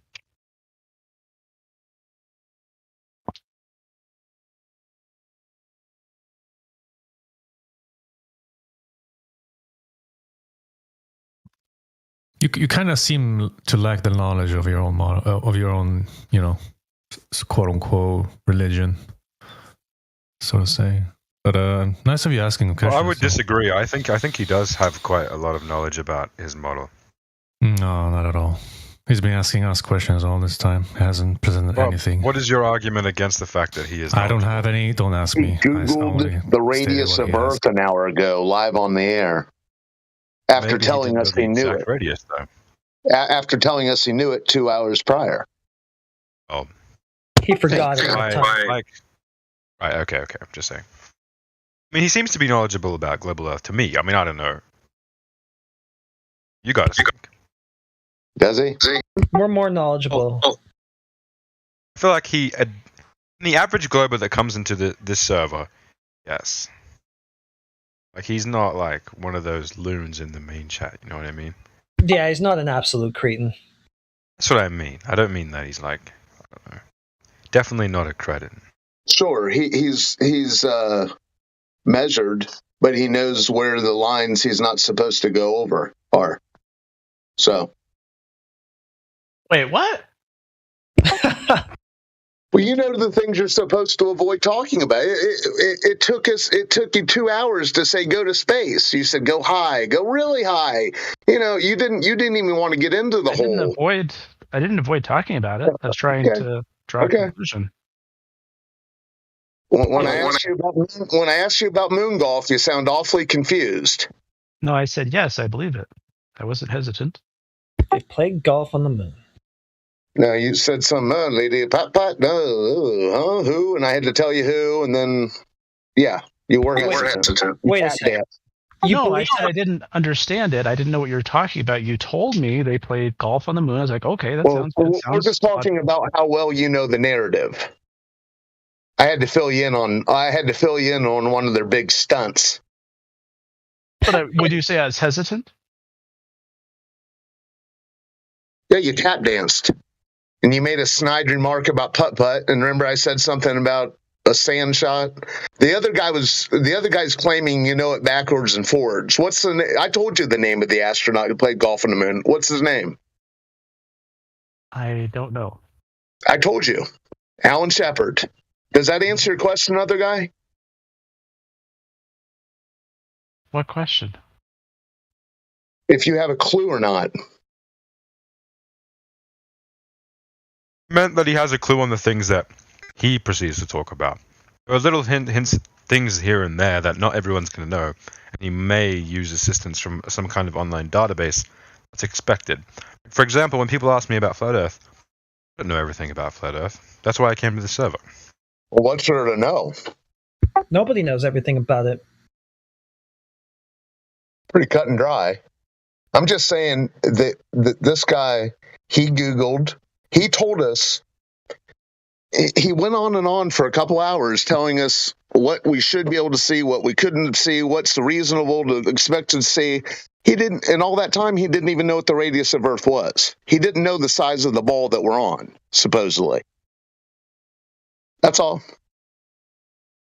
So he almost conceded, and then we got sidetracked, that it is a belief that he has. It's not scientific fact that he knows. It's a belief.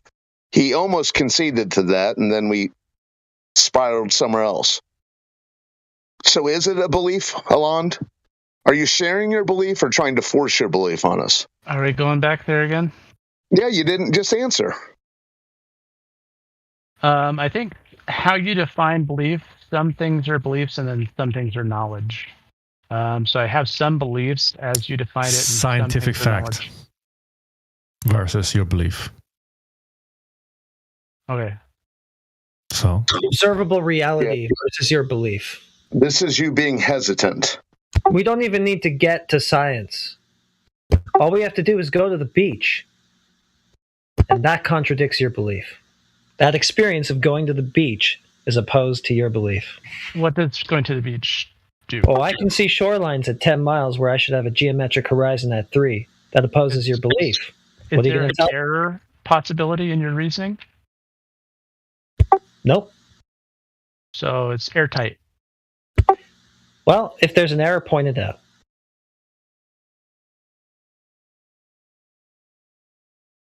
My reasoning was the geometric horizon should have been at 3 miles, right? So now you're going to tell me I'm looking at a distorted, refracted geometric horizon.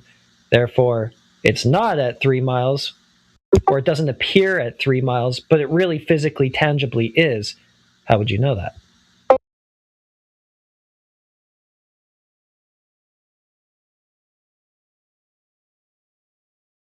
I don't see any indication of the sphere when I'm at the beach or when I'm anywhere. Right, so just going to the beach without even getting into science, that already opposes your position. We established that if you are sufficiently close to a large sphere, it would obstruct your ability to determine if it was in fact a sphere. It would obstruct your ability to determine that it's a sphere if you're too close to the sphere. Yeah. We didn't really establish that. You used an analogy of being like a millimeter off of a wall or something like that. You said yes, that it would obstruct your ability to determine if you were on a sphere, your proximity to the surface of the sphere. No, I said that proximity to the surface of the sphere would be very useful in measuring it directly. I think that's the only way to really do it. Maybe you could have satellites further down the line after you already measured it in the first place. Would you say that the further you travel away from a large sphere, it would become easier to view it as a sphere? Oh, so that's how we came to know that the Earth was a sphere? People traveled as far away from it as they could get? I'm just asking you if you believe that this would be true. I think it's an irrelevant tangent because I didn't read that in any of the history books that that's how the Earth was determined to be a sphere, by people traveling as far away from it as they could. I'm just seeing if you would acknowledge the phenomenon. No, I wouldn't, because I wouldn't expect to rise and over a planar surface that I can measure no curvature of, and then suddenly start to see curvature. Yo. Yo. The argumentation, that's not a phenomenon, that's a premise. What's the difference? A phenomenon is something happening in reality. So, for example, if you were on a sphere and you moved away from the sphere, eventually you'd be able to see that it's a sphere.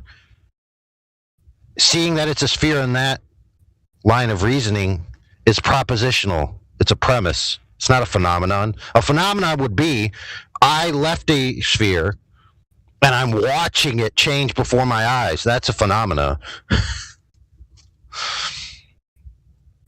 So it's a premise that I witness an object getting further from me and its shape becoming more apparent. That's a premise? The way you put it, yeah.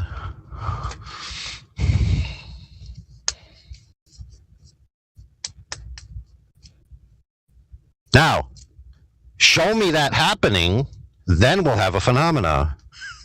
Okay, so you put a baseball 1 millimeter from your eyeball. Okay, perfect. Yes. But a baseball. Yeah, and we'd agree. You slowly move that baseball away, and you're like, Yeah, oh shit, perfect. it's a baseball. Yeah, absolutely. And if you dated a supermodel, right, when you look at her, she'd look like a supermodel. Therefore, I date a supermodel. Not analogous, but... Yeah, no, it is. Because you're trying to use an example of something that's tangibly accessible and then extrapolate it to a globe floating in space. So it's very analogous. If example A, therefore example B is also true, even though example B is only premise. Okay, can you repeat your supermodel example so I can hear it again? Yeah. Supermodels exist, right? Okay. Therefore, I'm dating one. Okay. So can you help me understand how that's analogous? Yeah. Supermodels real. People really can date them. Doesn't mean I'm dating one or you are. That's not the point. Your argument... Oh, never mind. Sorry. Yeah, but my argument was you can push an object away from you, you can see it more clearly. That's correct. Different. I think what Alon's argument is, if you were to apply it to the supermodel, it would be like, okay, you have a supermodel. Zoom in, put your face right next to her leg. Would you be able to tell it's a supermodel? No, that's not his argument, dude. His argument is if he presents a tangible example of something happening, right? It does happen though, like with the baseball, like. Yes, that's the point. It does happen with the baseball. And he's trying to say that because this happens with the baseball, if you put it right up to your eye, you can't tell it's a baseball, but as you pull it away, you could tell. Therefore, it's a globe. That's what he's going for here. You just can't tell it's spherical. You can still tell baseball. No, if you put it right up to your eyeball, you can't tell it's a baseball. You can. You know it's a baseball.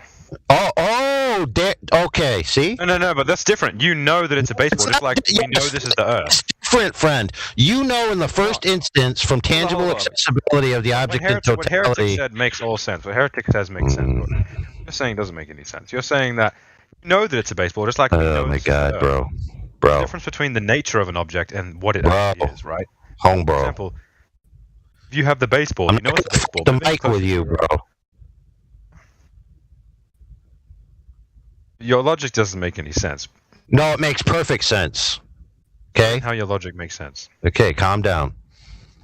Step one about the baseball is if you put it in front of your eye, you already have firsthand knowledge from the process of having reached and grabbed it, assessing the object and bringing it to your eye. You know in the first instance that it's a baseball. Now, if you put it up to... The argument was that about its nature, the fact that it's a spherical baseball. That's what he's saying. Bro. It's not about the fact that it's a baseball, it's about the fact that it's spherical. Irrelevant. How is that irrelevant? You asked me to present my line of reasoning. Correct or incorrect? Your line of reasoning does not apply to his argument. I'm just saying. Okay, listen, friend. This is how this is going to go. Shut up and let me finish my sentences. How about that? I will do that. I highly doubt it. Yeah, but why go to all these lengths to tell us how you can't tell that it's a sphere instead of just telling us how to tell that it's a sphere? Okay, well, so Heretic, you are 100% right. Thing is, yes. the fact about the baseball though is kind of true, but not that it can be applied to a globe because we can't actually. Okay, perfect. So let me grab the globe and we can't put it up to our face. So it's completely different. Exactly. So here's the problem, and here's why it all makes sense. If I could be allowed to continue, when you have a baseball, you could tell because you could see the object in its totality. You could physically grasp it. You know it's a baseball. You know it. N, right, with a K before it. O-W, no. You know it. If you then put it to your eye, right up to your eye, so it encompasses your entire field of view, all you're going to see is the leather, right? And it's going to be blurry. You're not going to know then it's a baseball unless you already knew it was a baseball. So you must have first order primary knowledge about the object in question. Now you then pull it away and you start to be able to have the information to determine that it's a baseball, but you already know it.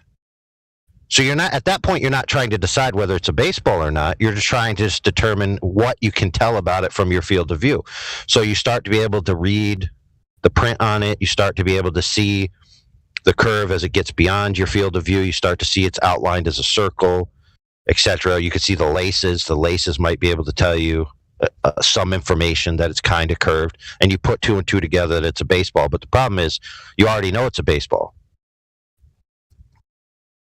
Right. What if you don't know it's a baseball? Process, you know it's a baseball. Never got that zoomed out perspective. If you always looked at it, now, close perspective. Right. Right. If you were born on the baseball with a baseball in your eye socket, right, you would never know it's a baseball. Really? Now let's say you didn't know what it is. Let's say it's a basketball, but you didn't know that. You didn't put it there. You just woke up one day or something and it was there. And you can't feel it, touch it, or anything. Maybe you can kind of smell a little bit of leather. Maybe you can kind of see a little bit of dimples, and you're like, "What is that? What is this in front of me?" And you kind of like make some like potential assertions based on the available evidence. So yeah, you would need, like, if you had no available evidence and it was just like black and you couldn't hear, see, smell, taste anything, then you'd be like, well, how do you even think that it could be a basketball? But let's say you were able to get some tactiles and, you know, you could smell it a little bit. Maybe you could see a little bit of orange. Maybe you could see a little stipple. So you're not really starting from zero knowledge, right? You're kind of having a little bit to build on.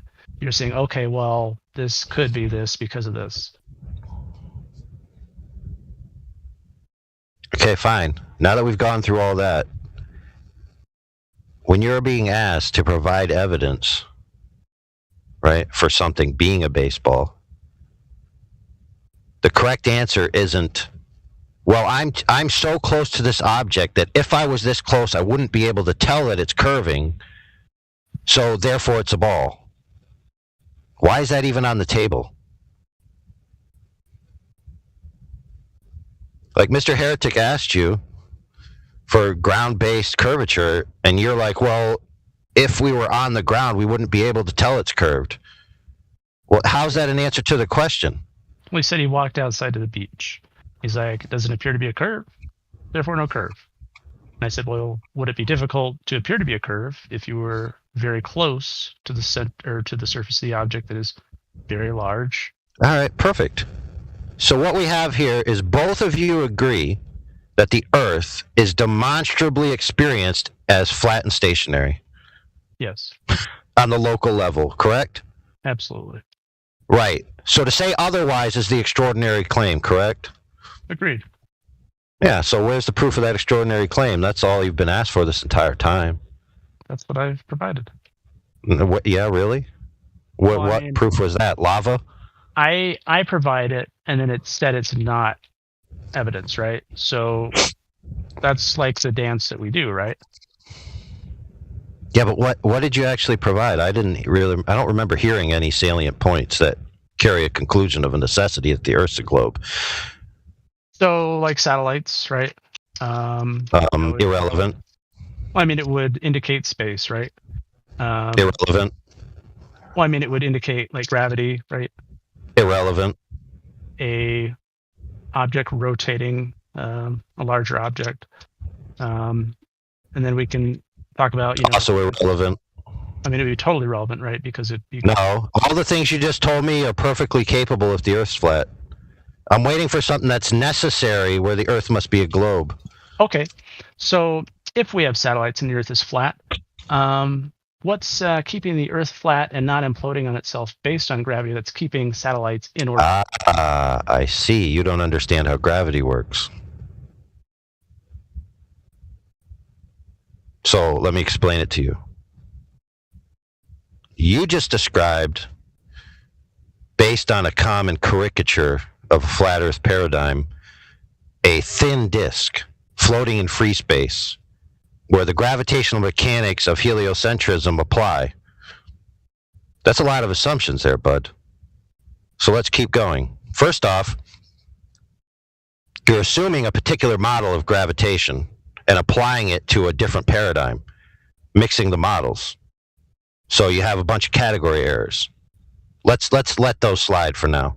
And let's just assume mass attracts mass gravitation, or even bending and warping of space-time gravitation. Either one you apply to this imaginary, which is a false straw man caricature of the flat Earth idea, being a disk floating in space, assumes that the disk is relatively thin, in fact, exponentially thin in a sense, compared to the diameter. That is where you get these. Yes, it's the case. Could it be exponentially thick, but flat on one side and still retain its shape via gravity? Yes. Well, wouldn't gravity collapse that flat side? No. Interesting. Let me put it to you this way, friend. I have a piece of plastic I'm holding in my hand. It's maintaining its rigidity in free space while being subject to the entire quote-unquote alleged forces of gravity of the entire Earth. Is it collapsing in on itself? No, it's completely static. My piece of plastic that I'm holding in my hand is completely rigid and static and maintaining its form, even though the entire gravitation of the alleged supermassive ball Earth is affecting it at this very second. Okay. So demonstrably so, your claim is automatically false. Is your piece of plastic the mass of the Earth? All right, pay attention once more time. You said that the Earth would collapse in on itself. Yeah. Do you not understand that the Earth is at least a semi-rigid body with structure? So the same way that this piece of plastic isn't imploding in on itself or being crushed into oblivion, or even if I set it on the ground where the gravity is strongest, the top of the piece of plastic, right, is about, all right, let me check. I actually have a variance of distances between the top and bottom of the piece of plastic, so it's excellent for this quote-unquote experiment. One side is 3/8 of an inch, the other side is 3/4 of an inch along a curve, which means it has numerous differentials of experiencing the alleged gravity. Well, but when I set it down, hold on, friend, we got to finish the experiment to the end. When I set it down, the top doesn't get forced into the bottom. It maintains its rigidity. So according to you and your claim, because the gravity of the Earth is such, this thing should literally be smashing into itself. So I want you to explain to me how your claim you just made is not an absolute gobbledygook of nonsense. Well, I would argue that it's not quite a parallel because it is. I'm just going to explain why I'm arguing that. Because they don't have the same mass, right? So you could take 100 cars. Irrelevant. And sit under the 100 cars and be like, irrelevant. I'm fine because this plastic didn't, hurt my hand when I dropped it. It's they have different masses, right? So what's the highest object on Earth? It's 24,000. Oh my God, dude. Painful. Right? So why is that the case? So if you have a flat side, is that now a huge mountain that sticks out? Friend, pay attention. All right, let's see if you can grasp this concept. I'm going to try.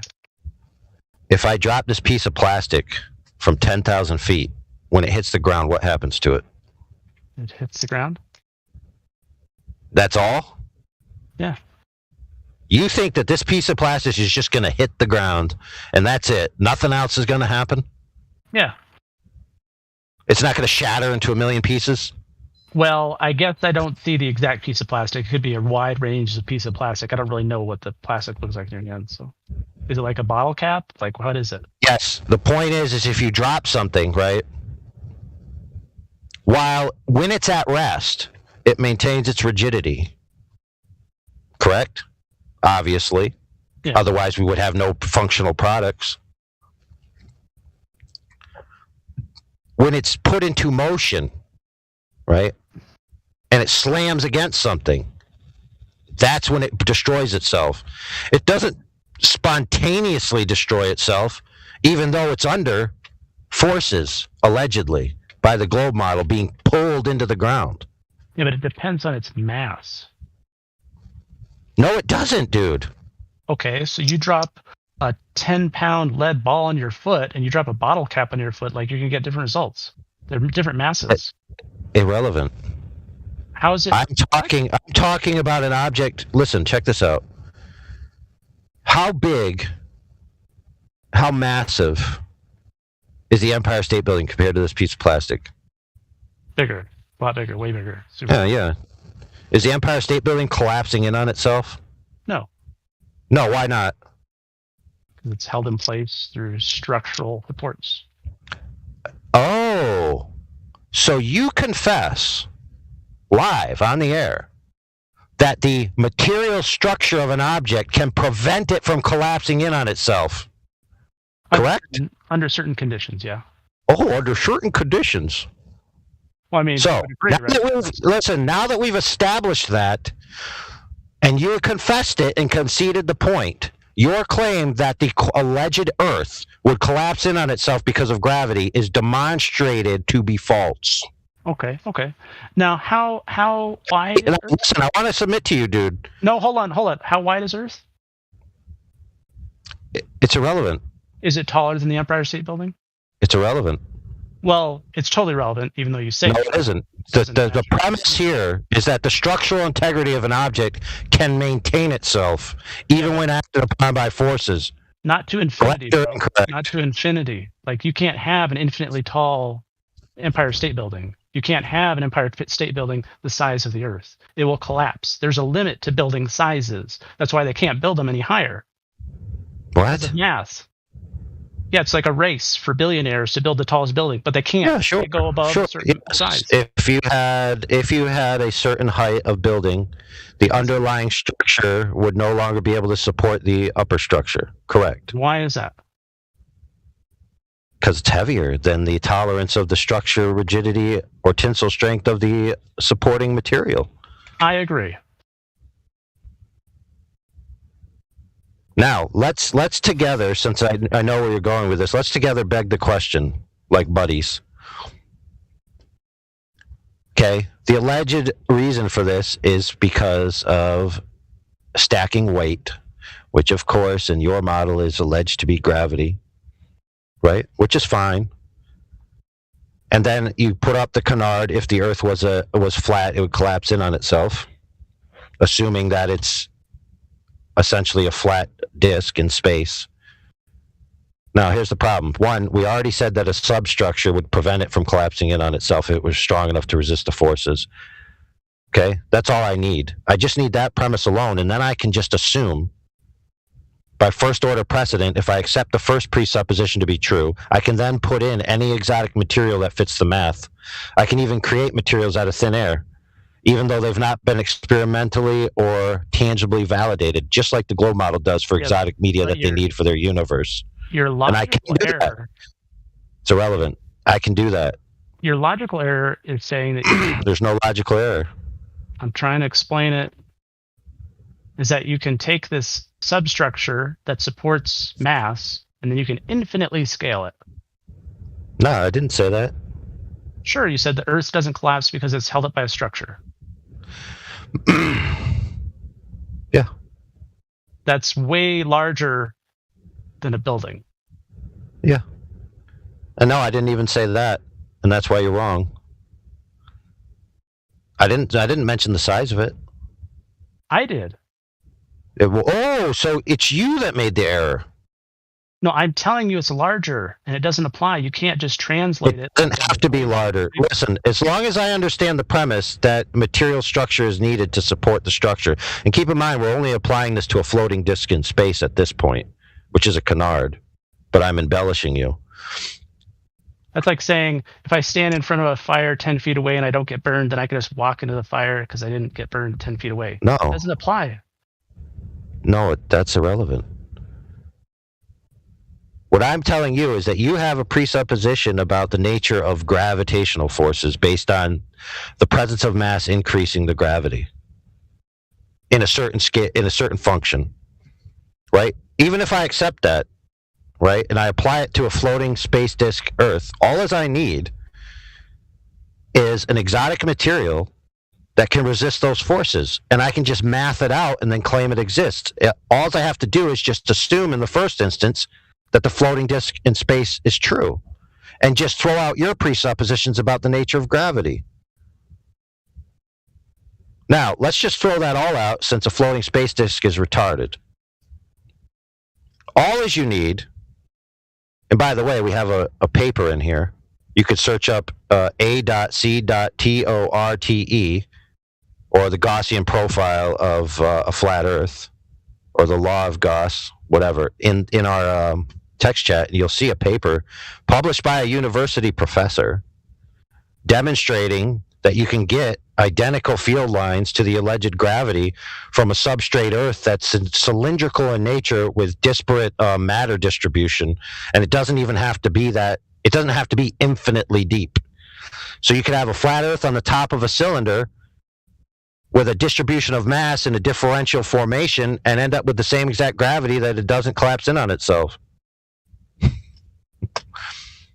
Yeah, I don't think that's accurate.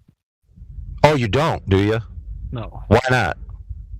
So if you have a flat, if you basically cut a circle in half, right? That's what you're saying, right? You're saying one half is flat, the other half is a circle, right? And so you have a center of mass. So you have a center of mass acting on those edges of the circle disproportionately to the smooth surfaces. No, friend. You just assumed homogeneous mass distribution. Is that what I said?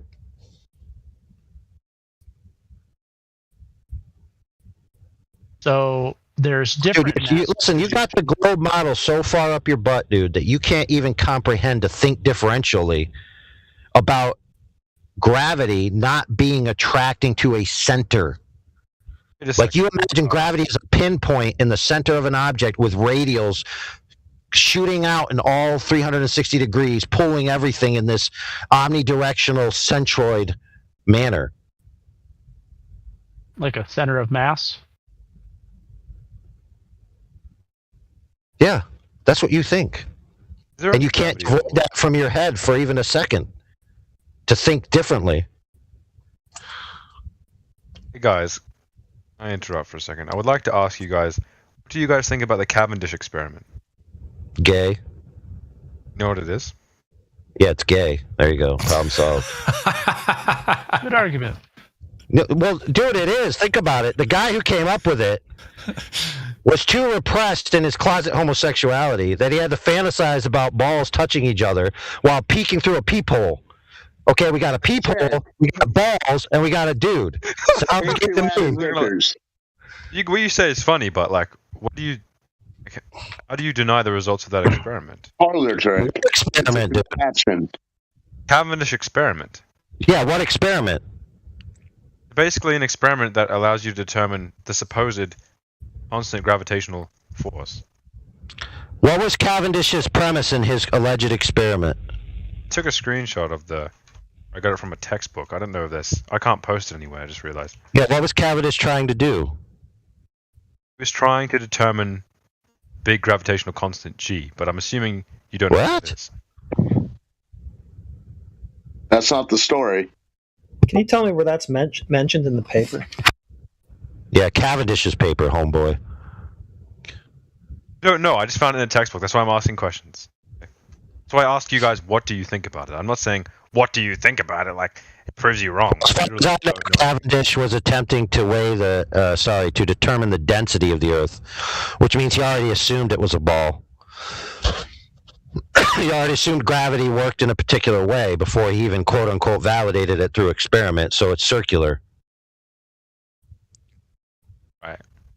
Okay, that's just the first problem on its face. It's logically constructed poorly.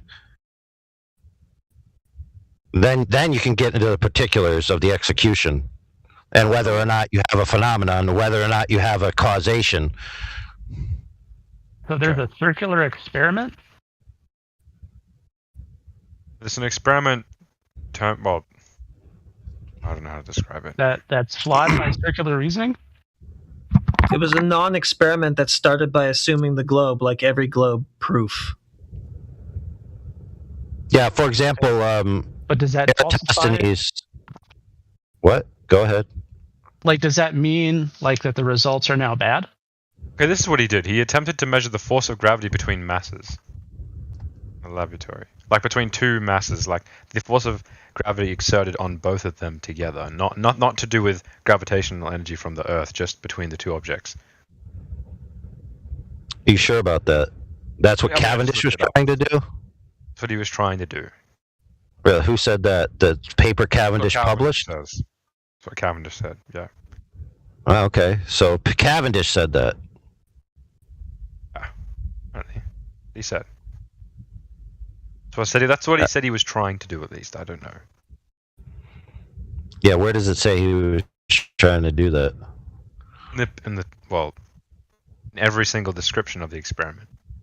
Ah, description. Where's his published work that says what he was trying to do? It's a great point. I could probably look it up.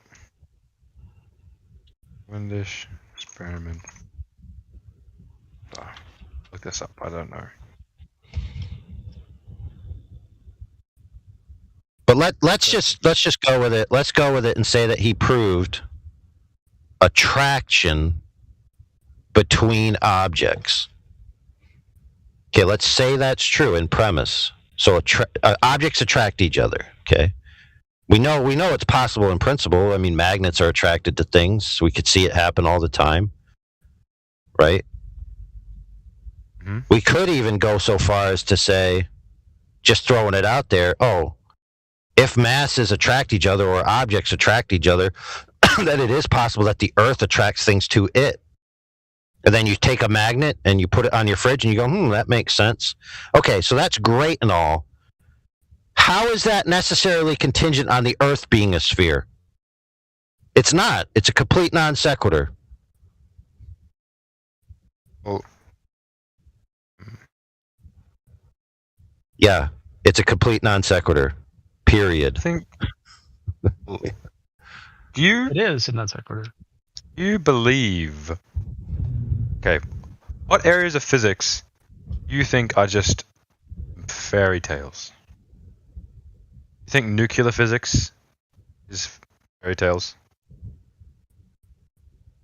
What does that have to do with the shape of the Earth? Because nuclear physics explains, well, when I looked at it, it explains the creation of the sun and how the sun works.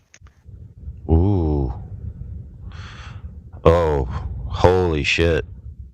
Yeah, I'm just asking if that is not... Was that in a religious textbook or a science textbook? In a scientific textbook. Oh, scientific or science textbook? Scientific textbook with the... It's in a science textbook that's verified by Oxford.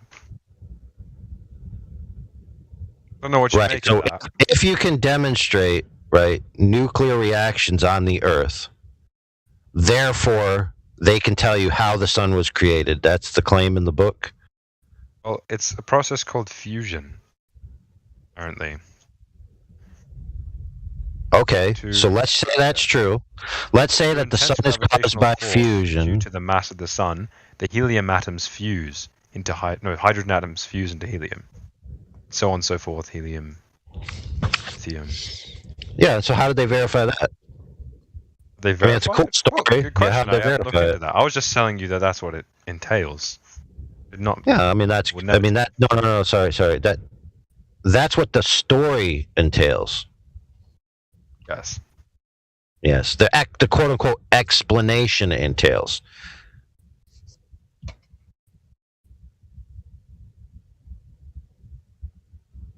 What do you say about that AI? It's kind of a shift. I don't want to shift without your guys' permission, but if you look at moons and you see as the moons rotate and you see different features like the surface like change, like does that do anything? For what? Like, does it tickle my fancy? Does it make me hot inside? Does it make me want to text it at night? Essentially. The moon rotates? Not the moon. I mean, dude, these questions are so non sequitur, dude. It's like, can you please actually phrase a question like pointedly, please, for goodness sake? If you view a planet and it rotates, and you see a different surface on different sides, does that make you wonder about like what all these other objects are and what we're sitting on? What? There's a lot of assumptions in there. It seems to me like there's a lot of loaded predisposition towards a paradigm in there. Well, I'm just saying, does it make you wonder at all? Like, why am I seeing multiple surfaces on this spinning ball they call a planet? Planet. What planet? Okay, so let's just break it down real simple. The Earth is the Earth, and there's other objects, right, besides my truck,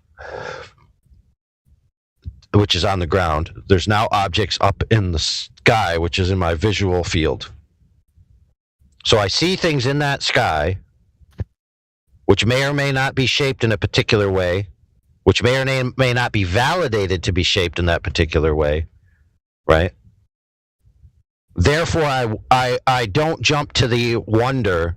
I wonder if the thing I'm standing on is identical to the thing I'm seeing up in the sky. No, that wouldn't cross my mind. Fair enough. Now, obviously, it has crossed my mind because I've been inundated with heliocentric propaganda my entire life. And it's hard to divorce yourself from a uniformitarian view of reality and a physical assumptive bias version of it by saying all things everywhere are identical under the same forces created by the same mechanisms, etc. ad infinitum. Yes, it's hard to divorce yourself from that programming. So yes, I will submit to you that when you do see those things throughout your life, based on a predisposition on all this propaganda you're fed from the time before you can even think clearly, you're told that this is the case. Yes, I would say that happens to people, including myself, throughout my life. Other than that, there's no logical contingency whatsoever. It's completely irrational to look up at the sky and say, oh, something in the sky, therefore what I'm standing on is thus. Well, I mean, it's using your deductive reasoning powers, right? How so? I mean, you can start to deduce, right? So I wouldn't call it irrational, like if you see this object spinning up there and then you see all these other objects are of the same shape and they follow some of the same characteristics. You begin to maybe throw out some ideas through this deductive process, like, am I really on a flat plane if all I see up there is circles? Holy crap, see, you skipped a step. But I'm just talking about the deductive process, right? That's not, dude, you skipped a step. You can't deduce that. That's not deducing. Okay. You'd think that you would just check the plane in question. That's inducing, bro, at best. Okay, what's step did I skip?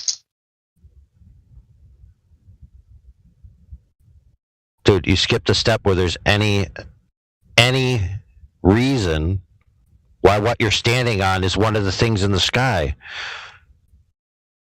You know, it's like if you look at 7 ducks, right? And they're all ducks, and they're of different sizes, right? You keep looking at them, and you say, look, I look over here, here's a duck. I look over there, there's a duck. There's a duck with yellow feathers. There's a fat duck. There's a skinny duck. I wonder if I'm a duck. Now, you could say, oh, that's ridiculous because you already know you're a human. Right.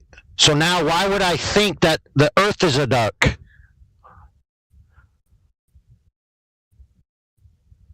There's no connection here, dude. None. There's no train track that leads the train anywhere near that conclusion. I feel like that's a little bit over the top. Come on, to be like, no, it's not, dude. There's a fat duck, there's a skinny duck. It's Am I a duck? perfectly analogous. It's a perfect analogy, bro. What are you talking about? Yeah, these analogies, you guys seem to realize how ridiculous the globe is when somebody uses them. No. Well, let's be fair. The proposition if the Earth is a globe isn't necessarily ridiculous based on that. The line of reasoning is ridiculous. Fair. And you know, to be fair, it's not even ridiculous. It's just not. It's just non sequitur. It's just not. I'll put it to you this way: it's not a line of reasoning. There you go. I just like the reaction that we get from them, though, to like an equivalent line of reasoning about something else. Oh yeah. And look, they don't need to understand. It's perfectly valid for other people who are open and able to see the problems with the way they present this information, the way they come to their conclusions, and the way they disregard similar lines of reasoning. Those people who have the open mind will see it and recognize it, and it's perfectly fine. Like, I'm no problem using these suckers for my purposes. Explain to me the non sequitur part, like how it's non sequitur. Okay, object A is a duck. Object B is a duck. Object C is a duck. Object D is a duck. Therefore, object E is also a duck. No, my example. That was your example. My example is ducks? It's irrelevant. Think about it this way. Object A is X. Object B is X. Object C is X. Object D is X. Therefore, object E, based on who knows the fuck what, is also X.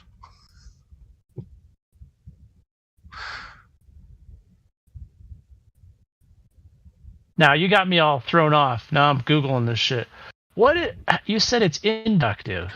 What do you mean by that? How is inductive reasoning? Inductive is generally argumentation based on probability or sequence formation, where I have these things repeating, therefore the next thing is also going to be the same.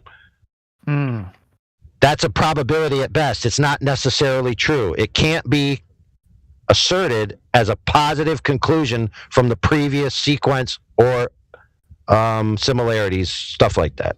It's essentially probability in a short form. And then what's deductive? Deductive would be something more along the line, Socrates is mortal, all men are mortal, therefore Socrates is a man, or however that goes. I butchered that. Contingencies. So all men have the same contingencies that are exclusive to that category. Therefore, if you present another one that has the same contingencies within that same category, then it follows that he's a man. It follows deductively, not inductively, where it's probably the case. So, for example, in this example, you could say person A is a woman, person B is a woman, person C is a woman, person D is a woman. Therefore, the next person that walks through my door is going to be a woman. Okay. Well, it just so happens that the person that walked through my door has a wang dangler. Now, you may ask the person, do you identify as a woman? Then we're getting into a whole different can of worms. But rest assured, the premise that it must be a woman is not true.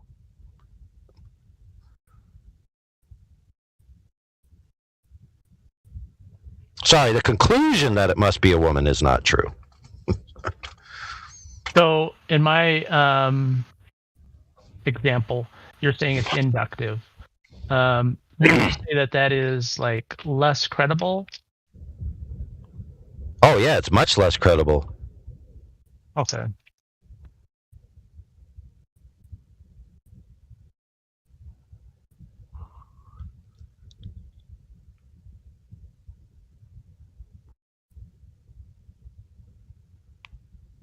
Oh, think about it this way. When you look out up into the sky and you imagine disparate objects with three-dimensional free space between them in a matrix of reality with coordinate systems, and you imagine like a floating space with a bunch of disparate objects in it in various locations, you then must assume that that space, right, extends beyond the Earth, and the Earth is then inside that space.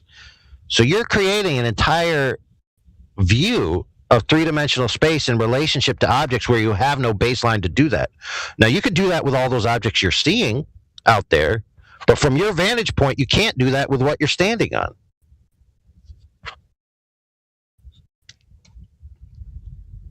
It's not just as simple as I see a bunch of floating things up in the sky, therefore I'm standing on a floating thing in a sky. I mean, that is non sequitur to the umpteenth degree. Could you use that in combination with astrological data that is collected based upon the positions of celestial objects? Could you use those things together to form a more informed conclusion? How? All you're doing is giving more examples of the same problem. Well, let's say the positions change and they're kind of constant to how they would change if you were moving a moving object somehow, and it, What? So. Oh, dude, you just messed up. You just said the things in the sky are changing their position relative to me. Then you switched it from they're moving to inferring that I'm moving. So it's not that the things in the sky are moving relative to me, which I clearly see and experience, but it's actually that I'm moving relative to them. Why would you think such a thing? It's obvious that the things in the sky are the thing that's moving. Okay, yeah, absolutely. They are definitely moving from this perspective. Could you use that data to determine that you are moving? No. Okay. If you knew somehow that you were moving in the first place.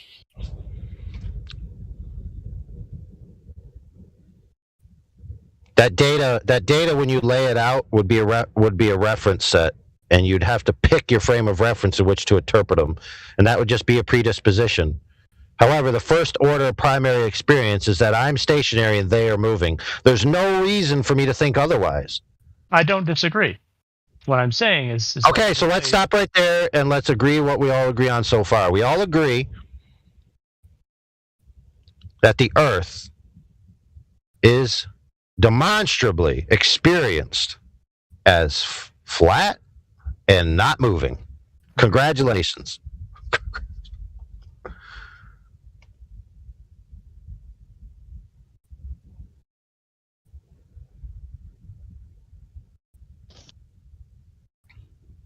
So if we see these stars change in a predictable manner over a period of time, and then we see stars behind them change and stars behind them change, and it kind of syncs up with what would be taking place if we were moving. But why? So if you had a view of the universe in one position of the universe and you're rotating an object, that view is going to be different on the other side. Right? And so if you're seeing that data and you're not supposing that you're flying, you're saying, I know for a fact I'm standing still, but you're seeing this data and you're like, how the fuck does this make sense? And then you're like, well, what if I was moving? And then it all forms into place. Would that be a possibility? Dude, you skipped a step back there. You took the observational data, right? You put it into a matrix of a floating point universe with a bunch of objects floating points in free space. And then you interpreted it from that thing that you placed it in. Then presenting an if-then statement in the form of, let's be clear, and affirming the consequent formal logical fallacy, and then asked me if it makes sense. How could I answer such an incoherent gobbledygook of pie-hole nonsense?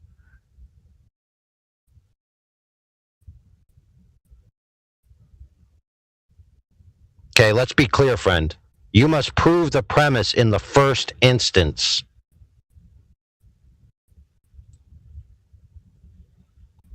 Not make a bunch of elaborate model interpretations of the data. Not make a bunch of if-thens. Not make a bunch of prepositions. Not make a bunch of unaffirmed premises that loop around in on themselves in a big circle jerk of formal fallacies. And then say, oh, well, if all this was true, then this would be true. No, you must prove the thing in question in the first instance. That is, my friend, is this thing we're standing on a physically constructed globe? Yeah, you don't need to prove that it's a globe to infer those things. That's not true. I can get behind a lot of what you sure about that? Yeah, you don't need to prove that it's a globe first. That's not true. No. I agree with a lot of shit you're saying, but you don't need to prove it's a globe first. Like, it's not a requirement. Like, okay, so you're saying to prove it's moving, I don't need to prove it's a globe. Okay, let's say that's true. So then how are you going to prove it's moving? Appealing to the visual interpretation of things that you see in the sky? Yeah. What if those things are the thing that's moving to give you the illusion of the interpretation of your data? You haven't been to those objects. You haven't divined them in the same frame or in the same context at the same time. In other words, you don't have the vantage point, right, of simultaneously ascertaining the relationship of the free bodies. So you can't, of a necessity, even based on the relativistic principles, of a necessity, you cannot tell me which is moving and which isn't. Yeah, you right. can't. I can't. Can't be done. But I can tell you their position over time, which is very predictable, right? Which only gives you the same problem that we already talked about. Just because they maintain a period, right, or a cycle, or they appear to be in a differential location in your field of view, you still have the same problems.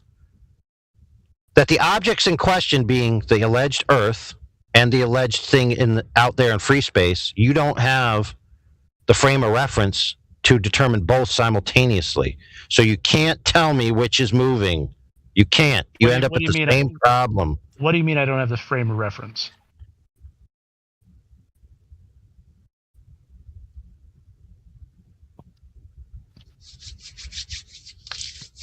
Dude, it's the same old example of if you're in a car and then there's a train moving on the side of you. Which is moving? Is the train going past you or are you going past the train? If you remove yourself from the car and then you have the frame of reference of both objects, like a bird's eye view, right, relative to the environment, and you have a fixed point of reference from there, you could have both objects within that same frame of reference, and then you can determine which is moving and which isn't. You don't have that when you're on the Earth. You don't have that in relation to the stars in the Earth. Well, you can see other objects just besides the train. You're not just looking at one object. You're looking at hundreds of thousands of millions of objects. You have frames of reference. They're basically like if you were to look at that train, be like, am I moving? I don't know. Is the train? I don't know. And you look at the horizon, you see a tree pass you. You see a tree. You've just exacerbated the problem. Rather than having one train which you can't determine, you now have multiple things you can't determine. So congratulations, you've done nothing.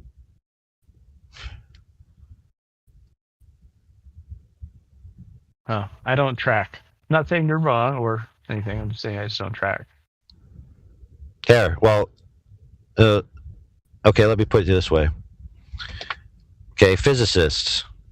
You can go look them up on YouTube right now. They'll tell you that even according to the relativistic principles, it's impossible to determine whether anything's moving in relation to another thing, especially from the frame of reference of one of the objects. I'd have to look this up.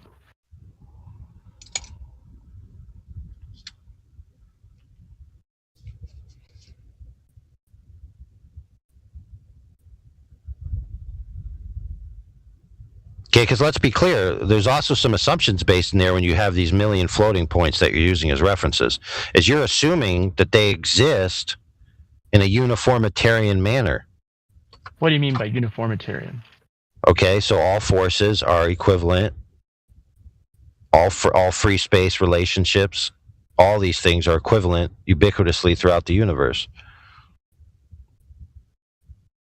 Now, sometimes in there is an assumption bias of what you're looking at. So, for example, if you see something moving in your field of view from left to right, you assume that it's moving mechanically, that it's displacing space. In relation to another object that's close to you, you can tell how much space it's doing. But when something's far away, you really can't tell. Now, you could argue, I could use parallax, stuff like that. But even then, you're assuming that those are objects out there in the same type of space that you're in, to which nobody has been out there to determine whether that's true or not. So it is, by nature, an assumption or a philosophy or a choice of interpretation of the data. So we lack the frame of reference to determine these things, and we lack the tangible verifiability that the nature of the universe is in the manner in which the mainstream has claimed to even create the backdrop of making these claims within. Okay. Well, I'll have to look up frame of reference. So in other words, there's this interpretive model of the universe in a free space, relative, positional system, okay, that has not been validated to be the reality in which we live in. It's a interpretive model. That's what it is. All right. Well, that. Now you could argue it's at that point that it could be true, but you can't argue that it's necessarily true. Now you could argue that if this model was true, then there would be necessary conclusions after that first if. So if this universe was this way, then this would be the way it operates, and therefore I can make these conclusions within that model. The problem is that they're only true of a necessity within the model. If you then say, therefore it's true of a necessity in reality, you've committed a fallacy.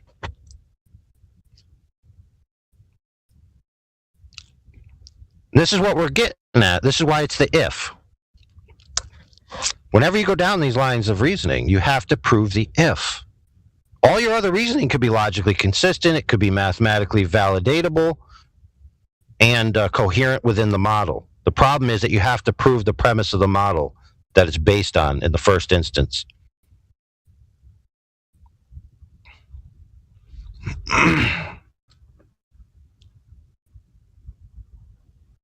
So what's all this model based on in the first instance? Heliocentrism.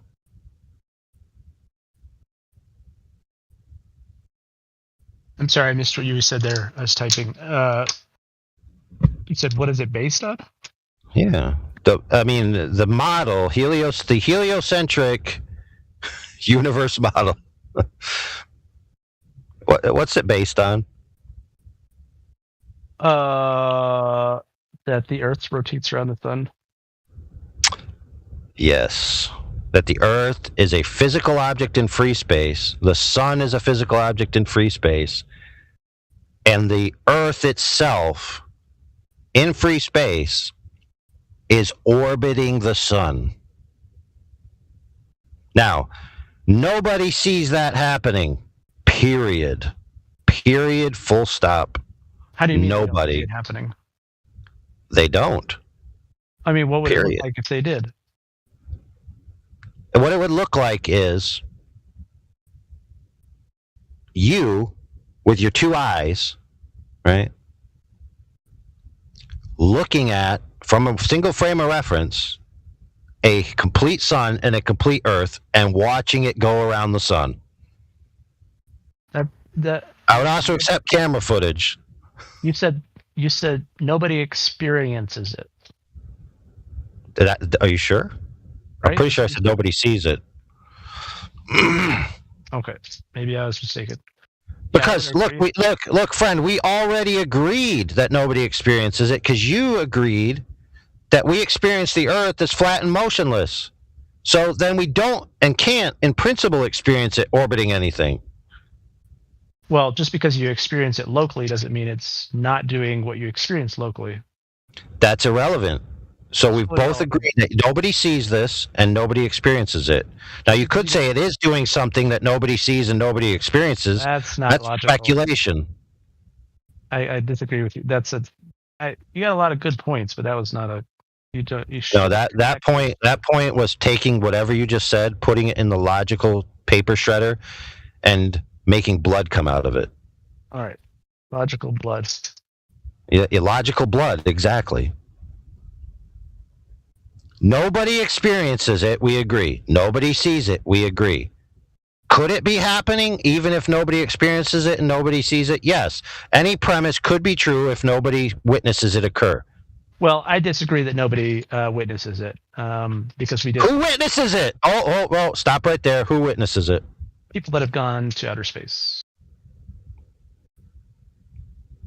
They have a new frame of reference, seeing the Earth and the Sun independent of each other.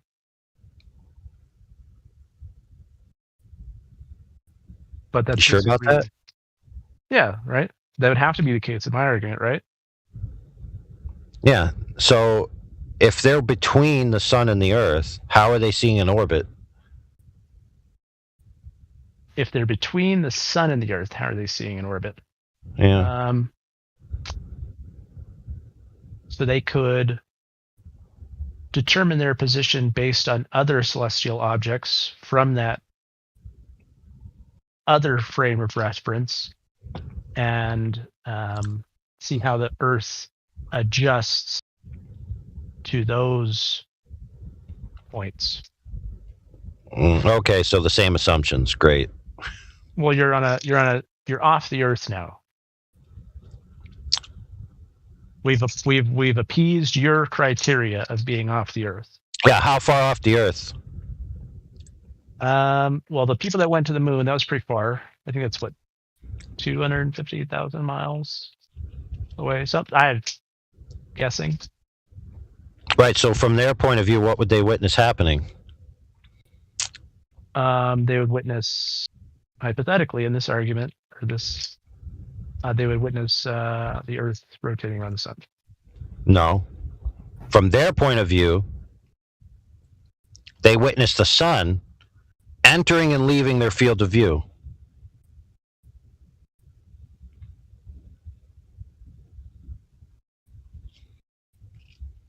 So, again, they wouldn't have the frame of reference necessary. If they travel to the moon and they view the Earth, they view the sun, they can't view the Earth move, is what you're saying?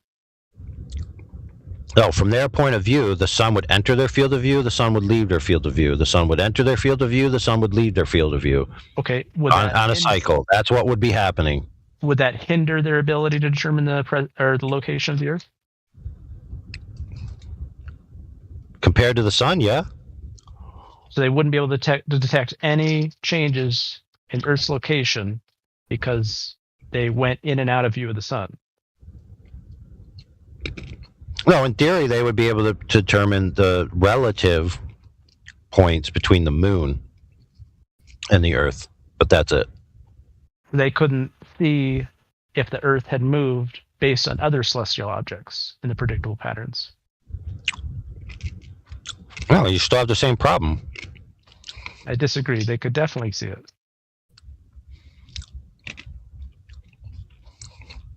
Yeah, that's great. And I do appreciate that. Now, where's the evidence of any of those bodies from any of the footage from any of the alleged moon missions? Where's the evidence of the alleged bodies? Yeah. What do you mean? Okay, I'll give you a hint. The moon footages, they're all dark. Okay. No stars. Right. Nothing to reference off of.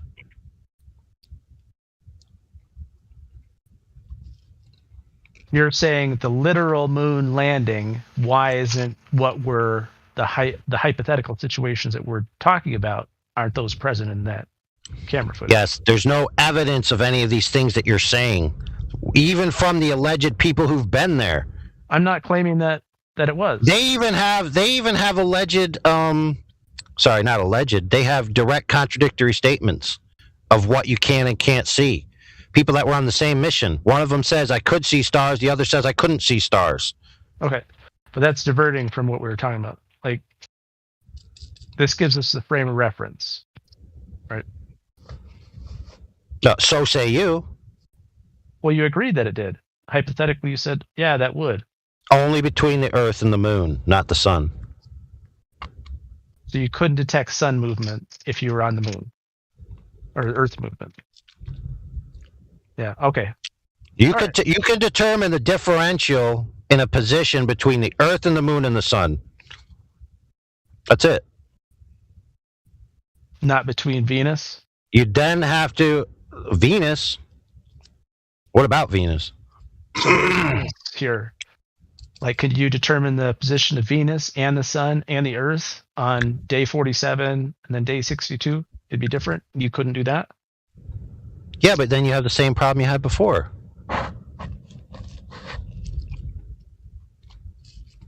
What's the problem?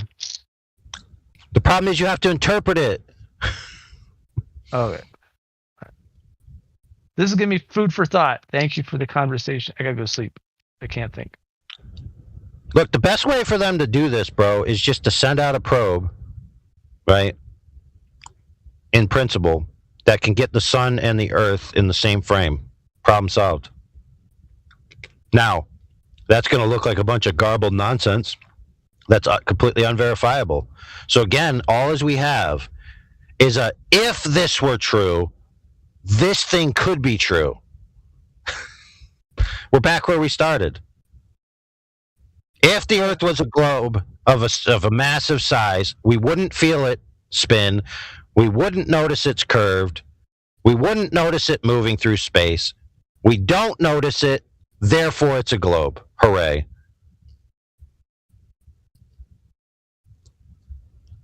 You guys have a good one. See you later. All right, brother.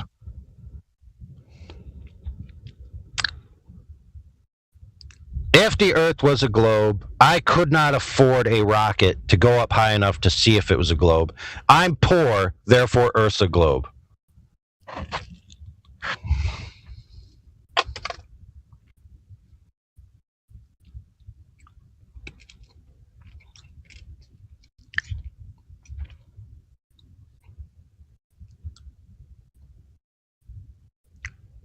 If I could go 1 light year away from Earth, I could turn around and look and see the Earth and the Sun rotating around each other. Therefore, the Earth's a globe.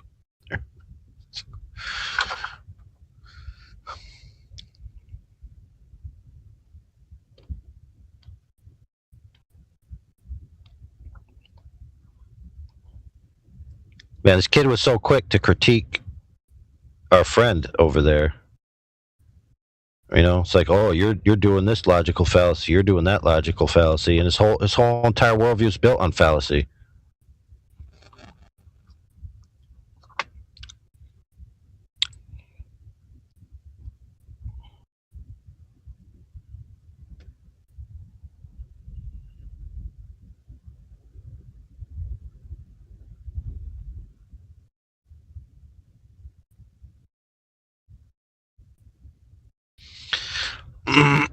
Excuse me.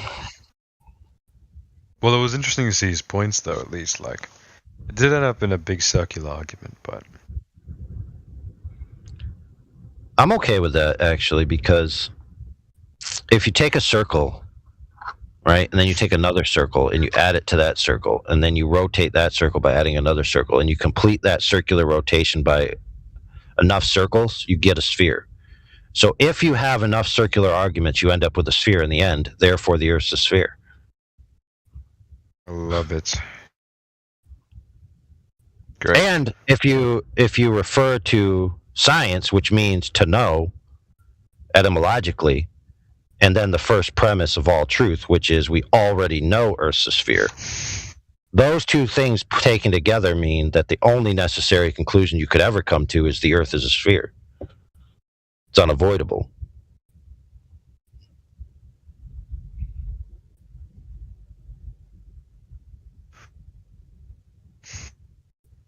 Right.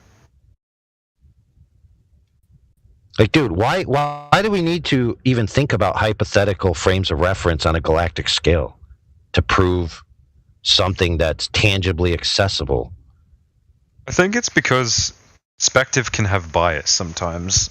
Well, actually, a lot of times. the position of where you verify, a position of where you view something, can have a bias associated to it. Absolutely. I think that's why people make such claims, like, oh, but if we just went over here. Well, yeah, in some places things are different.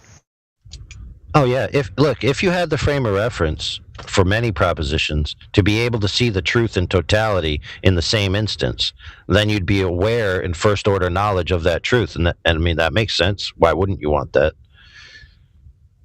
Yeah. Like if you could go into the room with what's that guy's name? The Juice. Who's the Juice, man? Man, that sucks. I forgot his name. Who's that guy? If the glove doesn't fit, you must have quit. Oh. White Bronco Chase?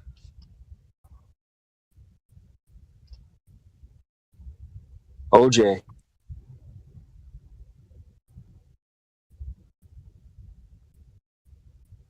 Like here's one, like weapons of mass destruction, right? When it comes to Iraq. So I was in Iraq. I was in the facilities that supposedly, were part of the quote-unquote weapons of mass destruction. So I have a unique viewpoint on it compared to other people.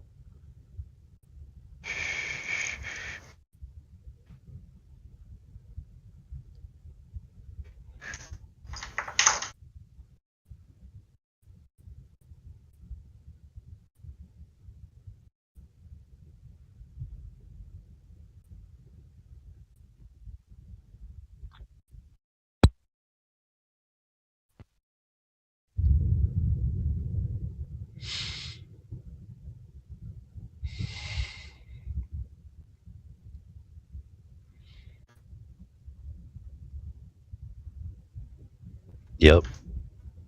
One day.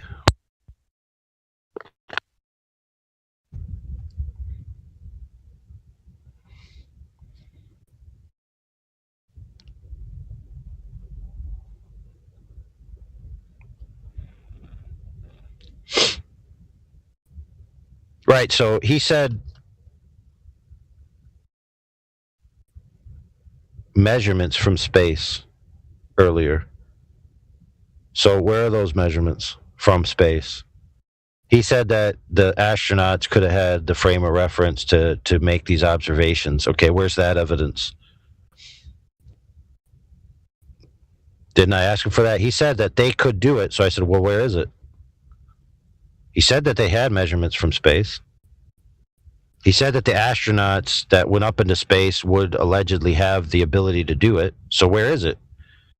I mean, they should have had on their cameras, right? Some of that, maybe. Do you think he was intellectually honest? Or just doing something else? I would say just let's see.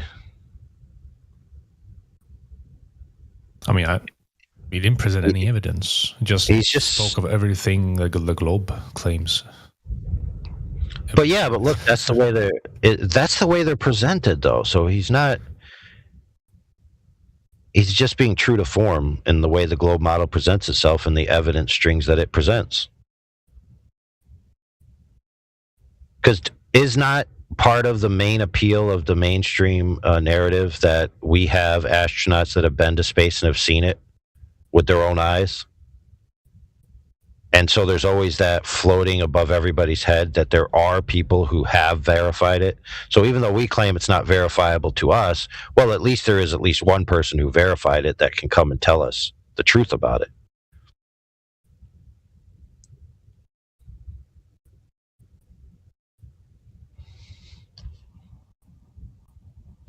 So he's not really being dishonest. He's not critiquing his own worldview with the same scrutiny he critiques others. Trying to say Kim was doing a straw man. She's like, so is your position thus, and thus?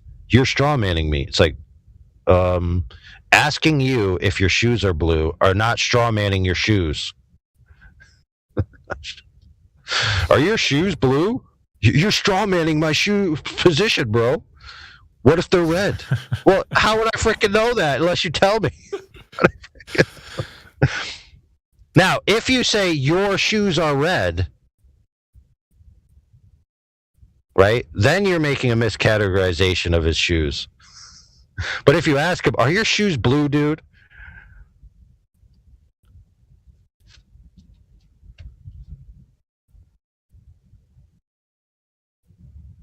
Or when she said appeal to authority, he was like, oh, what's an appeal to authority? You know, trying to bust her out. Well, he was generally making a kind of an appeal to authority in the sense that the universities had to have done it. Right? And so she was trying to say, are you making an appeal to authority? Is it the validity of the university doing it, or is it the validity of the rigor? Because then he said, oh, well, I just, focusing on the rigorousness of it. Assuming that if a university was doing it, it would therefore be rigorous. But let's keep in mind, you can do rigorous stuff and then have an interpretive matrix of the data that still comes with the wrong conclusion.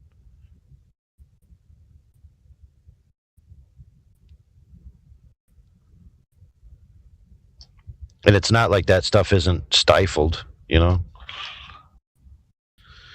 got organizations, right, that won't accept challenges to the mainstream narrative or publish it or even peer review it. There's documentaries out there of people, college professors, real scientists, trying to submit papers and lines of inquiry and experiments that challenge the Darwinian paradigm about evolution, or they challenge Einsteinian relativity, and they're blackballed. They're castigated. So no, it's not as simple as if you have the truth, it will get reviewed and put to the forefront. It's not that simple. Dude, all you got to go is go look up climate science or go look up gender studies, and you could see that there's a mess of quote-unquote alleged professionals spewing nonsense for their political or emotional or sociological agendas.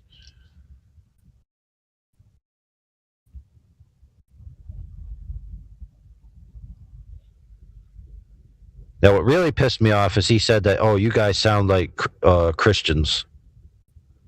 It's like, what? That's what I really wanted to ask him about. Because he was being dismissive. He's saying, I was raised religious. I left religion when I gained true knowledge, essentially is what he was saying. When I became enlightened that religion is false because of the problems with religion, Christianity in particular. And so you guys sound like Christians. And since I've already told you guys that I've escalated beyond Christianity with my enlightenment, I'm therefore holding you in derision because you sound like Christians. Yeah. So what is it about demanding validation? Sounds like a Christian talking point in a sense. So he's basically saying, oh, man, you guys are demanding actual validity and proof, and that I prove my premise. You guys sound like a bunch of dirty, rotten Christians. It doesn't even make any coherent sense, dude. It's like, he's the one sounding like a religious zealot. Yeah, demanding validity for my claims. You guys are religious nuts. Listen, I agree. This is his claim. I agree that we cannot tell the earth is curved from our vantage point. We cannot experience it moving. We don't experience all these things, but I promise you that a prophet came down from heaven and told us that he saw the earth with his own two eyes as a globe floating in space. Hallowed be his name. When you say it that way, it sounds even more religious, because you got to think about it. The astronauts came down from the heavens, did they not? The astronauts Who shall ascend into heaven? The astronaut. Who shall come down from heaven? The astronaut. Who shall tell us the truth of our world? The astronaut. How's that any different, dude? Well, they just simply call it science instead of religion. That fixes all the problems.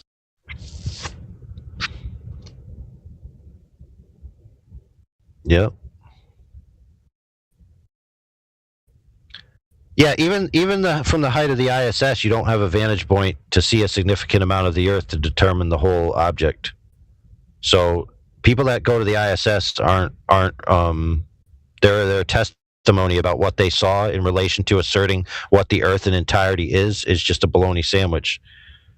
At best, you have the astronauts from the moon programs. That's it. That's the only person whose word would even be worthwhile to listen to if you could trust it. So how many of them were there? 11 or something like that? Less than a dozen? Who were far enough away from the Earth to, with their own eyes, see the Earth as a object with discrete borders from the blackness of space, which they couldn't even get right. It's like, do I see blackness or do I see stars?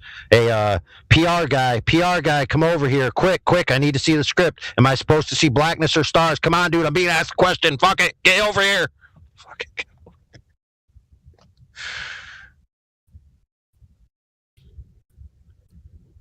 So a spazoid, you're going to take the word of a spazoid. Who's that guy, Buzz Aldrin? Isn't he the guy that's still alive that looks like he's tweaking all the time? Well, I totally saw the Earth in its entirety floating in free space against the blackness and or alleged plethora of stars. I can't be sure because my memory's foggy.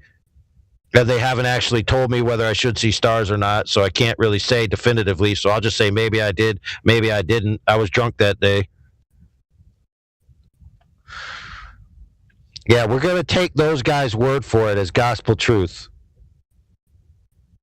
Guys who are part of a alleged clandestine organization, let's be fair in that regard, but the other way, suspicious. Guys that are part of the government. Guys that where you look at the footage from their alleged whatever the heck they did, it looks like absolute garbage. And we're just supposed to take their word for it.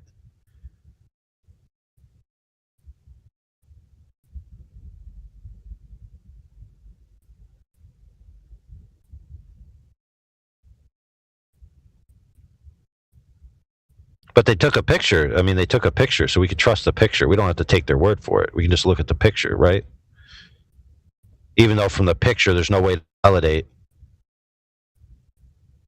the spatial relationship between them and the Earth, or that it was even a legitimate picture in the first place.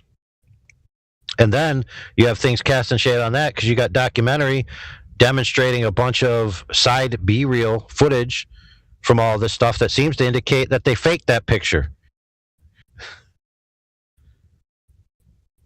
So now what am I going to believe? So at that point, you're left with believing, just like the man admitted. I believe it. I trust in this narrative, and I believe it. Okay?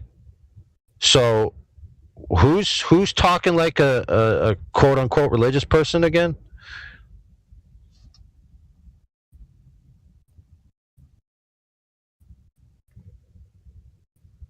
Yeah, man. Your entire worldview is based on philosophical religious predispositions. What do you have to say to that, friend? Oh, I can bust your bubble so fast with one proof that you cannot deny. Okay, bro, what's that proof? Lava. Liquid, hot, molten lava. All right. Yeah, that was an interesting claim, he just I guess. He just started literally naming things like anything. Yeah, I felt like he was Googling it. He could have just said houses. Yeah. Let's give him credit, though. At least he didn't say that lava comes from the molten core. He actually at least said it comes from the pressure of the tectonic plates. So apparently, if you put a plate on something, right, and it has pressure, then it must be a globe. You know? So I've decided to come into business of selling globes, and how I'm going to do this is I'm going to buy like a marble table, and then I'm going to put a plate on it, and then it's going to morph into a globe, and then I could sell it as a globe marble art installation.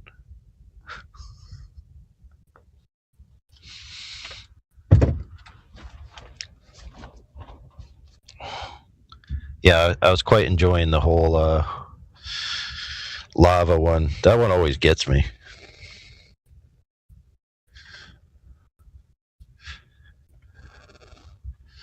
What gets me is when they turn it around and ask us. It's like, well, if Earth was flat, how would you have lava?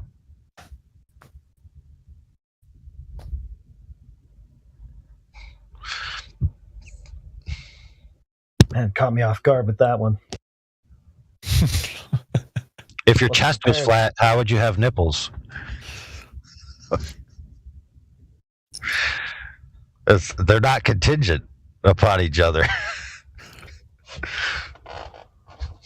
Yo, I wonder what are the purpose of our nipples on the male? Just for looks?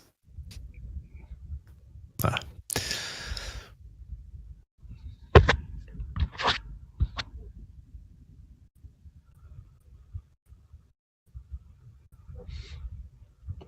Well, I mean, humans are essentially they don't. There's kind of like a body, right, that you grow into, and then that body becomes defined. Like, for example, the testes and the ovaries are from the same fetal tissue. So before that part of the body sexes itself, it's the same tissue. So that tissue is either going to become A or going to become B based on the already having been determined gender of the child, which occurs at conception when the genes first permutate. But the tissue doesn't, so that's it. So there's a lot of vestiges from that process. It's kind of like when Ford, they make a car, right? At a certain stage of the manufacturing, the car could become car A or could become car B until it gets all the rest of the parts. But rest assured that they know which one is getting what from the beginning when they decided that one's going to become an off-road version. That one's going to become, the touring version.